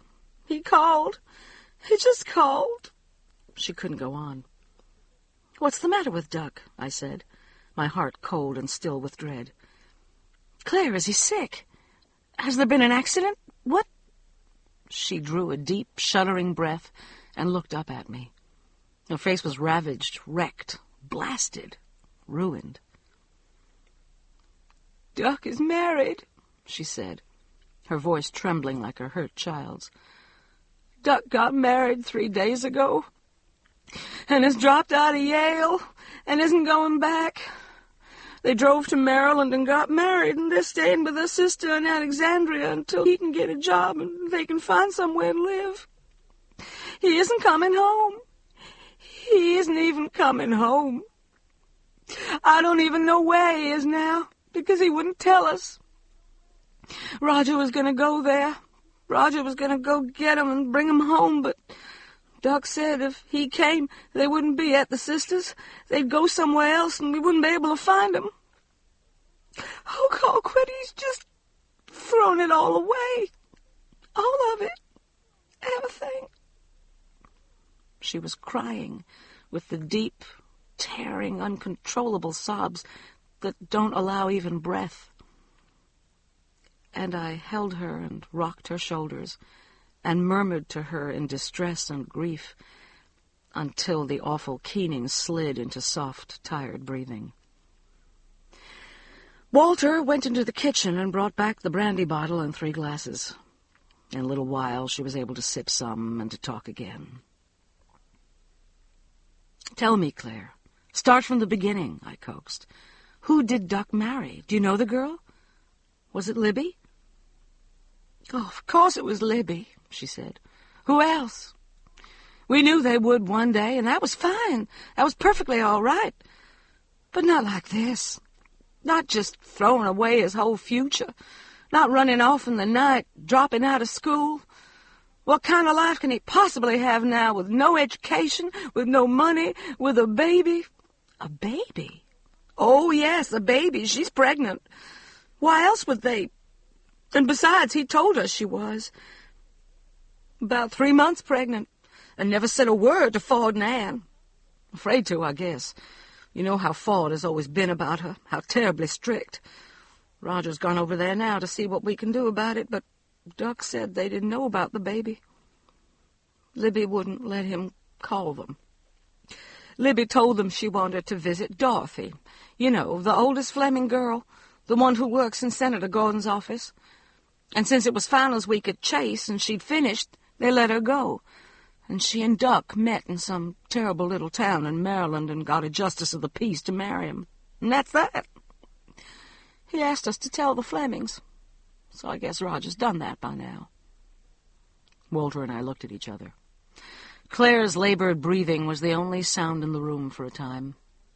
Then I said, "Claire, I know it's an awful shock to you, but nowadays, kids just don't have to get married anymore. There are other options." "You mean abortion?" She grinned at me, a mirthless, awful, death's head grin. "Ford Fleming's daughter. She'd die first. She'd literally die. I think Duck would, too. He says he wants this child. He says he's glad to be married. I said, well, why not let her? Oh, go away and have the child and put it up for adoption. And I said we'd pay for it if Ford and Anne were opposed to that, but I know they wouldn't be in the long run." But he said absolutely not. He was going to go to work and support his family like any man would, and later maybe he'd go back and finish school. But, oh, Colquitt, he won't. They never do. And, of course, his scholarship's down the drain now.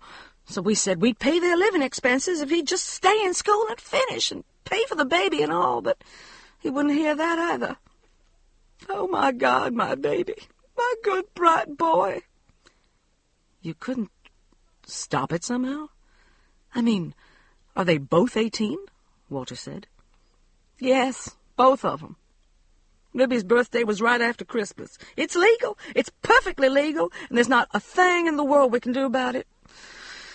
With any other kids, I'd say maybe after things cooled down, they'd listen to reason, they'd come home and talk it out with us. They'd let us help.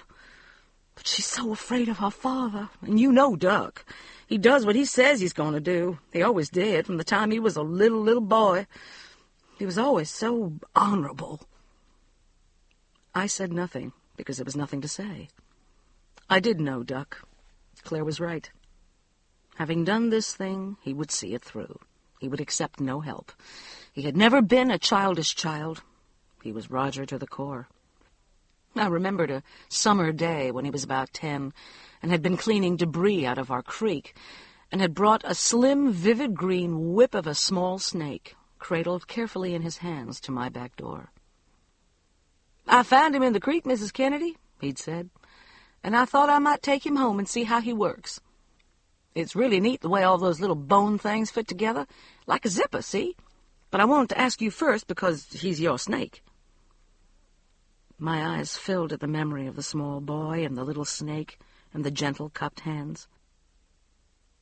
"Claire, dearest baby, I'm so terribly sorry," I said. And she looked up at me over the rim of the brandy glass. "I know you are," she said. "I came to tell you you were right. You were right, and I was a stupid, damned fool, and I'd give anything in the world if I'd listened to you. And now it's too late." "Right about what?" about that house," she said. And the venom in her voice shocked me. It was pure, palpable, hissing hatred. That damned evil, hovering, sneaking, crouching, monstrous killer of a house over there. You told me. You knew. You tried to tell me when Susan and Norman first moved in, and I thought you were jealous of me and Susan Green. And all the time you knew. Well, it's too late to apologize to you, because you should hate me for the things I've said about you. And it's too late to help Duck. But I can tell you right now that we're getting out of here before it touches Roger or one of the other boys. We're moving. Just as soon as I can find a house big enough, and I don't care where it is, so long as it's as far away from this street and that house as I can get. I'm not going to stay here 1 minute longer than... "Claire, what in the name of God are you talking about?" I said. "That's where it happened, of course," Claire said. "That night, you remember? The night of Gwen and Carrie's party? Around the 1st of December? Don't you remember? Libby was babysitting with Melissa, and I said to Susan, 'Well, don't think she's doing you a favor, because Duck'll be over there before you're out the door.' Or something. And Norman made those awful cracks about them. Well, Duck was over there. He went, and they... After Melissa was asleep, It was the first time Call quit. He told me it was, and I absolutely believe him. You know how Libby was. And Duck's funny. I'm not such a fool as to believe he's never slept with a girl before, but he simply would not with Libby. He loves her. He really does. They've gone together since 8th grade. There never was a time they didn't plan to get married someday. And he would not just casually... He says so. He says he just doesn't know what came over them. 1 minute they were watching TV and eating popcorn, and the next minute... But I know what came over them. You know, don't you? It's the same thing that came over Buddy Harrelson and Lucas Abbott and Anita Sheehan. And it happened to Virginia, too, didn't it? Or something awful did. They in that house. I got too close to it, didn't I, Carl? Interfered with it somehow. So it reached out for me. Only not me, but someone who means more to me than my own life. And I will not stay and wait for it to get at Roger or Raj or Tommy. I don't care what Roger thinks, we're moving. She stopped, breathless and blank-faced and wild-eyed, and Walter said, "What does Roger think about all this, Claire? About moving, I mean. Does he believe what you think about the house?" "I don't know what he thinks, because I haven't talked to him about it yet, but I'm going to. He can think I'm just as crazy as you, Carl, and God forgive me for that, but we're going to move no matter what he thinks. And if he won't, I'll take the children and go without him." "He wouldn't let you do that?" I said. "No," Claire said. "I don't think he would. Whatever he says, in the end, we'll move. It may take a while, but we will. And if you had 1 ounce of sense, you'd go too. You of all people who caught on. But if you don't, that's your affair. Stay and warn people if you think that's the noble thing to do, but you'll regret it." "Are you going to tell people, Claire?" I asked, almost conversationally.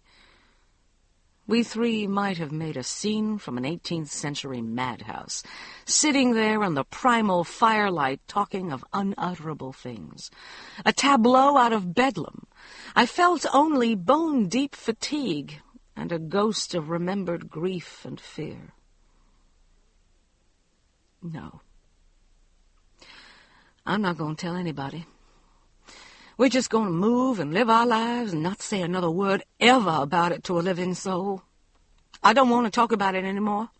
I don't want to see that house ever again. I don't care what happens to it or to anybody who lives there, so long as my family is away from it.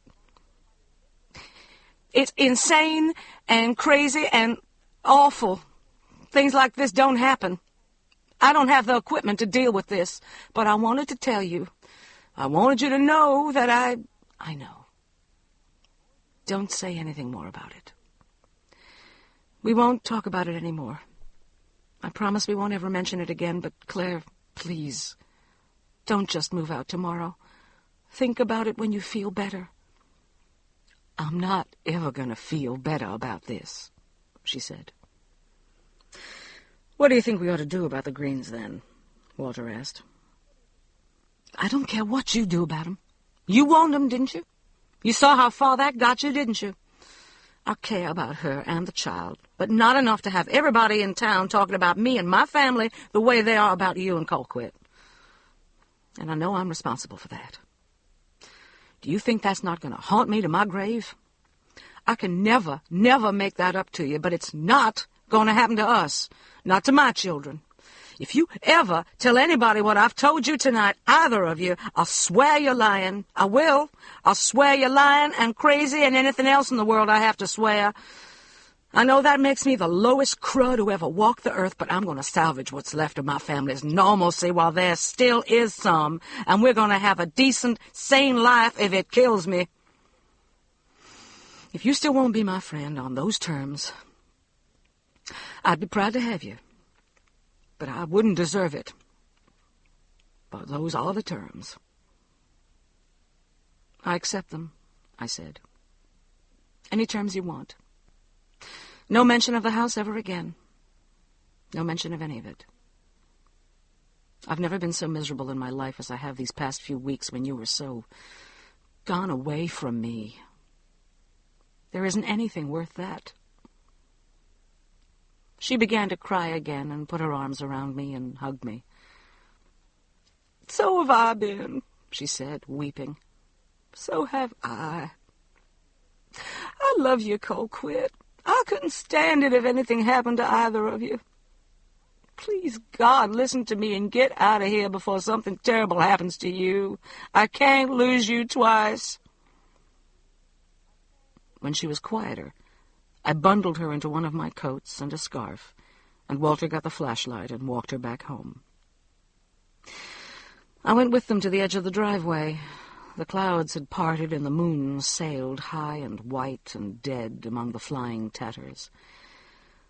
In the moonlight, the ice-sheathed trees tossed and tinkled like great crystal hands fingering the sky, weaving and reweaving an incantation over the sweetly sleeping shape of the house next door.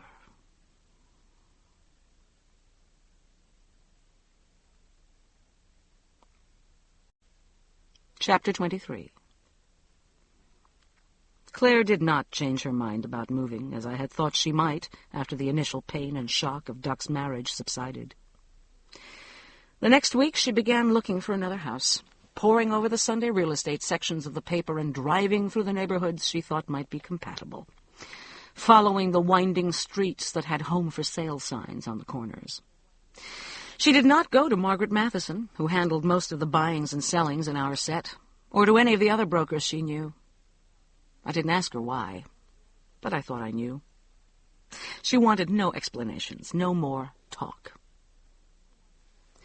There had been some talk, quiet ripplings of surprise and curiosity, when the news about Duck and Libby's marriage filtered through the neighborhood, but she had been publicly wry and resigned about it in her brisk, nose-crinkling manner, and even though people must have suspected it was a marriage of convenience, no one knew for sure, and would not for some time.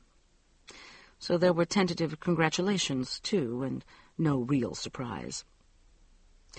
Duck and Libby's eventual marriage had long been a foregone conclusion on the street. Claire said only when asked what the children's plans were that Duck was going to work a while in Washington, and then they'd see where things went from there. Only Walter and I and the Flemings knew that he had taken a sort of clerk's job with the Postal Service, and that they were living in a cramped and faded second-floor apartment out beyond Catholic University on the northeastern fringes of the city. Claire and Roger had flown up to see them, and Ford Fleming had gone too, but they refused to come home. Claire talked little to me about Duck. I don't know how she persuaded Roger to make the move. We didn't see much of him, and he didn't speak of it when we did. I don't think anyone else on the street knew that they were looking for another house. With the barriers gone between me and Claire, I had hoped we would be close again, close and easy and affectionate, as we'd always been. We did spend a lot of time together at first, just after the night she had come to tell us about the marriage. I went with her on several of her house-hunting expeditions, and we would walk through this sprawling old house and that one, me trying to imagine my own things in the alien spaces, placing a sofa here, a secretary there, thinking what I would do with this breakfast room or that sun porch. It has always been a game to me, prowling through those houses whose families don't, for one reason or another, want them anymore. A rather poignant game, because there is about a waiting house a sort of mournful abandonment, a wistful air of, why are you leaving me? What went wrong?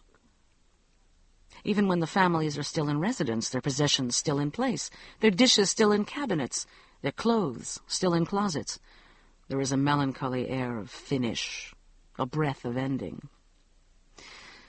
It's a titillating game, too, because it is exhilarating to me to imagine Walter and me living within new walls that don't know the shape of us yet, walking on earth and among trees that have not yet felt our fingers and spades or lent us their shade.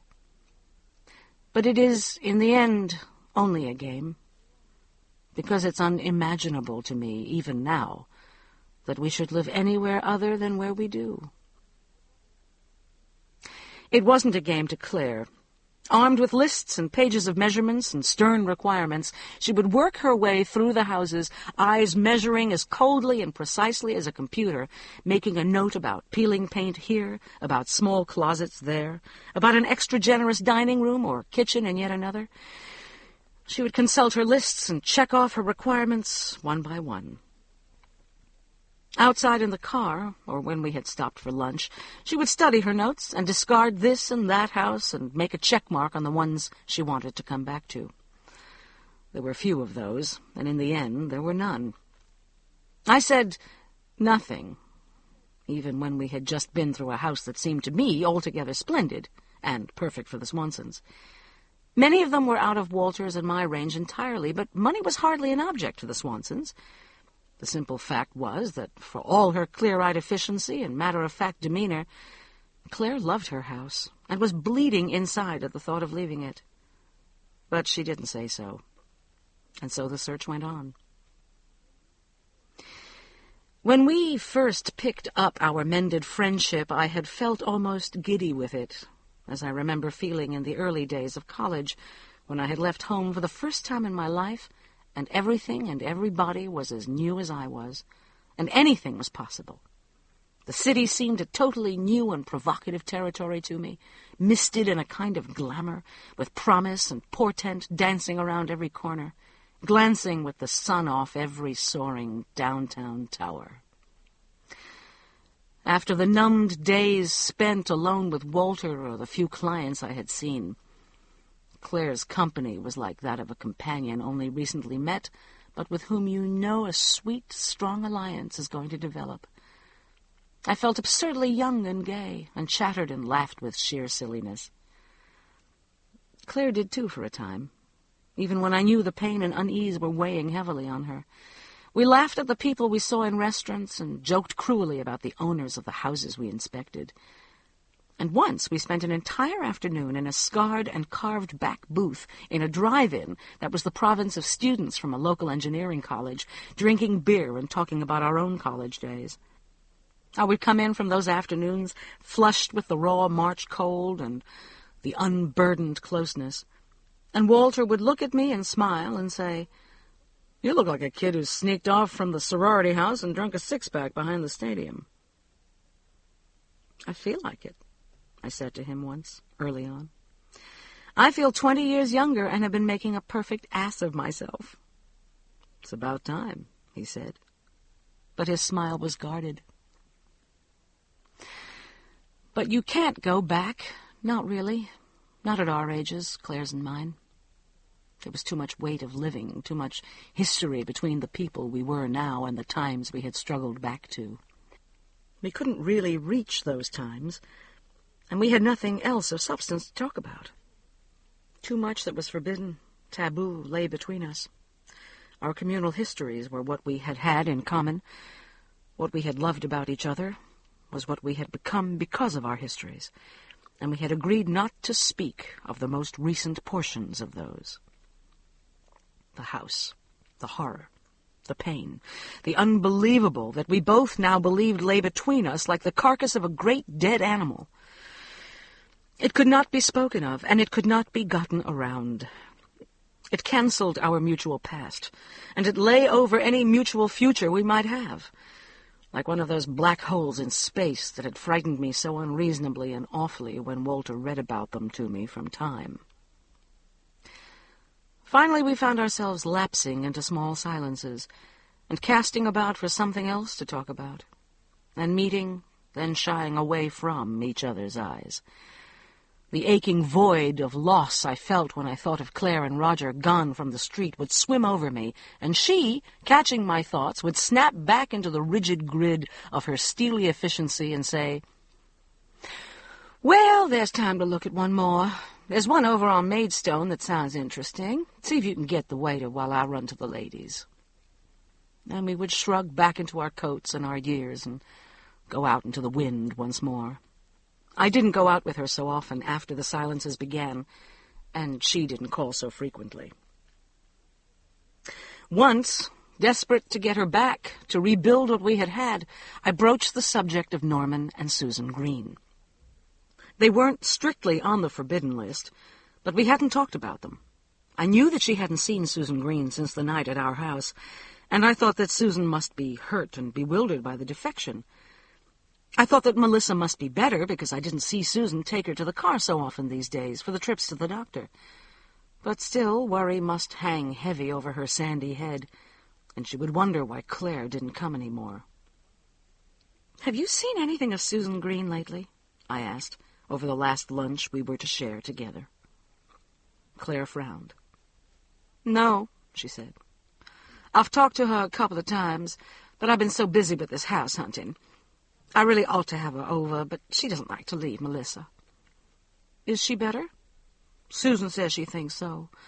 They've got her on some kind of steroid, and it seems to be doing the trick. Maybe there won't have to be an operation. I hope not."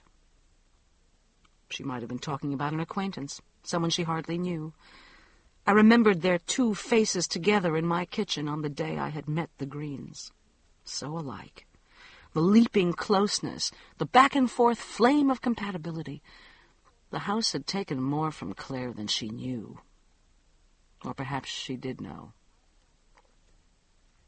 "I realize I said I'd never go back over there," Claire said suddenly, and I started at the words.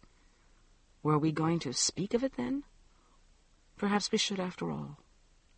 Perhaps we must. "I really meant that too, Col," she went on after a time. "I know Susan must be hurt to death and doesn't understand, but I simply can't go over there, and there's no way I can tell her why. Not after the way he blew up when Walter went over there. I guess I just hoped I'd find the house I wanted right off the bat and we could move, and that'd be that.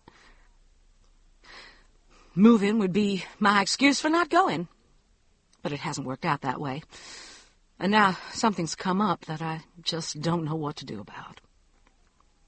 She paused and scrabbled in her handbag for one of her rare cigarettes and lit it, blowing smoke into the silence. "What?" I said, finally. "Well, another party." "Oh, God, not really, with Melissa so sick, and after that other thing?" "I know, but this is a different thing, I think. You know, I told you I'd talked to her once or twice. Well, once she asked me to go to lunch and shopping with her, and I said I was busy, and then she called and asked me to come over and have coffee and just talk. I think she'd heard about Duck and wanted to help. Anyway, I couldn't think of anything to say because she must know I've got time to run over there for a minute, even if I couldn't go shopping with her. And I said I had the rug cleaners coming and would call her back. but I didn't. And I didn't even feel particularly bad about it. Well, she didn't call for a long time, and then she called day before yesterday and said that there was a visiting professor from Russia at City for a month or two, and Herr Professor wanted to have a reception for him. Just a school thing, with only school people there. I gather he must be something of a big deal in Norman's circle, because she said he'd planned the menu already, down to the nth degree, and hired a bartender, and a maid to serve, and a cleaning crew to come in and do the whole house on the day of the party. Imagine how that must have made her feel. And he's ordered engraved invitations from Tiffany's again, and made her mail them last week, 3 weeks ahead of time, so everybody would be sure to get them. And then she said, "We're not asking anybody from the neighborhood this time, but I would be very proud if you and Roger would come. I really need somebody who's on my side of this thing, because if I screw it up again, I don't know what'll happen to us." She sounded so defeated, Carl, so humble, and proud to have us, my God, after the way I've treated her. "You're going, aren't you?" I said. It wasn't a question. The fear came flooding back and filled me coldly. "Yes, we're going, just for a minute. With all those preparations and those awful invitations, we just can't not go. This'll be the last time, but we can't not." "No," I said. "I guess you can't not. When is it?" 2 weeks from Friday night. We'll just drop in and stay a half hour or so, and then maybe we'll come over and have a drink with you all. It's been ages since we've really gotten together." "That would be fun," I said. "Oh, no, damn, Claire, we're leaving for New York that morning. Walter has a casting session for some commercials, and we thought we'd splurge and make a week of it. The St. Regis, 3 or 4 shows, at least one hideously expensive dinner somewhere fantastic, the whole bit. He can charge a lot of it off to the agencies, since we'll have some of the clients in tow part of the time. Not my idea of paradise, but I'm not knocking it. I thought I told you." "No, but lucky you." "Oh, well, I'll call you when you get back and tell you about it." New York was marvelous. It always is to me. No matter how many times we go back, it's as though I come to it fresh and new as the first time I went there, in college. The skies were a cold stew of smog and sooty rain, and people on the streets were sharp-faced and jostling, and we didn't dare walk in the theater district anymore, as we'd done so often. And the cab drivers were more outrageous than usual, but I didn't care. Even a sanitation strike, waxing yeastily into its second week, with frozen garbage piling up and the grimy vestiges of snow at the curbs, did not dampen my spirits. I become another person in New York, smarter, sleeker, springier of step, brisker of speech, longer of stride. I always dip into Bergdorf's or Bloomingdale's, I will not call it Bloomy's, on my first day there, and buy myself some small, splendid, and totally alien thing, and let myself be surprised by my own image in the glittering windows on Fifth Avenue. A long-legged, flying-haired New York woman for a little while. I come back laughing at myself, but liking myself better, too. The spell lasts for weeks. We have several friends there, and during the day, while Walter pored over skeletal, interesting young women and pretty young men, I shopped and lunched with my women friends and drifted into Brentano's and Scribner's and Rizzoli's and the Strand and walked through the small galleries on Upper Madison Avenue, which Walter flatly refuses to enter. He will suffer the Modern and the Guggenheim and the Frick with me, and loves the elephantine old Metropolitan and the Museum of Natural History, but he will not go into the small, pretentious ones. We saw 4 shows, and did indeed dine late and sumptuously at Lutece and Le Cygne, and did indeed spend too much money. We dined early and hugely at the Russian Tea Room, too, and went to hear Bobby Short at the Carlyle, and went to dinner at the home of friends in the Village, hard by NYU, and to a gloriously cluttered, tall brownstone on 83rd Street, which had, in its creaking, curly iron elevators and bulbous bayed windows and high medallion ceilings, that indefinable cachet about it that spells New York and no other place on earth. We met for drinks once at the Algonquin, simply because I wanted to, and once at P.J. Clark's, simply because Walter wanted to. The clients were amiable and urbane men who walked easily in the city, and their wives were smart and very thin, and they were all good company. We had champagne for breakfast the last morning we were there, lying late in a tangle of silky St. Regis sheets and stretching limbs, deeply and sweetly sated with each other.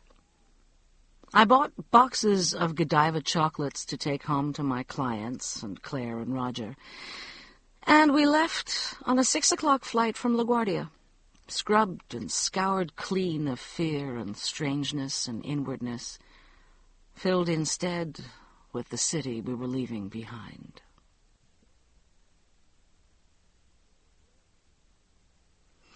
It was late when we turned off onto our street, and raining, but the air was the softer air of approaching spring. Our tires whispered in the snake tracks left by other cars, and street lights were haloed with opal mist. Few lights burned on the street. It was very quiet. As we paused to turn into our driveway, I glanced at the Greens' house. It rose dark and stiff and unlighted into the still bare trees. No cars stood in the driveway. It looked all of a sudden blankly and ringingly and irrevocably empty. I knew that no one was there. I knew that no one lived there anymore, and didn't know how I knew, and was afraid with a sharp and terrible fear. I put my hand on Walter's arm. "Let's go by Claire and Roger's for a minute before we go home," I said. I could hardly breathe. He looked at me. "All right." He drove on down the street to their house. It was dark, too. No cars were there. The front windows were shuttered, something I had never known Claire and Roger to do. There was a dim white oblong on the front lawn, and Walter pulled the car forward until the headlights picked it out. "For sale by owner," it said. "Walter," I said. "Walter, they're gone. They aren't here anymore." "Don't be silly, Colquitt," he said.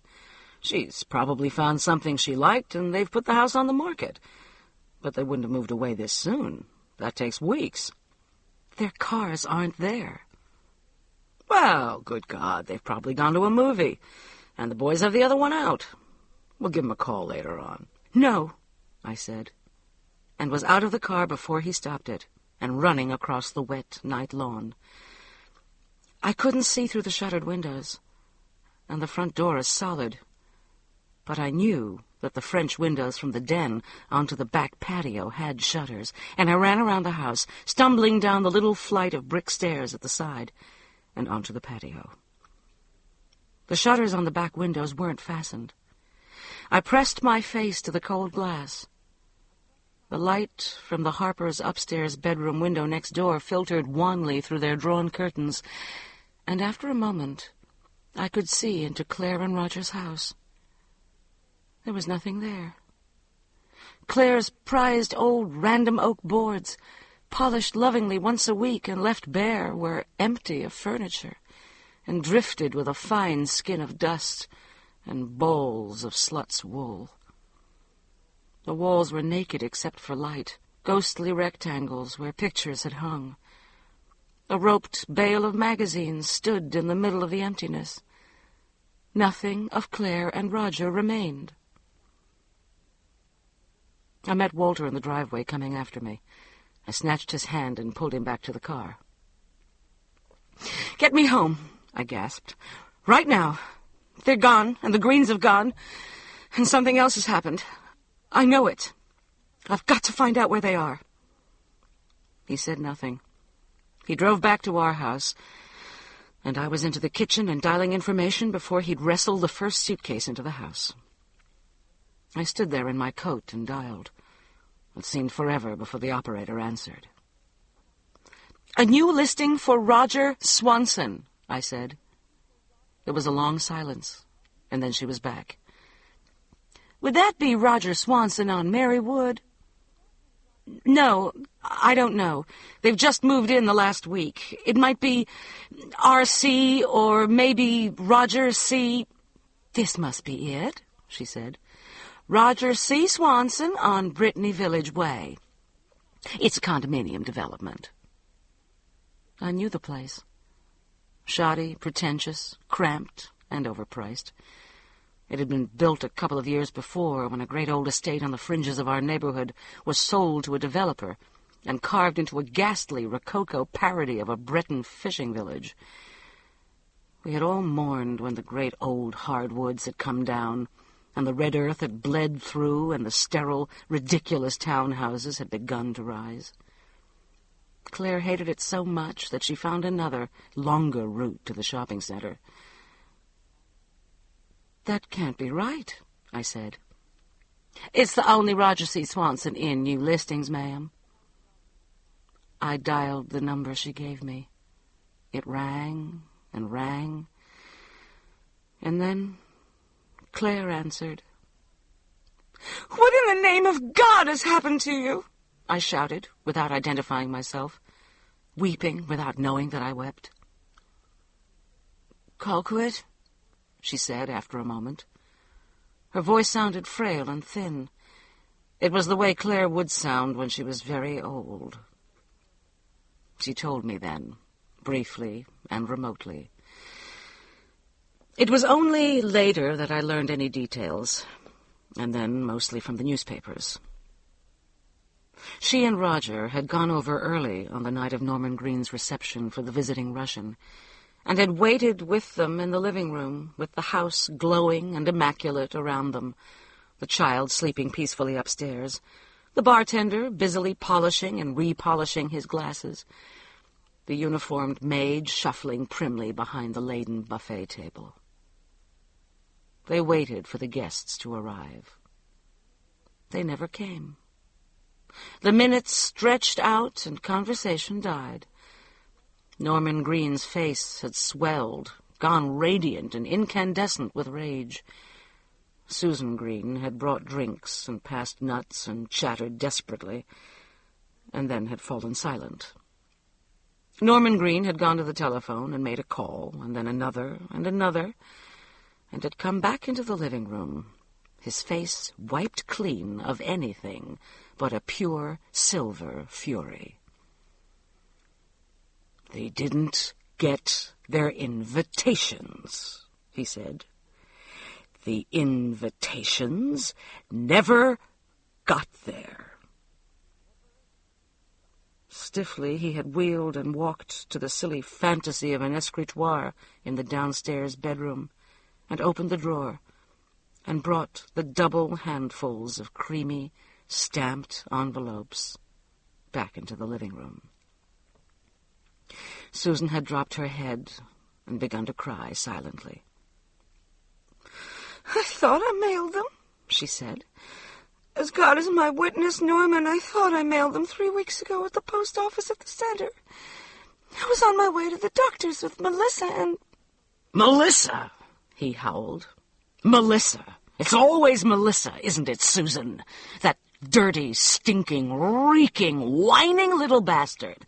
That little, illegitimate bastard that I gave my name to. My name. When your own family had thrown you out. When your own family wouldn't have you and your bastard under their roof."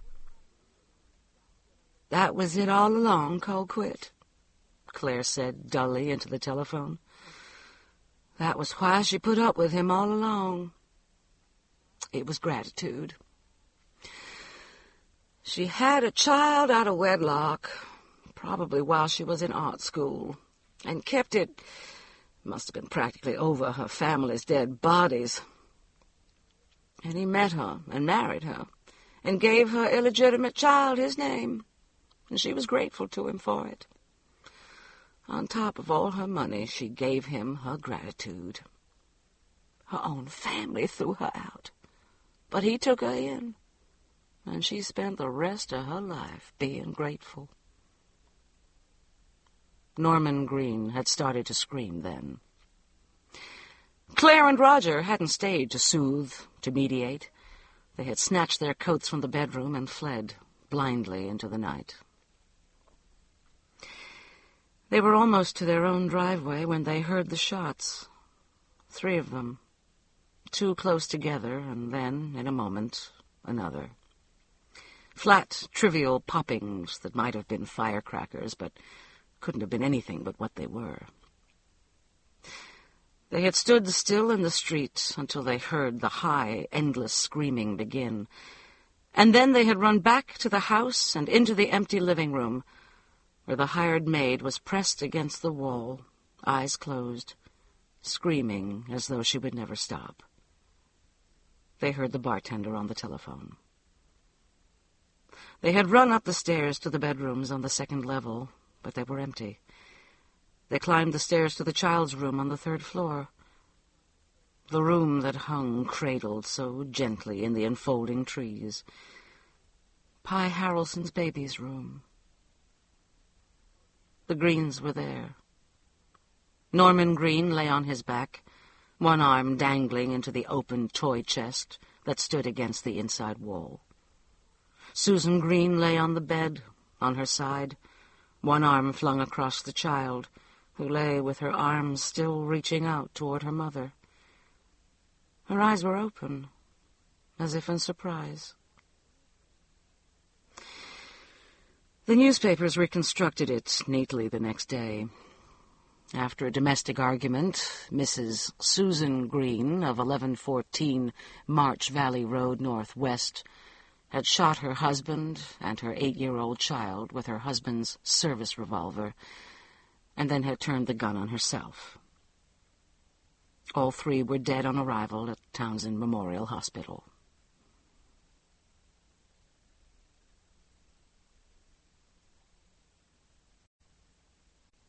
Chapter 24. I don't remember the rest of that night. To this day, I can't tell you precisely how we came to the decision we finally reached. I know we didn't sleep. I do remember that when dawn came, soft and swollen with rain, and the sense of unseen things budding in the woods, we took fresh cups of coffee and sat on the steps to the patio, breathing in the fragrant steam and sitting quietly for the first time since I had hung up the phone on Claire's listless monotone. We were both still in the clothes we had put on the morning before, in that far-away green and cream room in the St. Regis. We weren't the same people we'd been the night before. The long hours of anguish and horror had birthed an implacable new sense of resolution in us.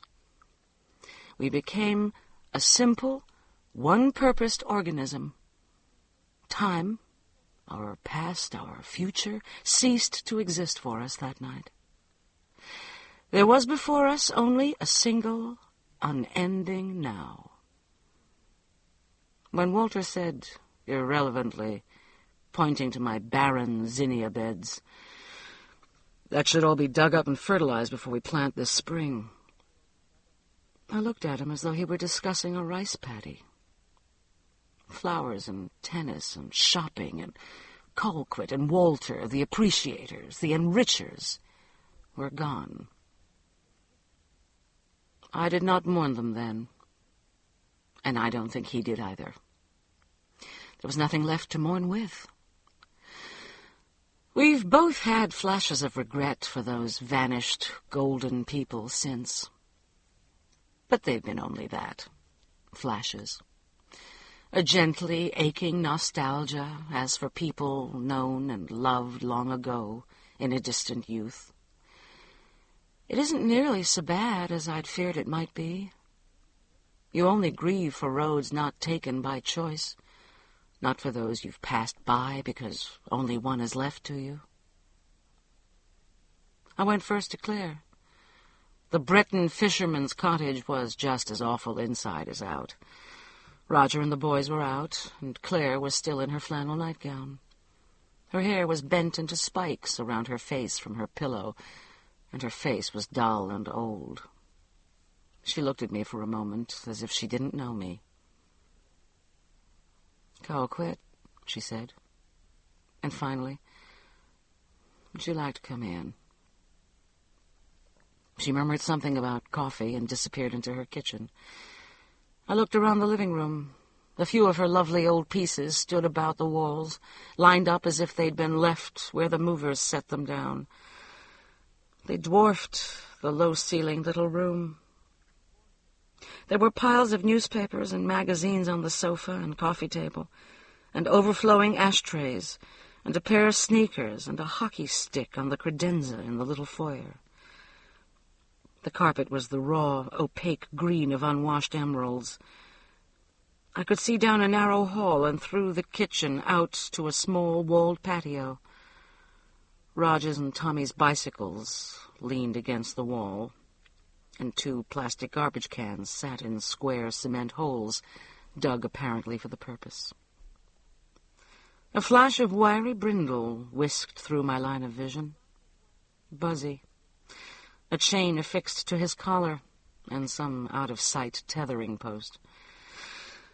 Claire came back into the room in a pair of Levi's and a sweatshirt and rubber shower clogs, damp comb tracks in her subdued hair. She carried a silver tray with 2 mugs of coffee on it. "Is instant all right?" she asked. "I can't find the percolator. Black for you, right?"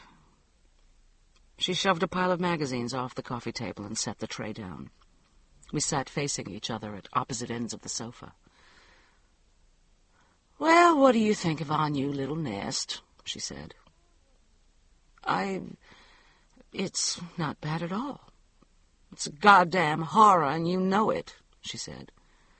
"But it'll do until we can find something bigger." "When did you move?" I said. "We moved the next day," she said, unemphatically. I didn't have to ask her the day after what. "It took some string pulling on Roger's part," she said. "But he knows the developer, and he got a bank truck and some of the maintenance guys to move us. We were in by 9 o'clock that night. I had the rest of the furniture stored." We drank our coffee in silence, and then she said, "This isn't a social call, is it, Colquitt?" "No," I said. "It isn't a social call.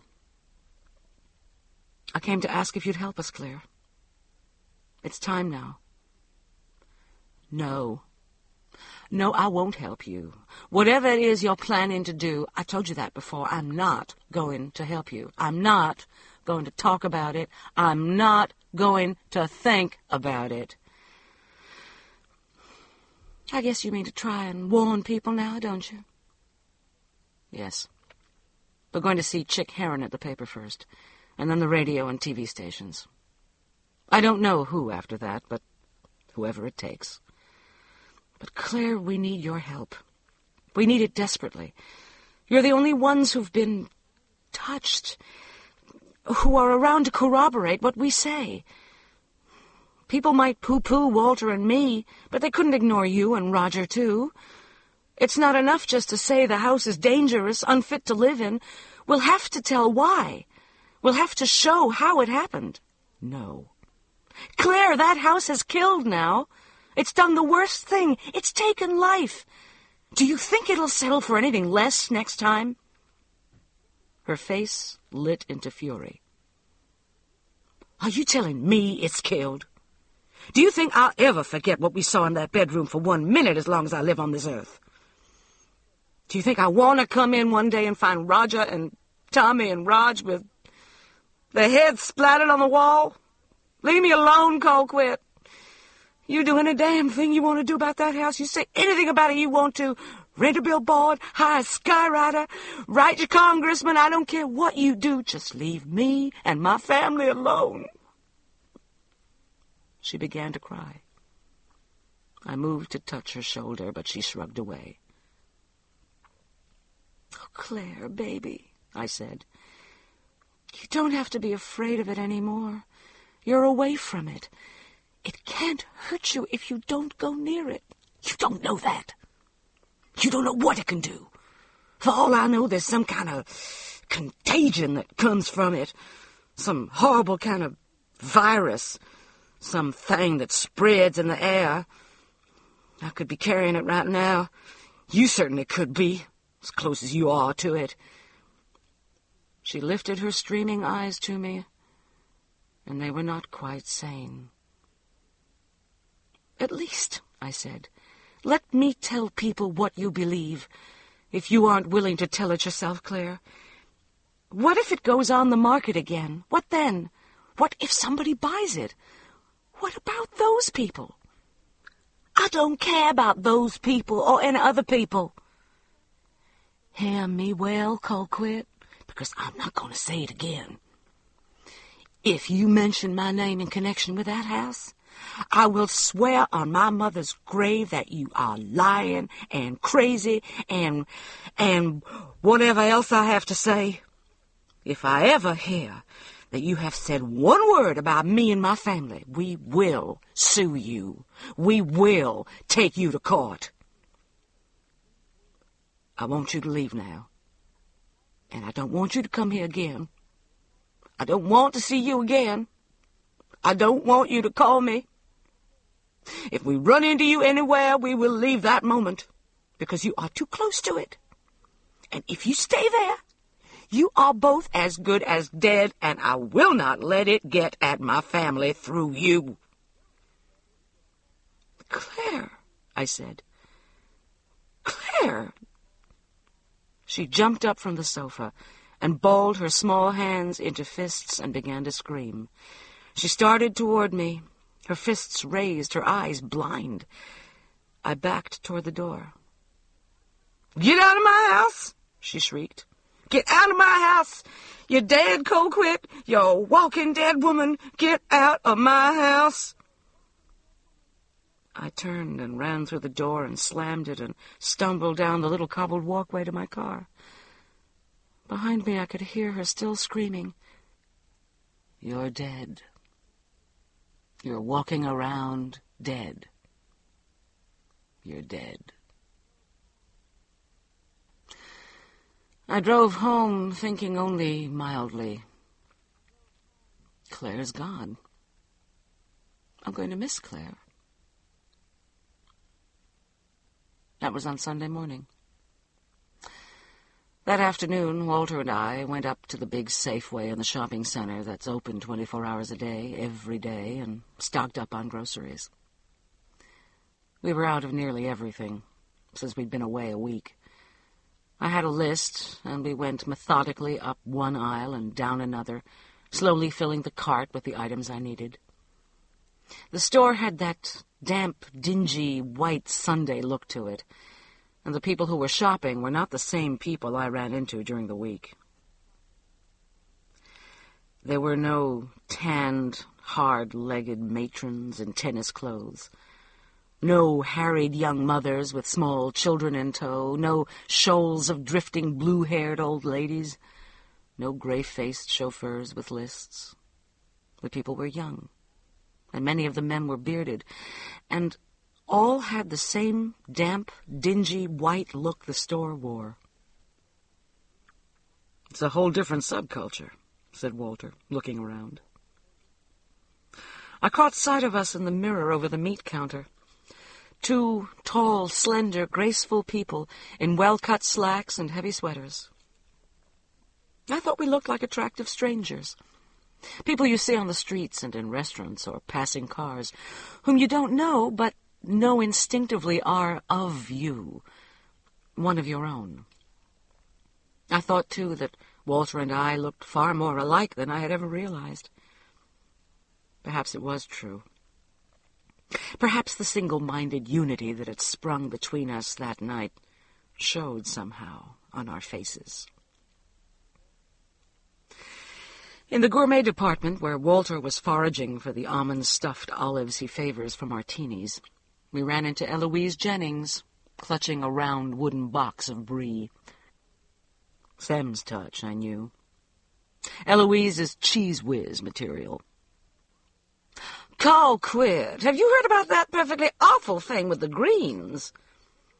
Eloise was so full of the news that she didn't even greet us. Her entire body twitched with it. Yes, I said. Claire told me when we got back.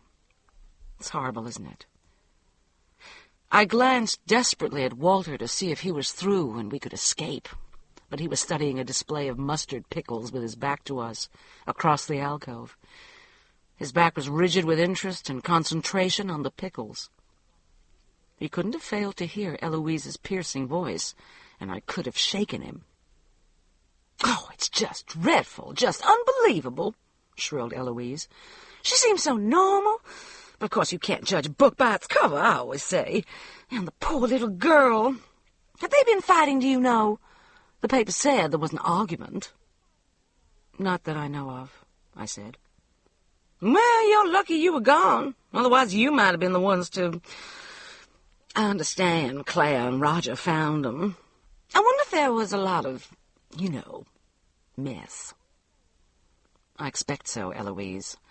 I doubt if many shootings are very tidy," I snapped, close to tears for the first time since the night we'd heard about it. Would she never shut up? "Awful for Claire and Roger, of course. You said you talked to her.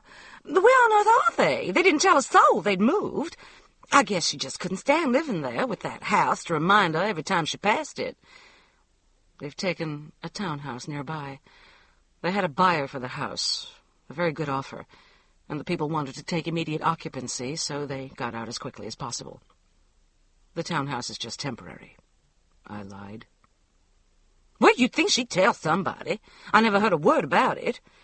Speaking of houses, will the Greens go back on the market, do you know? Gwen said his brother came down and moved their things and took the remains back to Boston, or wherever it is. There wasn't an inquest, Gwen said. It was perfectly apparent what had happened.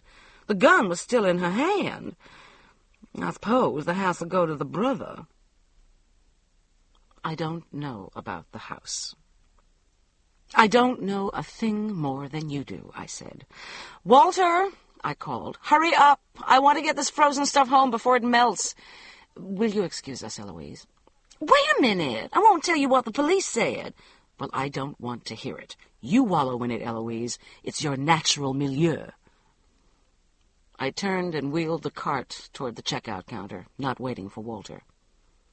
"What's the matter, Colquitt?" she shouted after me, her voice strident with outrage. "You think the ghosts are going to come over there and get you two?" Heads swiveled after me. I could feel the eyes in the small of my back. "Damned harpy," Walter muttered in the car on the way home. But there was little heat in his voice. "We're probably going to get a lot more of that, you know. Is it going to bother you too much?"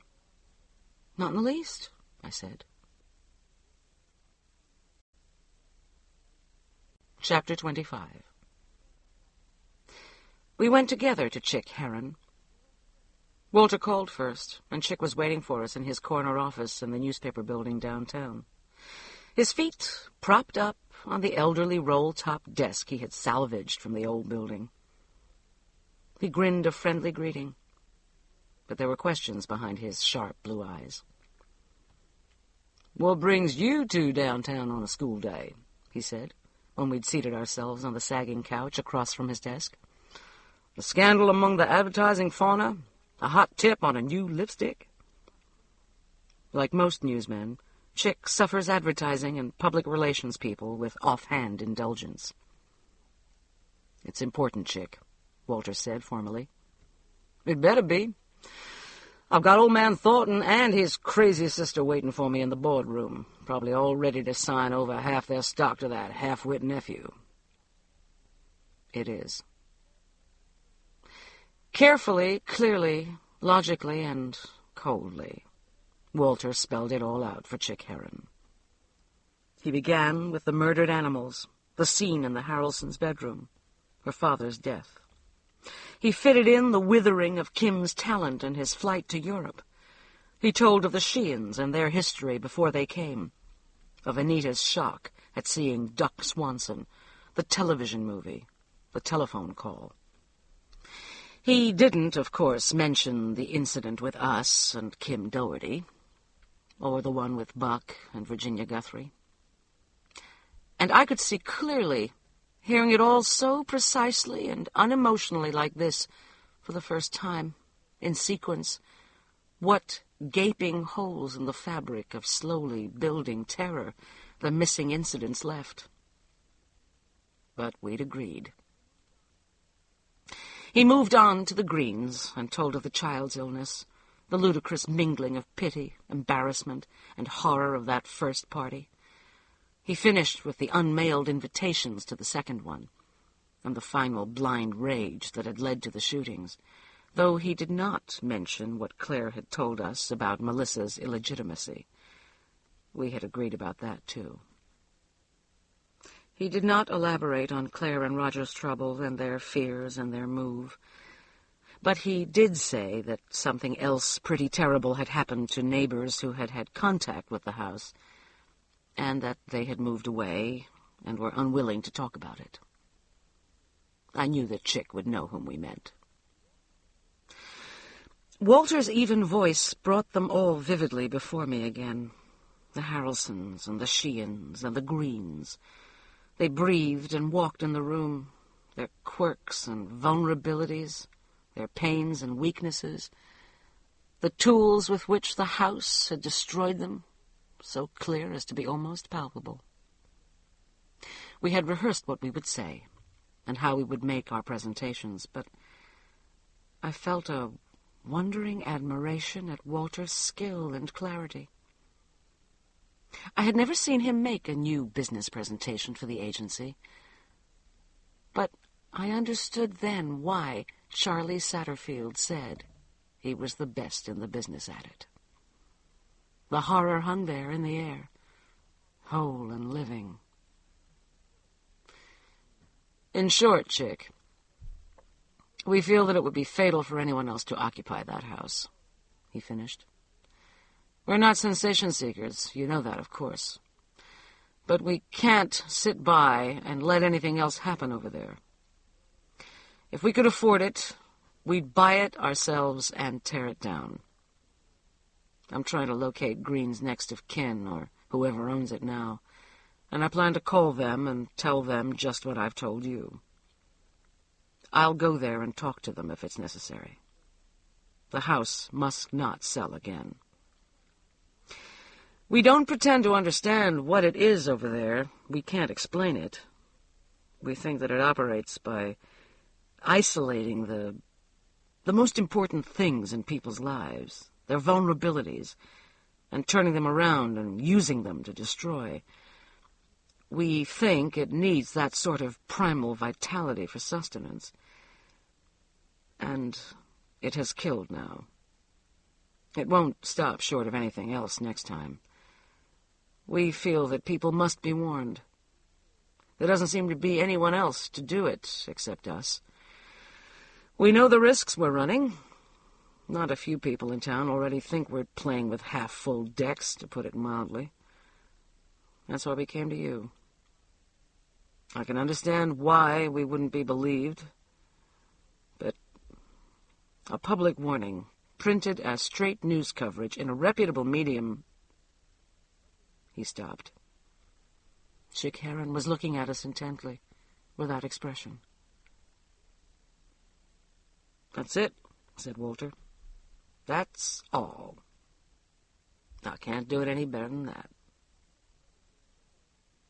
Chick swiveled his chair around and stared out the window, whistling tunelessly.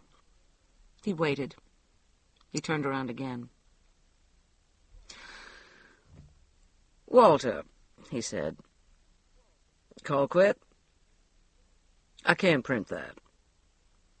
The thing with the Greens, that last thing, the shooting, yes, that's news, unsavory as it is, and we did carry it.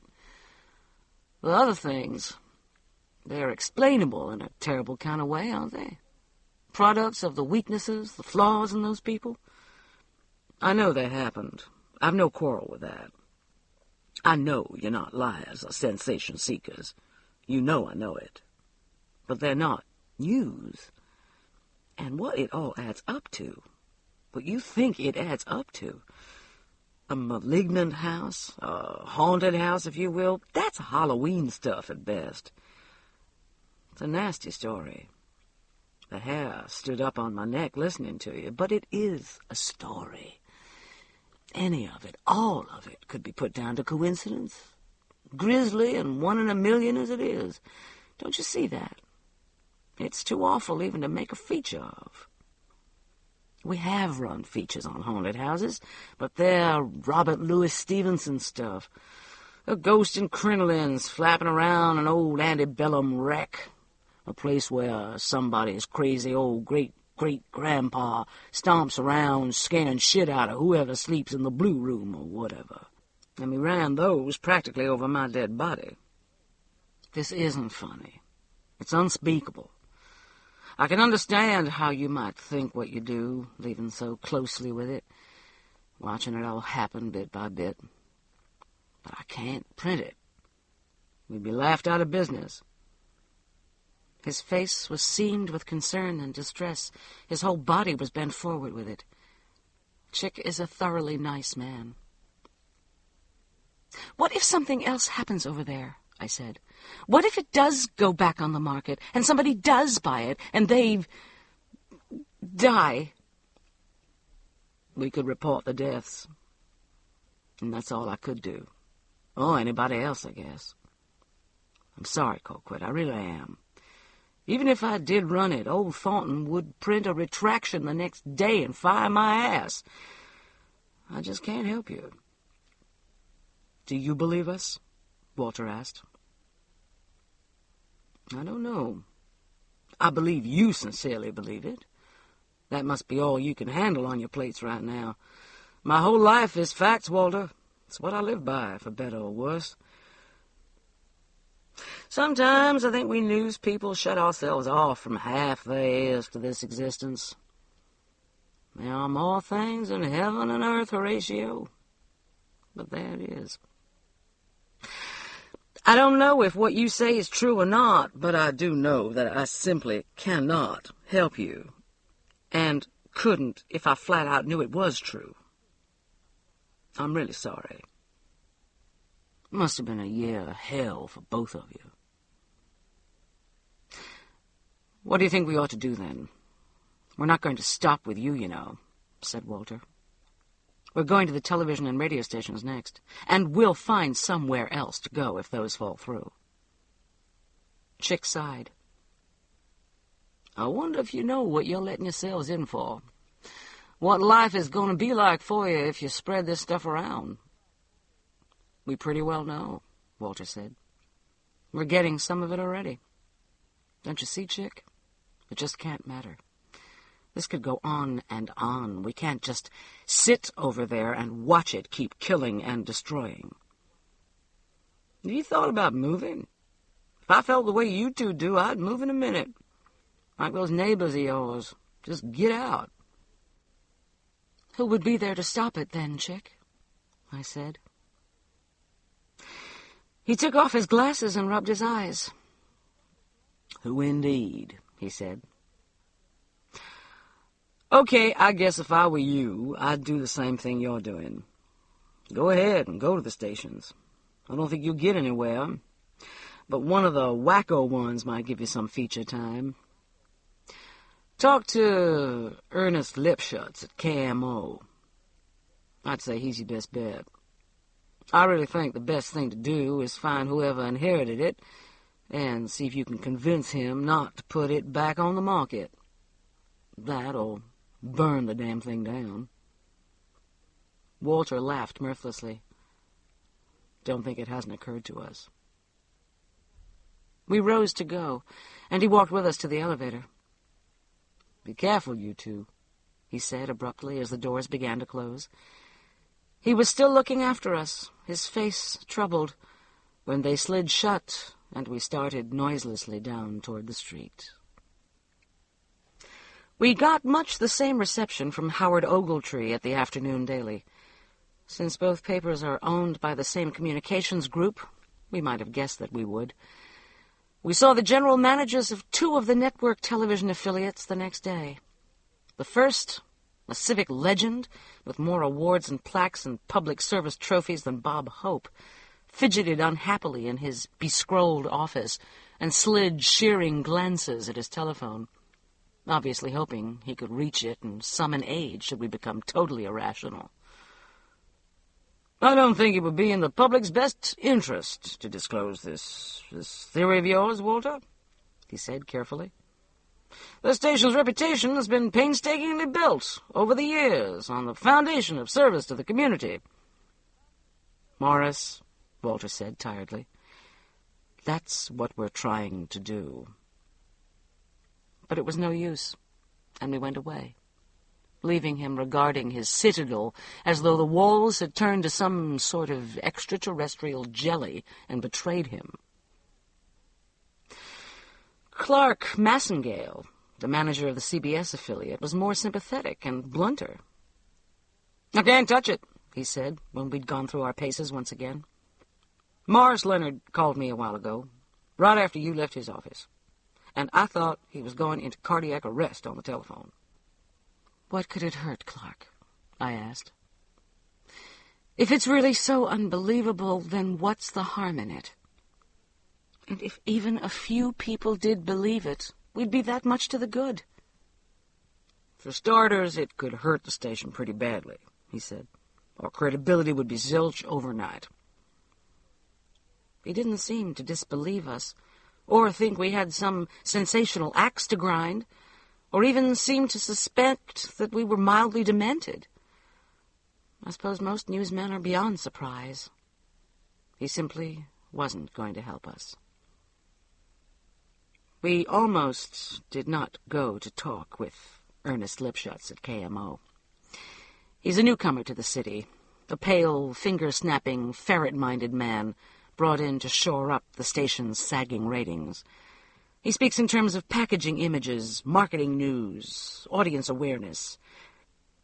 The unhappy news teams wear wire-rimmed glasses and station blazers and chortle vibrantly over transit strikes and consumer rip-offs and the weather. But in the end, we did go, and he listened to us with rapt intensity and watched us with measuring eyes. When we were finished, he said, "Can you guarantee me an exclusive?" "I don't follow you," Walter said mildly. I knew he did. "Would you sign an agreement not to talk to any of the other media about it?" "It has possibilities. We could develop it pretty nicely, I think.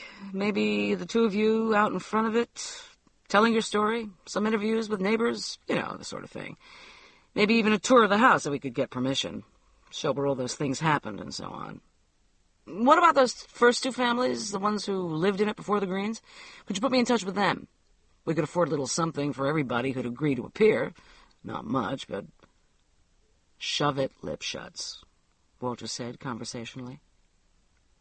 The two telling white furrows bracketed his mouth. He rose and pushed back his chair. Ernest Lipschutz leaned forward and smiled. "How much are you asking, Kennedy?" he said. I pulled Walter out of the office before the chair he overturned hit the carpet. The spring came early. A hot, dry April brought the dogwood and azaleas flooding into full bloom and ebbing out again within a week, leaving shriveling brown lace against the new green. We dug up beds, set out bedding plants, mowed and raked and mulched and fertilized.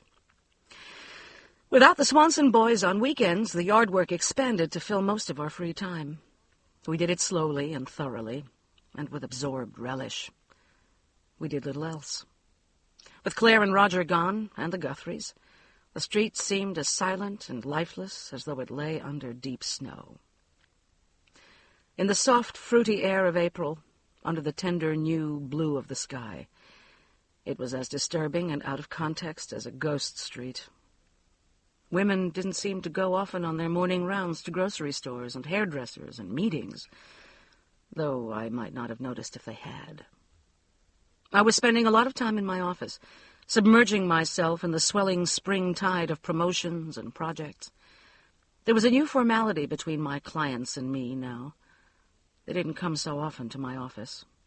We met then in their offices, and business was done. And there was no lingering over coffee or 5 o'clock drinks. I wasn't surprised. I knew the talk had reached them, but still not sufficiently so that they were forced to acknowledge it, at least to me. We saw a few of our friends. That didn't surprise me either. I didn't think that they had dropped us yet. Rather, they would wait to see what we would do next. We might still be taken back into the circle if we remained quiet. We went seldom to the club for lunch or tennis, preferring to work in the yard and garden. I honestly don't believe we felt constrained about encountering them, those pleasant people we had known for so many years. It was rather that reality lay then in the two of us, and in our house and lawn and gardens, and in the new purpose that bound and dominated us even when it lay iceberg-like beneath our surfaces. Like old ice, it did not chafe with the waiting. Everything else was as pale and bleached and faded as images in an old photograph. The house next door stood silent and empty and beautiful in the green shadows of the awakening trees. Grass grew tall and rich. Birds sang enchantingly in the woods behind it. The creek sang and shouted between its ferns in the brief, hard rains. In the middle of April, Walter called Dr. Holderbein at City College and got the name of Norman Green's brother in Boston and placed a long-distance call to him. I was in the den leafing through a hoarded pile of Smithsonian magazines and listened detachedly as he worked with infinite patience once again through the story we had told so often during the last weeks. I thought once more how lucid, how beautifully constructed, how tightly knit and infinitely reasonable it sounded. I also thought, for the first time, that it did not sound sane. Walter talked for a long time, and then there was a brief silence, and he replaced the receiver carefully in its cradle and came into the den. "What did he say?" I asked, knowing. "He said I was a goddamn ghoul, and he threatened to sue me if he heard another word out of me, and he slammed down the phone." "Is he going to put it back on the market?" "I don't know," he said. "I didn't get a chance to ask him." "Colquitt, have you ever thought we might be mad, just insane and not know it? They say you never know it if you are." "I've thought about it," I said. "I just now thought it when I heard you talking to him. I suppose we could be. It could be the start of what it's going to do to us. But I don't think so, Walter, because that isn't what's best about us. I don't give a flip about my sanity, or lack of it, if it doesn't isolate me from you. No, we're not insane. Don't you see? That's too clumsy. It's cleverer than that. It doesn't misread people. That wouldn't separate us, destroy us." "It could if we both ended up in the funny farm." "No, that's not enough. It wouldn't stop with that, after the Greens. It wouldn't drop back." "What do you think it'll do to us, then?" Walter said. And for a blazing instant the bell jar lifted, and I was aghast and terrified and utterly astounded once again at these words we were speaking to each other in this quiet, sunny room. But then the dome slipped back into place, and the whirling void was gone. I don't know. Nothing, probably, if we can't succeed in doing anything to thwart it, if we leave it alone. If we don't, your guess is as good as mine. You know what it almost did once. "Well, we're batting zero so far," he said. "What's next, do you think?" "Wait," I said peacefully. "Wait and see. We've done all we can for now. It still isn't on the market. Maybe it won't be. If it does go up again, then of course we'll have to do something else."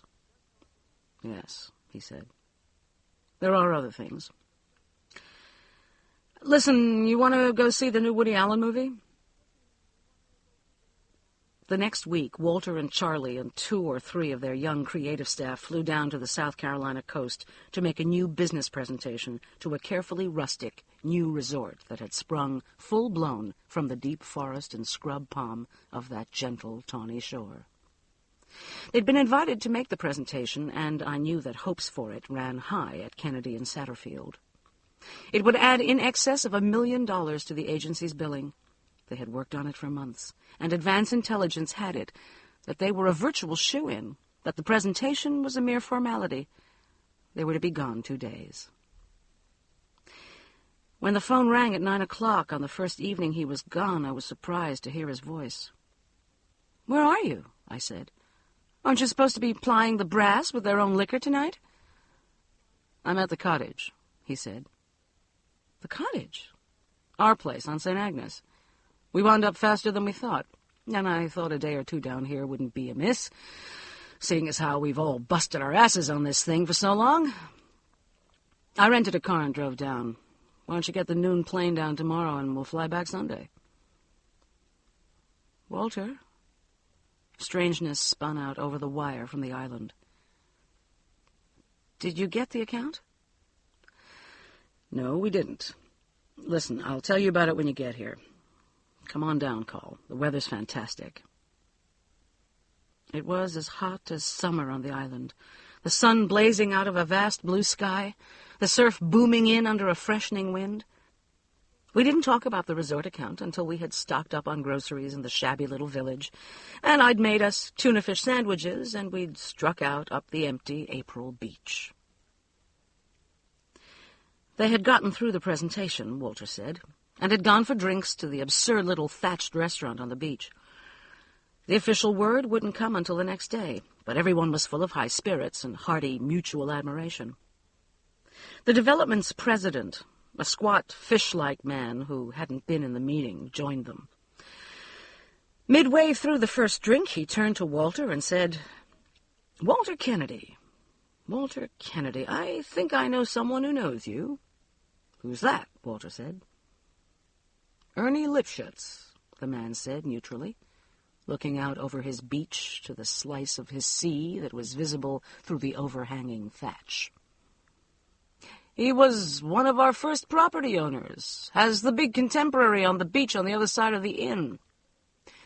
He was down last week with his family. They came by the house for drinks.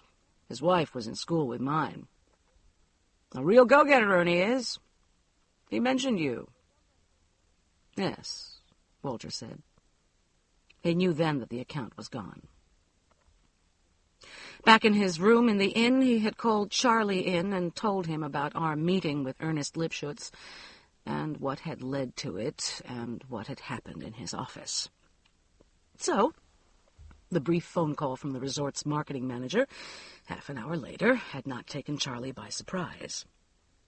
He had said only, "Why don't you go down to the cottage and spend a few days? I'll tell the rest of the crew. We'll go on back first thing in the morning." We talked no more about it, except that Walter said, "If the house goes back in the market, Call, and we have to do something more, I'm not sure I'll be able to stay with the agency." "Charlie wouldn't expect you to leave," I said, honestly shocked. "No, he wouldn't. He'd let every account we had go down the tube before he'd suggest breaking things off. That's why I think I'd pull out. There are 30 people who make their living at the agency. Would you mind so awfully?" "No," I said, and tears started in my eyes. But they were tears of love. We stayed the remaining 3 days and loved each other in the still, chilled nights under the slightly ratty old thermal blankets, and swam in the still, chilled water and lay in the sun, and bought fat, fresh shrimp from the returning boats at the municipal pier at sundown, and boiled them in beer and bay leaves. We took the sailfish out once, but the wind was still petulant and fickle, running docilely across the water with dimpling fingers and then doubling back and lunging at our stern, so we brought it in. No terror dogged our memories. No portent lay over our days. That time was of and to itself as whole and round and perfect as an egg. It was only at the weedy, sun-struck little airstrip, when we boarded the frail old de Havilland that serves the island twice a day, that I had the piercing sense of an impending ending that would, this time, be a final ending. When we got home, about 3 o'clock on Sunday afternoon, the lawn of the house next door had been newly mowed, and a for sale sign stood beside the mailbox at the edge of the street. The next morning, we called Jay Whitten at People magazine.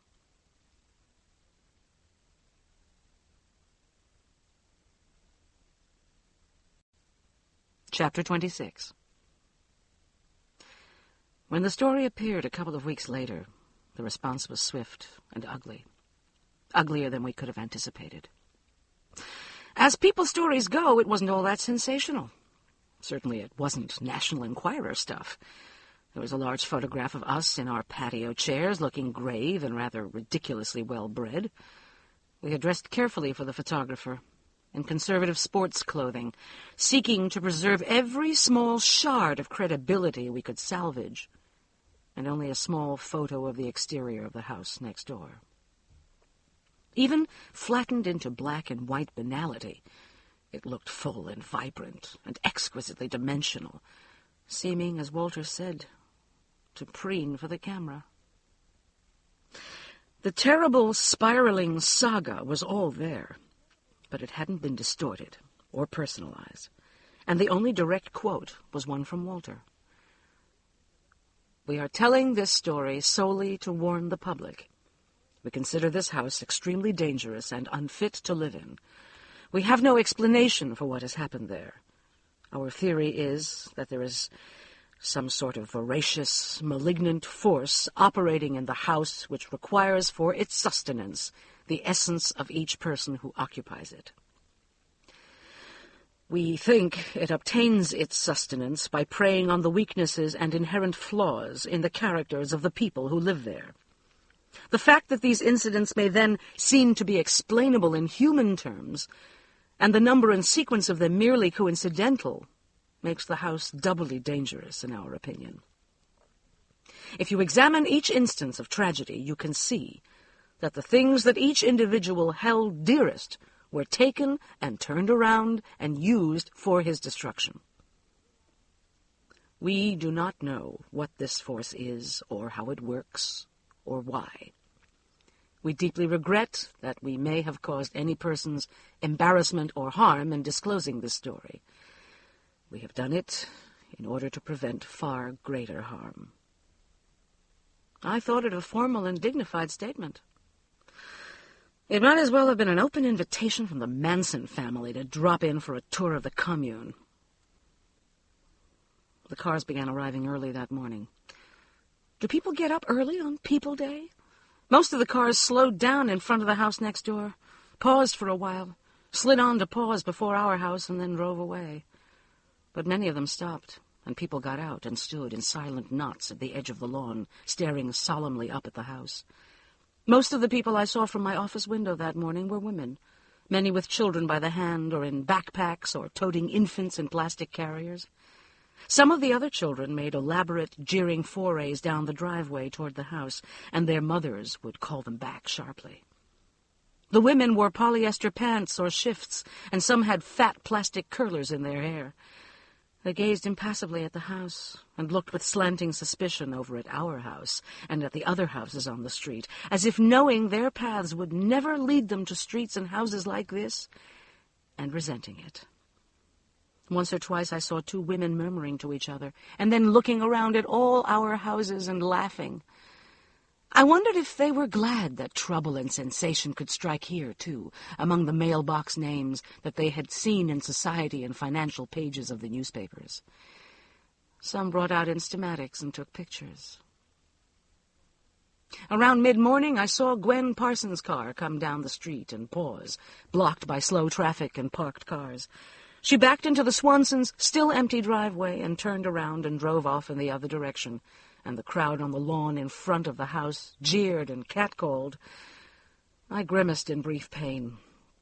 I hadn't thought about the effect of the story on the others on the street. Shortly after that, Eloise Jennings came out of her house with 2 of her children, saw the crowd, and went back in. I knew she'd be on the telephone immediately. I wondered maliciously if her own mother and sisters were in the crowd, and then was ashamed at the thought. By afternoon, the stream of cars had become a river, and passage was nearly impossible. 3 of my clients called that day and canceled their accounts. I'd anticipated it and didn't blame them. The Severings were polite and unheated. "You don't have to explain," I said to each. "I'd do the same thing under the circumstances. I can recommend 2 or 3 good freelancers if you'd like to keep things on a small scale." Walter called shortly after noon. "Is it bad?" he said. "I guess so," I said. "At least it's pretty awful for everybody else on the street. The cars are lined up like Indianapolis. Nobody can get through. But nobody's bothered me so far. No calls from anybody we know. Except that 3 clients have canceled." "You want me to come home?" "No, it doesn't bother me. Except that I hate it for everybody here." "How is it there?" "Very polite, very jolly. Everybody pretending they don't read People, and nothing ever happened. It can't go on, though. Charlie has a call on his desk from the Fruitcake King. As soon as he comes in from lunch, I'm going to tell him I'm taking a leave of absence. Until we see how things go. So he can truthfully tell clients I'm not around anymore. Then I'll come home." "Are you sorry?" I said. "No, baby. Except for the other people on the street, like you. It's not as if we didn't expect something like this." "They're awful people, Walter. The ones who come and gawk, I mean. They're taking pictures." "Well, they aren't the kind who buy," he said, practically. "And that's what counts. See you in a little while. Come in the back way." With nightfall, the traffic abated and the phone calls began. The first was from the realtor who was handling the sale of the house, and I was glad that Walter was there to take it. I could hear the man shouting all the way into the den. He threatened to take us to court. The second was from Norman Green's brother in Boston, threatening the same thing. Walter wasn't upset by the realtor's call. He thought the publicity would net the man a good many serious inquiries among the cranks, and the threat would come to nothing. Norman Green's brother bothered him deeply. "It's not the possibility of a suit," he said, coming back into the den, gray-faced. "As soon as all this dies down, and it will eventually, I don't think he'll want to expose his family to the publicity a suit would bring. He has kids. Even if he does go through with it, it'll take a long time, and I don't know what will have happened by then. It was the pain. He was just anguished. God, if we've done the wrong thing." "We haven't," I said, going to him and putting my arms around his waist from behind. His back was rigid. "I hate the pain, too. But it's not as though we identified any of the people who lived there. Only the people who knew them well will know who we're talking about. If we've stopped it from selling, don't you think it'll have been worth it? Any amount of pain? What is that to more death? There's a certain kind of person who'd love to live in that house," said Walter. "You know the kind. You saw some of them today. What if we lured them there?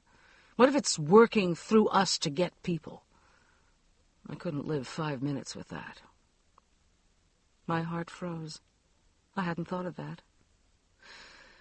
But then I thought of those sly, faded people, and I said, not one of those people could begin to afford that house. The people who could won't come near it after this. We have to believe we've done the right thing, darling. Otherwise nothing is worth anything. If anyone seems serious about it, we'll warn them. Call them, or go see them, or whatever. And if somebody does buy it, they won't move in right away. We'll watch very carefully. I'll watch every day. If the sign comes down, there'll still be time." He twisted around in my arms to look at me intently. "Time for what, Colquitt?" "Time to go over there during the night and burn it down," I said. I hadn't thought of it before consciously, but it had been there in my mind, whole and polished and inevitable. "Colquitt, we will absolutely and surely go to jail if we do that," he said. "I don't think so. I think if we do that, we won't be alive long enough to go to jail." "Won't be alive?" "Walter, if you can believe the rest of it, surely you must believe, you must know that if we destroy it, it will destroy us in turn." "Kill us somehow, you mean?" "Yes. What else would matter enough to us except to die and not have each other anymore?" "You don't think it might just separate us somehow for the rest of our lives?" "No, because we'd still have what we'd been to each other. Even if one of us died, the other would still have that. It would have to kill us, Walter. It's already shown us that it could. Don't you remember?" "Yes," he said. It was perhaps a measure of how far we'd traveled down that road we'd taken the night we returned from New York, to find the Greens dead and Claire and Roger gone, that we could stand in our bright den, with April throbbing and singing around us outside, and Raz and Foster noisily glomming their dinners in the yellow kitchen, and speak so mildly of arson and death. Perhaps we were mad, had been mad for a long time. Somehow I knew that we were not, and are not. No, we're as sane as one can rightfully expect to be in one's lifetime. We were that night simply pared down to one essential inevitability. The madness lay next door. "If it doesn't sell, then of course we won't have to worry about that," Walter said thoughtfully. "What then?" "Then, if we're absolutely sure it won't sell, if the brother will agree not to sell it ever, or the city condemns it, or it gets struck by lightning or something, I'd kind of like to sell our house and see if Charlie will let us buy his half of the beach house and go live there, on the island. I'm not sure we'd be safe here, even if we stayed completely away from it.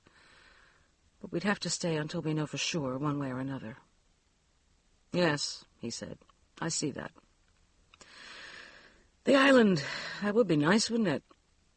"It would be wonderful," I said peacefully. The phone rang again. It was a man who said he'd been a Catholic priest, but had left the church to practice white witchcraft, and would, for a nominal fee, exorcise the house for us. Walter explained that we did not own it. When the man began to intone thin incantations over the telephone, he hung up. The next caller was a woman who was sure that what was possessing the house was the shade of her departed husband. "He hung around here till I got married again," she said, "and then I lost him for a while. I'm sure that's him, though. I'd know that son of a bitch anywhere." The next was children giggling. After that, Walter took the phone off the hook. The slow, frozen ooze of cars did not stop the next day or the next. Over the weekend, traffic became so congested that the angry realtor brought in an off-duty policeman, and he kept the cars in motion at least. The lookers thwarted, jeered, and cursed him, and many, wise to the logistics of sensation watching, parked their cars on other streets and walked to the house. Beer and soft drink cans and Big Mac boxes littered the mown lawn and drifted over into ours. Kodak boxes and wrappers bloomed like a field of golden poppies. Cellophane crackled underfoot like January ice. A large banner was affixed to the "For Sale" sign, by appointment only. Neither the new sign nor the policeman could stem the tide of older children and the scattering of dull-eyed women who came up through the woods behind the house to peer into the blank windows and break off pieces of shrubbery, to pocket pea gravel from around the plantings at the base of the deck. One fat woman lifted up her children, 3 in turn, to crane thin necks into a side window. She gave each a methodical whack on the buttocks when she set it down again. Our doorbell rang often, and there were frequent rappings at the front and back doors. Once, going to draw the curtains in the den, I heard a hoarse woman's voice shout, "There she is! I see her! They're in there!" This was followed by a veritable fusillade of knocks on the glass of the French door of the kitchen. I fled up the stairs to the bedroom, where Walter was watching a baseball game on the little Sony. "If you can't stand the heat, stay out of the kitchen," he said laconically. And insanely I laughed. We opened the doors to no one. We did not stop answering the telephone for 2 or 3 more days, though. There was always a chance that some serious buyer might attempt to contact us, and we wished to talk to these people. But none of the calls were from serious buyers, and the ones we took became dimmer and eerier and sicker and slyer, especially during the nights. Finally, we stopped answering, and on the 5th day after the story appeared, Walter, red-eyed and haggard, called the telephone company and got an unlisted number. During the entire week, no one that we knew came to our house, and only Eloise Jennings called. "I hope you're happy," she shrieked. "I hope you're proud of yourselves." And she hung up. For a while, in the nights, there would be the sudden sweep of headlights in our driveway, and horns would blare, and people would shout and beat on the sides of cars, and then back crazily out of the driveway. One morning we awoke to find our trees painstakingly laced and webbed with toilet paper.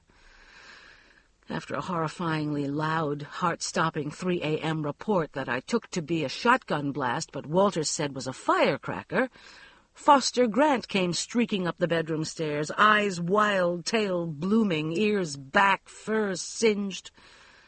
And from then on we kept the cats shut into the house. A pre-dawn tinkle of glass was the window into the basement at the back of the house.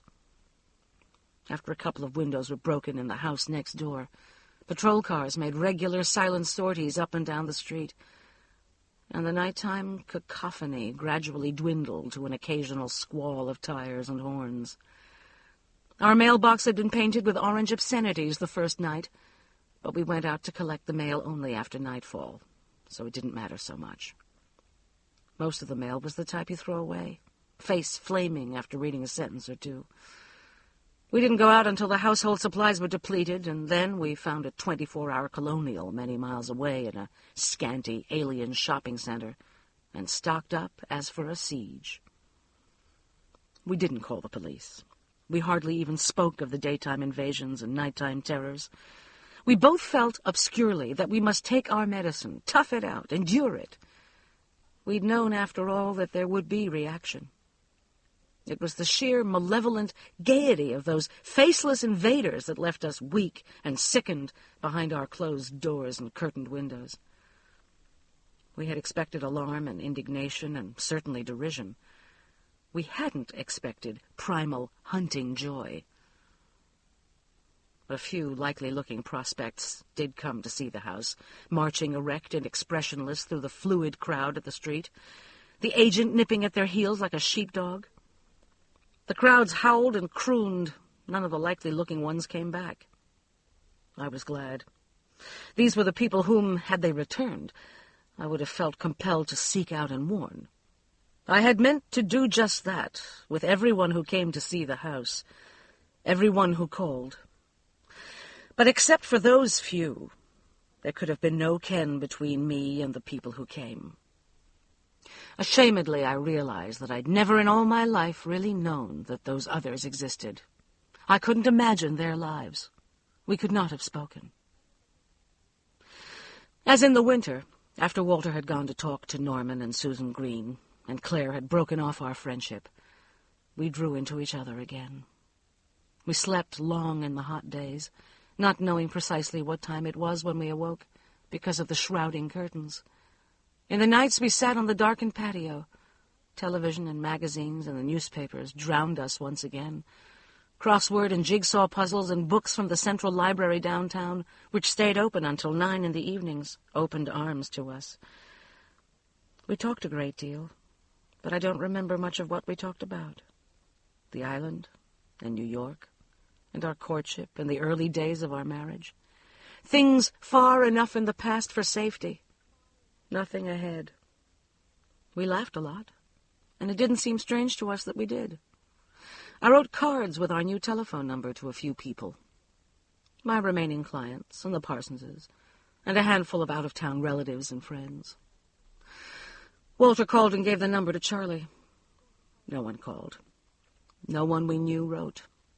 Every night when we walked down the driveway to the mailbox, we checked to see if the for sale sign still stood beside the mailbox of the house next door. It did, grass growing taller around it. The lawn, where it was not flattened by the feet of the pilgrims, grew spiky and weedy in the slowly creeping heat of late spring. The lawn service employed by the realty firm didn't come so often now. Cans and wrappers and boxes lingered for 2 or 3 days before someone came to pick them up. Everything ends, of course, and with the closing of school and the coming of the real heat, the cars thinned and the night noises faded. The letters dwindled, and the hungry-faced people found fresher sustenance and moved elsewhere.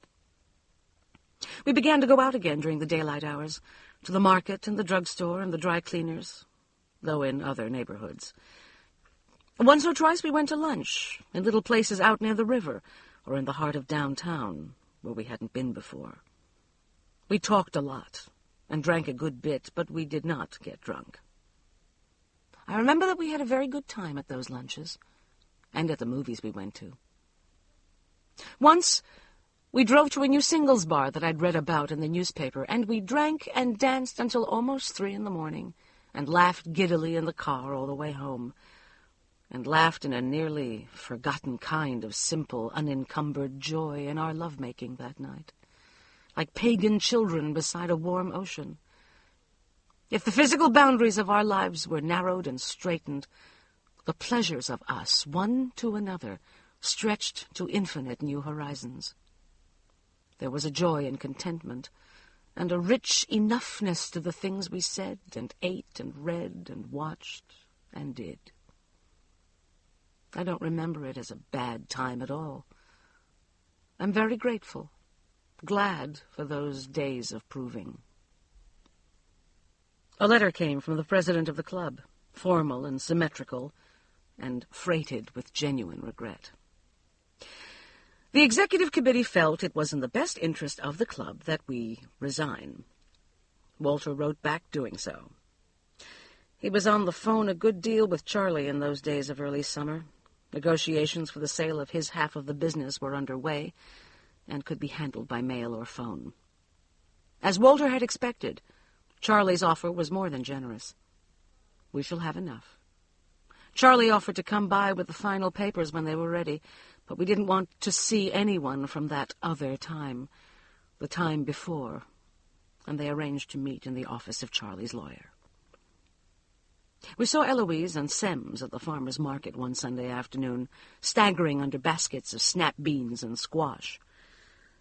Eloise cans endlessly. They turned away.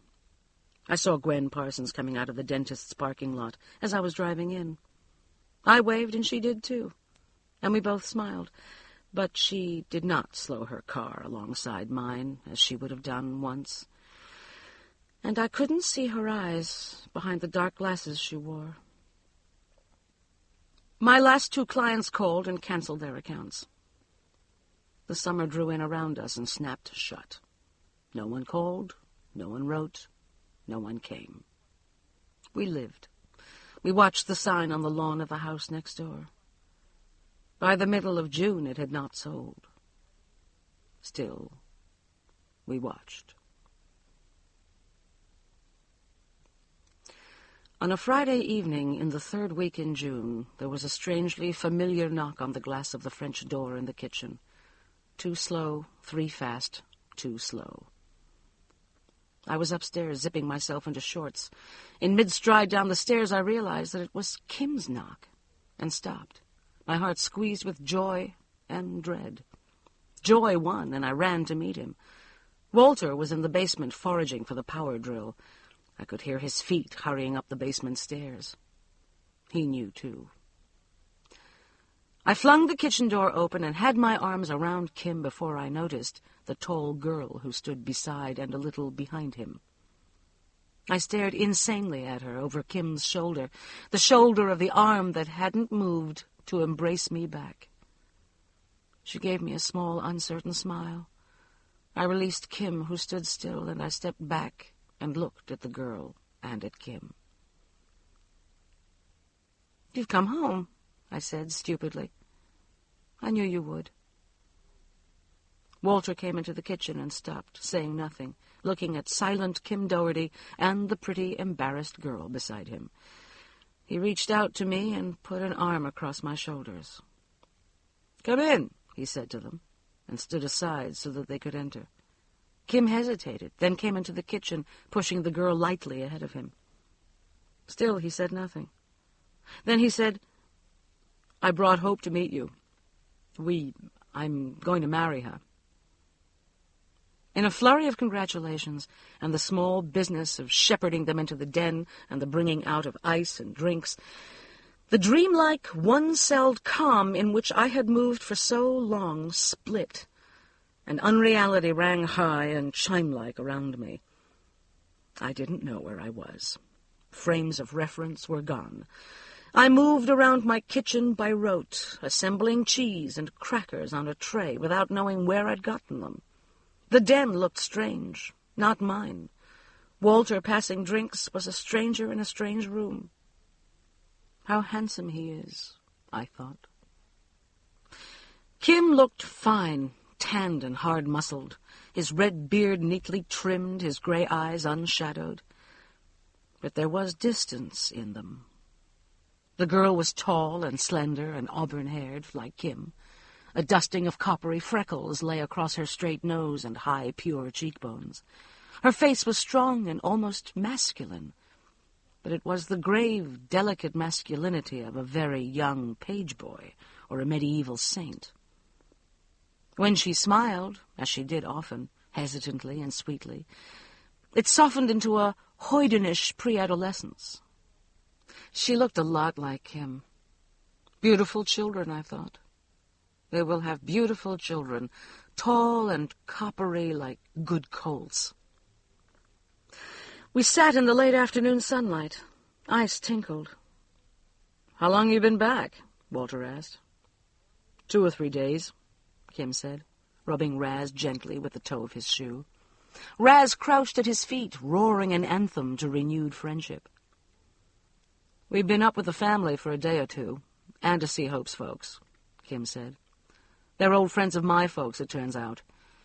We came back here Tuesday. I'd have come by sooner, but I've been in the office with Frank most of the time. I did try to call you, but your number's not listed." His voice was level, but he didn't look at us. I was sure he must know about the People article. His partner would have told him. I didn't think he would know yet about the general reaction.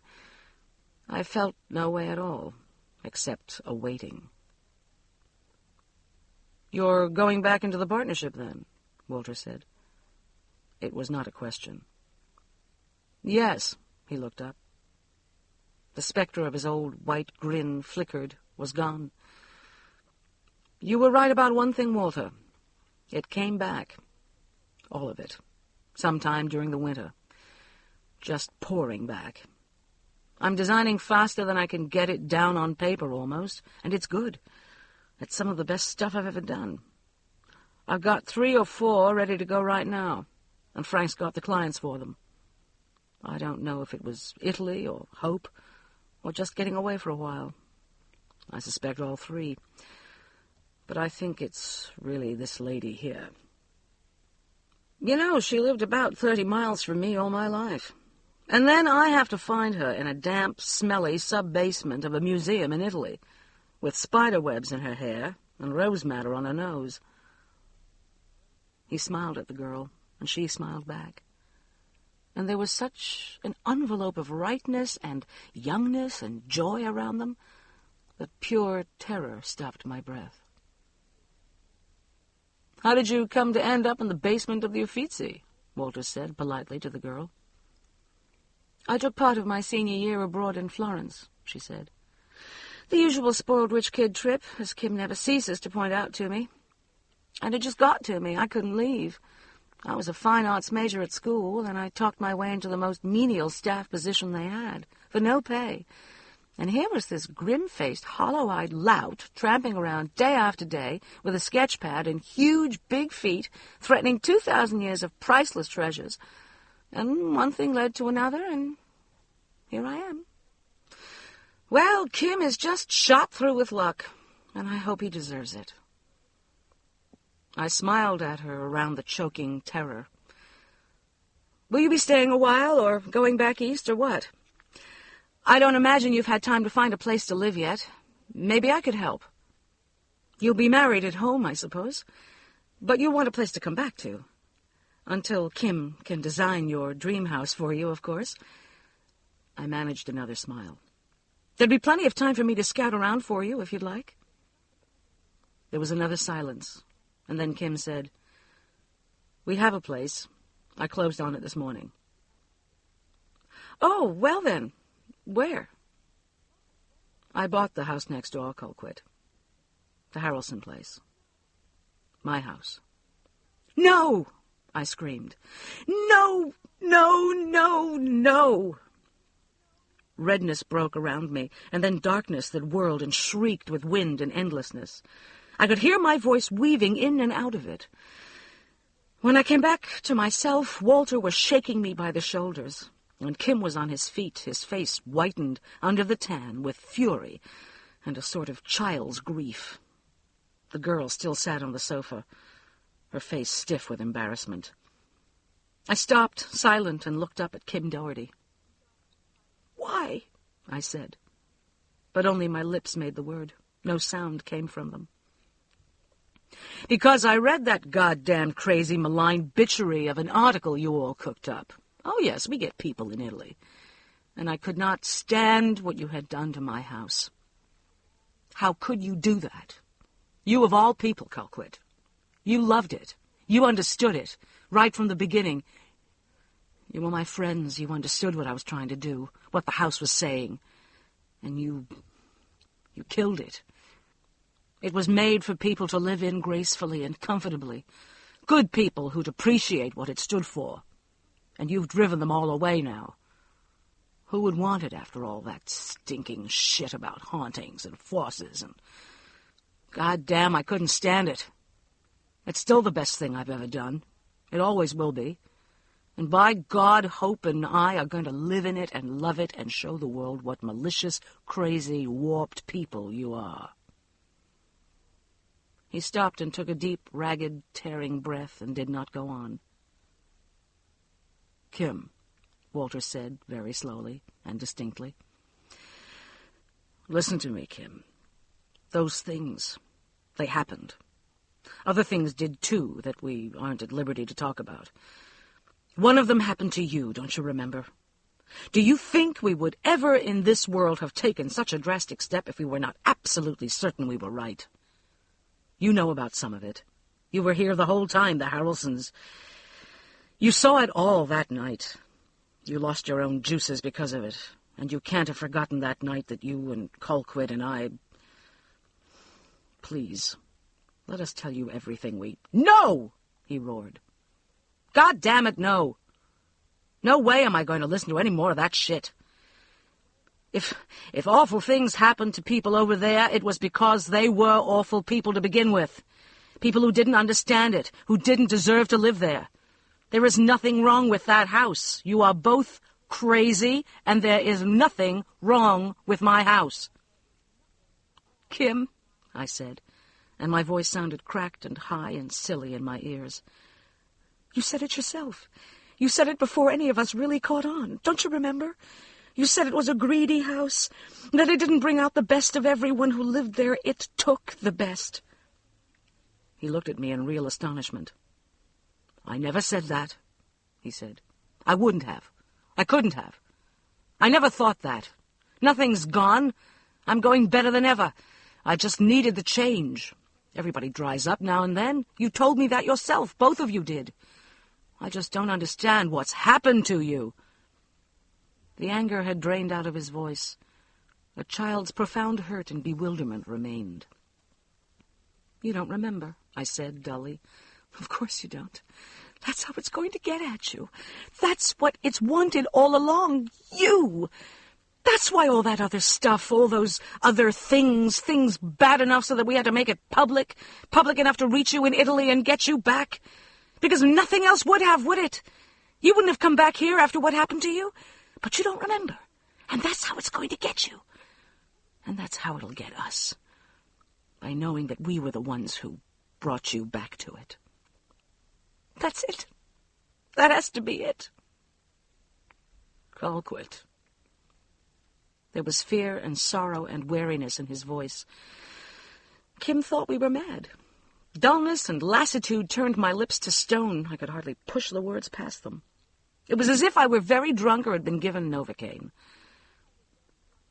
If you live in that house, I said with my stiff lips, it will take everything that you have. It will take your talent again like it did before. It will take your wife. It will take the best there is in you, the essence of you, and in the end, it will take your life. It will not wait long to do it either.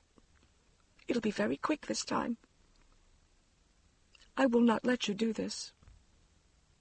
You can hardly stop me, can you, Colquitt? He said coldly and formally. He held out his hand to the girl, and silently, her face averted, she took it, and he pulled her to her feet. I can stop you, I said, but Walter cut my words off. When do you plan to move in, then? He said, as calmly as if he were asking about the time or the weather. We're being married tomorrow at City Hall at 2:00. Frank and his girl will be witnesses. We plan to move in early next week. We bought some furniture in Italy, and it's in Boston now. We won't need much at first. That's all right, then, Walter said, as if to himself. And Kim looked at him oddly, but he didn't say anything else. At the kitchen door, he stopped and looked back. I'm sorry, he said briefly. I'd hoped there was some kind of mistake. I thought there must have been. I'm sorry, too, Walter said. And the girl murmured something, and they walked around the patio and out of sight. I said nothing. We sat for a while in the den, numbly watching twilight fall on the house next door. The realtor's sign didn't come down, I said. I thought there would be more time. I thought we'd know. It wouldn't have yet, if they just closed this afternoon, Walter said. Tonight, then, I said. Yes. It'll have to be very late. We can't take a chance on somebody seeing it before it gets going good. You don't think we could change his mind if we talked to him again? No. I don't think we could change his mind. We sat very still, not talking. And I know that I thought about nothing at all. I don't think Walter did either. At about 9:00, with the last flush of the sunset fading over the trees, Kim Doherty came back. He was alone. I watched Walter as he got up from the sofa and walked into the kitchen. His steps were stiff and small and shuffling. He will walk that way when he's very old, I thought. And then I thought, I will probably never have to see him walk that way. I'm glad. I knew that the knock on the door was Kim's knock, even though he did not rap out his old signal. It could have been no one else. A small ghost of hope brushed wings across my heart, and then was gone. Walter came back into the den, and Kim followed, large-handed and bumbling and quiet. Remembered dearness limned him in my dry, staring eyes. "Could you spare a drink?" Kim said. His voice was chastened and small, a boy's voice. Walter went to get the drinks. Kim sat down on the hassock by the dead fireplace and studied his shoes. Raz and Foster stretched out of sleep on the sofa and went to eel around his ankles, and he scratched under their chins absorbedly. Walter brought vodka and tonics for all of us. Kim swirled his drink around in his glass, watching the bubbles surge and break and reform, and then he lifted his face and looked at us, first at Walter and then at me. "I just couldn't leave it like it was," he said miserably. I'm sorry I yelled at you. I didn't mean to do that. I didn't come to do it. I want to try to understand all this. We can't just live next door to you with this hanging between us. I love you. I love you both. Hope would love you. I have to understand. You must have been going through 7 kinds of hell. Tears I thought were seared forever out of me prickled in my nose and started through my lashes. The remembered dearness bloomed into life, hurting unbearably. Perhaps there was still a way. Walter began to talk. He talked for a long time. I listened. Kim Doherty listened attentively and gravely, looking into Walter's face. Every muscle and cord and fiber in his long body strained toward understanding. Only when Walter finished did I dare look at Kim. I looked away again. He didn't believe us. There was a long silence. "Okay," he said finally. "I don't think you're crazy, and I don't believe what you believe either. But I know that you do, and I can see what it's cost you to believe it. I can respect that. I don't give a shit about the people thing anymore. That's over. You've said it's pretty much died down. It shouldn't have gotten to me that way. The best thing now is for you all to watch us live in it. See how happy we're going to be. See what a good life the right people can have there. It will be a good life. And when you've watched us long enough, when there are kids running all over the place and, I don't know, parties and dogs and cats loping around, and good vibes to chase out the bad ones, then you won't have to live with this god-awful fear anymore, this sick waiting. You were brave to stay. Anybody else would have pulled out if they'd thought what you did. I know why you stayed. You're good people. You're my good friends. Let me show you now. Let me fix things for you." I said, tiredly, infinitely tired, without hope for the last time, "Take it off the market. Never sell it to anyone else. Pull it down. Don't live in it. Don't do that. After all, it's only your first house. There'll be others. You'll build 1,000 others." I broke off. I heard his voice in my ears, but he wasn't speaking.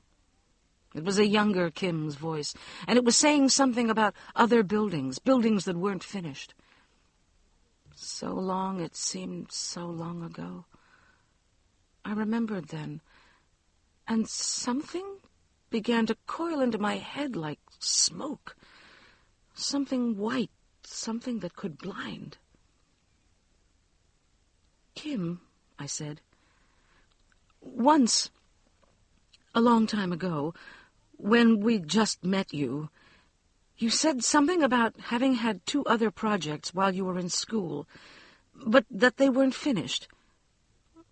What happened to them?" Walter glanced at me and then leaned forward toward Kim, bright interest radiating from him. Kim looked at both of us, helpless distress and puzzlement lifting the bristling red eyebrows. "They were just 2 projects that never got off the ground," he said. "Why?" "No reason," Walter said chattily. "Just curious." "Well, one was a design competition, a fancy international thing with a fat cash prize," Kim said. "A winter sports arena outside Gstaad. The winning design was to be built. My faculty advisor, God, he was absolutely convinced my design would win. I think it would have, too. He'd never had a winner. He was walking on air. He wanted that prize more than anything." He stopped and looked at Walter. "What happened?" Walter said. "He had a heart attack and died the day I turned it into him. I didn't submit it. It was more his than mine, really. It didn't seem right." "And the other one?" Walter said gently. They might have just met, been exchanging small personal histories over drinks. I listened, the white things swelling in my head. "A studio for a photographer. I was in school then, too, but it wasn't a school project. He was a life photographer, a real hotshot, a friend of the old man's. He'd always liked my work. The question burned vividly in Walter's eyes. They were leaping with a sort of life I hadn't seen for a long time. A sort of social merriness, inviting comradeship and confidences. But he didn't say anything. Kim answered the eyes slowly. There was an accident on the site while we were pouring the foundation. A freaky, 1 in a million kind of thing. He was blinded. It wasn't finished. A blind photographer doesn't need a studio. I couldn't tell if the last words were bitter or an attempt at bravado. There was another silence, during which the blinding white thing in my head burst soundlessly and rang in my ears. In the ringing white silence, I heard Kim say in an astoundingly normal voice, "Both things were accidents, of course. Awful, but you can't afford to let things like that slow you down. Every architect gets 1 or 2 like that. Thank God I've gotten my quota over with early." He grimaced with distaste. "I think we all need another drink," I said, and got up from the sofa and went into the kitchen. I got out ice and rattled it in the ice bucket. I heard the conversation begin again, Walter's and Kim's voices mingling in low, pleasant tones, and the stereo needle scratching abruptly onto a record. The overture from Company swam out into the kitchen. "Walter," I called, "can you give me a hand in here for a minute?" We stood together in the kitchen. I looked at him. The preternatural life still burned in his eyes. "It's not just in the house," I said. "It's in him first. In Kim. That's where it starts. It was born in him. He's a carrier, some kind of terrible carrier, and he doesn't even know it. It'll be in everything he ever builds for as long as he lives, and he'll never know it." Walter looked at me mildly. His words were brisk and reasonable and senseless. "Don't be silly, Colquitt," he said. "He's no goddamn vampire carrying the family curse down through the generations. We know all about his family. They're good people, substantial people, wealthy, celebrities even, in a minor way. If it was anything like that in his family, don't you think somebody would know about it?" "They're not his family," I said. "Don't you remember? He's adopted. He doesn't know who his parents are."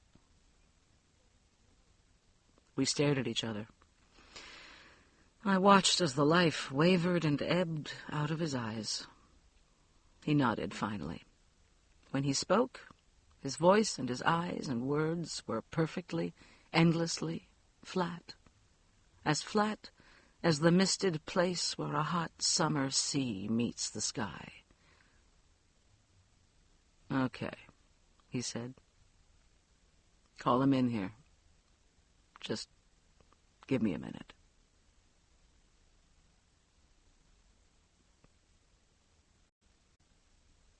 Chapter 27.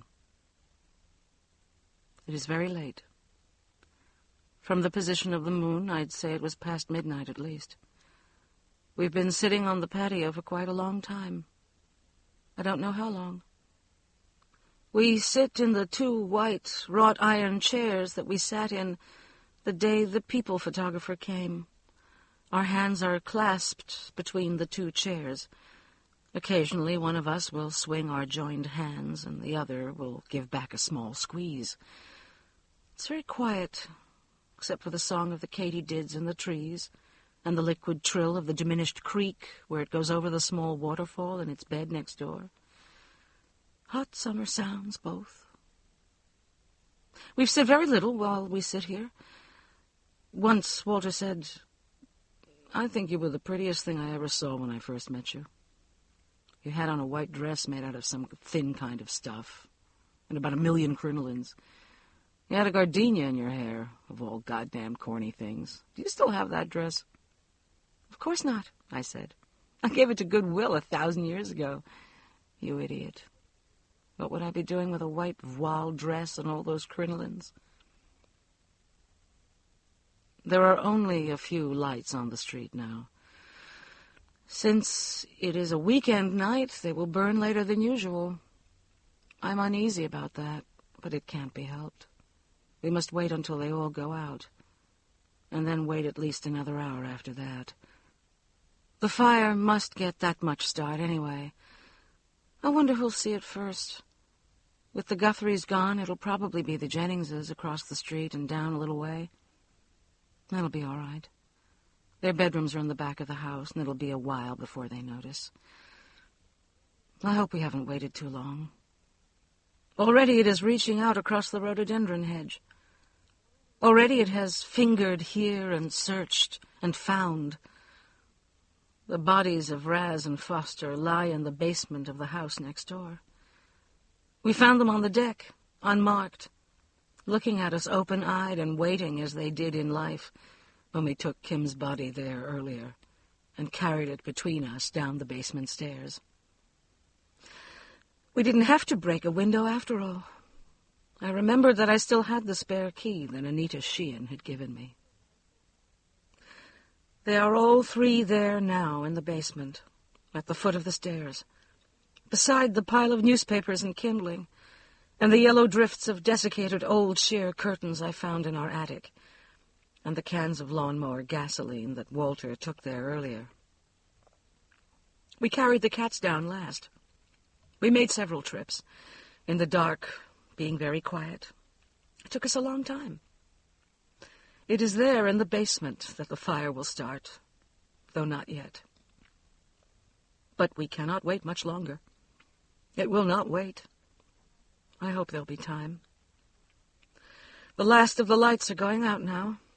The Jenningses, one by one, darkness climbing the stairs. They're going to bed. Only the Parsonses' lights are left. Walter holds my hand. The stars are clean and old. The creek chuckles 1,000 soft secrets. The air is still. Tomorrow will be hot. I wonder how it'll happen.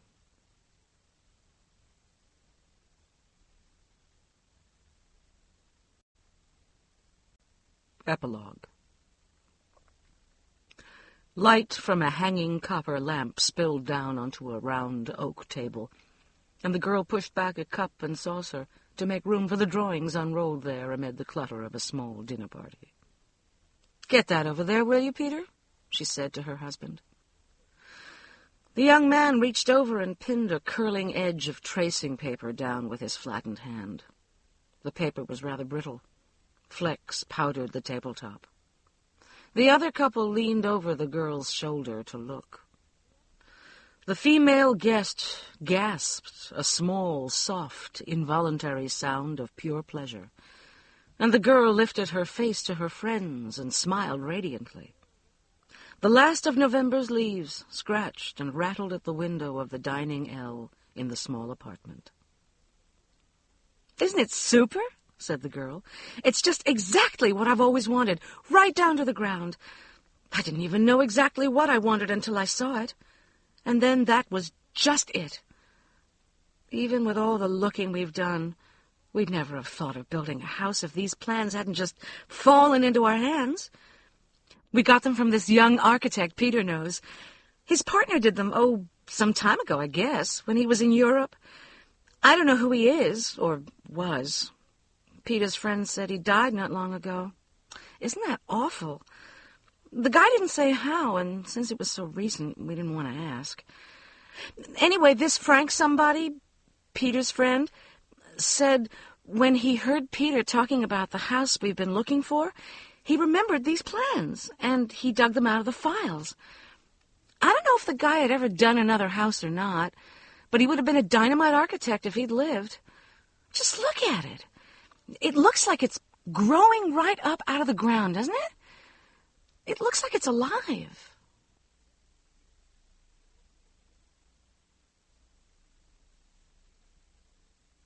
The End. You've been listening to The House Next Door by Anne Rivers Siddons, narrated by Barbara Rosenblatt.